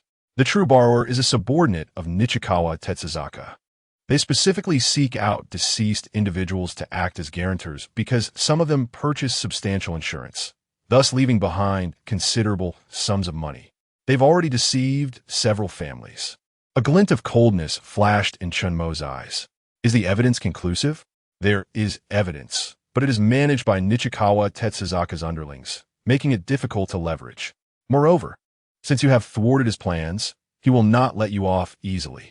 His father is a significant figure within the gang, and I cannot confront him easily. Jidao Feng felt a twinge of embarrassment. She had confidently claimed she could handle the situation, only to find herself contradicted. Miss Feng, it's all right. Your assistance has already been immensely appreciated, Chen Mo said, a rare sincere smile gracing his face. Lacking connections if matters escalated, he would have to take matters into his own hands. The only recourse would be to pause time and send him to meet his maker. However, he had no intention of escalating the situation to that extent just yet. Jidao Feng, observing Chen Mo's suddenly softened expression, felt her ears flush. Who said you could thank me? She stammered, hurriedly turning her face away. But if you truly wish to resolve this matter, I might have a suggestion. Chen Mo raised an eyebrow, intrigued. Oh, what is it? Jidao Feng glanced around cautiously before lowering her voice. Nichikawa Tetsuzaka has recently been embroiled in a territorial dispute with an organization in Osaka. If you could assist him in this predicament. Chen Mo's expression turned icy. It would be fortunate if I did not provoke him. Why would I serve him? No, that's not it. Jidao Feng quickly waved her hands. I mean, you could pretend to cooperate. With your skills, you could easily infiltrate their ranks, and during a confrontation, amidst the chaos, you could. She mimicked a throat-cutting gesture. Chen Mo chuckled unexpectedly. I didn't realize Miss Feng was so ruthless. Jidao Feng's cheeks flushed. He is a scoundrel, and besides. She hesitated. Actually, my father and his have always been at odds, vying for the next leader of the gang. Chen Mo nodded thoughtfully. I understand, but... He shifted his tone. I prefer a more direct and expedient approach. Jidao Feng paused, realizing the implication. You're not considering a direct. Chen Mo raised a hand to interrupt her. Miss Feng, let us not speak recklessly. We are law-abiding citizens and do not engage in violence yet. If Nichikawa Tetsuzaka remains obstinate. Though his words trailed off, Jidao Feng grasped his meaning. Crazy. I merely suggested something, she thought. Yet felt a strange thrill at the thought that Chen Mo might genuinely act on it. It was exhilarating, especially recalling the rush from their earlier reckless driving.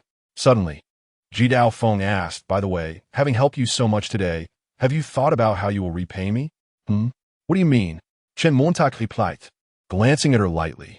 Jidao Feng leaned closer, her youthful fragrance enveloping him. Your driving skills are impressive. Why not teach me how to navigate turns? Chen Mo regarded her bright eyes, taking a small step back. Is that your only request? What's wrong with that? Jidao Feng pouted. Do you have any idea how many times I've fallen while practicing turns? You think it's easy? She recalled how effortlessly Chen Mo maneuvered turns and added, though it may be easy for you, not everyone possesses your talent. I don't care. I help you, so you must teach me. Chen Mo couldn't help but smile at her stubbornness. Fine, but only after I finish my matters. Whether you learn or not is entirely up to you. Deal.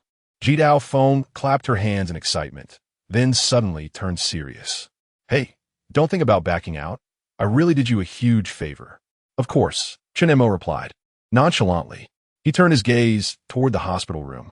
You can entertain yourself. I need to check on Mio and her mother. Wait. Jidao Feng tugged at his sleeve. Annoyance evident. You still haven't given me your contact information. With a sigh, Chen Mo took out his phone and they exchanged line IDs. Jidao Feng gazed at her newly added contact, a smile creeping onto her face. All right, can I go now? Chen Mo asked, glancing at her still grasping his sleeve. With a huff, Jidao Feng released him. Go on, but remember your promise. No backing out or else. She raised a small fist, her expression fierce.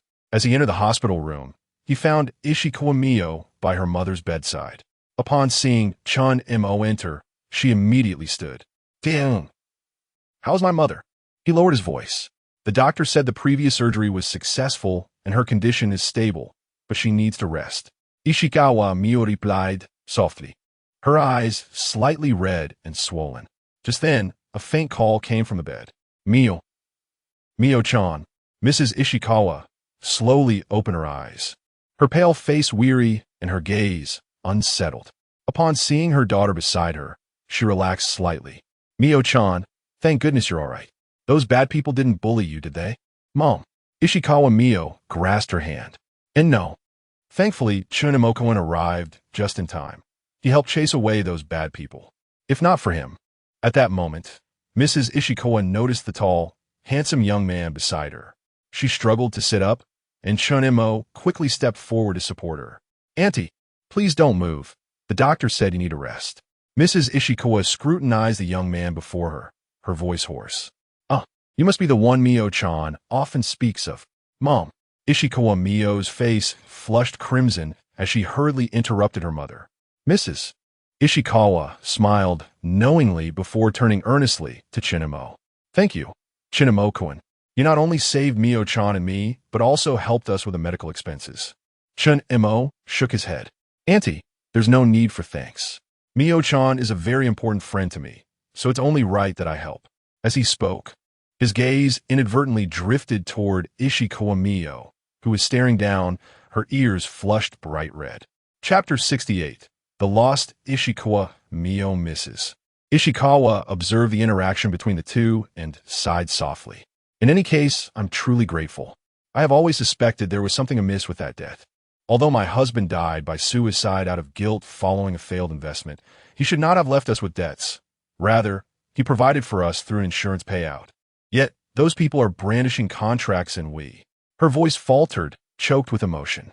Mio Ishikawa quickly embraced her mother, reassuring her, It's all right, Okayasan. Chen Mo said he would help us resolve this. However, being of an older generation, she was acutely aware of societal realities. The Sumiyoshi-kai has always been a notorious gang in Japan. In her mind, Chen Mo was merely a wealthy foreigner, perhaps only interested in her daughter. Unaware of the true terror posed by the Sumiyoshi-kai, Mrs. Ishikawa looked at Chen Mo with concern. Those people are not to be trifled with. Chen Mo and you.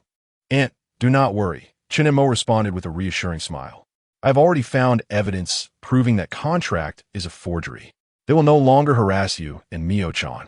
Mio Ishikawa widened her eyes in astonishment and asked, Is that true? Chen Mo-kun, how did you?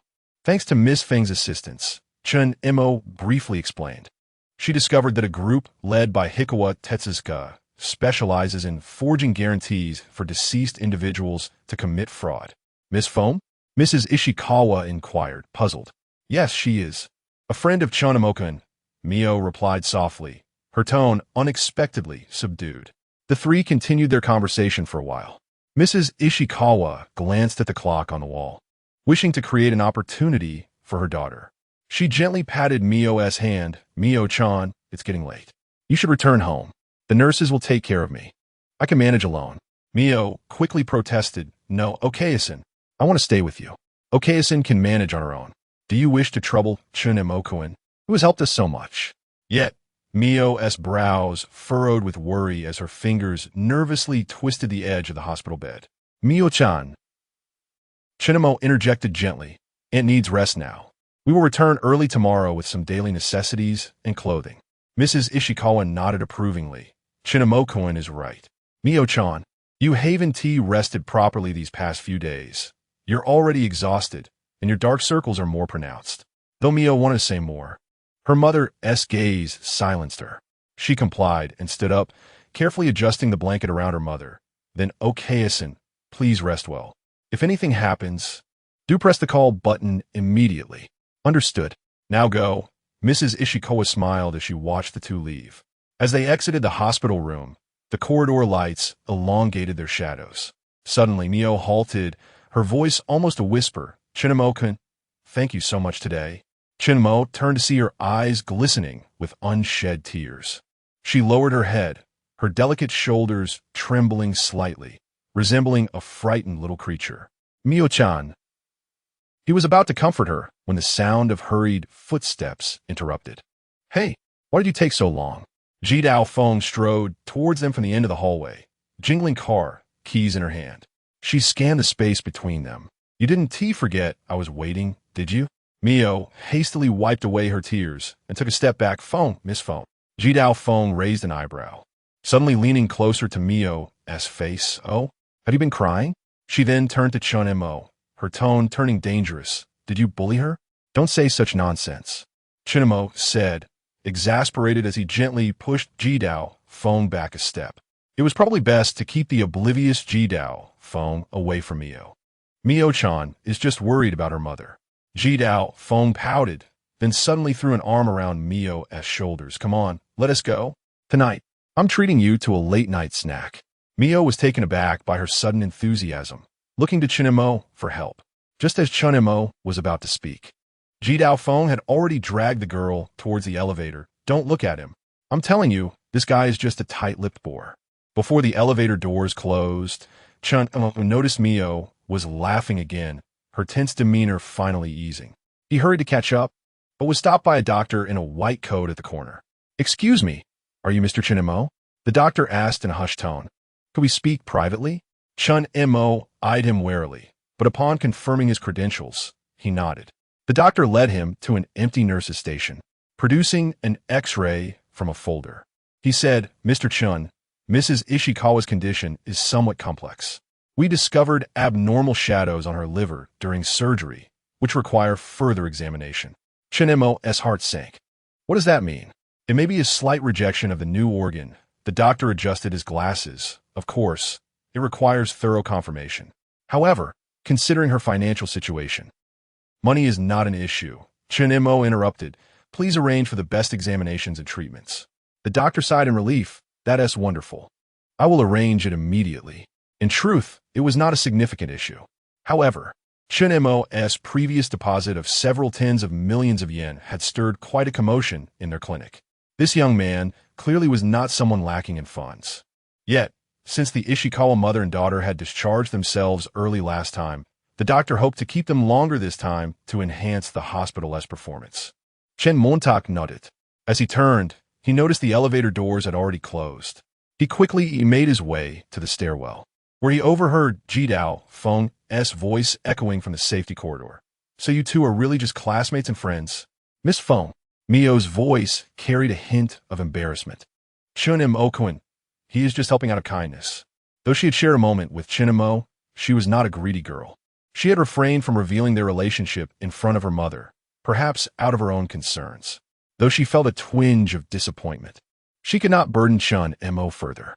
She could play the role of a friend in front of others. Liars. Jidao Feng elongated the word.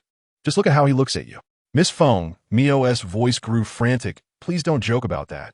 Chen Mo cleared his throat, deliberately increasing the volume of his footsteps as he descended the stairs. Their conversation abruptly halted. Jidao Feng turned, a mischievous smile on her face, while Mio blushed deeply, nearly burying her face in her scarf. What were you discussing? Chen Montak feignet ignorance. Girl S secrets. The three reached the ground floor, where a black Toyota Alfred awaited outside the hospital. Jidao Feng swiftly opened the door, pulling Mio in with her as they climbed into the back seat. Hurry up. I know a fantastic sushi restaurant in Ginza. Chapter 69. Is Nima a minor? Chen Mo observed the exuberant demeanor of Jidao Feng and, with a resigned shake of his head, took his seat in the passenger side of the Alfred. The life of this wealthy young lady was indeed enviable, constantly accompanied by bodyguards and chauffeured wherever she went. The car glided smoothly through the twilight of Tokyo. Jidao Feng enthusiastically recounted the details of sushi restaurant, while Ishikawa Mio sat quietly beside them, occasionally stealing glances at Chen Mo. By the way, Mio-chan. Jidao Feng suddenly turned her head, a mischievous grin on her face. What kind of sushi do you like? Huh? I can eat anything, Ishikawa Mio replied in a flustered manner. Don't be so reserved. Jidao Feng patted her shoulder. After today's events, we can consider ourselves friends. Ishikawa Mio nodded appreciatively, a faint smile finally gracing her lips. Chen Mo, through the rearview mirror, watched the interaction between the two girls, feeling a slight sense of relief. Before long, they arrived at Ginza, where Jidao Feng led them confidently into a discreetly opulent sushi restaurant. The restaurant's owner clearly recognized her and greeted her warmly. Miss Feng, you've arrived. Is it the usual spot? Of course. Jidao Feng shot a proud glance at Chen Mo, as if to flaunt her territory. The three were escorted to a private room, where Jidao Feng expertly ordered an array of high-end ingredients and specifically requested a cup of hot tea for Ishikawa Mio. Mio-chan, you don't look so well. Have some warm tea to help you feel better, she said with rare consideration. Ishikawa Mio, taken aback, accepted the teacup. Tea, thank you, Miss Feng. Just call me Feng. Jidao Feng waved her hand dismissively. From now on, we're friends. Chen Mo raised an eyebrow, surprised by this side of the heiress. The sushi was soon served, and Jidao Feng eagerly picked up a piece of fatty tuna and stuffed it into her mouth. This is delicious. You too must try it. Ishikawa Mio cautiously picked up a piece, took a gentle bite, and her eyes lit up. It's really so good. Chen Montak, observing her expression, couldn't help but chuckle and joined in the tasting. During the meal, Jidao Feng animatedly shared stories of her street racing escapades, occasionally eliciting soft giggles from Ishikawa Mio. The atmosphere gradually became more congenial. By the way, Chen Mo, Jidao Feng suddenly set down her chopsticks, her expression turning serious. About the situation with Nichikawa Tetsuzaka, are you really not considering my proposal? Upon hearing that name, Ishikawa Mio visibly stiffened. Chen Mo glanced at her and said calmly, I will handle this matter. You need not worry. But, Jidao Feng began, but Chen Mo silenced her with a look. Ishikawa Mio lowered her head, gripping the edge of her clothing tightly. Chen Mo-kun, is it troublesome? After a moment of silence, Chen Mo gently patted her shoulder. Trust me, all right? Ishikawa Mio looked up into his steadfast gaze and eventually nodded. Jidao Feng observed their interaction, pursing her lips but refraining from further comment. After dinner, Jidao Feng insisted on escorting the two home. Where do you live, Mio-chan? Let me take you back first. At that moment, a bodyguard nearby abruptly broke the mood. Miss, it's almost midnight. The master has instructed that if you are not home by 12. Jidao Feng waved her hand impatiently. Enough. Can't you see I'm taking my friends home? The bodyguard hesitated but persisted, but the master said, Shut up. Jidao Feng glared at him, then turned to Ishikawa Mio with an apologetic smile. Mio-chan, I am sorry. It seems I can only take you this far. Ishikawa Mio quickly shook her head. No, it's fine. I'm very grateful that Miss Feng treated us to such a delicious dinner. Chen Mo glanced at the time and said lightly, I'll take Mio-chan home. You head back first. Jidao Feng pouted, clearly reluctant but ultimately relented. All right, but... She suddenly leaned closer to Chen Mo, lowering her voice in a mock threat. Don't forget what you promised me. If you dare stand me up, I'll... As she spoke, She made a playful scissor gesture toward Chen Mo. Understood. Chen Mo interrupted her, his tone exasperated. Content. Jidao Fong huffed and turned towards the Alfred, waving goodbye to Ishikawa Mio. Mio-chan, let us have dinner together again next time. Ishikawa Mio bowed slightly. Yes, Miss Fong. Please be careful on the road. As Chen Mo watched the Alfred drive away, a thought struck him. Despite Jidao Feng's somewhat immature demeanor, her looks, figure, and aura could classify her as a charming young lady. Yet, the system had failed to issue a conquest prompt. System, activate information viewing function. Target, Jidao Feng. Ding. Consuming 10 conquest points. Retrieving target information. Name, Jidao Feng. Age, 14 days shy of 18. Height, 166 centimeters. Weight, 48 kilograms. Charging times, 0. Overall score, 93. Identity, student, daughter of the underworld. Personality, ostensibly arrogant and domineering, yet genuinely innocent. Enjoys thrill-seeking, heavily tsundere. Tends to treat those she cares for poorly. Has an instinctive admiration for the strong. Becomes dependent on those who conquer her like a small animal. Background. Father is the Yamaguchi-gumi head, Jidao Ryuichi. Mother was a film actress. Overprotected by her father due to her mother's early passing. All bodyguards are under strict orders to commit seppuku if she is harmed. Secretly formed a biker gang, the Fong Ghost Group, composed of elite bodyguard arranged by her father. Weakness, utterly defenseless against superb driving skills. Weak knees at speeds, over 200 kilometers h or extreme cornering angles. Her right earlobe stiffens when blown on. Suffers from a rare condition of reverse shyness. Becomes aggressive the more she is moved. Interests, collecting various motorcycle piston rings. Uses them as decorations on her backpack. Writing violent fantasy novels on anonymous forums. The protagonists are always a daughter of the underworld and a mysterious assassin. Consuming extremely spicy food. Embarrassed by her crying face from the spice, she only dares to eat it at home. Warning, warning, underage, does not meet conquest conditions. Chen Mo stared at the densely packed system panel, unable to suppress his exasperation. Nima, so she is a minor. Huh? What did you say, Chen Mo-kun? Ishikawa Mio looked at him with curiosity. Ichi esse nothing. Just recalled something unpleasant. Chen Mo replied evasively. It's getting late, Mio-chan. Let me take you home. Okay. Ishikawa Mio nodded obediently. Forget about your broken home. It's fine if you don't go back. Just stay out, he added. All right. Ishikawa Mio blushed, but still nodded obediently. Chapter 070. The hotel's floor-to-ceiling night view at this moment. They found themselves near Ginza, where their first encounter had taken place at the Bulgari Hotel. Chen Mo recalled he had the contact information of the hotel's butler, Hoshino Tsukimi, and promptly took out his phone to make a call. The line connected, and a gentle yet professional voice greeted him. This is Hoshino Tsukimi, the private butler of Bulgari Hotel. How may I assist you? I am Chen Mo, and I would like to reserve a suite, he replied. There was a noticeable pause on the line before the voice became more respectful. Mr. Chen, it is a great honor to serve you once again. Would you like to book the 400 square meter suite from your last stay? Yes, I wish to check in now. Understood. I will prepare it immediately, and the room will be arranged according to your previous preferences. Would you like me to arrange a shuttle for you? Your current location is. No need. We are nearby in Ginza and can walk. After hanging up, Chen Mo accessed his mobile banking app and transferred the 4 million yen room fee to Hoshino Tsukimi. Ding! Detected that the host is making consumption for Ishikawa Mio. Accommodation expense of 4 million yen. Triggering a 5x critical hit. Sakura Bank. Your account ending in 0219 has received 20 million yen, current balance, 320 million. Just as Chen Mo completed the transfer, a notification of the transaction appeared at the top of his phone screen. He turned to Ishikawa Mio and said, "We are staying at Bulgari tonight." Ishikawa Mio's face flushed crimson, and her fingers nervously intertwined. What is it? And nothing, she mumbled, lowering her head, her voice barely audible. Remembered last time. Chen Mo chuckled softly and naturally took her hand. Let us go.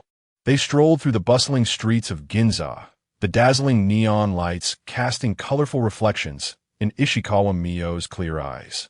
She cautiously returned his grip, her heart racing as if it might leap from her chest. Despite their previous experience together, an inexplicable nervousness enveloped her.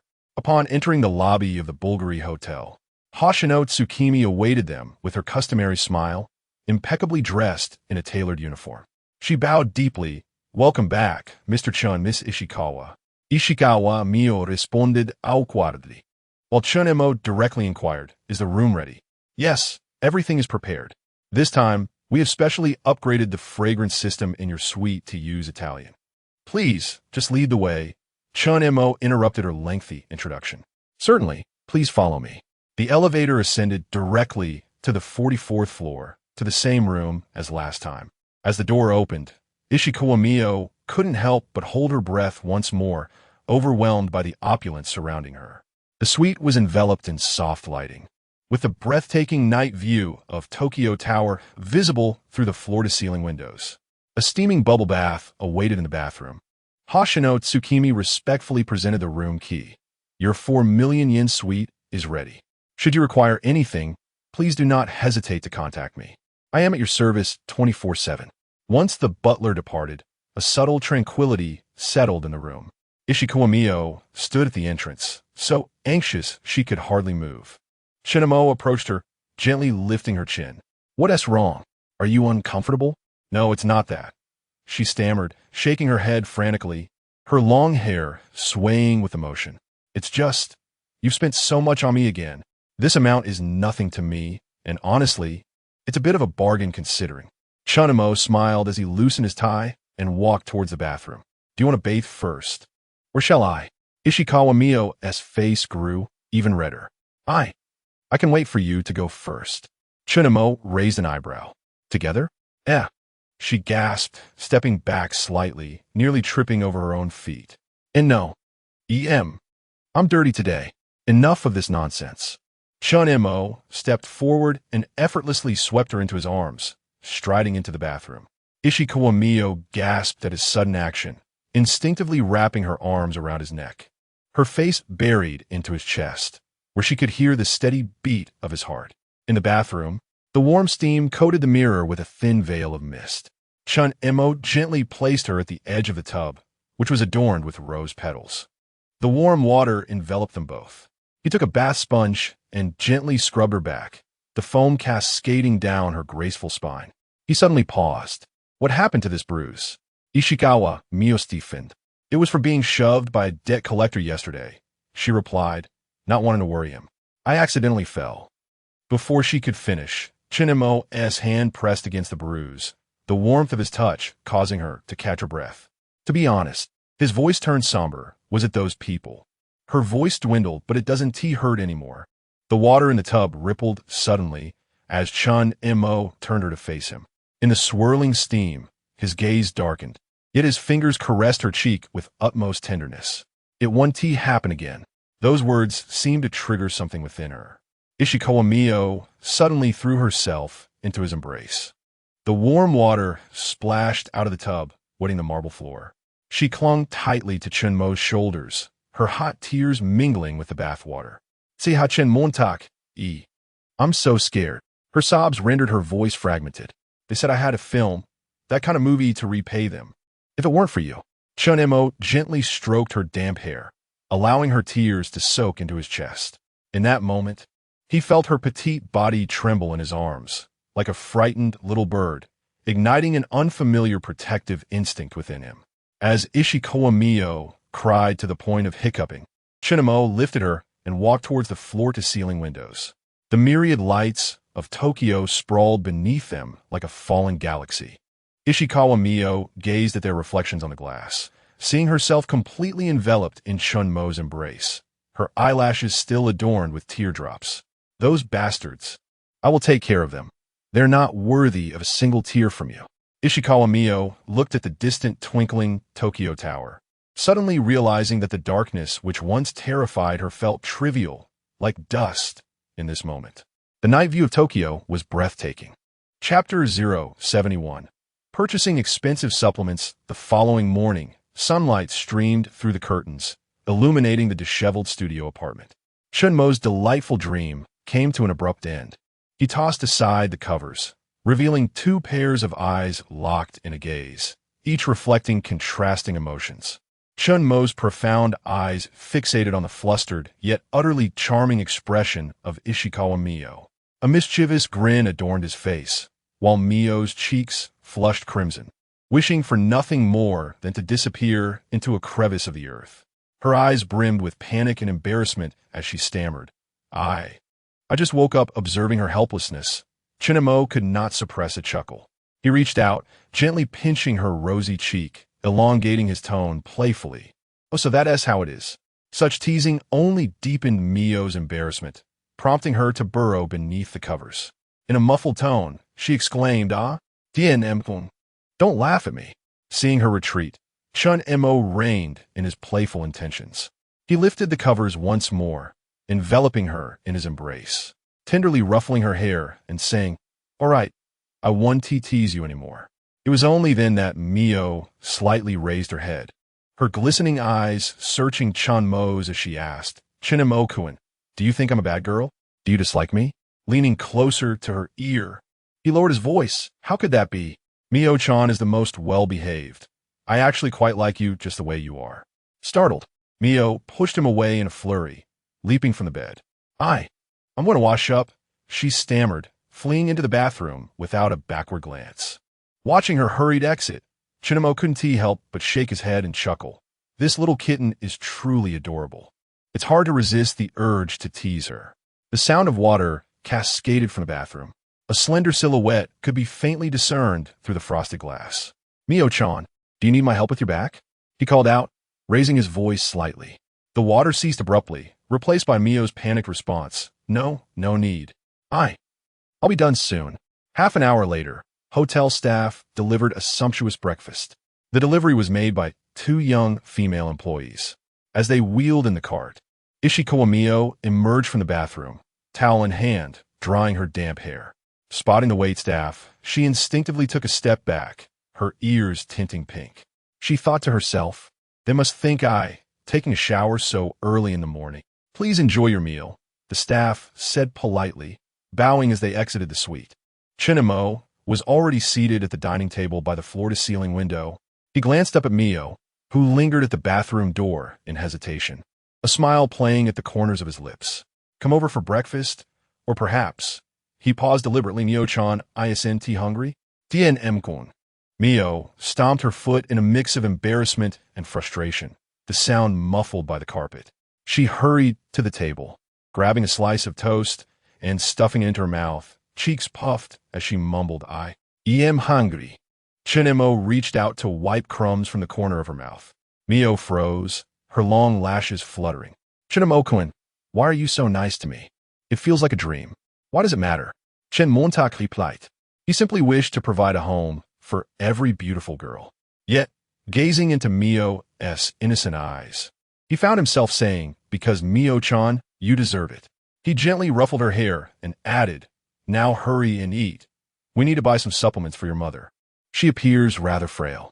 Upon hearing Chen Mo mention purchasing nutrients for her mother, Mio's eyes sparkled momentarily before a shadow of concern crossed her features. Is that really all right? But the high-quality supplements are quite expensive. Chen Mo-kun, you shouldn't spend so much for me. Spend? What do you mean by spending? The more money you invest, the more it returns. It's not a waste at all. Yet, such thoughts were best kept to himself. Chen Mo playfully pinched her nose. Teasing, silly girl, why be so polite with me? An hour later, in the upscale supplement section of Ginza Mitsukoshi department store, Ishikawa Mio followed closely behind Chen Mo, her eyes darting to the astonishing prices displayed on the tags. Premium sea cucumbers from Hokkaido, wild ginseng from Nagano, deep-sea black abalone from Okinawa. Each item bore a price tag that could rival her monthly earnings. How about this? Chen Mo picked up an elegantly packaged box of bird's nest, turning to Mio with a question. I've heard bird's nest is particularly beneficial for women. Mio leaned closer to inspect the price and gasped, 50,000 yen? She fixed her gaze on the exquisite glass jar, her voice involuntarily rising. With delicate fingers, she tugged at Chen Mo's sleeve, saying, it's too expensive. Let us choose something else. Chen Mo, charmed by the sight of this adorable girl fretting over 50,000 yen, felt a surge of affection. He recalled her profile that labeled her as a gold digger, yet that was far from the truth. Upon understanding her situation, he realized it was a necessity for her. He gently stroked her soft hair, saying, "Your mother needs nutritional support. This amount is insignificant." But, Nobots, Chen Mo assertive, directly taking 2 boxes and handing them to the attentive staff. "Wrap these up and include some suitable supplements for post-operative recovery." Mio gazed at Chen Mo's handsome profile, warmth flooding her chest. No one had ever valued her in such a manner, nor had she imagined someone would be willing to spend so much for her mother. Her eyes grew misty, and she hurriedly lowered her head, pretending to examine the products on the counter. Chen Mo turned to the staff, inquiring, "Do you offer home delivery?" After a moment, he remembered the issue of where Mio lived. "Never mind, just give me your store S number. I'll purchase more in a few days."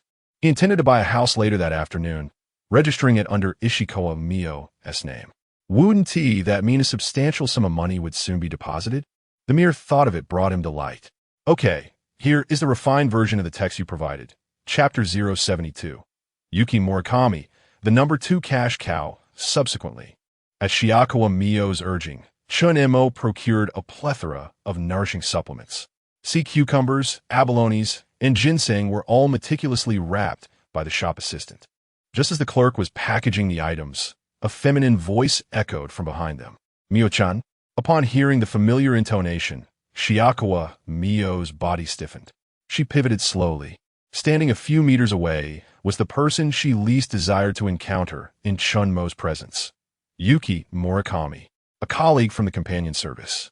They were of similar age, but Yuki Murakami, having entered the industry earlier, served as her mentor.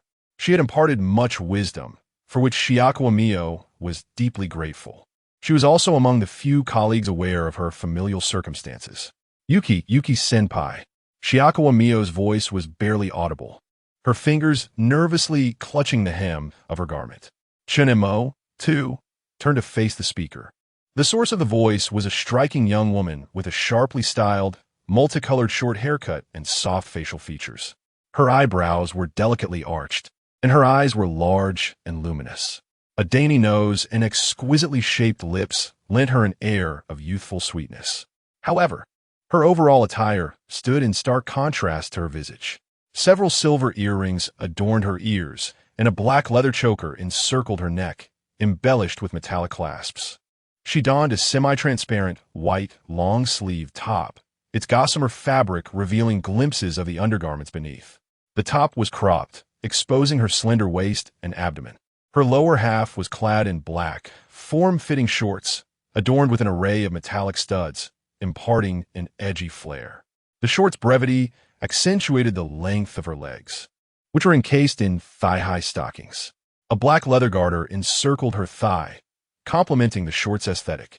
Black, ankle-high combat boots completed the ensemble. The scant fabric showcased her enviable figure. Her overall mien was one of trendy rebellion. Intrigued, Chen Mo instinctively employed his information appraisal technique. Ding! Consuming 10 conquest points. Retrieving character information. Name, Yuki Murakami. Age, 24. Height, 164 centimeters. Weight, 46 kilograms. C-cup. Number of recharges, 0. Overall rating, 95. Occupation, companion service escort, underground band vocalist. Personality, abrasive exterior, soft interior. Intensely averse to physical contact with men during work, but adopts a flirtatious demeanor towards objects of affection. An unusual fixation on money stems from childhood trauma. See background. Background. Her father, a bankrupt entrepreneur, led the family into fleeing at the age of 12 due to debt problems. She witnessed her mother prostituting herself to repay debts. Ultimately, both parents passed away. At 15, while working part-time, she was scouted, nearly becoming an idol, but was blacklisted for refusing unspoken industry demands. She is currently the lead singer of the band Yachu, using the bulk of her escort earnings to fund stray animals. Weakness, bisexual. Handsome men or beautiful women can sway her with money. Money is everything. She once harbored feelings for Shiakawa Mio. Interests, collecting skull-themed accessories, secretly terrified of ghosts. earning money, spending money. A skilled artisan, has never played poker, but is eager to learn. Rating 95. Meets conquest conditions. Initiate binding. Confirm cancel. Surveying the information panel. He was taken aback. This, Mio-chan 2. 0. Another girl with a penchant for money. Such a familiar trope. Would she too offer rebates? Intrigued, Chen Mo promptly confirmed the binding. Ding. Conquest binding successful. Initial conquest progress. 0. Ding. Economic relevance detected in the current target. Economic conquest mode unlocked. Economic mode. All expenses incurred for Yuki Murakami will be reimbursed by the system, with a probability of doubled reimbursement, at a rate of 1-5x. Economic mode cannot be used to deliberately extract cash. All interactions must involve reasonable mutual consumption. A familiar formula, a familiar sensation. The number 2 cash cow had materialized. Meanwhile, Yuki Murakami, arms crossed, scrutinized Chen Mo, a playful smile gracing her lips. Mio-chan, and this gentleman is? She deliberately drawled, her gaze flitting between the two. Shiakawa Mio's complexion flushed crimson, and she stammered, This is Chen Mo-kun, my boyfriend? Yuki Murakami arched an eyebrow, a flicker of annoyance in her eyes. Chen Mo casually placed his arm around Shiakawa Mio's waist, smiling genially. Pleased to make your acquaintance. Chen Montag, Millionen-chan s boyfriend. Yuki Murakami's gaze lingered on the lavish supplements being packaged by the clerk. Oh my, it seems Mio-chan has finally found a sugar. Someone to rely on. Though she corrected herself, the unspoken words were unmistakable. Shiakawa Mio stamped her foot in exasperation. Yuki-senpai, it's not what you think. What am I thinking? I didn't say anything. Yuki Murakami chuckled mischievously, leaning closer to Shiakawa Mio and whispering, Mio-chan hasn't been to work recently, yet here she is, purchasing such extravagant items. TSK. Though Chen Mo couldn't discern the words, he perceived Shiakawa Mio's embarrassment and interjected to defuse the situation. Mio-chan, won't you introduce your friend? This is Yuki Murakami-senpai. She has been very supportive at the company. She was loath to revisit her former occupation, each recollection filling her with humiliation. Yuki Murakami extended her hand magnanimously. Greetings, handsome. Senpai makes me sound ancient. I'm actually close to Mio-chan's age. Mio-chan is the epitome of purity at our company. I didn't expect you to win her over. You'd better treat her well, or you'll answer to me. Chen Mo reciprocated the handshake politely, responding courteously, Mio-chan often speaks of you, expressing her gratitude for your kindness. Really? Yuki Murakami regarded Shiakawa Mio in astonishment, before a sly smile crept across her face. As a token of gratitude, how about you treat me to a meal? Shiakawa Mio cast a nervous glance at Chen Mo, fearing his displeasure. To her surprise, Chen Mo nodded agreeably. Certainly. However, we must first complete our shopping before lunch. If you're amenable, you're welcome to join us. Splendid. Yuki Murakami exclaimed, affectionately linking arms with Shiakawa Mio. Mio-chan, you don't mind me tagging along, do you? Shiakawa Mio shook her head, inwardly apprehensive. She surreptitiously glanced at Chen Mo, noting his composed demeanor. Only then did she feel a modicum of reassurance. Then it's settled, Yuki Murakami announced excitedly. I know a phenomenal restaurant in Ginza. The chef is a friend of mine and can secure us a prime table. Shiakawa Mio tugged gently at Chen Mo's sleeve. Murmuring softly, Chen Mo-kun, the restaurant Yuki-senpai mentioned, is very expensive. Chapter 073. Take the money and leave. She hesitated to finish her sentence. Fearing to embarrass Chen Mo, yet was also concerned that spending excessively might displease him. Naturally, Chen Mo was aware of Shiakawa Mio's apprehensions. Was it truly a concern? Both of these young women were his lucrative assets. He turned to the shop assistant and commanded, add another portion of each of those supplements. Another portion of each?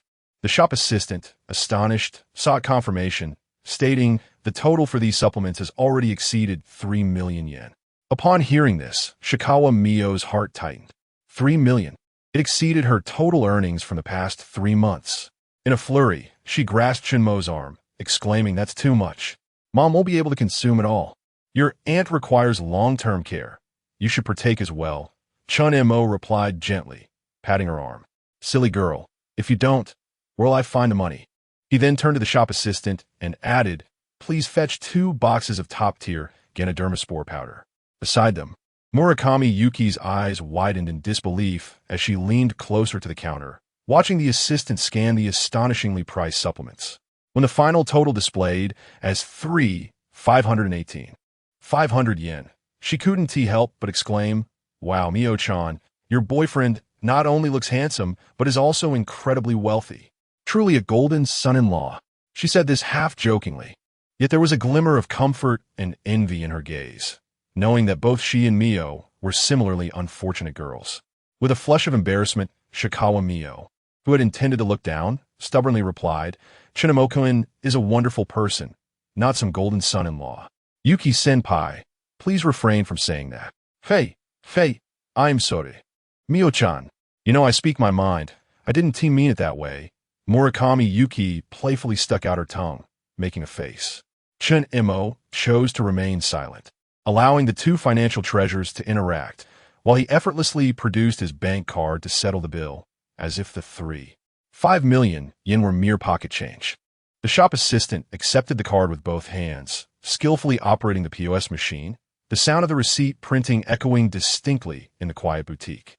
Ding! Detected that the host is spending on Shikawa Mio. Shopping expense of 5 million yen. Triggering quadruple critical hit. Sakura Bank. Your account ending in 0219 has received 14 million yen. Account balance 330 million. After completing the transaction, the assistant returned the card with both hands, inquiring respectfully, esteemed guest, would you like delivery service? Please send it to this address. Chen Mo nodded, jotting down the information of Shikawa Mio's mother as hospital. Then turning to her, he suggested, let us send the supplements first and then have a meal before visiting. Murakami Yuki's gaze flitted between the two, suddenly interjecting, Mio-chan, how is your aunt's health? Ever since you left your job, you haven't contacted me. Are you planning to abandon our friendship? I haven't visited your aunt in ages. Her tone held a hint of reproach, as if feeling betrayed by a close friend. Shikawa Mio, feeling flustered, explained, no, it's not like that. I didn't want to trouble you, senpai. Plus, Chinamokoin didn't want me to. I have decided not to continue working. Thanks to his help, Okayasen has successfully undergone surgery and is doing much better. I remember your kindness, Yuki-senpai. How could I? All right, I get it.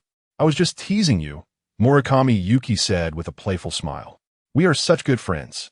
And you didn't tell me about your aunt's critical surgery. She then turned to Chen Mo and asked, Chen-kun, would you mind if I joined you to visit your aunt? Chen Mo raised an eyebrow, withholding an immediate answer. He was uncertain about the intentions of this quirky girl. Of course, he eventually nodded in agreement. But before that, I still want to buy some things for Mio-chan. Chen-kun, you are so considerate. You treat Mio-chan so well. That reassures me, Murakami Yuki said, clasping her hands behind her back and tilting her head with a smile at Shikawa Mio. Chen Mo took Shikawa Mio's hand and said, let us go. Why haven't you worn the clothes I bought you last time? Do you not have enough? Let us buy a few more sets. No, it's unnecessary. Shikawa Mio hurriedly shook her head, her soft hair swaying gently with emotion. I have enough. Murakami Yuki suddenly leaned closer, pinching the hem of her t-shirt, saying, Mio-chan, this t-shirt is starting to pill. She then turned to Chen Mo and winked. I know a fantastic boutique on the 3rd floor. While we choose clothes, I can also give Mio-chan some advice. With that, she linked arms with Shikawa Mio and exited the supplement store, with Chen Mo following closely behind. Just as the 3 approached the elevator, a man in a suit with gold-rimmed glasses suddenly blocked their path. Miss Yuki, the man adjusted his glasses, his tone tinged with displeasure. Our appointment was at 10 o'clock. It is now 10:30. What are you doing here? Murakami Yuki's smile instantly vanished. Mr. Ito, I had an unexpected matter.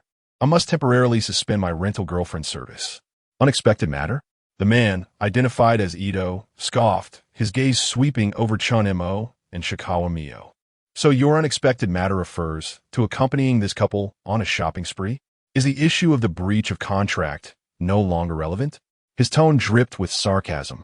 lingering on Chen Mo's appearance, which suggested he was a wealthy heir, before shifting to Shikawa Mio, whose inexpensive attire drew a flicker of disdain in his eyes. This young lady looks somewhat familiar. Oh, I remember now. She is an employee from the Sweet Companion rental service. What? Now, you're trying to hook a rich heir?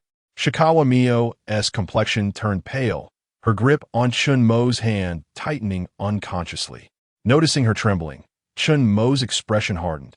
Who let this dog bark here? He stepped forward protectively, positioning himself in front of the two women. Mind your language. Ito, agitated, felt a vain throb on his forehead. What? Did I say something wrong? These rental girlfriends are just in it for a few coins. Slap.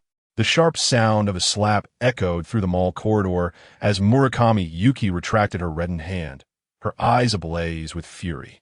Get lost. Our contract is canceled. I will pay the breach fee.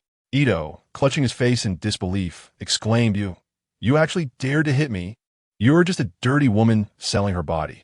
Who do you think you are to strike me? In a fit of rage, he raised his hand, but just as it was about to descend, Chen Mo seized his wrist with a firm grip. Hitting a woman? His gaze was icy. Try it. Ito winced in pain, his face paling as he pleaded, Let go. Do you know who I am? I don't care who you are. Chen Mo forcefully pushed him back, causing Ito to stagger several steps, nearly losing his balance. A crowd had gathered to witness the spectacle, and Ito, unable to save face, straightened his crooked tie, his face turning a dark shade of anger. Very well, Murakami Yuki. Expect to receive a lawyer's letter, and you too as well. Shut up. Chen Mo pulled out his wallet and threw a stack of yen at him. You're referring to the breach fee? Take the money and leave. Brown yen notes, each worth 10,000, fluttered down to the ground. Chapter 074. Two money trees generating wealth swiftly, it trembled with rage, yet dared not approach. Merely casting a fierce glare at the three before begrudgingly picking up the fallen yen from the ground. He walked away dejectedly, muttering inaudibly, Foolish people with plenty of money, do not think this matter is settled. I shall not let you escape the penalty for breach of contract.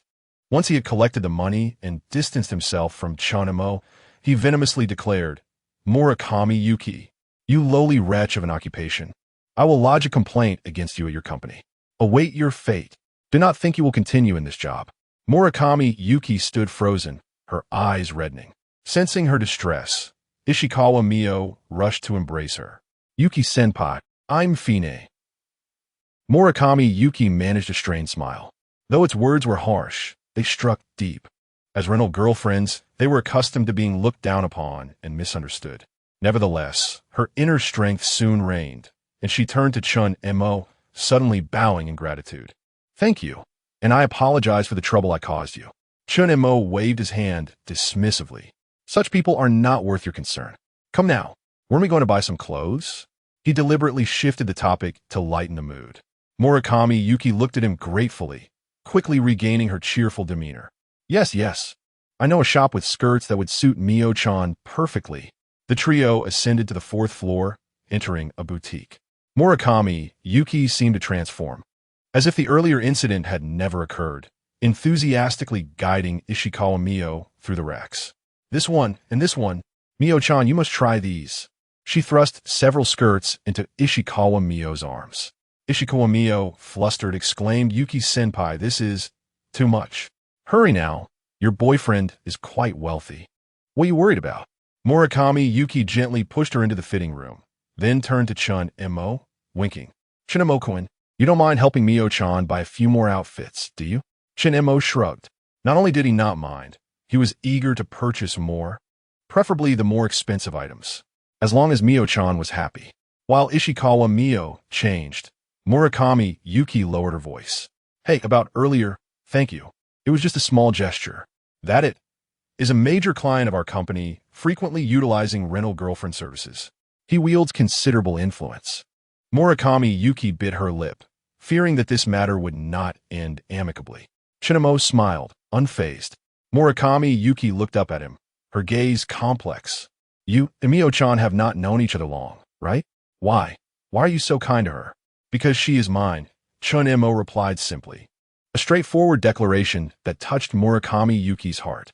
Her eyes flickered, as if recalling a painful memory, but she quickly resumed her lively demeanor, teasing, "Wow, what a domineering proclamation. However, Mio-chan is fortunate to have met you."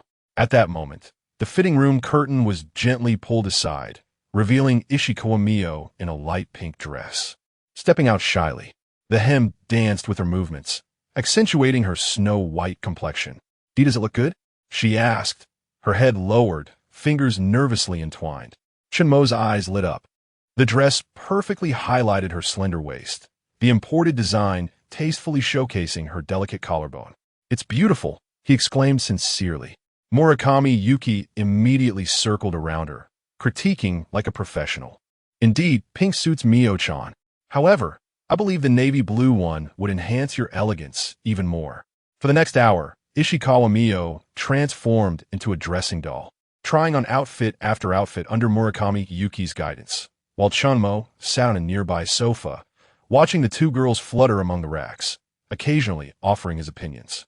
Finally, he pointed at several outfits and said, this one, and the one you just tried on, wrap them all up." The staff's eyes widened in surprise. They had never seen a customer spend so much at once, and they hurriedly began packing. "Sir, the total comes to 453 million yen. Upon hearing the price, Ishikawa Mio gasped and quickly waved her hands. That's too much. I can't wear so many." However, Chen Mo had already presented his bank card. "No worries. You can change them up." Beep.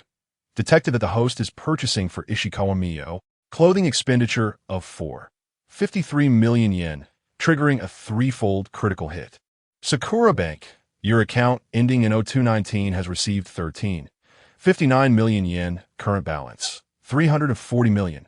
Murakami Yuki watched in astonishment, muttering quietly, "This is too indulgent. By the way, thank you, Yuki-san, for your efforts in helping Mio-chan choose her clothes. You should pick a few outfits as well. I'll cover the bill." He then looked at Ishikawa Mio and asked, "Mio-chan, is that all right with you?" Ishikawa Mio paused, then revealed a gentle smile, shaking her head. "Of course I don't mind. Yuki-senpai has helped me so much." Murakami Yuki, however, took a step back, shaking her head. No. This is too extravagant. I merely assisted Mio-chan in selecting clothes." Chen Mo spoke firmly. "Consider it a token of gratitude for your past care for Mio-chan." Murakami Yuki wanted to decline further, but upon meeting Chen Mo's gaze, she felt an inexplicable reluctance to argue, ultimately conceding, "Well, I will only choose one then." Yet, after trying on a beige dress, she too astonished Chen Mo. The contrast in style was striking. She transformed from a rebellious girl into the quintessential obedient neighbor sister.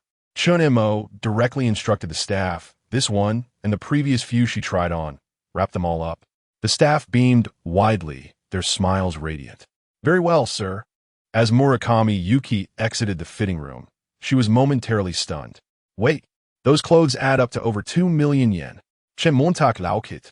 A trivial sum compared to your past kindness towards Mio-chan." Ishikawa Mio stepped forward, grasping Murakami Yuki's hand gently. "Yuki-senpai, please accept this, considering how you have taken care of me." Ishikawa Mio was a sensible girl. Though she appeared somewhat fragile, her heart was astute, already concocting a grand scheme. Murakami Yuki's eyes glistened with unshed tears. After years of navigating society alone, she had never encountered a man like Chen Mo, someone willing to spend money on her without ulterior motives. She bowed once more, saying, "Thank you. I will not be polite." Chen Mo nodded at the staff. "All right, please proceed with the packing." Initially, the staff had thought this additional order would dampen their spirits, but now, with the transaction successfully completed, their smiles returned in full bloom. "Certainly, sir. I will wrap this up for you right away." The staff worked swiftly, their hands moving almost like a blur. It seemed as though the order would vanish within a mere few seconds. After executing a series of smooth and seamless maneuvers, I presented my bank card and receipt with a deep bow, offering them to Chen Mo. "The total for this lady's attire amounts to 6 million yen. It has been meticulously packaged. We sincerely appreciate your patronage at our establishment." Chime. Monitoring indicates that the host is making a purchase from Murakami Yuki. Clothing expenditure of 6 million yen has triggered a quintuple bonus. Sakura Bank, Your account ending in 0219 has received a transfer of 13 million yen. Current account balance, 350 million. Chen Mo gazed at the two transaction notifications on his phone. His spirits lifted considerably. The two money trees were indeed a swift means of generating wealth. Chapter 075. The Indulgence of Vacheron Constantine. Chen Mo contentedly tucked away his phone, his gaze drifting to the two distinctly styled beauties before him, a smile unconsciously gracing his lips. Ishikawa Mio, adorned in a newly purchased pink dress, appeared gentle and sweet, while Murakami Yuki had transformed her rebellious girl persona into that of a charming neighbor in a beige dress, the contrast striking. Upon exiting the clothing store, Murakami Yuki held a delicate shopping bag, her steps light as if she were walking on clouds. Occasionally, she stole glances at Chen Mo's profile, her mind racing with thoughts of his unexpected generosity. Where shall we go next? She whispered to Ishikawa Mio, her eyes sparkling as they lingered on Chen Mo. Chen Mo gestured towards the mall's directory, declaring, "Let us visit Vacheron Constantine." Vacheron Constantine. Murakami Yuki gasped, realizing it was a brand of exorbitantly priced Swiss watches. Although Ishikawa Mio was not well-versed in luxury brands, she could tell from her senior's reaction that the prices were indeed staggering. She gently tugged at Chen Mo's sleeve, saying, "Chen Mo-kun, weren't we supposed to go for a meal? Let us check out the watches first," he replied, squeezing her soft palm reassuringly. Moments latte. The elevator whisked them directly to the 5th floor, the luxury goods section. The Vacheron Constantine boutique exuded opulence, with watches displayed in the windows glinting under the spotlight's cold illumination. Murakami Yuki swallowed hard, discreetly grasping Ishikawa Mio's wrist. "Mio-chan, just one of these watches could buy a sports car." Ishikawa Mio stared at the entry-level model priced at 8.9 million yen, her fingers instinctively tightening around the hem of her dress. "Do not worry, I am here," Chen Mo assured. "It is merely a few watches." He led Ishikawa Mio into the store. "Welcome to Vacheron Constantine," greeted the store manager, impeccably dressed in a tailcoat, his eyes honing in on Chen Mo. "What series would you like to see, sir?" Murakami Yuki nervously tugged at her skirt, the atmosphere of the store seemingly infused with the scent of wealth. Ishikawa Mio stood frozen, fixated on the price tags in the display case. "Let us take a look at the Patrimony and Traditionnel series," Chen Mo casually indicated at the counter. The manager's eyes lit up, though the store had its protocols. Not just anyone could peruse the expensive timepieces. Bowing slightly, the manager said, "Sir, you have a discerning eye. These two are from our classic heritage series. Please follow me to the VIP room for a closer look." He guided them to a private area, where a display case beside a leather sofa showcased several watches gleaming under the spotlights. Murakami Yuki's attention was drawn to a diamond-studded women's watch, and she gasped, covering her mouth upon seeing the price tag of 28 million yen. My goodness, for such a small watch, she thought it would take her 3 to 5 years of strict saving to afford it. "Let's try this one." Chen Mo pointed to the Platinum Heritage series. The moon phase feature on the dial shimmered with a cool blue hue, accompanied by a matching couple S model. As soon as Chen Mo finished speaking, the manager hesitantly interjected, "Excuse me, sir, may I verify your assets? Please do not misunderstand. I mean no offense, but it is our store's policy, and I would appreciate your cooperation." Chen Mo raised an eyebrow, slightly displeased. He retrieved his phone, opened the Sakura Bank app, and presented the screen, asking, "Is this sufficient for purchase?" The manager, seeing the balance of over 350 million yen, was taken aback. This young man possessed remarkable financial resources. However, it did not astonish him entirely, as he had encountered many wealthy clients during his tenure at Vacheron Constantine. "Please forgive the interruption. I will fetch the watch for you right away," the manager said politely. Chen Mo nonchalantly returned the phone to his pocket, his gaze falling upon a solitary display at the center of the case. A platinum watch gleamed under the specially designed lighting, the moon phase display resembling a bright moon in a deep night sky. "What series is that?" Chen Mo inquired. The manager, his face alight with professional enthusiasm, replied, "You have an excellent eye. This is our legendary decoration from the Artisan Loft series, limited to just 8 pieces worldwide, featuring a 950 platinum case and a new 2260 manual winding movement. As he spoke, he donned white gloves and unlocked the bulletproof glass display case, carefully retrieving the watch. The dial employs grand faux enamel craftsmanship, and the moon phase display is inlaid with genuine meteorite fragments. Observe the Maltese cross on the crown. Chen Mo took the watch, feeling its substantial weight in his palm. He effortlessly clasped it onto his wrist, the cold touch of platinum contrasting delicately with his skin. "What is the price?" he asked. The manager inclined slightly, 120 million yen, tax included. Due to its limited nature, it requires a 3-month advance reservation, but if you are certain about your purchase, we can make an exception and reserve it for you. Chen Mo rotated his wrist, admiring the watch's dial under the light. What can a wealthy man do? Perhaps indulge in a few watches and flaunt a few luxury cars. Having been preoccupied with tasks and conquests, he had yet to enjoy his newfound wealth. Gazing at the watch on his wrist, his satisfaction grew. It was a modest price, no need to hold back. He decided, I want this one. I will take it now. The VIP room fell silent, the sound of a pin dropping audible. Ishikawa Mio covered her mouth, her eyes wide with disbelief. 120 million yen. That was more than her total earnings from a decade of working at the girlfriend rental company. Instinctively, she grasped Chen Mo's sleeve, fearful of wrinkling the exquisite fabric, her fingers trembling slightly. Murakami Yuki's reaction was even more visceral. She gasped, accidentally bumping her high heel against the coffee table leg, producing a loud thud.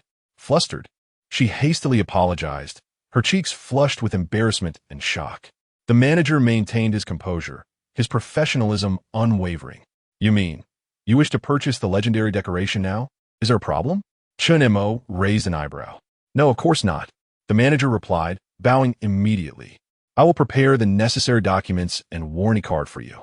Will you be paying by card or—" Chen Mo had already produced his unremarkable bank card, stating, "by card."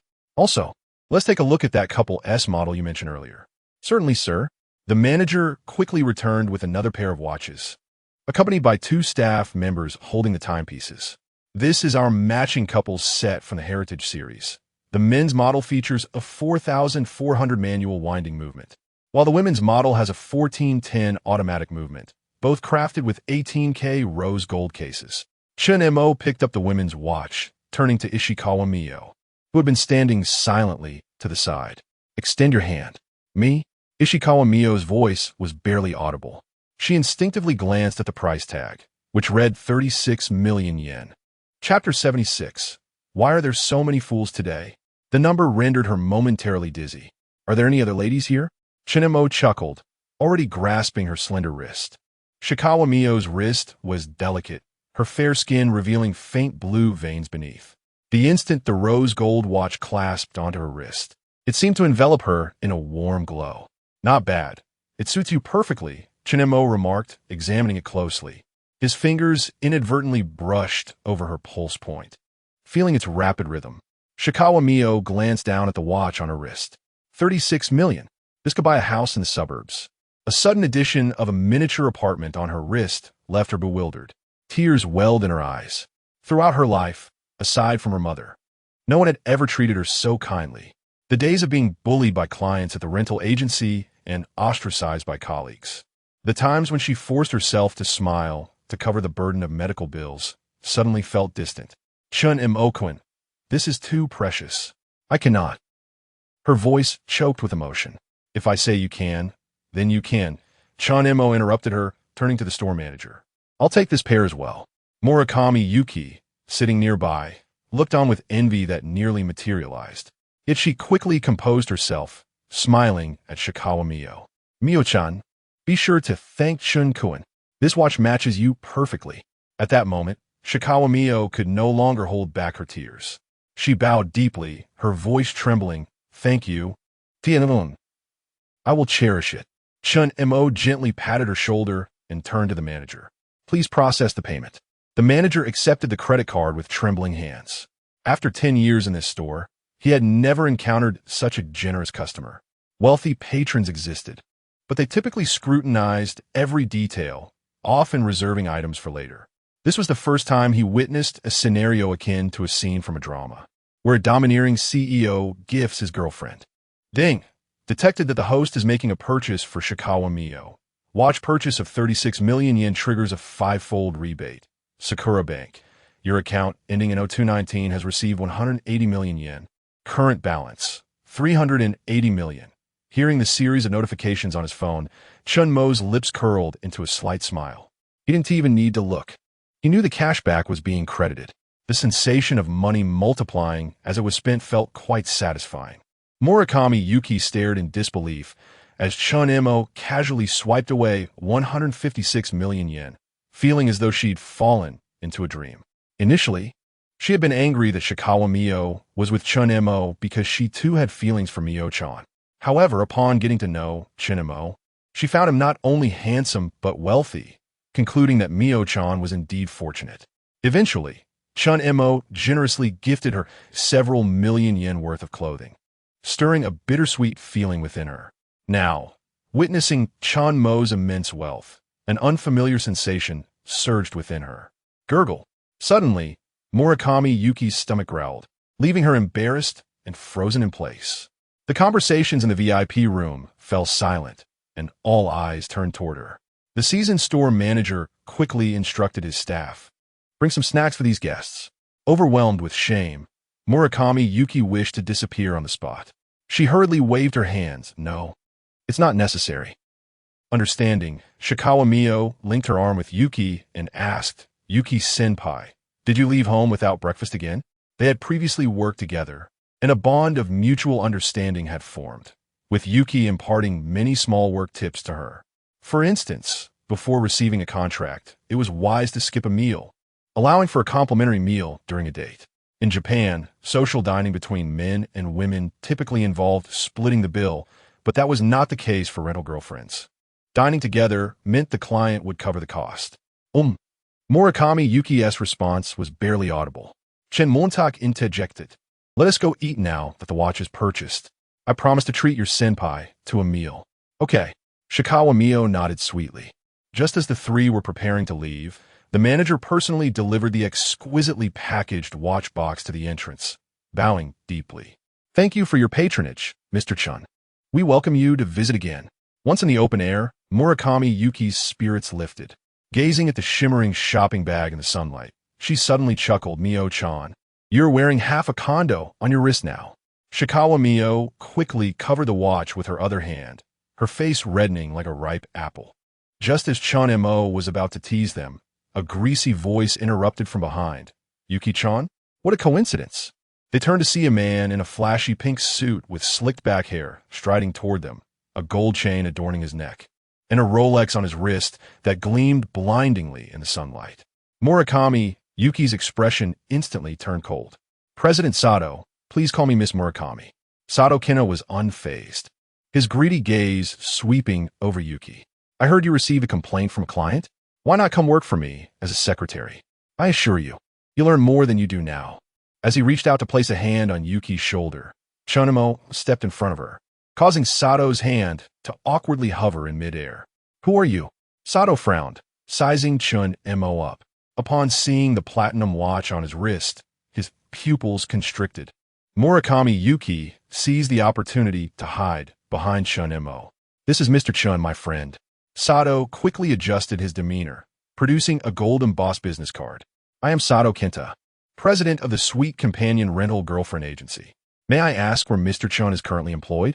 Chen Mo didn't even glance at the card. "Unemployed." Sato smirked condescendingly, turning back to Yuki. "Yuki-chan, how about consider my offer? What if I increase your salary to 3 million yen? He emphasized the figure, casting a challenging glance at Chen Mo. "No, thank you," Yuki replied coldly. Sato persisted. "I heard your friend Mio-chan's mother is hospitalized. Our company has recently invested in St. Luke's International Hospital. We can arrange the best room for her." Upon noticing Shikawa Mio nearby, his eyes glinted with greed. "Ah, Mio-chan is here too. Your mother." "I said no need. Please leave." Yuki's voice escalated, drawing the attention of passers-by. Sato's expression darkened. "Murakami Yuki, don't overstep. Do you think you can walk away after a minor breach of contract?" Do you believe I want to sue you? You've caused significant negative impact for the company. I wonder how much you have to compensate. Just try to make a living in this industry. Chen Montag suddenly chuckled softly. Oh, money? Breach of contract fees? Sato paused, confused. What? I said, how much does she owe in breach of contract? I'll pay for her. Chen Mo casually rotated the watch on his wrist. Also, who did you say would struggle to survive? Sato, incensed by Chen Mo's demeanor, pointed an accusatory finger at him.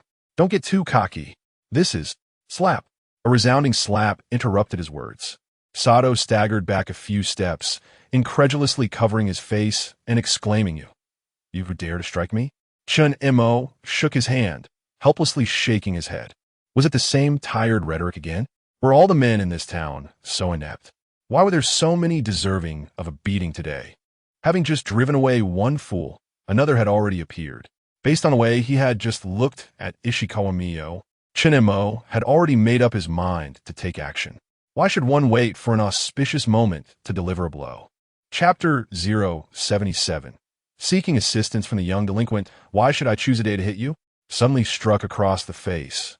Kentaro Sato's cheeks turned a deep shade of purple. He trembled as he pointed at Chen Mo, exclaiming, Do you know who I am? Slap. Another resounding blow echoed through the air, this time with greater force. Kentaro fell to the ground, his meticulously styled hair now in disarray, the gold chain around his neck tumbling to the floor. He appeared utterly disheveled. Chen Mo leisurely adjusted his cuffs, retorting, I don't care who you are. By now, a crowd had gathered, intrigued by the unfolding spectacle. Some had even taken out their phones to record the incident. Kentaro struggled to rise, hurriedly collecting the scattered pieces of his gold chain. The glares from onlookers pierced through him like daggers. In all his years, he had never experienced such humiliation. His eyes brimmed with resentment. I will make you pay. Just you wait. I'm calling the police. Calling the police?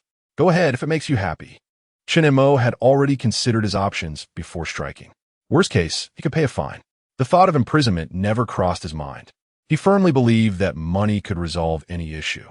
Those who claimed otherwise simply lacked sufficient funds. Moreover, he had the advantage of a time pause to fall back on. At worst, he would forego beef. He aimed not only to win the heart of a beauty from the land of the rising sun, but also to ascend to the upper echelons of its society. The intricate and chaotic nature of Japan's power dynamics left him with no choice but to take shortcuts. The most effective shortcut, it seemed, led to the underworld. The only gang with which Chen Mo could currently establish a connection was the Sumiyoshi Kai, associated with the Yakuza's Kido family. After hearing Kido mention his father's bid for the next gang leader, Chen Mo's mind began to race. After all, a debt of gratitude was still a debt. The Yakuza likely had their own methods for handling such disputes, so resolving this matter should pose little difficulty. Besides, he had already owed a favor. What was one more?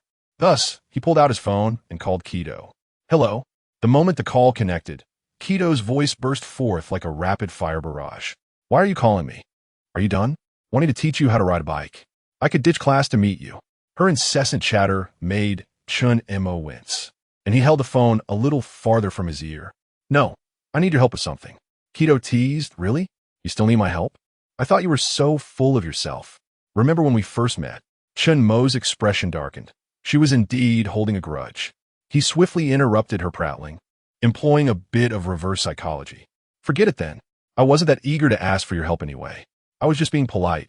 Besides, you might not even be able to assist. Never mind. I'm hanging up. Wait. What did you say? Who am I? There's something I can't help with? Kido's voice shot up an octave on the other end. Chen Mo could practically envision her wide-eyed fury. A smirk played on his lips. His tactics seemed to be working. This Yakuza heiress was adorably naive. What is the matter? Is there anything this lady can't handle? Kido demanded, her teeth clenched. I gave a couple of clueless fools a few slaps at a mall near Ginza, and now one of them is threatening to call the police. Chen Mo glanced at the trembling Kentaro, his tone casual, as if discussing trivial matters. I figured your gang would be quite adept at handling this sort of situation. Yes? Huh. I thought it was something serious. Is that all? Kido scoffed on the other end. You really underestimate the Sumiyoshi Kai. Most of the time, our reputation is more effective than the police. Her haughty tone made Chen Mo smirk, envisioning her proudly standing with her hands on her hips. I see, Miss Keto. You are indeed the most formidable. Now how we proceed? Keto grew more serious, asking, what is the other party's background? Can this be resolved with money? Chen Mo cast another glance at Kintaro, casually replying, background? He looks like a nouveau riche, flaunting a big gold chain and a shabby Rolex. Oh, and he mentioned he's the owner of A Sweet Companion rental girlfriend shop. Upon hearing this, Keto burst into derisive laughter. Is that all? How do you want to resolve it? Legally or illegally? Chen Mo raised an eyebrow, intrigued. Oh, there are both legal and illegal ways to handle this? Doing leaguing me? Of course, Keto replied, her tone brimming with Yakuza pride. Legally, I could introduce you to a lawyer who would handle everything for you. Just pay the fine. As for the illegal way, she teased, dragging out her words, I could send a few people over to silence him. If he dares to call the police, I'll ensure his little shop goes under. Chen Mo chuckled, as expected of Miss Keto, impressive. Let us proceed with the legal route, then. Please recommend a lawyer. On the other end, Keto clicked her tongue disapprovingly. Coward. Just my name as a Sumiyoshikai heiress would scare him into submission. Why bother with legal proceedings? Chen Mo observed Kintaro, who was desperately trying to gather the remnants of his gold chain, and chuckled lightly. Miss Keto, we live in a society governed by law. Besides, he lowered his voice, I'm not one of your compatriots. I don't want any criminal record that could lead to my deportation. How would I continue to enjoy myself in Tokyo? Truthfully, that wasn't the only concern. There was also a certain idiot named Ito who would likely come looking for him. It would be wise to be acquainted with a capable lawyer. Hentai, pervert. Keto exploded on the phone. You'd better not prey on our country's girls. However, she continued, I'll have my sister, Yoshimi, contact you. She's our gang star lawyer and a stunning beauty. I warn you, no funny business. Chen Mo nodded appreciatively. Thank you, Miss Keto. Keto huffed. Who needs your thanks? You owe me a favor now, and when I need your help, you'd better not refuse. After hanging up, Chen Mo heard Kintaro's distant voice. Police? I want to report an assault. Someone slapped me at the Ginza Mitsukoshi department store. Yes, please send someone immediately. He stumbled over his words, and as he spoke, several pieces of his gold chain fell again. He hurriedly scrambled to pick them up, as if fearful someone else might snatch them away. His comical demeanor drew laughter from the crowd, and even a nearby schoolgirl boldly live-streamed the incident. Look, everyone. It's a real-life handsome guy beating up a greasy old man. Chapter 078. Do not damage my watch after concluding the phone call. Chen Mo returned to the side of the two women. Both Ishikawa Mio and Murakami Yuki turned their anxious gazes towards him, their eyes brimming with fear and concern. Ishikawa Mio, with her delicate fingers, gently clutched the hem of Chen Mo's clothing. Her upturned face was etched with unease, her eyes slightly reddened as she spoke with remorse. Chen Mo-kun, will this lead to trouble? It's all my fault. She believed that Chen Mo's act of violence was a consequence of her own actions, especially considering the lewd gaze of that greasy company president, which had subjected her to harassment during her previous employment. Meanwhile, Murakami Yuki bit her lip and said, Mio-chan, it's not your fault. I'm sorry for causing you trouble. It's all right. When the police arrive, I will take the blame for it. Her complexion turned pale as she grasped Chen Mo and Ishikawa Mio's hands tightly, adding, Mr. Chen Mio-chan, you must leave quickly. Sato has connections at the police station. She paused abruptly, her expression shifting as her gaze flickered away. Chen Mo could sense Ishikawa Mio's hand trembling slightly, while Murakami Yuki, despite her feigned composure, had a face ashen, her nails nearly digging into his flesh. Don't worry, I'm not afraid. Why should you be? Chen Mo gently patted the back of Ishikawa Mio's hand and smiled at Murakami Yuki, reassuring her there's nothing to fear. At worst, I'll just pay a little compensation. I have plenty of money. Moments later, three uniformed police officers approached the group. The leading officer scanned the scene with sharp eyes, finally resting his gaze on the swollen cheek of Sato Kenta and the composed demeanor of Chen Mo. Who called the police? The lead officer inquired in a stern voice. It was me, Sato Kenta exclaimed, as if seizing a lifeline. He pointed at his pig-like face and then at Chen Mo, declaring, Officer, My name is Sato Kena. That man attacked me for no reason. Everyone present can testify to it.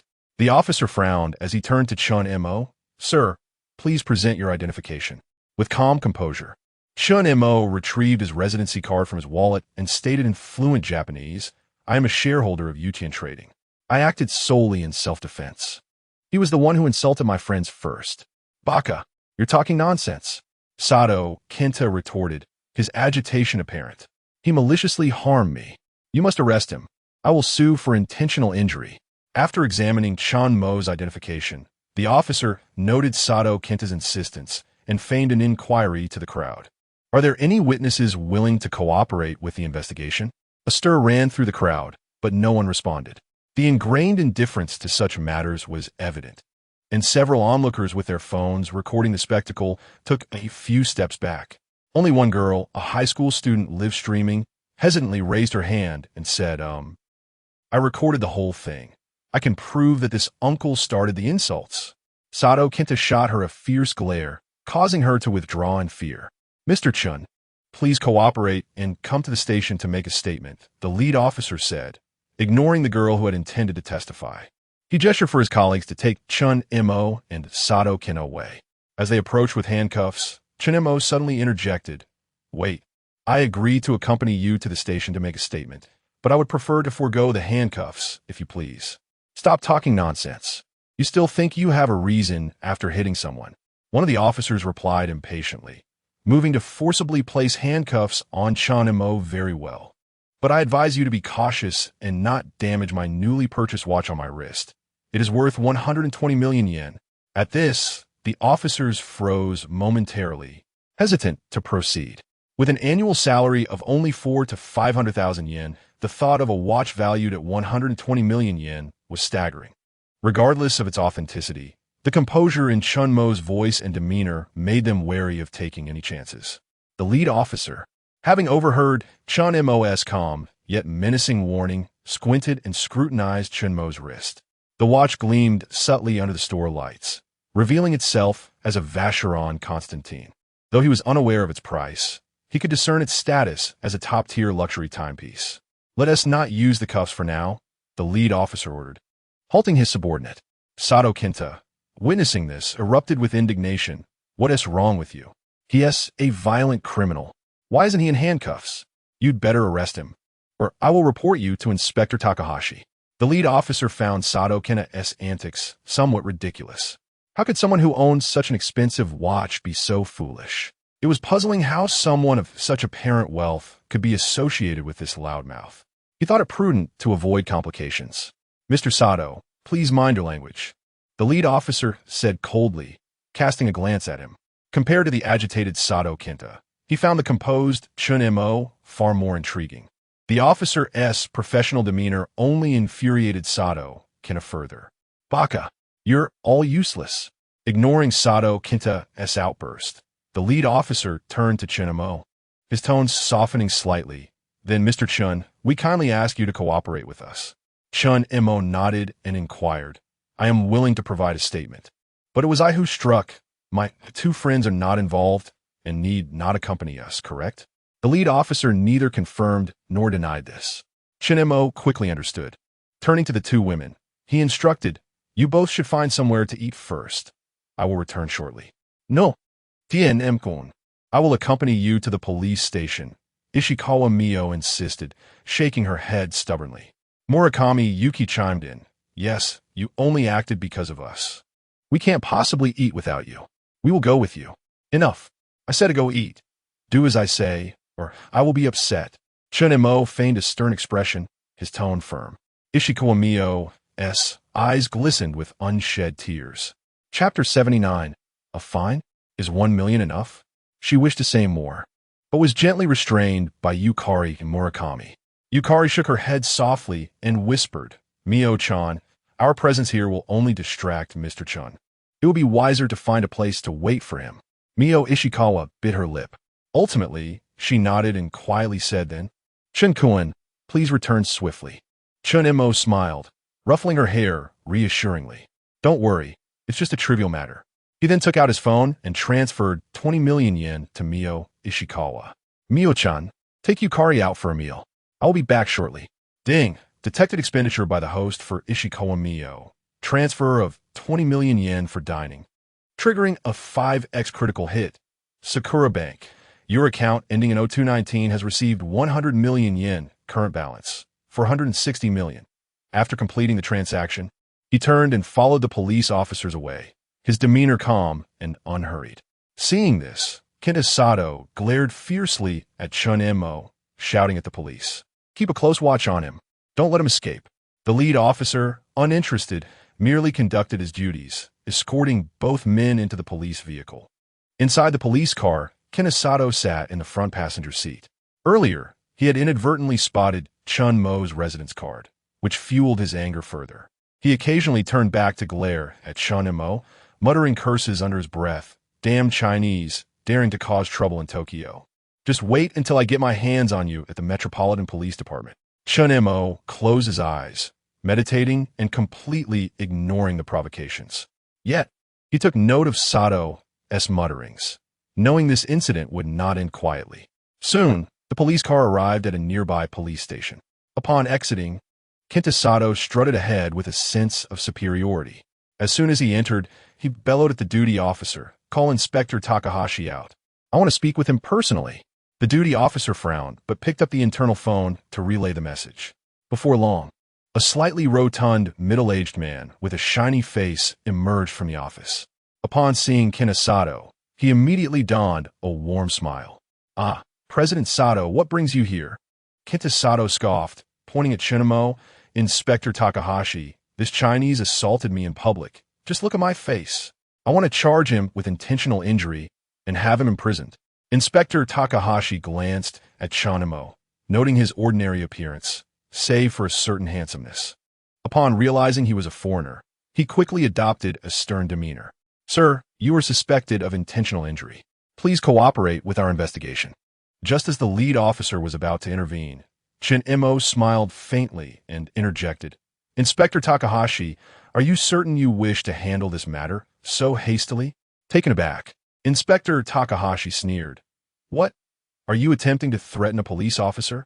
Chen Mo shook his head. At that moment, his phone rang in his pocket.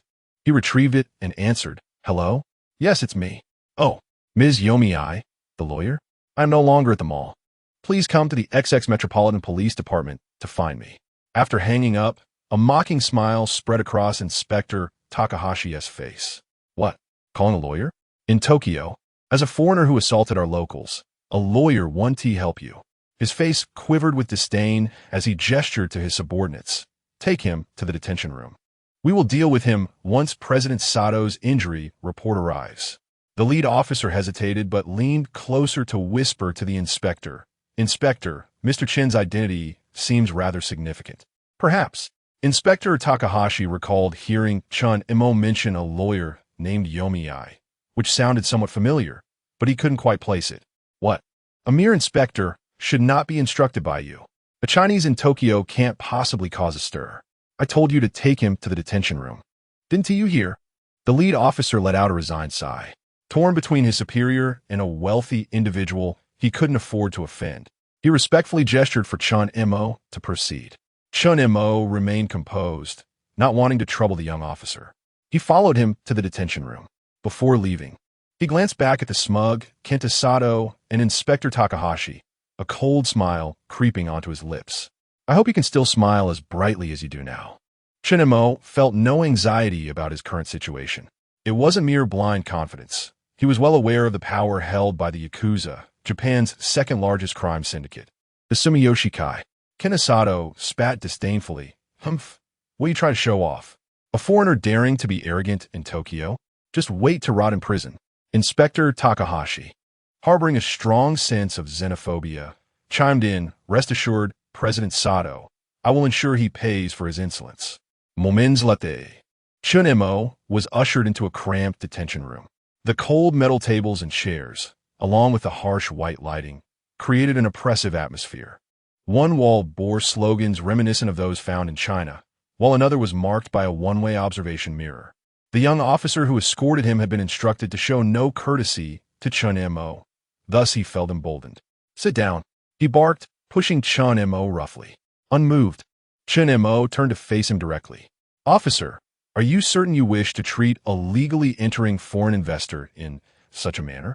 The young officer was momentarily taken aback by Chen Mo's commanding presence, instinctively taking a step back.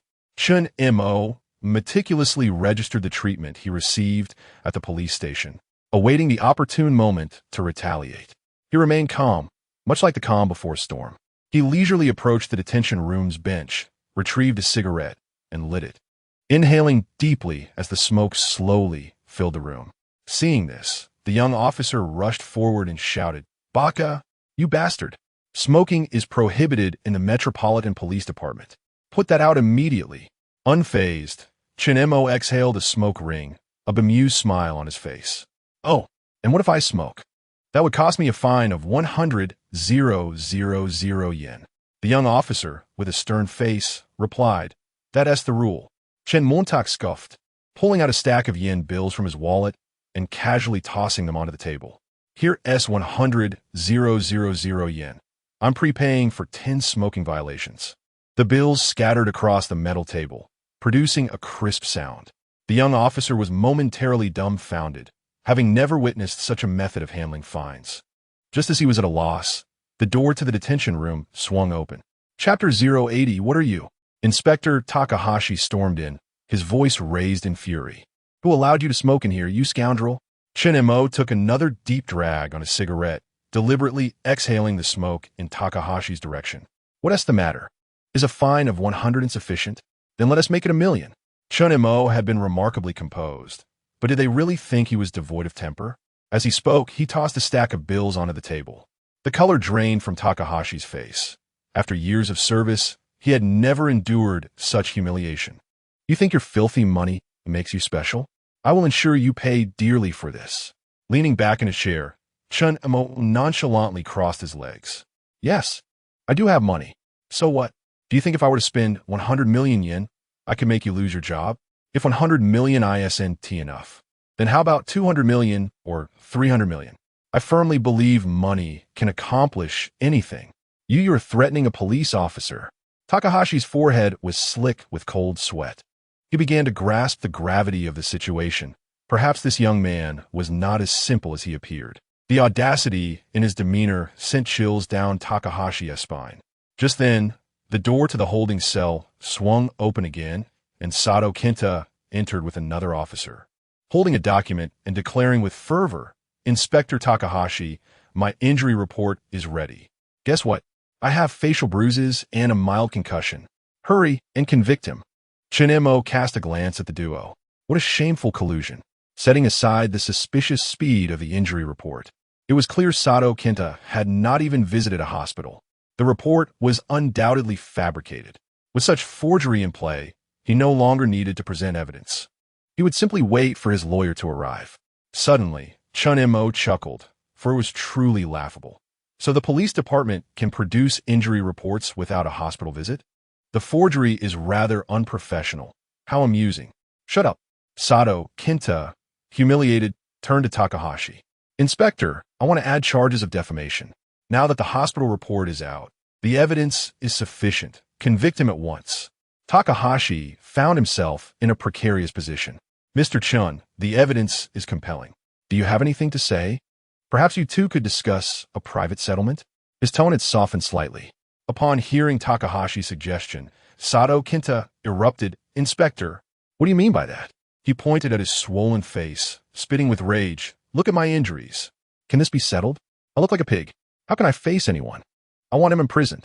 At least 3 years. No, 5 years." Takahashi was drenched in sweat, regretting his hasty alignment. He sensed the escalating trouble, if mishandled. His position was at stake. He glanced at the composed Chen Mo, Chapter 081. The golden lawyer Kenta Sato trembled at the thunderous shout, his chubby face quivering. It was then that he grasped the gravity of the situation. Stammering, he inquired, "Is it the Sumiyoshi Association?" "The second largest in Tokyo." Before he could finish, a chorus of synchronized footsteps echoed from outside the detention room. 4 burly men clad in suits entered, followed by the crisp sound of high heels on the floor. The woman who entered appeared to be around 25 or 26 years old, with a delicate, oval face. Her features were smooth and naturally proportioned, with a slightly pointed chin. Her large, bright eyes, framed by prominent double eyelids, sparkled with clarity and vitality. Her nose was petite yet well-defined, with narrow nostrils and a straight bridge. Her lips were full and rounded, beautifully shaped, lending her an exquisitely three-dimensional visage, evoking both allure and sweetness. Her skin was porcelain-like, fair and delicate, smooth and taut, with hardly a pore in sight, exuding a healthy glow that made her seem almost ethereal. She sported a chic bob haircut and wore black stockings paired with a form-fitting skirt and a white blouse, which accentuated her striking figure. A golden badge, exclusive to the Sumiyoshi Association, gleamed on her chest under the light. "Yumi Fukada," Inspector Takahashi exclaimed, beads of cold sweat instantly forming on his forehead. He recognized this esteemed lawyer from the Sumiyoshi Association, a legendary figure in Tokyo's legal realm, known for her undefeated record with a 100 success rate in cases. Beep. Consuming 10 conquest points, accessing target information. Name, Yumi Fukada. Age, 26. Height, 163 centimeters. Weight, 49 kilograms. Charge count, 0. Overall rating, 96. Identity, elite lawyer of the Sumiyoshi Association. Personality, exudes a cold, rational demeanor as an elite lawyer, yet harbors a near-pathological perfectionism towards men. Displays unexpected charm and wicked humor towards those she instantly approves of. Exhibits a slight, sadistic tendency, particularly relishing in dismantling her opponent's psychological defenses in court. Background: both parents are lawyers, with a powerful judicial network in Tokyo. Weakness: utterly defenseless against sweet treats, though she strictly controls her sugar intake, rarely indulging. Possesses a butterfly-shaped birthmark behind her left shoulder blade, which is quite sensitive. Pref Chapter 082. Teasing backfires. Matsushita, in a fit of rage, turned abruptly and seized Takahashi by the collar, delivering 3 resounding slaps. The sounds echoed loudly, and blood immediately oozed from the corner of Takahashi's mouth, yet he dared not raise a hand to wipe it away. "Apologize to Mr. Chun this instant," Matsushita commanded, delivering a forceful kick to Takahashi's shoulder. "Otherwise, you'll be sent to Hokkaido to guard a lighthouse by tomorrow." Crawling and pleading, Takahashi knelt before Chen Mo, bowing his forehead heavily against the floor. "Mr. Chun, I was wrong. I truly was. It was all that bastard Sato Kenta's doing. He blinded me." "Oh." Chen Mo suddenly crouched down, using his phone to lift Takahashi's chin. "Didn't you just say that calling a lawyer wouldn't help?" Matsushita, with a grim expression, snatched the forged injury report and tore it to shreds in front of everyone. "Investigate. Thoroughly investigate Tokyo X Hospital. Leave no one involved unexamined." Suddenly, Fukada Yoshimi let out a light laugh, her high heels tapping rhythmically as she playfully nudged Sato, who was pinned to the ground. "Almost forgot about this one, Sato." Kenta began to struggle violently. "You can't touch me. My brother is smack." Chen Mo swiftly delivered a slap that sent Sato's head twisting to one side, 2 bloodied teeth flying against the wall. "That slap was to teach you about manners." Chen Mo shook his hand and turned to Fukada, inquiring, "I recall that publicly insulting a foreign guest falls under the Hate Speech Regulation Act, doesn't he it?" Matsushita immediately understood, at least 3 years in prison. "We will take special care of his stay in detention." He cast a pointed glance at the burly men from the Sumiyoshi Kai. Meanwhile, Fukada suddenly linked her arm with Chen Mo's. "Handsome, let Mr. Matsushita handle this, shall we? I'm quite hungry. Having helped you with such a significant matter, shouldn't you repay me?" Perhaps by satisfying my hunger, Chen Mo found himself puzzled by this renowned lawyeress fervor. Yet, he was not a naive fledgling. Faced with such a teasing elder sister's playful provocation, it was a challenge he could hardly shy away from. Suddenly, he remembered a skill that had long been gathering dust in his inventory. Beep. Mind reading activated. Target, Fukada Yoshimi. A playful smile crept across his lips as he gazed into Fukada's enchanting eyes and whispered, "Of course, Miss Fukada, what would you like to eat?" "It's on me." Fukada blinked, her red lips parting slightly. "I can eat anything, but..." This is the first time Xiao Feng has asked me for help. And it's for a man. Could they be secretly in love? Though this handsome guy remains composed under pressure, he has some skill. I can't let him look bad. Let me see how I can tease him. She suddenly leaned closer to Chen Mo, playfully blowing air into his ear. But I'm really curious about how you plan to satisfy my hunger? This latent implication sent Matsushita's thoughts spiraling, yet he dared not indulge them. Hastily bowing his head to feign ignorance.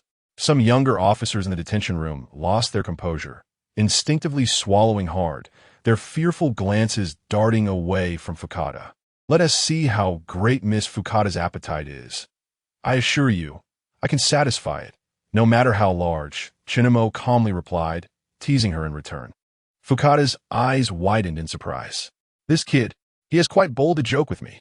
I must reclaim my dignity. With a gentle smile, she declared, all right, let us see just how capable you are. She then entwined her arm with Chen Mo's and headed outside. The sound of her heels ringing crisply against the marble floor, echoing her current elation. Upon exiting the police station, Fukada suddenly halted, adjusting her black-framed glasses and casting a flirtatious glance at Chen Mo. So, handsome, how far have you and our Xiao Feng progressed? What? Playing dumb? Afraid to admit your relationship? If you weren't a couple, why would she seek my help?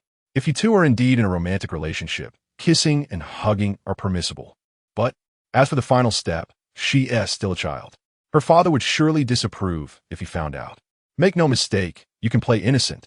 But given the situation, you're clearly not a mere boy. Miss Fukada, you misunderstand. Miss Feng and I are merely friends. I have no intentions of pursuing her romantically.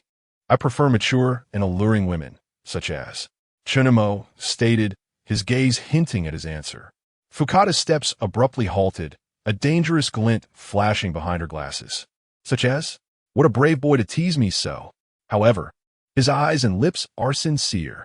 A mischievous smile danced on Chen Mo's lips as he reached out to tuck a stray strand of hair behind her ear. Like someone as intelligent and alluring as Miss Fukada, the esteemed lawyer. His fingertips grazed her sensitive earlobe, causing Fukada to catch her breath.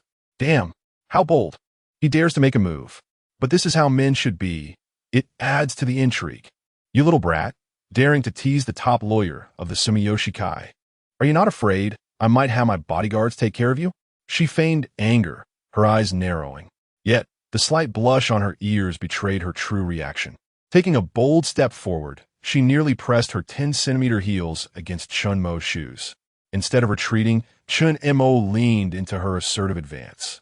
The cherry blossom tree at the police station entrance suddenly shed a few petals, drifting into her open shirt collar, resting alluringly in the hollow of her collarbone. Fear not, Miss Fukada, though you may say such things, your heart whispers otherwise. He delicately pinched a petal between his fingers, brushing it lightly against her carotid artery. Thus, Miss Fukada's threats are lighter than cherry blossoms. Little rascal! Fukada's pupils constricted slightly, her high heels instinctively retreating half a step. How does he know what I'm thinking? No, this boy is quite intriguing. Quickly regaining her composure, a dangerous smile curled her red lips as she tugged on Chen Mo's tie, pulling him closer. It seems you understand women quite well. Chen Mo leaned down, their noses nearly touching, and chuckled softly. I only understand women like you, Miss Fukada, who say one thing but mean another. With a playful flick, Fukada released his tie, patting his chest lightly. Very well, without saying chapter 083. My boyfriend lends me for 2 days. Just as she finished speaking, her phone suddenly rang. Noticing it was a call from Jidao Feng, her eyes flickered and she pressed the answer button. Upon connecting, Jidao Feng's voice came through. Aunt, is Chen Mo all right? Of course, I'm perfectly fine. Are you still worried with me around? Fukada Yomi glanced at Chen Mo. Your little boyfriend is quite friendly. He even dares to tease me. Wah, what little boyfriend? The voice on the other end suddenly rose in pitch. We are merely ordinary friends. Chen Mo was taken aback by their conversation. Jidao Feng actually referred to Fukada Yomi as aunt. No wonder she was so fiery upon arrival. She was testing the waters, wasn't she? Chen Mo leaned closer to the microphone and said, Miss Feng, thank you for your concern. I'm doing well. The warmth of his breath brushed against Fukada Yomi's ear, causing her to tremble slightly, nearly dropping her phone. This guy must be doing it on purpose. Hearing Chen Mo's voice, Ji Daofeng's tone became flustered. Who? Who's concerned about you? I just worry that you might not handle things well, and end up behind bars without anyone to teach me how to bend the rules. Fukada Yomi watched the two exchange barbs from afar, her beautiful eyes glinting with mischief. Suddenly, she raised her phone, adopting a coy tone. Little phone, could I borrow your little boyfriend for a couple of days? Aunt! Ji Daofeng's shrill scream nearly shattered the microphone. Don't say such things. That scoundrel is certainly not my boyfriend. Seizing the opportunity, Chen Mo leaned even closer, nearly brushing against Fukada Yomi's cheek as he spoke into the phone. Miss Phone, rest assured, I will fulfill my promise to you, but you must temper your temper. If you keep cursing, you might end up not getting married. You won't be getting married either. You've infuriated me. Don't ask me for help next time. The busy tone rang out on the other end as Ji Daofeng abruptly hung up. Fukada Yomi put away her phone, a half-smile on her face as she looked at Chen Mo. You've got some guts, daring to tease the eldest lady of the Ji Dao family. Chen Mo shrugged. More than that, I'm curious as to why Miss Fukada is testing me. Fukada Yomi paused slightly, then chuckled softly. It seems you caught on. Look in the car. I haven't had lunch yet. The genuine leather seats exuded a faint aroma. Fukada Yomi removed her suit jacket, revealing her fair arms, and pressed the partition button. A black glass rose between the front and back seats. Now we can have a proper chat. She crossed her elegant legs, retrieving a bottle of red wine from the car fridge. Would you like to taste? A 1982 Lafite. Let's have a small sip before dinner. Chen Mo accepted the wine glass, his fingertips accidentally brushing against hers. So, is this a banquet of fate? Fukada Yomi took a sip, leaving an ambiguous mark on the rim of the glass. I'm simply curious about what makes the man who can have little phone personally call for help so special. She suddenly leaned forward, her softness almost touching Chen Mo's arm. It appears you are indeed rather interesting. Chen Mo did not shy away, meeting her gaze. So what is Miss Fukada's conclusion? Fukada Yomi unexpectedly removed her glasses, her sultry eyes locking onto Chen Mo's. I warn you, if you dare to harm little phone, you would cut off that. Chen Mo replied with a smile. No, Fukada Yomi revealed a dangerous smile. I would make you wish you were dead. The atmosphere in the car grew tense. Just then, Chen Mo's phone rang. It was a text message from Ji Daofeng. Don't be fooled by my aunt. She loves to tease people. Also, don't have any thoughts about her. Chen Mo turned his phone screen toward Fukada Yomi. It seems someone is feeling jealous. Fukada Yomi glanced at it and suddenly laughed, collapsing back into her seat. Ha ha, this girl really. She wiped away her tears of laughter. All right, I won't tease you anymore. However, it seems two little girls in Ginza are worried about you. Are they your little girlfriends? Little phone. How could you like such a flirtatious man? He already has a girlfriend. Chen Mo nodded, not hiding the truth. Yes, so it would be troublesome for Miss Fukada to take me there. Fukada Yomi raised an eyebrow, a unique glint in her eyes as she smiled slyly. Oh, quite honest of you. Fine, I shall be a good person and take you to find your little girlfriends. She pressed the call button to inform the driver of their destination. Then, leaning back in her seat, she took another sip of red wine. Little handsome, you have quite the charm. A skilled lover, I see. Not only are you openly dating two girls, but they seem to have a good relationship too. Miss Fukada, you misunderstood. Only one is mine, the other is not. Before Chen Mo could finish, his phone rang again. It was a text from Ishikawa Mio. Chen Mo-kun, are you all right? I'm very worried about you. I'm fine. The situation has been resolved. I'm coming to see you now. The car slowly started moving, weaving through the bustling streets of Tokyo. The atmosphere in the vehicle became somewhat delicate due to their previous conversation. Chen Mo gazed out the window at the retreating scenery, his thoughts drifting to the two girls. Meanwhile, Fukada Yomi occasionally stole glances at him, pondering the man who had a girlfriend yet could still catch Ji Daofeng's attention. Before long, the car arrived in Ginza. Just as Chen Mo was about to get out, Fukada Yomi suddenly grasped his arm, her voice laced with teasing. Little one, remember your words. Once you have a little girlfriend, don't provoke little phone. If you dare to do anything to her, I won't let you off easy. Chen Mo turned back, meeting her alluring yet warning gaze, and nodded with a smile. Rest assured, Miss Fukada, I truly regard Miss Fong as merely an ordinary friend. I have said I don't like her, and I genuinely do not. Compared to her, I might prefer Miss Fukada instead. You little rascal. Upon exiting the car, Chen Mo immediately spotted the two girls. Ishikawa Mio rushed over to him, wrapping her arms around his arm, her face a mixture of worry and joy. Her voice trembled with emotion. Chen-mo-kun, I'm so relieved you're okay. Murakami Yuki wore a similar expression, tinged with guilt. Upon seeing Chen Mo, she bowed apologetically. I'm sorry for causing you trouble. It's all my fault. If it weren't for me, you would. Chen Montak embraced Ishikawa Millionen, reassuring Murakami Yuki. It's all right. I wasn't fond of him either. Ding! Murakami Yuki's affection increased by 30. Reward: 300 affection points. Chapter 084. The Identity of Kanda Emi. By the way, did you all eat after I asked you to go for a meal? Chen Mo quietly inquired, glancing at Ishikawa Mio nestled in his arms. He noticed her eyes darting away. You didn't eat, did you? Well, how dare you disregard my words? He raised his hand and pinched her tender cheek hard. Ishikawa Mio winced slightly, her delicate brows furrowing, yet she refrained from crying out in pain, observing her silly and dazed reaction. Chen Mo felt a pang of sympathy and gently rubbed her reddened cheek. All right, now that all the issues have been resolved, we can go eat. Ishikawa Mio obediently nodded. Beside them, Murakami Yuki, who had been quite famished, perked up at the mention of food, her eyes sparkling.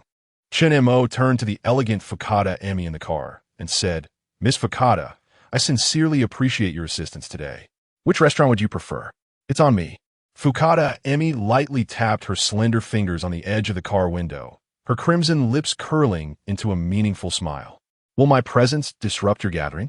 Her gaze flickered between Ishikawa Mio and Murakami Yuki before settling on Chen Mo, deliberately blinking her alluring eyes. It won't be a distraction. In fact, we may require your guidance in the future, Miss Fukada. Very well, then. Fukada Emi gracefully opened the car door, her long legs clad in black stockings stepping out first. I happen to know a delightful teppanyaki place nearby, Gomiai Aku. Their Kobe beef is quite delectable. She stood tall, adjusting her suit jacket, which often got disheveled. At a height of 1.62 meters, complemented by 10-centimeter heels, she exuded a commanding presence. Let us go. That restaurant isn't far from here. Fukada Emi naturally linked her arm with Chen Mo's, completely disregarding Ishikawa Mio's suddenly displeased expression. Meanwhile, Murakami Yuki's eyes widened, secretly scolding the situation in her mind. The four of them proceeded toward the restaurant in a rather peculiar formation, with Chen Mo flanked by two women, while Murakami Yuki trailed behind, occasionally stealing glances at Fukada Emi's back. She felt an urgent anxiety, wondering why Mio-chan showed no reaction. This woman seemed so alluring and was unbothered by the possibility of her boyfriend being captivated. It seemed she needed to find an opportunity to remind her friend. The sign for Gomiai Aku was understated, a modest black fa ade adorned with a small golden bull emblem. Upon entering, they were greeted by the distinctive aroma of teppanyaki, a delightful blend of premium beef fat and the rich scent of garlic. Welcome, Miss Fukada, a kimono-clad hostess greeted them with a respectful bow. Your usual spot is prepared. Thank you. Fukada Emi nodded slightly before turning to Chen Mo. I frequent this establishment. The chef is from Kobe and possesses exceptional skills. They were led to a semi-enclosed private room, featuring a gleaming iron grill in the center and 4 high stools arranged around it. Fukada Emi effortlessly took the seat of honor, with Chen Mo across from her, while Ishikawa Mio and Murakami Yuki settled on either side. Let us start with a bottle of chilled Dasai, Fukada Emi instructed the waitress, then looked at Chen Mo. You don't mind a bit of alcohol, do you? Of course not, Chen Mo replied with a smile, noticing Ishikawa Mio anxiously twisting her fingers. He discreetly held her hand beneath the table, feeling her palm slightly damp. The sake soon arrived, and Fukada Emi skillfully poured a glass for each person, the crisp aroma of the liquor wafting through the air. So, she raised her glass. leaving a faint mark of her lips on the rim. To our intriguing encounter today, cheers. Chen Mo raised his glass, and Ishikawa Mio and Murakami Yuki hurriedly followed suit. The four glasses clinked together, producing a clear, melodious sound. Miss Fukada, Chen Mo took a sip of the sake and directly asked, I'm quite curious about your relationship with Kido Kid. Why does she refer to you as Aunt? Fukada Emi set her glass down, her slender fingers lightly tapping the table. My sister is Kid's mother. However, she paused, a flicker of complex emotion crossing her eyes. My sister passed away early, so in many ways, I consider Kid as my daughter. Chen Mo perceptibly caught the fleeting sadness in her eyes, but soon Fukada Emi reverted to her nonchalant demeanor. Thus, she leaned forward, the allure of her V-neck suit subtly revealing itself. You understand why I had to test you, right? Any man approaching Kid must pass my scrutiny. Therefore, this is a trial. Ishikawa Mio's breathing noticeably quickened. Chen Mo could feel her nails nearly digging into his palm, and he gently squeezed her hand in a gesture of reassurance. I understand. Chen Mo met Fukada Emi's gaze unwaveringly. However, I must reiterate that my relationship with Kido Kid is purely platonic. Is that so? Fukada Emi chuckled softly. Then why did Kid call me the moment you encounter trouble? That girl has never been this anxious for any ordinary friend. Just then, the chef entered, pushing a cart laden with ingredients, interrupting this precarious conversation. Various premium ingredients were neatly arranged, most notably a beautifully marbled piece of Kobe beef. Miss Fukada, today we have just received a 5-grade Kobe beef. Would you like to try it? The chef inquired respectfully. Absolutely, Fukada Emi nodded, then turned to Chen Mo. Do you have any dietary restrictions? Ishikawa Mio and Murakami Yuki both shook their heads. Chen Mo smiled and replied, We'll defer to your choice, Miss Fukada. Fukada Emi swiftly placed her order, and the chef began expertly preparing the dishes on the grill. The aroma of butter melting at high heat filled the room, whetting their appetites. Speaking of which, Fukada Emi suddenly turned to Murakami Yuki, her gaze sharp as a knife. Today, this incident was instigated by you, wasn't it? Her commanding presence was palpable. Murakami Yuki visibly trembled, her face paling. I'm very sorry.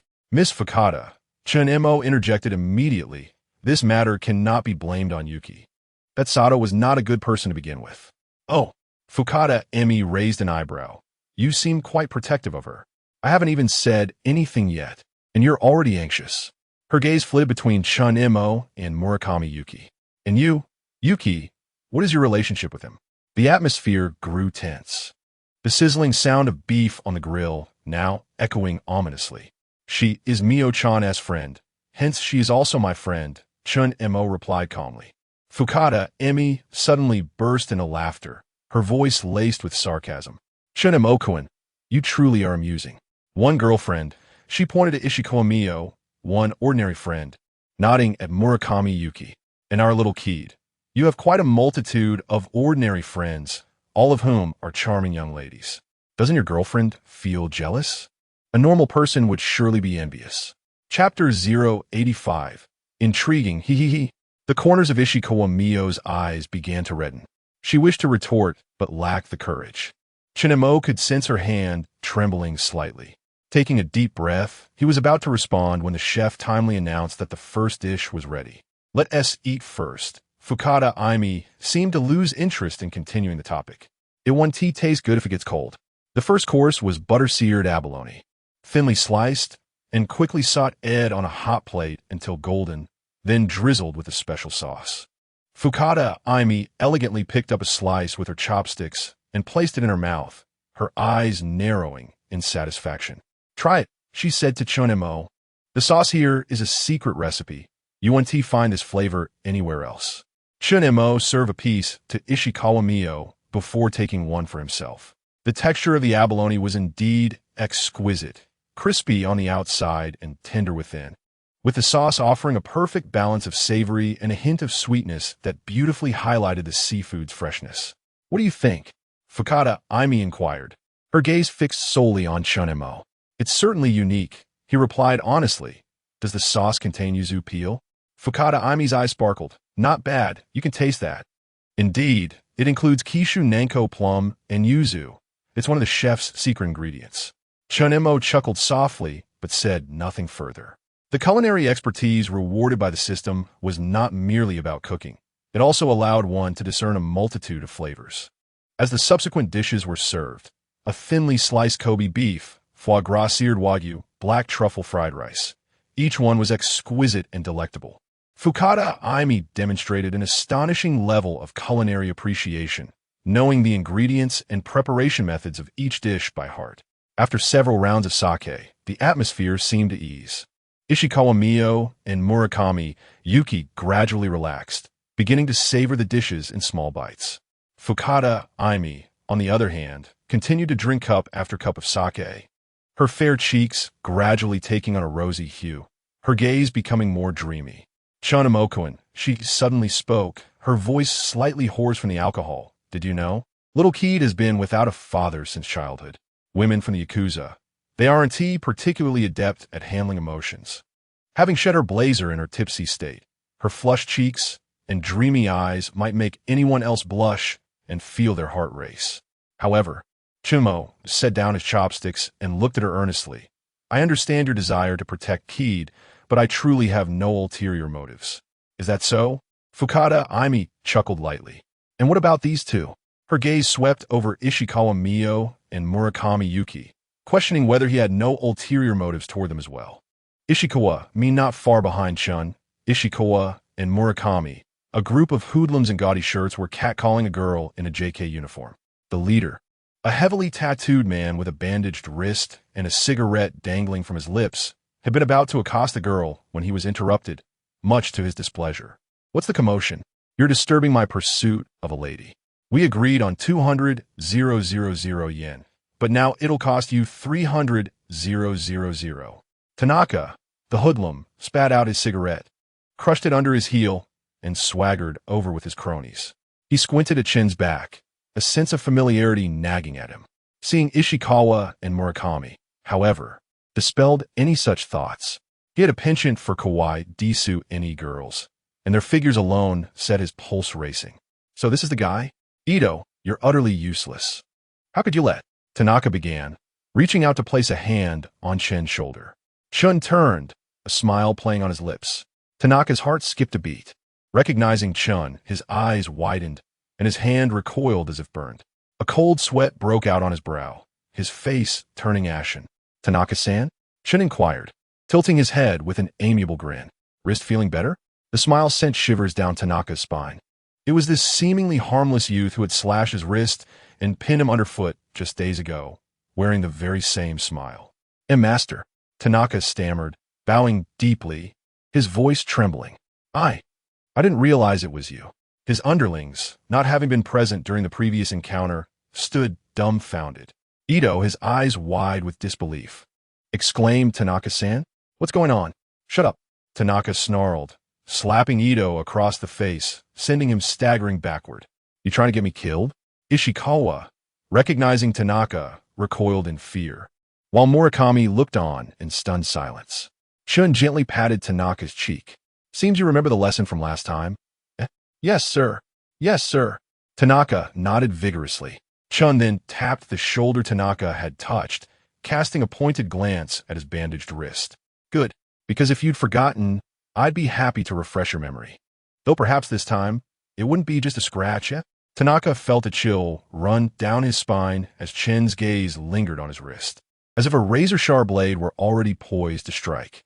Without hesitation, he delivered a resounding slap to his own face. Master, forgive me. I was blind. He followed with 2 more slaps. The burning sensation on his face was nothing compared to the fear that gripped him. This was a friend of the young mistress of the Sumiyoshi Kai, a force far beyond his ability to contend with. Master, I'll be on my way. I won't disturb your stroll. Chun turned to Ito, but he did say he wanted to cripple me, a rather thorny issue, considering I'm a law-abiding citizen. Leave it to me, Tanaka interjected, straightening up. He seized Ito by the collar. You got a death wish? He waved to his subordinates. Rest assured, master. I'll educate him properly. Ito froze, his eyes wide, his lips trembling as Tanaka gripped his collar. Tanaka-san, you've got it wrong. he stammered, sweat beading on his forehead. It was you who agreed to help me. Help you my ass. Tanaka roared, landing another blow on Ito's face. The resounding crack echoed through the air, and Ito's cheek immediately began to swell. He stumbled backward, colliding with a nearby utility pole, clutching his burning cheek. His eyes filled with disbelief. Why? Why my ass? Tanaka snarled, closing in on Ito. He grabbed Ito by the hair, leaned in close, and hissed. This guy's a friend of the young mistress of the Sumiyoshi Kai. If you want to die, don't drag me down with you. Ito's face drained of color. His legs weakened, and he nearly collapsed. Having navigated the Tokyo underworld for years, he knew exactly what the Sumiyoshi Kai signified. He felt as if the sky were collapsing around him. He had sought to make trouble for Chun, but now he was the one in dire straits. Soda, Ito cried, tearing himself from Tanaka's grasp and prostrating himself before Chun. I was blind and foolish. Please forgive me. His forehead struck the concrete with a dull thud. Chun raised an eyebrow, but remained silent. Ishikawa tugged nervously at his sleeve. Chun-kun, perhaps. Seeing Chin's lack of response, Ito grew even more frantic, continuing to kowtow. I truly regret my actions. I promise never to appear before you again. Tanaka stepped forward and kicked Ito in the rear. Is an apology all you offer? Ito trembled, fumbling for his wallet in his suit pocket. I am willing to offer compensation. Take all the money. Chin finally spoke, his voice languid. You think I need your money? And no. Ito stammered, recalling the image of Chun throwing money in his face.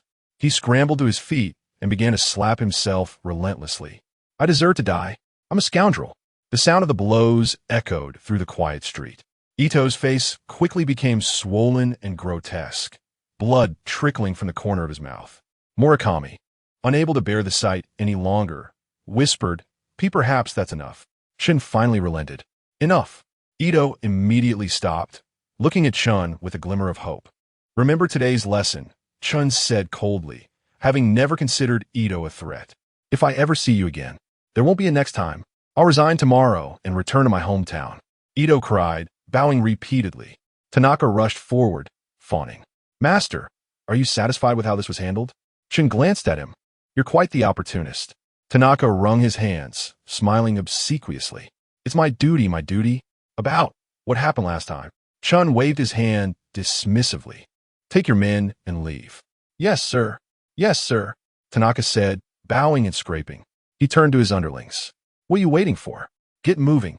Before leaving, Tanaka delivered one last kick to Ito. Get lost. Ito scrambled away, not even daring to retrieve his wallet. Watching the group flee, Murakami let out a sigh of relief. She had never imagined that the feared Sumiyoshi Kai gangsters could be so subservient in Chen's presence. Her gaze toward Chun was now tinged with admiration. Ding! Murakami Waiki's subjugation has increased by 10. Reward: 100 subjugation points. The sudden system notification caused Chun to glance at Murakami. This girl was truly intriguing. Such a minor incident had resulted in a significant increase in her subjugation progress. Ishikawa Mio gazed at Chen Mo with a hint of concern. Chen Mo-kun, that's Sumiyoshi Association. Chen Mo chuckled softly, ruffling her hair. Don't overthink it. Let's head to the hospital. As the three turned to depart, none noticed the tinted window of a black sedan slowly rising at the street corner. Inside sat Fukada Aimi, her crimson lips curling into a playful smile. How intriguing. Chapter 087. Your man is quite extravagant. The afternoon sun of Tokyo streamed through the taxi's window, casting a warm glow upon Chen Mo's profile. He gazed down at Shikawa Mio, who leaned peacefully against his shoulder. Her long eyelashes cast delicate shadows on her face, as she breathed evenly and tranquilly. In the front passenger seat, Murakami Yuki occasionally stole glances at them through the rearview mirror, a subtle smile gracing her lips. Mio-chan, we're almost there. Chen Mo gently squeezed the palm of Shikawa Mio's hand. Startled, she abruptly opened her eyes, a flicker of panic crossing her face. Did I fall asleep? I'm so sorry, it's all right. Chen Mo smiled, tucking a few stray strands of her hair behind her ear. You were quite exhausted last night. Just awakened. Shikawa Mio was suddenly besieged by memories, causing her cheeks to blush a rosy hue. Meanwhile, Murakami Yuki who had been eavesdropping in the front, widened her eyes in astonishment. She was still an innocent girl, but quickly grasped the implication of being too tired last night. Instantly, her knees pressed together in embarrassment. The taxi came to a stop before the hospital, the imposing white structure appearing particularly solemn under the sunlight. The faces of patients and their families entering and exiting were mostly etched with worry. "Wait," Chen Mo called out to the two girls who were about to disembark. "Let us buy something first."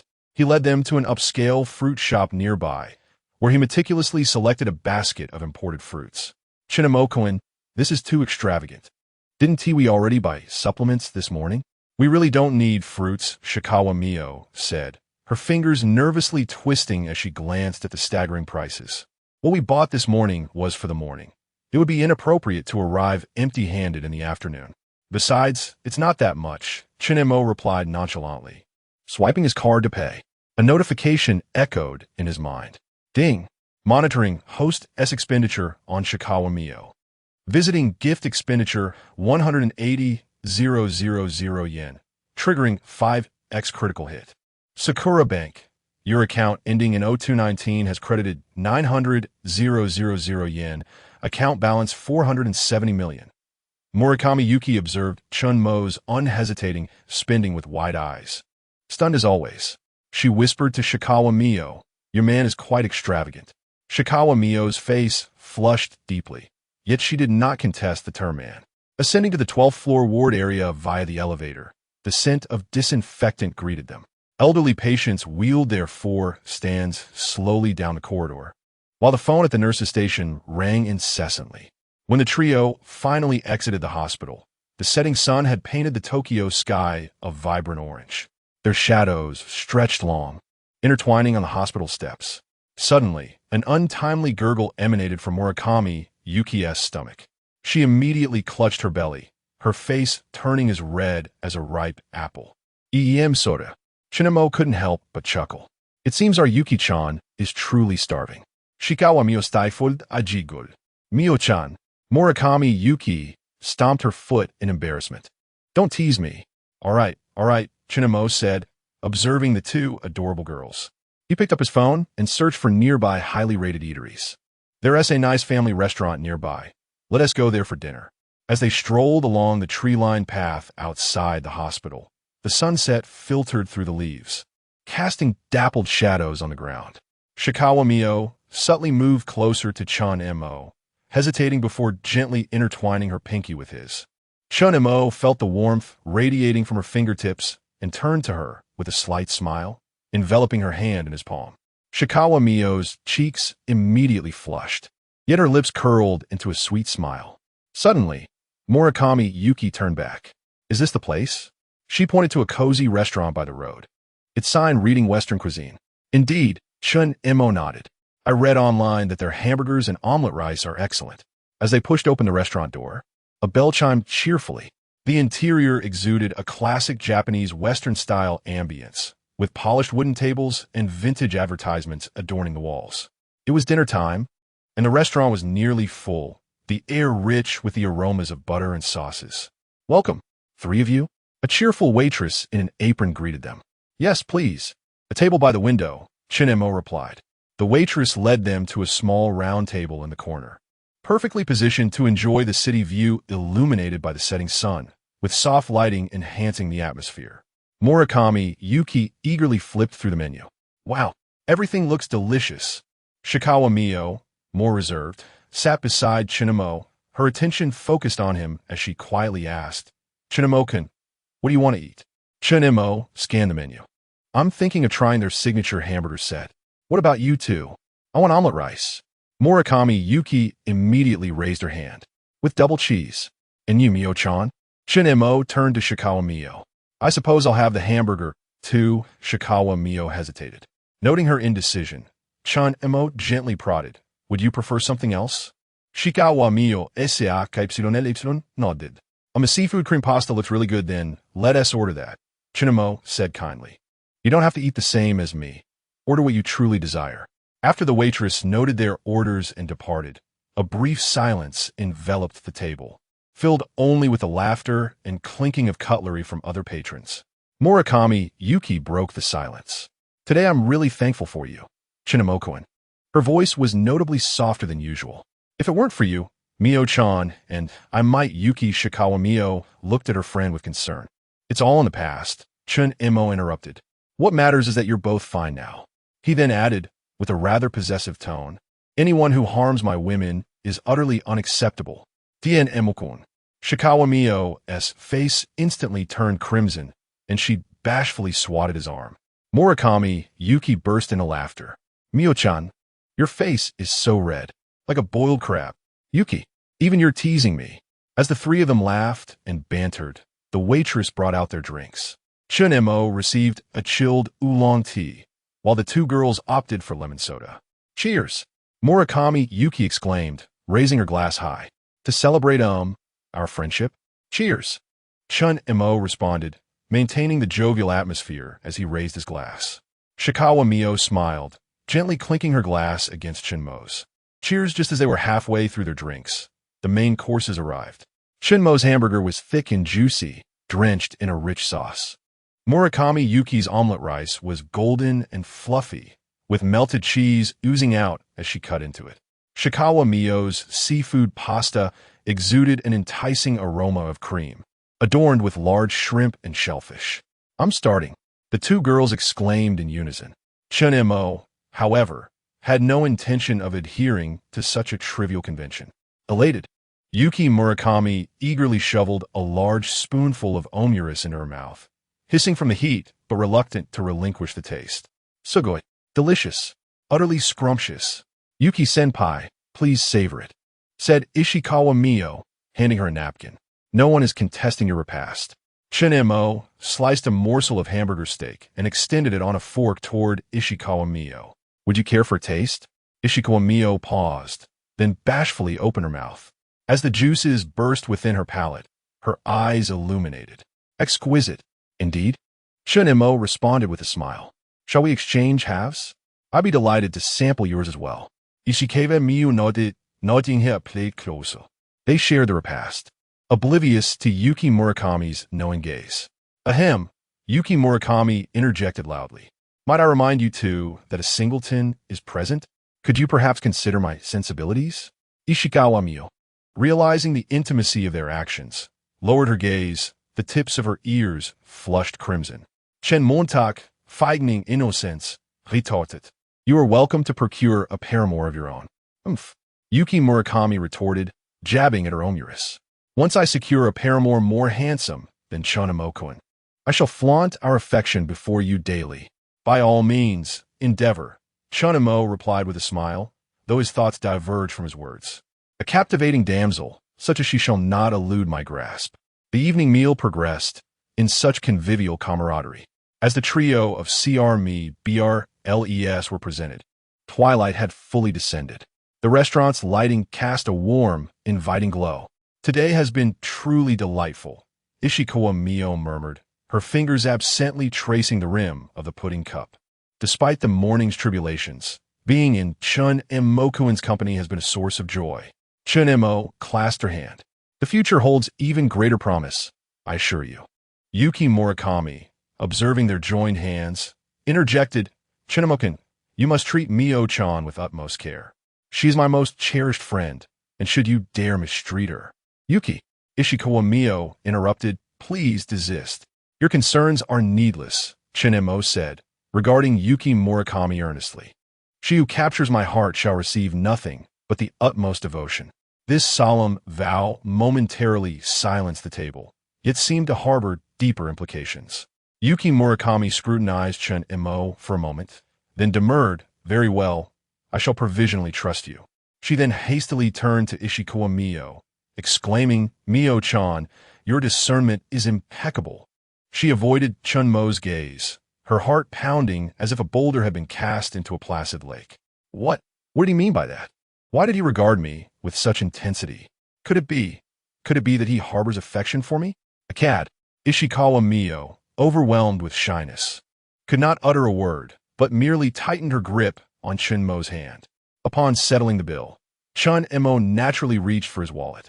Yuki Murakami, noting the sum, gasped, this repast is exorbitant. Perhaps we should seek a more economical establishment next time. Nonsense, Chen Mo said, swiping his card. A trifle. As they exited the restaurant, a gentle night breeze caressed their faces.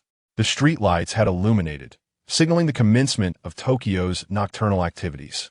Whither shall we proceed? Yuki Murakami inquired, stretching languidly. The hour remains early. Chen Mo glanced at his phone, noting a message from Moriwaki Kana, expressing her concern. He was obligated to return home this evening. I believe everyone is fatigued. We should not tarry too long.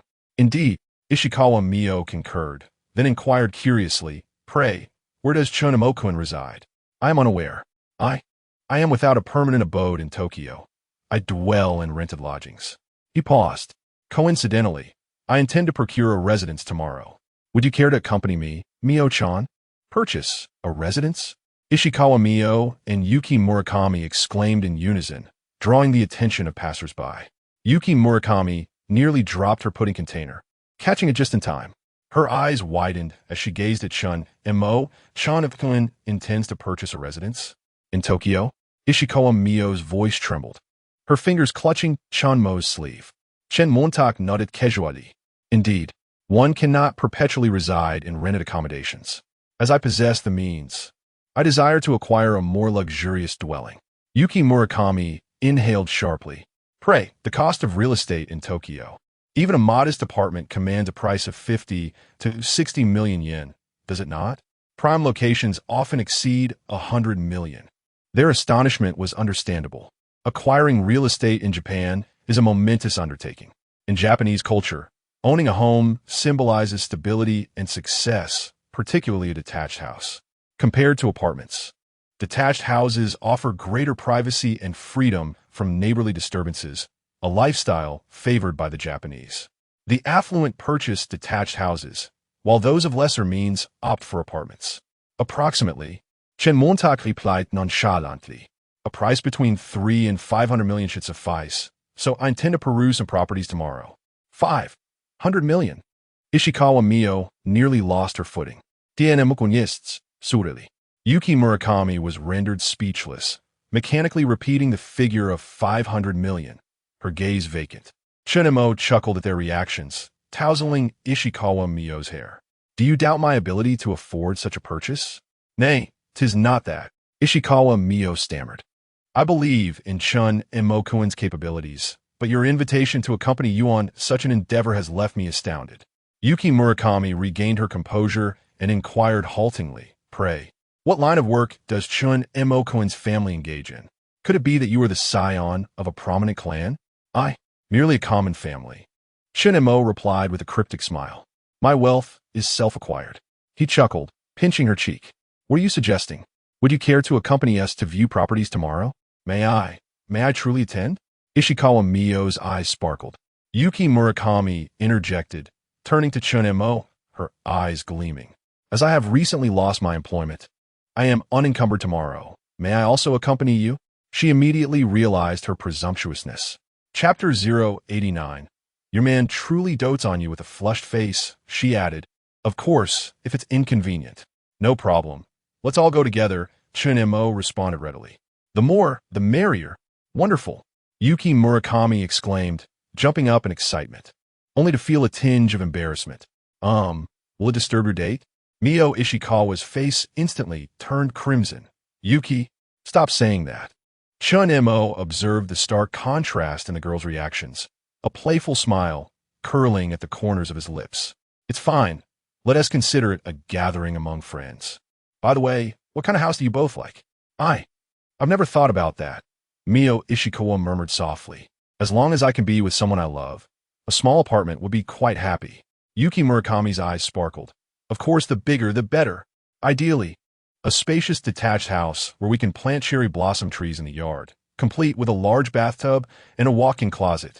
Chen Mo chuckled at her enthusiasm. That's a splendid suggestion, Yuki-chan. Let us pursue that standard. Really? Are you serious?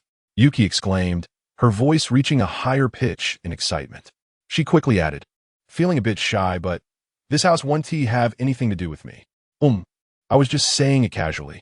After all, such an expensive house. Money is not an issue, Chen Mo replied nonchalantly.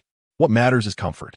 Mio Ishikawa regarded Chen Mo's profile with a complex gaze, reminding herself once more of the vast disparity between them.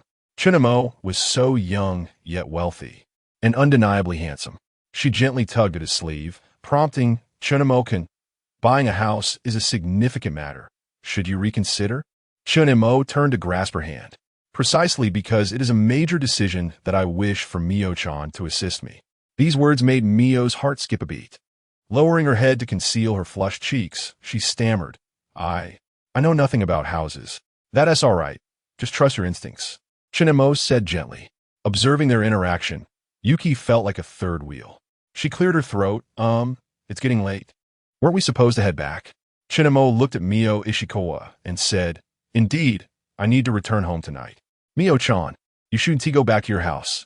Let me call Miss Hoshino to prepare a room for you. No, that's too extravagant. I can just go home. Mio hurriedly waved her hands in refusal. Chen Mo frowned slightly, yet his tone remained gentle. Mio-chan, it's too late now. I worry about you going back alone. Be obedient. He still intended to arrange for them to enjoy a 4 million yen suite. No stay? No kasbak.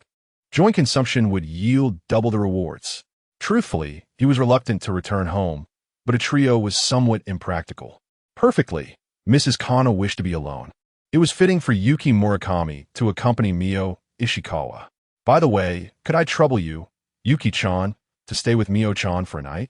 I'm concerned about her being alone, and as a reward, I'll treat you to a meal next time. Although this girl had previously liked Mio Ishikawa, Chen Mo remained unfazed, confident in his charm. It had been evident that Mio was drawn to men. Upon hearing Chen Mo's request, Yuki's eyes lit up, and she patted her chest, declaring, No problem, leave it to me. Mio-chan's safety is in my hands. She wrapped her arms around Mio's waist, grinning. Mio-chan, it's been ages since we spent a night together. Remember when you stayed at my house for a while? Now we have a chance to catch up. Mio was taken aback by the sudden intimacy, her face turning red as she softly protested, Yuki, don't do that. Chen Mo watched their interaction with a slight smile. He took out his phone and dialed Tsukimi Hoshino. Hello, is this Miss Hoshino? Please prepare a luxurious suite for me. Yes, the same one as last time. I'll transfer the room fee shortly. After hanging up, he turned to the two girls. Everything is arranged. The driver will arrive soon to take you to the Bulgari Hotel. Yuki jumped up in excitement. Wow, is it the Bulgari in Ginza, Tokyo? I've never stayed in such a high-end hotel. Thank you, Chen Mo-kun. Chen Mo waved his hand dismissively. No need to mention it. Before long, a luxurious black Mercedes-Benz rolled to a stop in front of them. Chen Mo gentlemanly opened the car doors for the two girls, watching them depart. Mio-chan, remember to message me when you arrive safely. Mio nodded, her gaze filled with gratitude and a hint of barely noticeable melancholy. Be careful on the road. Chen Mo-kun. Inside the car, Yuki curiously examined the lavish interior, occasionally gasping in amazement, while Mio quietly stared out the window, replaying the memories of her time with Chen Mo today. The driver soon delivered them to the Bulgari, where Tsukimi Hoshino had been waiting. Clad in a well-tailored black business suit, she stood under the dazzling lobby lights, exuding elegance and professionalism. She slightly inclined her body, revealing a professional smile. Welcome, ladies. Mr. Chen has arranged a suite for you on the 44th floor. Please follow me. Yuki's eyes widened. She whispered excitedly in Mio's ear, Oh my gosh. A suite on the 44th floor. I've seen it in magazines. It costs several million yen per night. What she didn't know was that Mio had already stayed there twice. However, their mindsets were different. Whenever Mio thought of the 4 million yen, she found it absurd and deemed the expenditure unreasonable. In contrast, Yuki felt none of that. Tsukimi keenly sensed her discomfort and gently inquired, Miss Ishikawa, are you feeling unwell? And no, I'm fine. A flustered Mio quickly waved her hand. Very well. Mr. Chun specifically instructed that we take good care of you. Should you require anything, a dedicated staff member will be available 24 hours a day. Thank you. The three of them took a private elevator straight to the 44th floor. Tsukimi guided them to the suite's door. Upon opening it, they were greeted by a spacious foyer, leading to a panoramic view of Tokyo's dazzling nightscape through the floor-to-ceiling windows. Wow! Yuki gasped, unable to contain her excitement, rushing to the window. Mio-chan, look! We can see the entire Tokyo Tower. Tsukimi smiled as she introduced. This suite spans 400 square meters. The hotel also features a private onsen, a personal cinema, and a minibar. You can choose to have breakfast in your room or dine at the Michelin-starred restaurant on the 41st floor. Yuki dashed around the suite, her excitement bubbling over as she returned to Mio. Mio-chan, the bathroom has a full set of Bulgari skincare products, and there's a massage bathtub. We can truly indulge tonight. Tsukimi politely excused herself. I won't disturb the two of you any longer. If you need anything, please use the call button. A butler will be at your service 24/7. Once the suite door closed, Yuki embraced Mio, exclaiming, Mio-chan, your man truly dotes on you. I'm so envious. I wish I could have a handsome, wealthy, and thoughtful man like that. And thus, they were left with just the two of them. API call failed with status code 429. Error. Code. For 29. Message. Resource has been exhausted, e.g. check quota. Status. Resource exhausted,